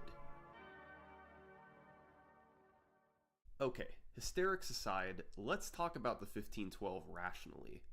This run wasn't called unbeatable because of my execution. All in all, I did pretty well given the circumstances, knowing I might never get an opportunity like this again. I had to hit numerous frame-perfect punches while battling crazy nerves. But technically speaking, my older records like the 15:34 and 15:38 had better execution overall. No, the 15:12 was insane because of the RNG. Here's what I mean. On King Hippo, I got just one block, which is in roughly the 90th percentile of luck.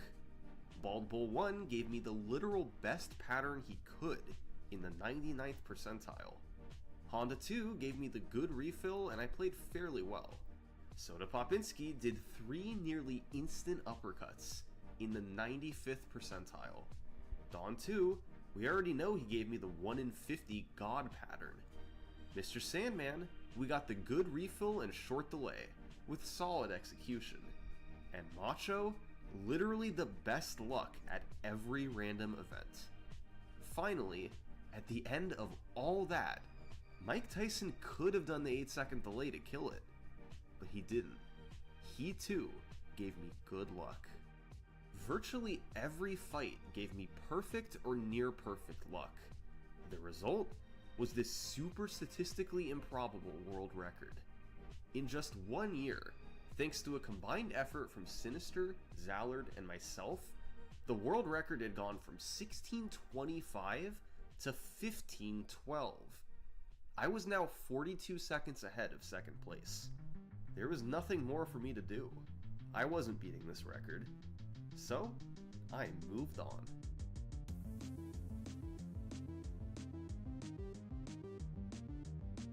As the months passed in 2017, more players got sub-16s, but nobody was really approaching the 15:12. Meanwhile, I was busy working on the Mike Tyson individual fight record. I ended up getting it and lowering it a few times, but it also had a side effect of building my overall Tyson consistency.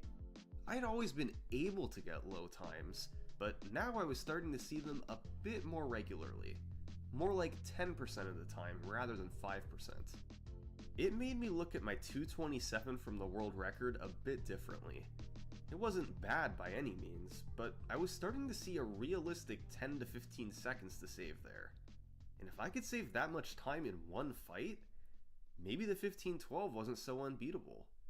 By 2018, I hadn't grinded single segment in a year and a half, but the possible Tyson time save was enough to intrigue me. So, I got back to doing attempts. If there was any hope of beating the 15:12, I had to get a crazy Tyson fight. There is no way I was going to get out ahead of these splits. I know I've said that before about earlier runs, but for real this time, I had no chance of being ahead after the first 13. It may have been only about a 10% chance on Tyson, but it was the only way this was going to happen. I began doing runs and immediately it was rough. The worst offender was Dawn 2. That fight was pretty much a guaranteed 15-second time loss. And on the rare exceptions that he gave something passable, someone else always stepped up to kill it. This continued for months, and typically the culprit was Dawn 2. But one good sign was that my Tyson game had definitely improved. And even if they weren't records, I was getting some really fast runs. What a run, oh my god, 15-17. The real test was going to be fighting Tyson when the record was within reach. And thanks to Dawn 2 and the rest, that was never happening. Hippo killed most runs, Soda took care of some, and Dawn 2 was the insurance. But finally, on April 7th, I managed to only lose 13 seconds to Dawn 2 on a run tied with the record. That was actually a pretty good fight. And after I matched my Sandman and Macho splits, my deficit was only 12.5 seconds going into Tyson. Believe it or not, this was my second best pace ever other than the 15:12, and I still needed a 2:14. But luck and execution were both on my side. Yes! I just beat the Mike Tyson's Punch-Out world record. I don't believe it. We did it, man! I was not expecting to beat the 15:12. That was the power of a good Tyson fight. This run still had great luck from start to finish. In fact, it was virtually identical, except it didn't get the godlike Dawn 2. But since it's a 1 in 50 pattern, I couldn't be too disappointed. After nearly 1,000 attempts over a few months, and run after run dying to luck, I finally had a new world record to show for it. For months after this, I continued trying to lower the time. I had 3 runs make it to Tyson ahead of the 15:10. On the first 2, I got the 8-second delay to kill it. And on the third one, I got the luck, but my execution wasn't there. I hate... As I've said before, getting it all to line up is nearly impossible. I could get a good Tyson fight, but having to do it on a pace that you might not see again for months, it becomes so much harder. I was happy with my 15:10 and had a comfortable lead, so I stepped aside once more and stopped running the game. However, my break would come to a sudden end the following year, when completely out of nowhere, Punch-Out's greatest discovery ever was made. King Hippo had been the bane of our existence for years. He was about to be made completely irrelevant. This is the Hippo Minippo. Punch-Out is super random, and naturally players had long wondered if you could somehow control the RNG, but it seemed unlikely. The game looks at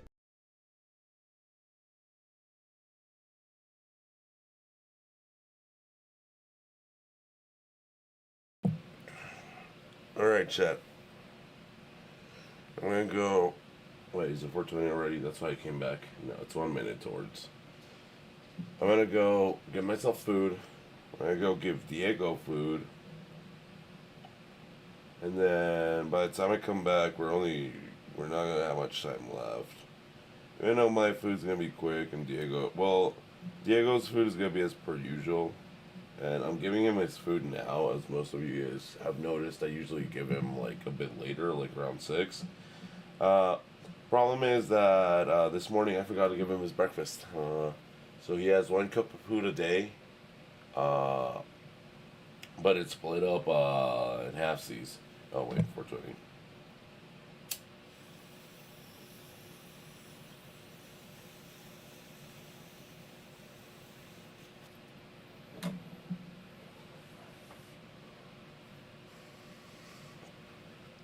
So he eats a whole cup a day, but he eats half a cup in the morning. So I'm gonna go wash my face, I guess I can brush my hair on stream. I have the comb here for a reason.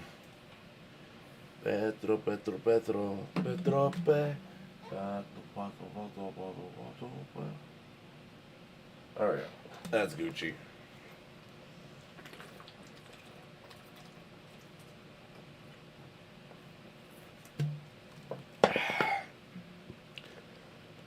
Alright, so yeah.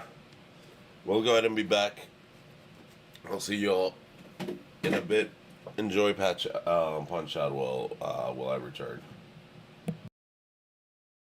2 memory addresses to determine each random event.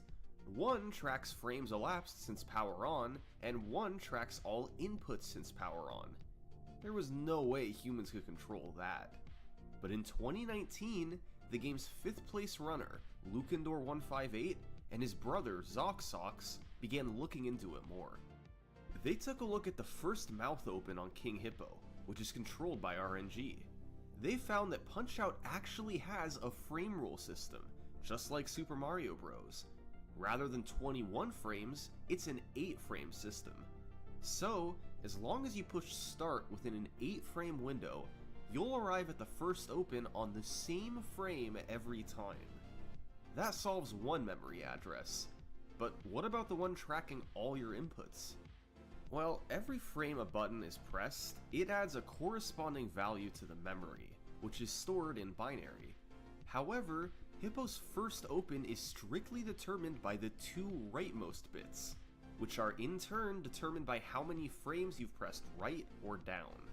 So, if you don't press down or right at all until King Hippo, you can control what the memory value is.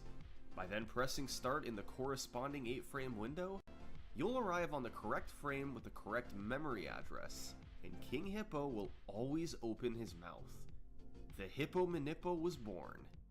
Later, Lukendor and Zoxox were able to extrapolate this to Hippo's 3rd and 4th punches as long as you cancel the 2nd one. When the dust settled, King Hippo had become a non-random fight. You had to start a timer upon powering up the game, then press start in an 8-frame window, then carefully fight him to get the 2nd and 3rd opens. It was a difficult strategy, but if done correctly, you would always get either a 40 or 41 on King Hippo. It probably goes without saying, but this was enormous. We used to reset 80% of our runs to Hippo. Now, we'd make it past him 80% of the time, and always with a fast fight. We'd now have so many more chances at Soda, Dawn 2, and the rest. The world record was already down to 15:10, but with the Hippo Manippo, a sub 15 was starting to seem realistic. Just a few years ago, sub 16 was thought to be the ultimate barrier for Punch-Out. Now, 14.5x was the endgame. Around this time, I enlisted the help of one of my viewers, I Am the Dinosaur. He built an archive into my split spreadsheet, so I could keep track of every split of every run that I performed. This was great data to figure out my average fight times, my consistency on certain fights, and my overall luck. Dinosaur also helped me with something else. We plotted all my runs, comparing their paces and seeing how far they made it. Before the Hippo Manippo, few runs made it past the early game, but with RNG manipulation in effect, it was a different story.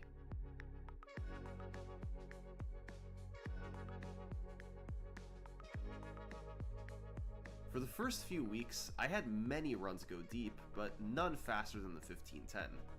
Let's take a look at this run on July 22nd. We were off to a great start. Thanks to the Hippo Manippo and a small strategy change on Honda 2, I had a 4-second lead going into Soda. You can see that this is one of my fastest paces ever. And right on cue, Soda threw a hook. It hurt, but a world record was still within reach. But after Dawn 2 gave me a 139, and Sandman and Macho didn't help much, my chance was all but over. Not only did I need a perfect Tyson, I needed a fast perfect fight.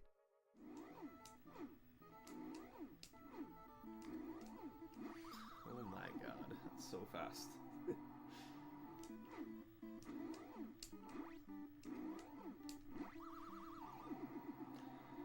It's basically dead. I mean, I would need something amazing.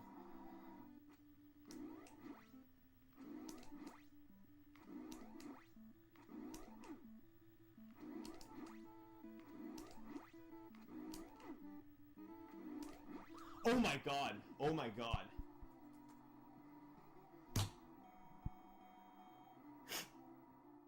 Somehow, some way, it was a new world record. This was a very unorthodox way of getting there, but in the end I had brought it back. It was a small improvement, and wasn't what I was ultimately looking for, but it showed the power of Hippo Manippo. It took just a couple of weeks to set a new record. Still, I wanted to go faster. I continued for a few weeks, and then on August 6th, I managed to get a 49 on soda in a run. 3 instant uppercuts. It turned a mediocre pace into a great one. Heading into Dawn 2, I was praying I'd at least get something. And I did. 2 stars plus the mid refill. I was starting to break new ground with this pace. My fastest run ever. The next step was to make it past Sandman. Uh-oh. This was getting ridiculous. I had to hold it together. Next up, Super Macho Man.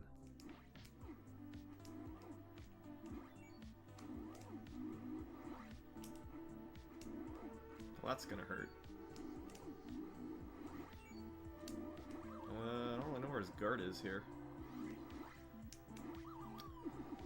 I made like a 2-second mistake there. Maybe 1 second mistake. The rest of that was on Macho. Back to reality. But I still had a chance on Tyson if I could get a really good fight.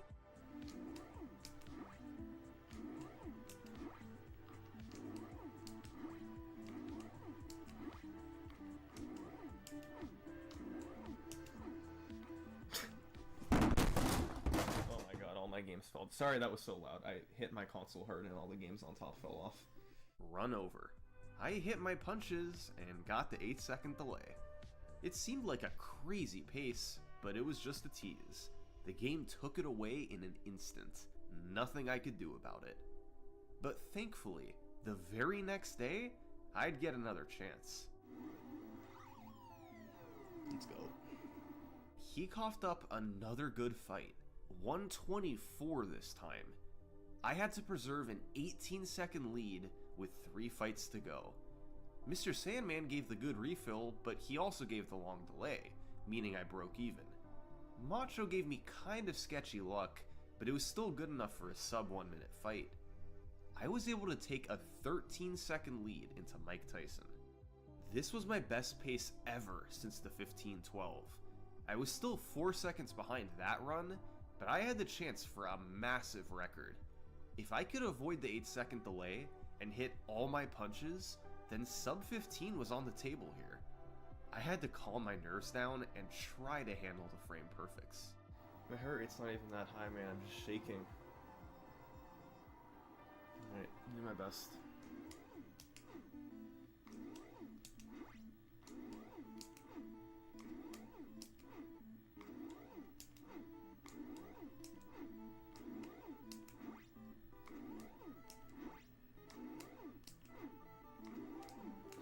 Wow, that pattern. That was a phase 3 uppercut pattern.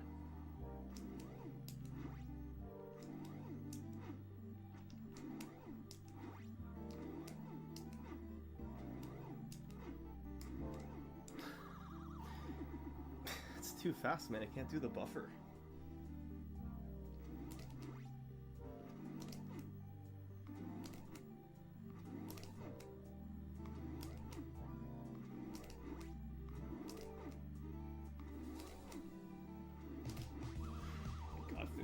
Flat. Oh my god. Oh my god. So close. Half a second from sub 15. This was an awesome record.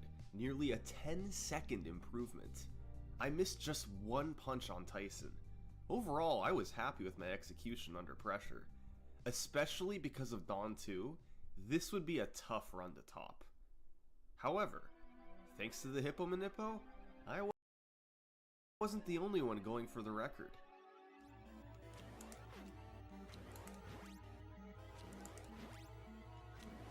Yes, alright. That's a sick PB right there. What is that? 15-16. Let's go, dude. Let's go. Zallard was back, and now that he had the Hippo Manippo, he was able to demolish his PB. With just 1 run, he cut my lead in half, and he was a serious record contender. Zallard's 15-16 didn't get the crazy Dawn 2 luck that I had, and his Tyson pattern was slower, but other than that, we had very similar runs. He was also able to take advantage of a new strategy I recently discovered on Soda. By taking an intentional knockdown, he always does an instant uppercut when you get up. So, I was able to route a strategy where you take damage at specific moments and essentially get a guaranteed phase where Soda doesn't hook. It helped make the fight just a bit more consistent. With Zallard right on my tail and a new Soda strategy to help, I pushed onward for the sub 15. A couple weeks later, I had one with potential. It was one of my fastest runs ever into Dawn 2. I had a 4-second lead. Unfortunately, Don wasn't playing nice, and he gave me a 140, pushing me well behind the record. But after a good Sandman and Macho, there was still a chance. Wow. Okay. Jeez. What? I needed a 207 to get the sub 15. A really good fight, but I had done it before. And it got off to a good start. A perfect phase 1 and phase 2. It was crunch time. If I could now hit all 8 hooks, then this would be the sub 15.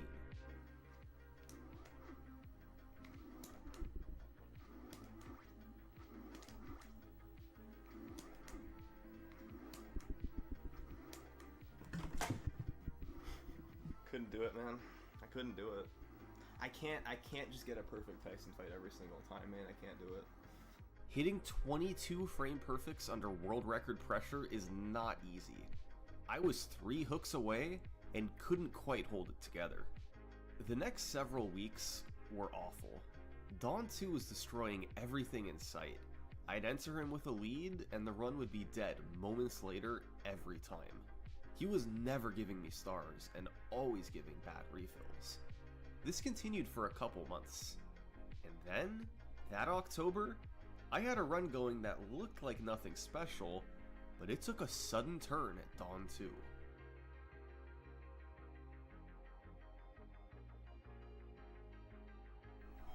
Come on, dude.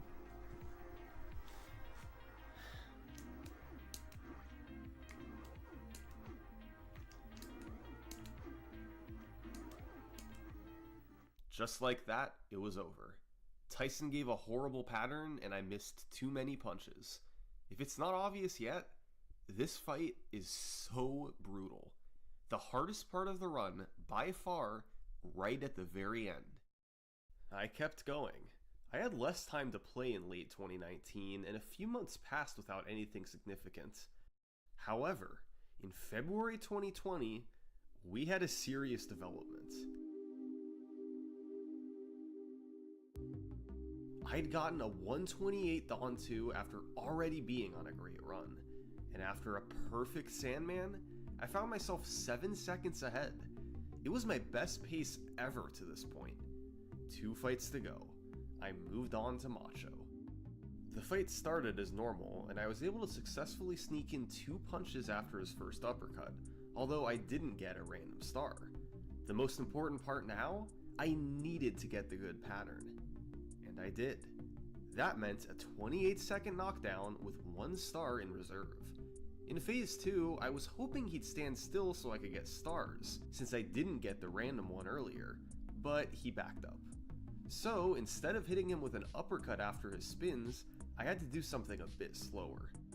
Phase 3 was now the inverse. I wanted him to back up right away since I had loaded up on stars, but he just stood still. 2 more seconds down the drain. In the end, I got a 57-second fight. Not great, but it was far from a bad time, and it all added up to a 12:40 going into Mike Tyson. This was the first time I had a lead over my 15-12 this late in the run. It was by far my best shot ever at a sub 15. Tyson started, and almost right away, I missed a frame perfect. That was okay as long as I didn't miss any more. And for the rest of phase 1, I was able to hold it together and avoid the 8-second delay. A 56 phase 1, a very good start. However, in phase 2, he started delaying everywhere. It messed with my timing, but I managed to still hit my punches and knock him down by 132. I'd made it. Phase 3 on sub 15 pace.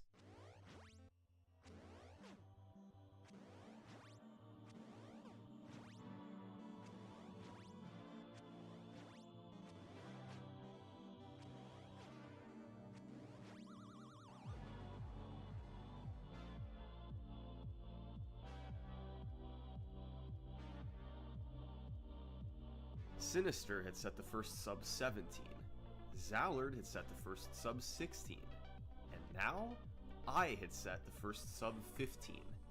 It was my best chance ever to get it, and I was super happy I'd clutched out Tyson when I needed it. I'd done nearly 1,000 attempts since the Hippo Manippo's discovery.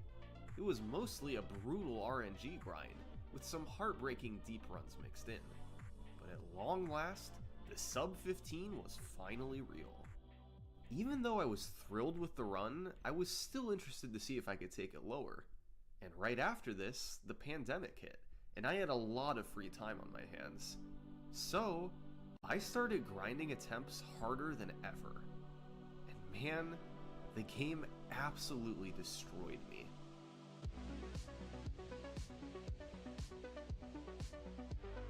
This was months of playing nearly every day, and I just could not get it. More often than not, Dawn 2 was to blame. He'd take a good pace and destroy it in an instant. Eventually, this turned into years of failure. I poured hundreds of hours into single segment after my 1455, and I still couldn't set a new record. It was mostly due to luck, but I'd had my share of chokes too. I kept thinking if I'd just play a bit more, I could finally get it. But it never happened. 2 years after my first sub 15, the world record remained the same. Perhaps out of sheer stubbornness, I kept trying. On April 6th, I had a really nice run going into Dawn 2. And just like he'd done nearly every time in the past 2 years, Dawn gave me nothing, pushing the run back into mediocrity. However, Sandman and Macho played nice, with a 219 and 53. This run was like several I'd had in the past couple years. I had a chance, but only if I could get an amazing Tyson. You can see from my PB% column, developed by ZoxSox, that I had an estimated 4.6% chance of getting a new record. There we go. But it went well. I got no 8-second delay, and hit all my punches in Phase 1 for a 55-second knockdown. Phase 2 went just as well. I got him down at 129. At this point, this was a guaranteed record, as long as I could hit all 8 hooks in Phase 3. But I fell for the oldest trick in the book.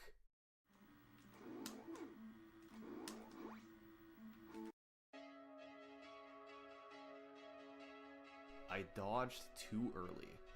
Tyson's hook was frames away from hitting me. I frantically hit dodge again, praying that Mac would move out of the way in time. And I just cleared it, somehow even managing to land the frame perfect too.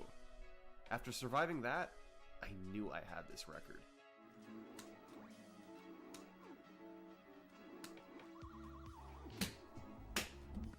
Yeah. Oh my god. Oh my god. 2 years of heavy grinding, all for a quarter of a second improvement. This was the happiest I'd felt after a record in years. I knew the work that had gone into this, and I knew how well I'd played on Tyson. The final time wasn't much lower, but I couldn't care less. 26 months later, I finally had an improvement. I debated whether or not I should continue. I had really seemed to run into a wall at 1455. It could take months or years to lower it again. I didn't want to repeat the same nearly fruitless grind. On the other hand, there were developments from other runners. 8-Bit Gamer had rapidly improved, and a few days after my new record, he moved into second place with a 1514. 8-Bit had developed some nice Tyson consistency, and I knew that given the right run, he did have potential to break my record. But I still had a 19-second lead, and beyond him, there really wasn't much movement. So I felt pretty safe, at least for the time being. Throughout the rest of 2022 and into 2023, I didn't play a single segment. And all the while, the record remained the same. I maintained a big lead over second place. Nobody else had even broken my 1512 from back in 2016.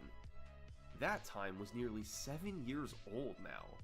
All these guys easily had the potential to do it, but they hadn't devoted the time to grind for the RNG needed, and also hadn't capitalized on Tyson when they had the chance. So, with a 19-second lead over second place and a solid world record, I was feeling pretty good about myself.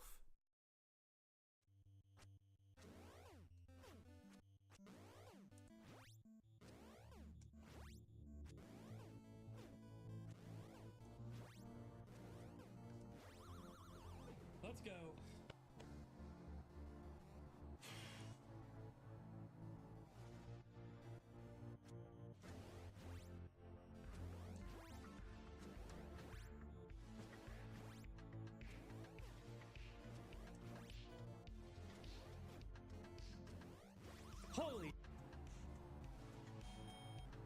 Holy cow, dude. Oh my god. Oh my god. Holy cow. Oh my god, dude. Are you kidding me? This was the closest anyone had been since I got the world record. K3, pretty much out of nowhere, had become a force to be reckoned with. Getting a perfect fight at the end of a run is no joke, and he had just done it to catapult himself into second place. Now, he was just 8 seconds from the record. Had he not gotten a bad pattern on Super Macho Man, K3 would have beaten me, and he had no intention of stopping now. I had never seriously felt a threat to my record in the past 7 years. That had just changed, and as much as I liked K3, I also wanted to try and hang on to the top spot. I had tried to lower the record earlier in the year, but I ended up coming short once again after hundreds of attempts. For whatever reason, 14:55 just seemed to be my limit. But with K3 getting close, I had to push past it. So, as K3 played alongside me, I set out on my most intense grind yet. As usual, I struggled to get anything going. I was able to get a couple to Tyson on pace, but each time, I either got bad luck or made a mistake. I wasn't getting good Tysons like I used to. Meanwhile, K3 had just finished off his PB with a 2:07. I felt like I had fallen off. I couldn't get perfect fights anymore. Beyond that, the red zone was also killing a ton of runs. That was a nickname we gave to 3 consecutive fights: Soda, Bowl 2, and Dawn 2. You already know about Soda and Dawn 2, but Bowl 2 has random misdirected gut punches that have a 25% chance of going through. If you land 3 of them, you get an excellent fight. If none of them go through, it's a huge time swing. Overall, it's easy to get good runs to the red zone. It's not easy to make it through alive. Between the red zone and Tyson, run after run was a failure. I had done hundreds of attempts since K3's 15:03, and I had made no progress. Still, I held out hope that maybe it was just a funk I could work through, and on June 11th, I had a chance to do just that. Alright, dude. I did it right.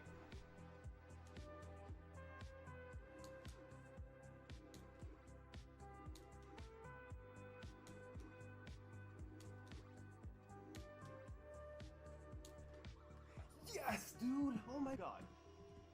I did it. I did it, dude. I did it. It wasn't much, but I'd finally shown I could still get a good Tyson. And although the record was no harder for K3 to beat, at least it wasn't a 14:55 anymore. I had hopefully passed that mental hurdle. These splits were pretty balanced, except for one point in the middle. I got an incredible 48 on Soda, followed by an awful 134 on Bowl 2. I decided that for future runs, just to make it easier, I'd pretend my Soda split was a 54 and my Bowl 2 split was a 128. I knew my job was far from over. K3 was still going, and I knew what he could do on Tyson. But I had improved the record once. Surely, with enough time, I could improve it again, right? Well, I kept getting these heartbreaking runs. I'd make it to Tyson on pace, and whether it was my fault or his, the run would always die there. I just couldn't do it. I was getting chances, but but I wasn't capitalizing. Meanwhile, another runner was starting to close in. This is J-Durg. Over the course of May 2023, he was rapidly lowering his PB through the 1520s, and the big payoff came in June, when he blew his old runs out of the water. Yeah! Top 3, baby! So now, there were 2 runners with a 15.0x. Both were within 11 seconds of the record, and both were actively trying to get it. I committed to the grind. Alright, chat. We're almost back. I'm almost done with breakfast. I have it heating up right now. I'll be right back. Finally, on June 28th, I had this run.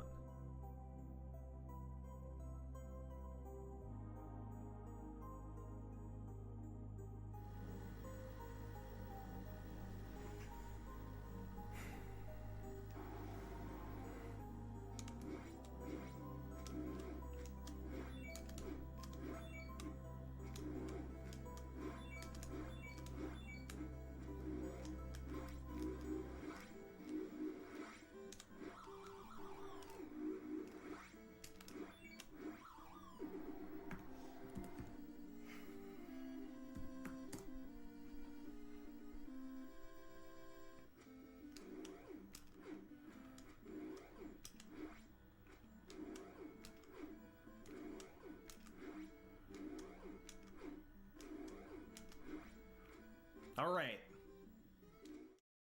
I ended up missing the record by 2 seconds, but at least it wasn't my fault this time.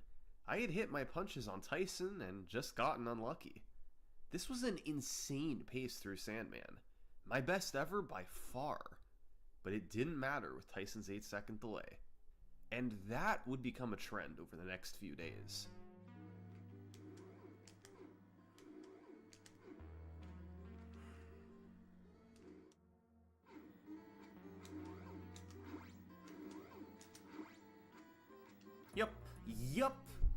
Yup, as always. But finally, on July 8th, Tyson gave it up. I scored a 54 first knockdown and 128 second knockdown.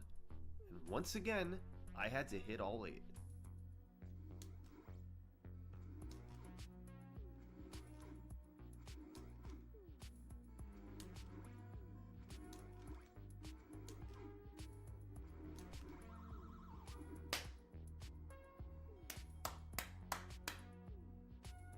Finally, a substantial improvement. For the first time in over 3 years, I lowered the record by more than a split second. And it was a fairly innocent looking run, up until the very end. This run was carried pretty hard by the last 2 splits.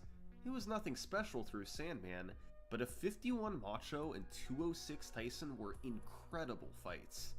At long last, I had a bit more breathing room. The next stop from here was getting a sub 1450, a 14.4x. To get that, I'd need to run around 1240 or less after Macho, which I'd done a handful of times before, then execute a perfect Tyson. In other words, get better luck, execute the first 13 well, then clutch out a great Tyson when the stakes are even higher. I didn't know how long it would take to do this. But then, just 4 days later, I did this.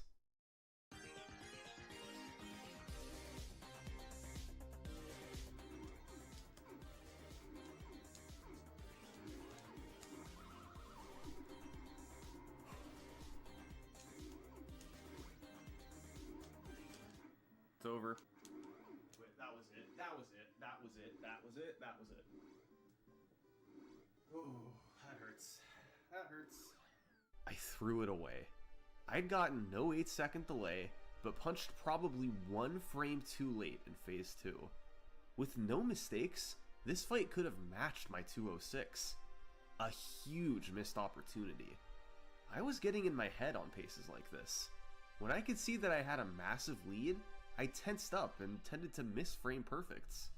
So, I decided that going forward, whenever I knew I had a good run going past Dawn 2, I'd stop looking at my splits. Even if I knew it was a fast pace, not knowing what it was exactly tended to calm my nerves a bit. Now, I had to get another good run passed on to. And by some miracle, that only took a few days. Now we're cooking. With 3 incredible red zone fights in a row, I knew this was an amazing pace. But no need to dwell on that. I closed my splits. My good luck continued on Mr. Sandman, as I got the good refill and the short delay. But Macho was a bit slower. He randomly blocked my face punches in phase 1, then backed up in phase 2 when I had no stars. I ended with a decent but not great 59. At this point, I knew I was ahead of the record, but wasn't sure exactly what Tyson fight I needed. I figured it had to be perfect, and probably something like 211 or less. I dialed in on Tyson and managed a perfect phase 1. Phase 2 also went well, and I had him down at 132. I needed one more perfect phase. Hit 8. Hit 8. I think I need 8. But had I known my pace, I would have seen that I actually had an 8-second lead. I only needed a 214 on Tyson. Hitting all 8 here would put me well ahead of that. But I was ignorant to this. In my mind, I needed to hit all 8 right now.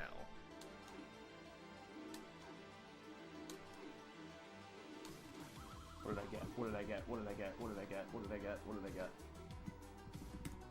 Let's go! Oh my god, dude.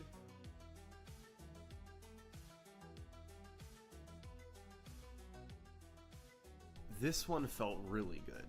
Despite being nearly tied with my best pace ever into Tyson, I still executed a perfect fight, and the result was the world's first sub 1450.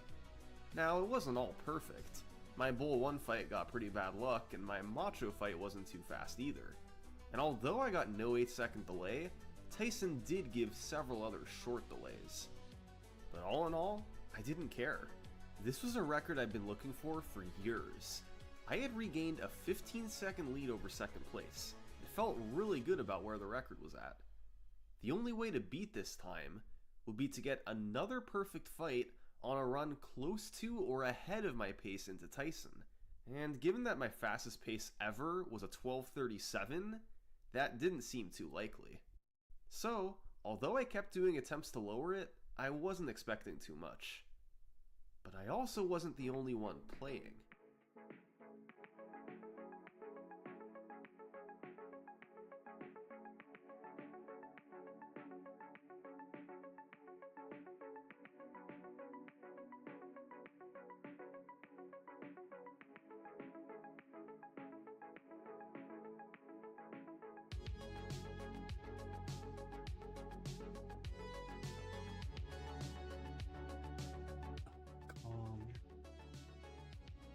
One punch at a time. Let's go.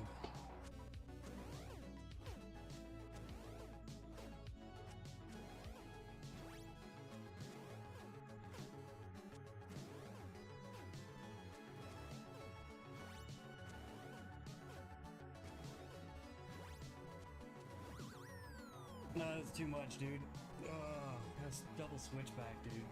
K3 had just managed the best pace ever into Tyson by over 4.5 seconds. The fight itself did not go well. K3 got bad luck, missed too many punches, and got knocked down. But just being in this situation was remarkable. Across all my thousands of runs, I'd never gotten anything close to this going into Tyson. I'd had numerous upper 1230s, but never below 1237. This 1233 didn't get off to a crazy start, but it took off in the world circuit. He had 3 excellent fights in the red zone, then followed it up with essentially perfect Sandman and Macho luck. And all the while, K3 never made a mistake. He saw what pace was developing, but was still able to lock it down until Tyson. The truth is, while I had had more overall chances at the world record, K3 had the very fastest ones. Back in September 2022, K3 had a 12:48 into Tyson, with a 19-second mistake on Honda 2. This could have been a 12:29. Again, my best ever was a 12:37. So, even though I held the top spot, I did not feel safe. K3 was an excellent player, and he could demolish his 1503 at a moment's notice. I kept going, and the next few weeks were pretty slow. The attempts were really adding up, and I wasn't sure how much further I wanted to go. I was just looking for one more run on a fast pace where I could knock out a perfect Tyson. And finally, on August 21st, I'd get that chance.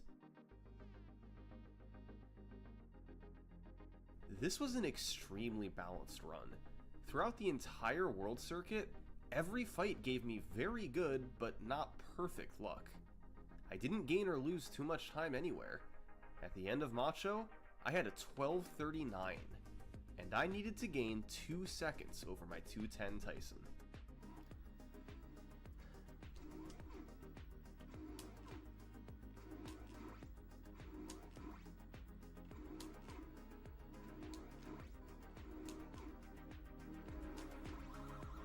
World record.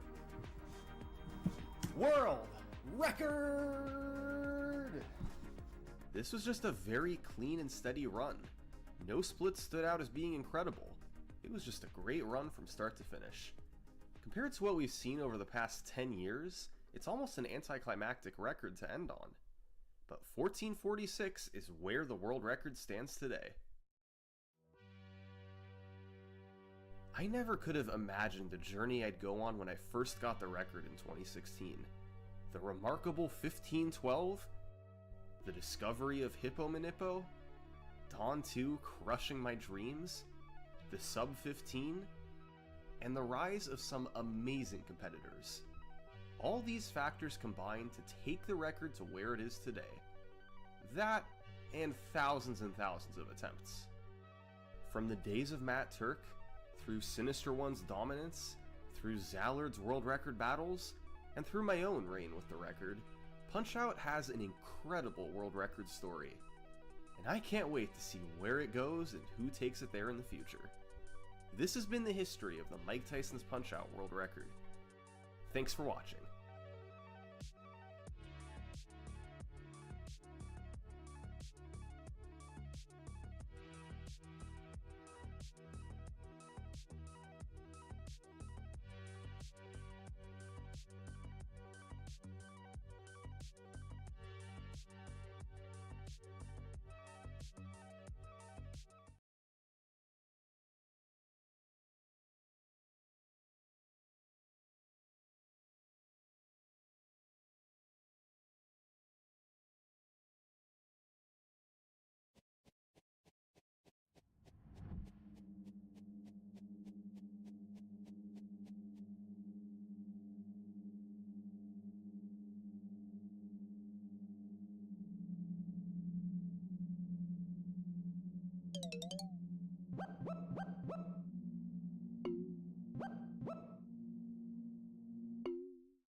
The year is 1981.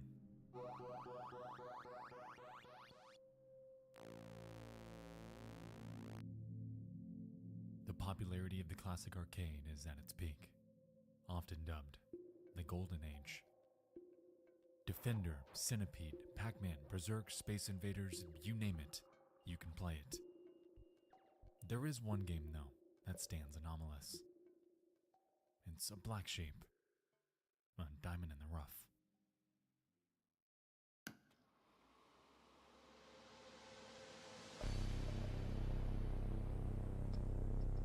It's named Polybius, and by the early 2000s, it would cement itself as one of the very first video game urban legends. You've heard of it before, and at this point you know that it isn't real. It's a hoax, but that hadn't slowed intrigue. Surprisingly, it all began with a single post on coinop.org, a database of coin-operated arcade games. The author made claims surrounding its players and how they develop severe conditions like amnesia, modified behavior, and horrible nightmares. It's definitely eerie, and playing something that alters the way you think, the way you behave, and the way you perceive the world around you would undoubtedly spark keen interest in locating it to try it for yourself. As expected, the game was never physically found, a point that would only later add fuel to an already raging mystery. To date, there is a monstrosity of info remaining around this game, and perhaps we'll come back to it at a later time. The point that I wanted to drive home here was the fact that this single post, this mysterious enigma, had successfully carved its own niche and paved the path for other video game mysteries to come. Others, like this one.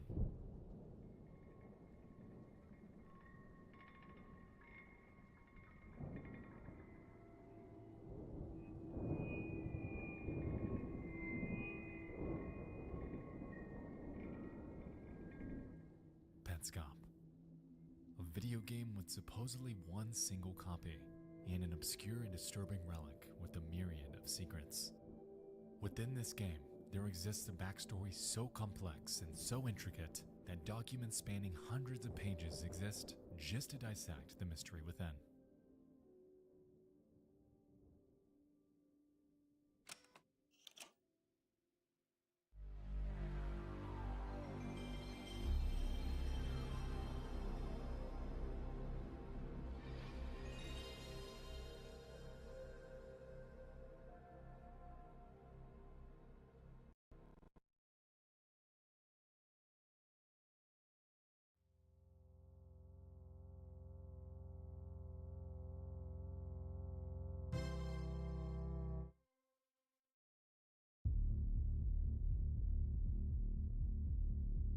It's the 12th of March 2017, and a video enters cyberspace. It's 9 minutes long, and centers around a person named Paul documenting his experience playing a game called Petscop. Presented like a Let's Play, Paul records these episodes to prove to someone that he's not lying about a game he found planted within his home. Over the course of 24 videos, we follow a curious Paul, hell-bent on uncovering the secrets lying within this otherwise upbeat-looking game. Unbeknownst to him, though, he'd unearthed a bit more than he bargained for, sending him spiraling into a wormhole of family secrets, and ultimately leaving him both unnerved and frustrated, with more questions than answers. Before we get to all that, though, our journey starts a little more mundane, because right here, right now, Paul is in the midst of recording that proof, documenting to what seems like us hard evidence that Petscop truly exists. I'm not lying about this game that I found. I'm just gonna walk you through everything that I've seen so far, and obviously it'll be exactly as I described it because this is it.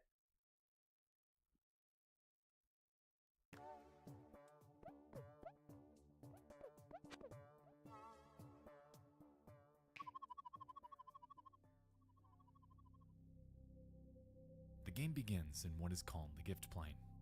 The player character is an inexplicable creature with large feet, hollowed eyes, a triangular mouth, and no hands. And the game itself, made by Garalina, a company that does not exist. As of right now, the origins of both Petscop and Garalina are unclear. However, parts of the puzzle are likely to surface down the road. One of the first things Paul does is interact with this sign. The gift plane is closed indefinitely, and all personnel have left. If you're unaware, the gift plane provided homes to over 100 young pets. Unfortunately, we failed to remove all the pets from their homes. 48 pets remain here at the time of writing. We would strongly encourage you to visit our 8 homes and find some friends to take with you. From here, Paul sets off to explore the gift plane, however quickly realizes that it's unfinished. 7 of the 8 buildings just aren't there, leaving Even Care as the one and only level available to explore.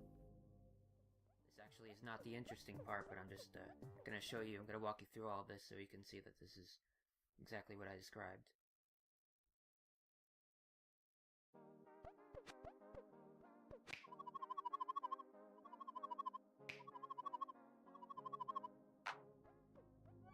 Upon entering Even Care, Paul discovers a photo depicting a bird and flower named Tonith and Randus, respectively. Curiously, their names are color-coded, however, a reason why is not yet determined. What is determined is the fact that doors will be a roadblock because the player character doesn't have any hands. Which kinda sucks. Paul goes on to catch a pet locked behind a cage named Amber, and following this, he encounters a room with one named Ronith, an amalgamation of Tonith and Randus who we saw in the picture prior. Ronith avoids Paul no matter what he does, leaving him stumped on how to capture them, and as a result, Paul pauses the game to explore the in-game compendium. Actually show you the pause menu. So here you can see all the pets that you've collected, that you've caught.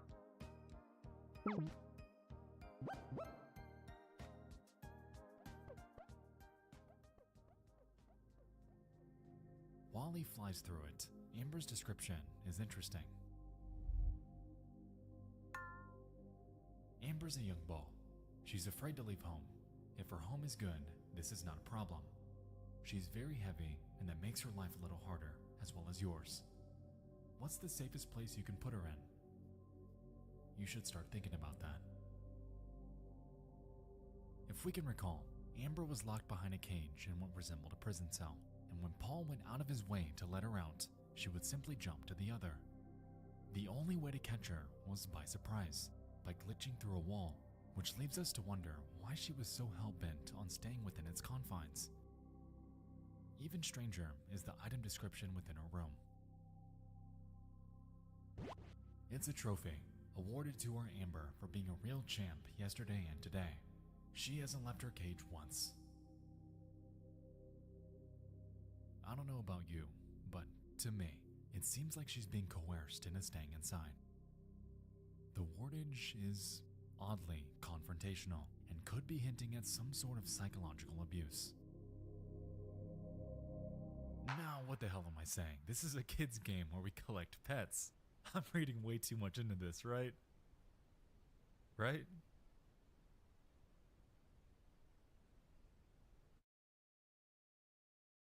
Unable to figure out how to capture Ronith, Paul embarks to explore once more. In his venture, he discovers 3 other pets, all of which require solving puzzles before they can be captured. Upon capturing Randus the Flower, Paul explains that he's explored the entire map and has caught every pet available to him. Well, except for one. And so he returns to Ronith, revealing an interesting discovery.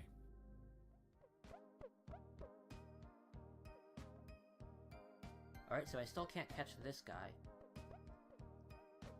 The reason we're here is because in the note that came with this, which is short, the first line in all capital letters, I'm going to read it. It says, I walked downstairs, and when I got to the bottom, instead of proceeding, I turned the right and became a shadow monster man.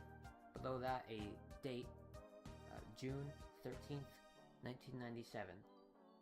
For you, : please go to my website on the sticker, and also go to Ronith's room, and press start, and press down, down, down, down, down, right, start. Paul pauses the game to enter the code found on his note. So I happen to know that this is Ronith's room, because it works. So I go here. I'm just going to do this now. So what is it? Down, down, down, down, down, right, start. Alright.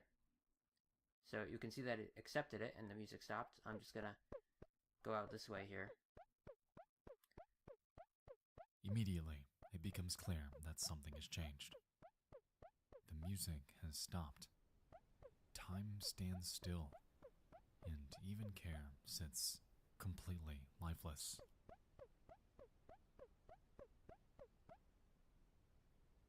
After exiting to show us the outdoors, we learn that, at a fundamental level, Petscop has changed from a happy-go-lucky collectathon to something shrouded in secrecy, visually represented by a seemingly infinite, dreary, and barren plain of grass.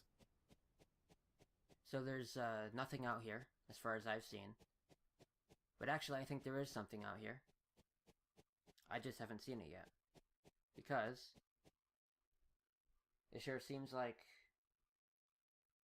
In this note here, it sure seems like, right, I'm supposed to come out here and look at something. I haven't found anything yet, but I'm thinking if I just keep walking around here, I'm gonna find something eventually. Hey, so I was talking about how I couldn't find anything out here. Well, I just found this. And, last time I came out here, I was walking around in this space here for over an hour. And this time I find this in less than 15 minutes. So, this is just luck that I happen to find this. And, I think if I were to restart my console right now, I would not be able to find this again. Probably, because I don't remember what I did. You know, all the directions that I went.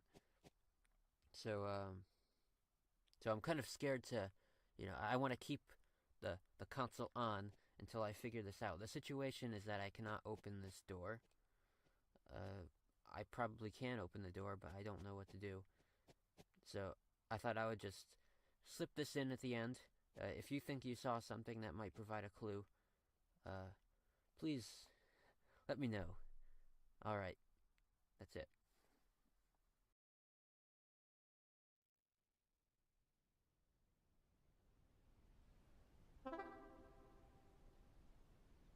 I'm not gonna lie, I have always loved the ending of Petscop 1 because this door effectively serves as the point of no return. It's Thanos' Q-ship in Infinity War, the door to Xemnas in Kingdom Hearts 2, the point to where, if Paul enters this door, he ain't coming home for a while. This dead end almost seems like it's doing whatever it can to force him to stop playing. It's a metaphorical last chance, leaving Paul with a monumental decision. He can take the blue pill, shutting the game off, stashing it away, and living his life as it was before. Or he can take the red pill and staunchly wait by this door to see just how deep Petscop truly goes.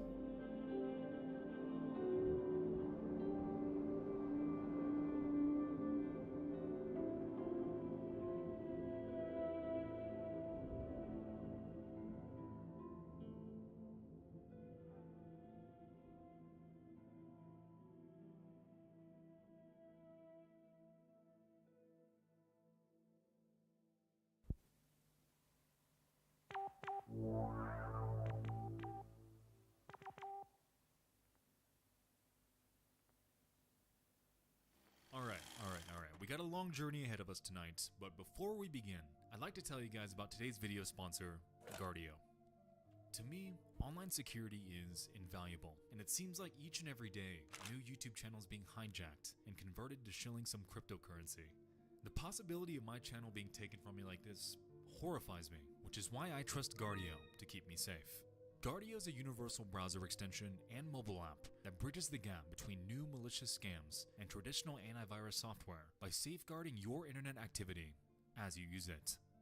Once installed, Guardio immediately goes to work scanning your browser for existing threats and offering solutions to malicious extensions, alerts on information leaks, and any security gaps you might have online. On top of that, it actively safeguards you from visiting any scam links, no matter if you found them on Google or clicked it in an email. No matter what, Guardio has your back and actively works to fix any security issues you've had in the past and to protect you for the future. You can scan your browser threats for free by visiting guard.io/nexpo and installing their extension. With this, you'll get a 7-day free trial to their premium features, which includes real-time threat removal. So if you want a clean and secure browsing experience, again, go to guard.io/nexpo or click the link in the description to check out their affordable premium plan for full protection over your internet browsing. Thank you so much again to Guardio. Now, let's go down the rabbit hole.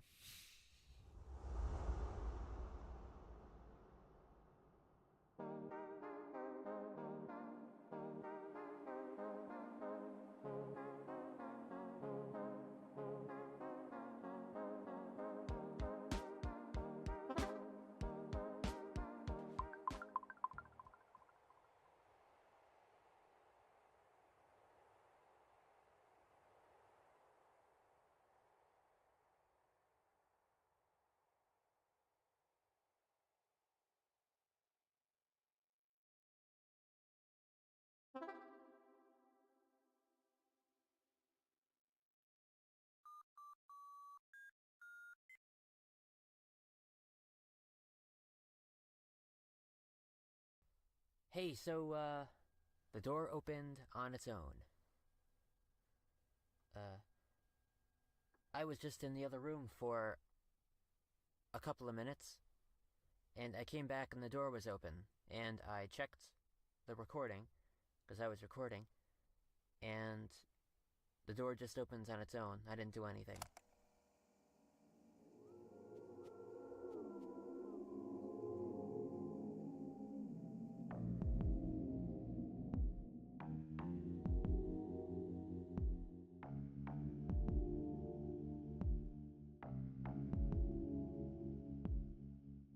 Petscop 2 picks up directly where 1 left off.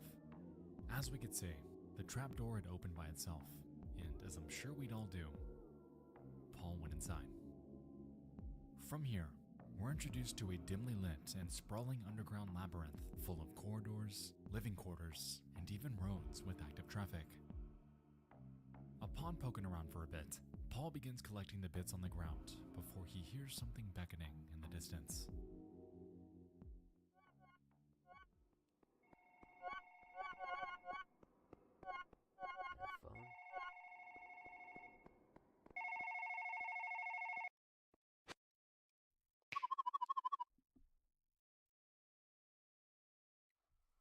What is this?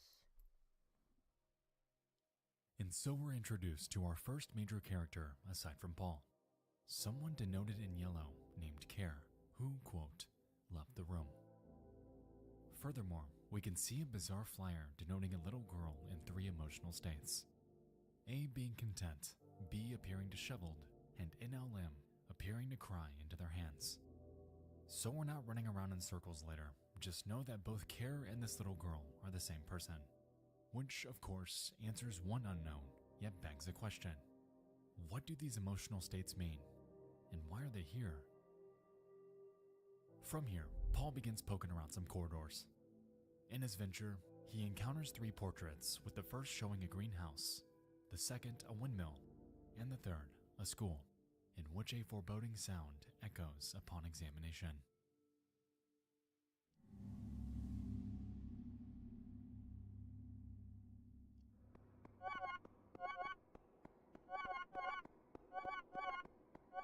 After this, Paul makes his way to a yard harboring a shed and a grave, and it's here where he discovers the resting place of a kid named Michael Hammond. Upon reading his gravestone, we discover that he died at the age of 7 and was purportedly a gift. At this point in time, we have absolutely not a shred of a clue who this kid even is or what his relation to anyone in the series is, but what does catch my eye is the fact that on his gravestone is a face, and sitting on top of it appears to be a gift box, falling in line with the quote and themes we've seen within Petscop so far.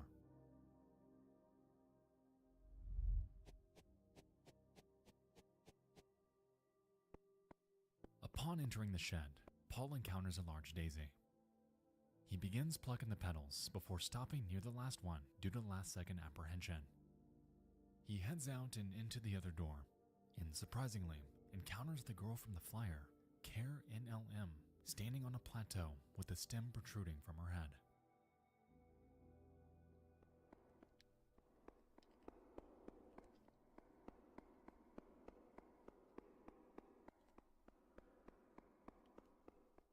And with nothing to interact with in this room, Paul returns to the flower to pluck the remaining petals.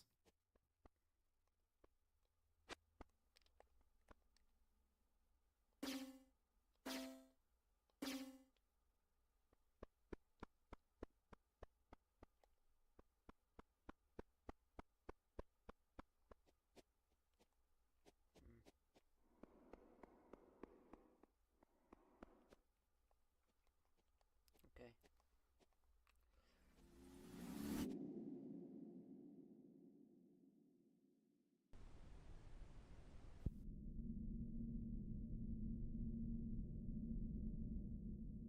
Whatever he did caused Care NLM to become a distorted mess. The room glows red, and she sits on the floor, twitching in agony. The red marks where her eyes otherwise would be make her appear almost dead, and given the context that we'll touch on momentarily, I wouldn't be surprised if, in this state, she is.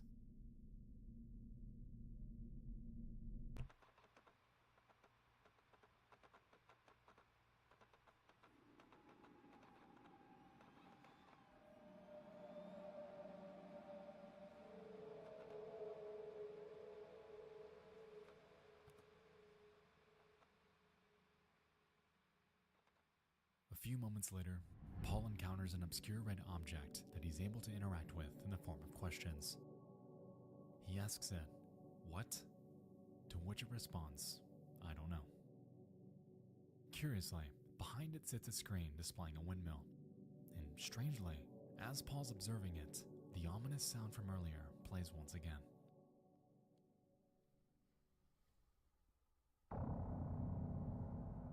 Oh.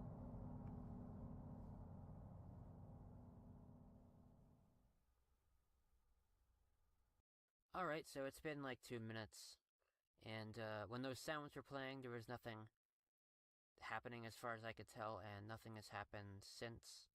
So, I'm just gonna keep going.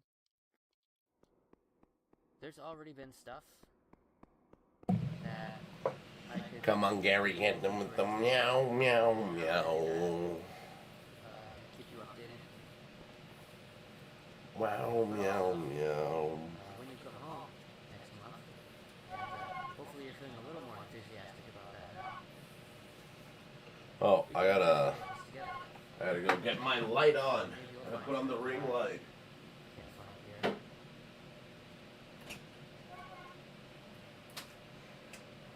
So here it becomes clear that Paul isn't making these videos for us on YouTube. He's creating them for someone he knows.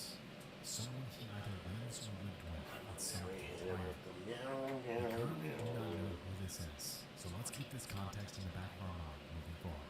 Come on, Gary, hit him with the meow, meow, meow. Paul finds a room on the quitter's room. Strangely, it's mirrored, and on the other side, the true side, is an eerie and crudely drawn face juxtaposed upon the body of our playing character. Clearly, this face is out of place, which leaves us to wonder what their role is within PetScom.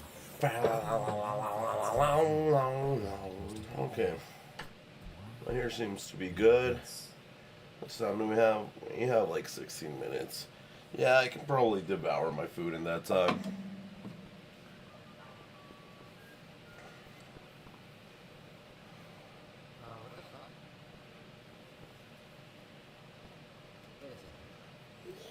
There it is. Come on, Gary, hit him with the meow, meow, meow.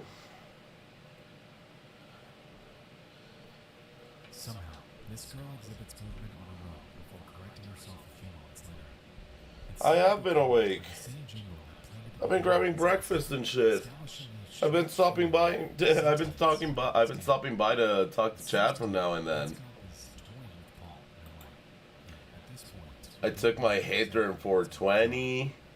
Like, I did that on stream with y'all. And then I came back and took another hit. I finished, I got my coffee. And I ended up putting in the Opera GX cup. I think the brown looks really cute. Gotta hit him with the snap. Wow, wow. And our breakfast is, these like frozen pancakes that I stacked them together and put some peanut butter, mazapan peanut butter, and syrup. So like they're like little sandwiches. Playing some. How is that? I've actually finally seen. I finally saw gameplay for it. I finally saw gameplay for it, and it deadass just looks like Call of Duty. I am so damn down now. Hopefully it's out for PS4, because I don't wanna have to put that on my PC. Come on, Gary, hit him with the wow. Come on, Gary, hit him with the meow, meow, meow. Let's turn on the other PC. Doo doo doo doo doo doo doo. Meow, meow, meow.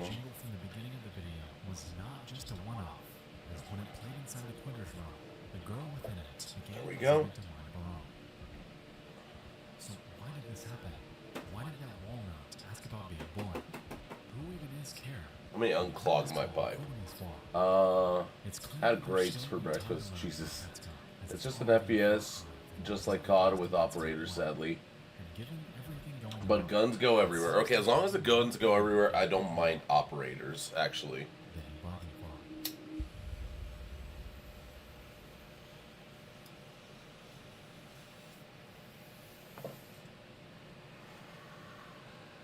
Alright, so now we're gonna look at what's over here, which I forgot. I believe COD had already tested stuff out with operators, so hey, maybe Ubisoft actually did a good job.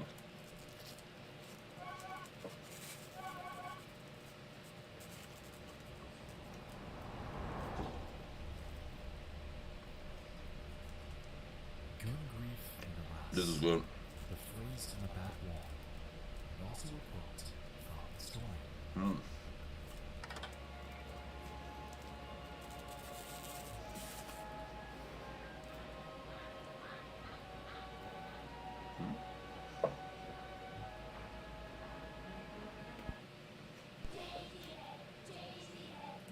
And hacks? Yo, I love hacks.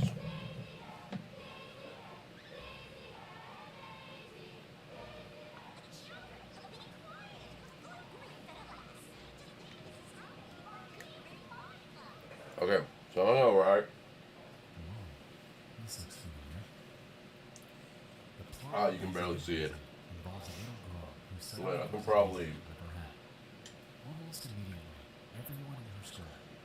You can make it out better, but so wall hacks. Oh, that's good. That's good. So I wanted the coffee to reach the stickers, so I could see like, so I could see aura, like that. The funny part about that is that there wasn't enough coffee in my coffee can, so I had to put ice, a bunch of ice, and it also wasn't enough. So I threw in some vodka coffee at the very end. So let's see how that goes. Ow. The last thing she picked up was they love me, and so she heads back home, and all is well. On the contrary, it seems that with care, the flower ended on they love me not, effectively affirming her emotional states. Being care, nobody loves me. Perhaps this glitch is a representation of her sense of self. Maybe she's breaking down in tears. Maybe she's dead. Whatever it means, it's clear that it isn't good, leaving us wondering how exactly her character represents, if anyone, and what the hell happened to her. This is a mistake. I should have just had normal pancakes. It's so.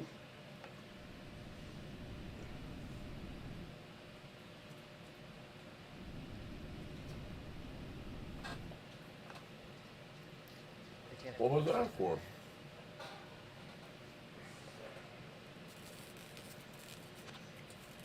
Oh, so I really hope that the footage for my bed is at least sort of visible. Because, man, that was so cute with me and Diego did last night. We were just cuddling. It was so cute. Custom bedrooms are rendered based upon their input. Everything from the room color to the carpets and even the items on the table can vary. Upon recalling the faces from Mike's grave in the shed, Paul tries his hand at both of them, revealing an interesting discovery with the latter.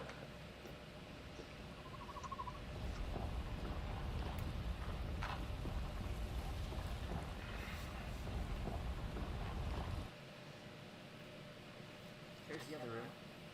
Oh, wait. We've been live for a week now. Like a whole week. That's wild.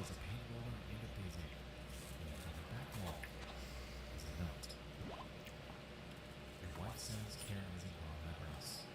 You say, that's a problem. You're secretly very excited to hear this news. You're in the bathtub thinking about it. I have a guess at which child you'll pick next. When you find her room, the passage to my right will lead to her. She'll appear from the darkness, limping, and I'll shoot her in the head. Tiara says young people can Bro, if I could edit the short that I'm about to make, I would. What? I think I could. I think I can do this.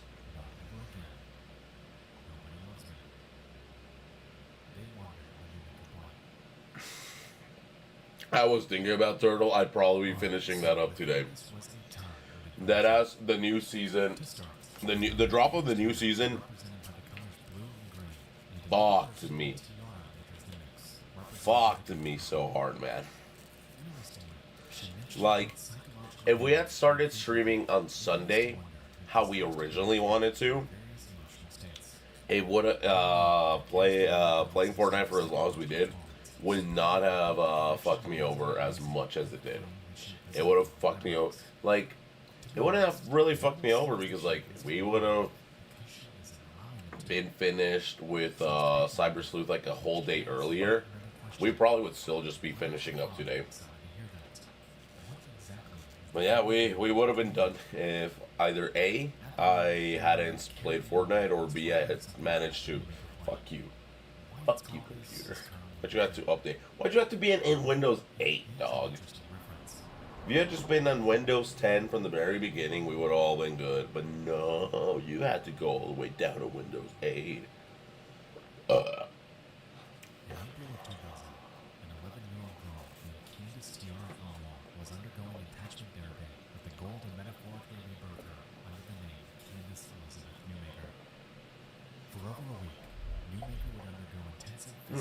What am I looking for?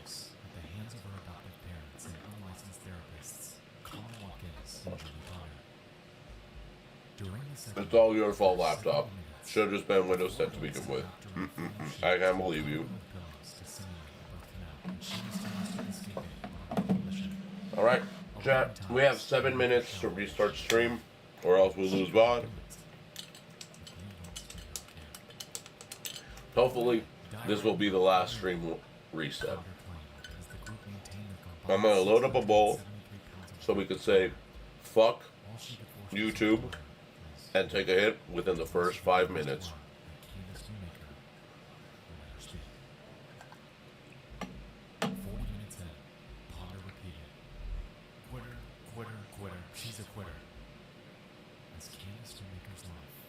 What is... Oh, this is the Pets God video.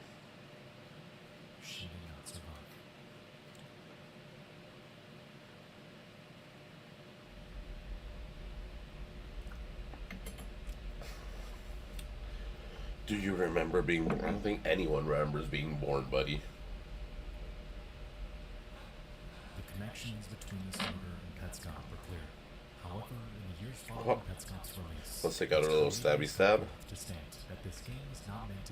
You need a sticky stabby stick for every type of pipe you have. My silicone pipe, though, comes with it included. You see, Cyber Sleuth and Hacker's Memory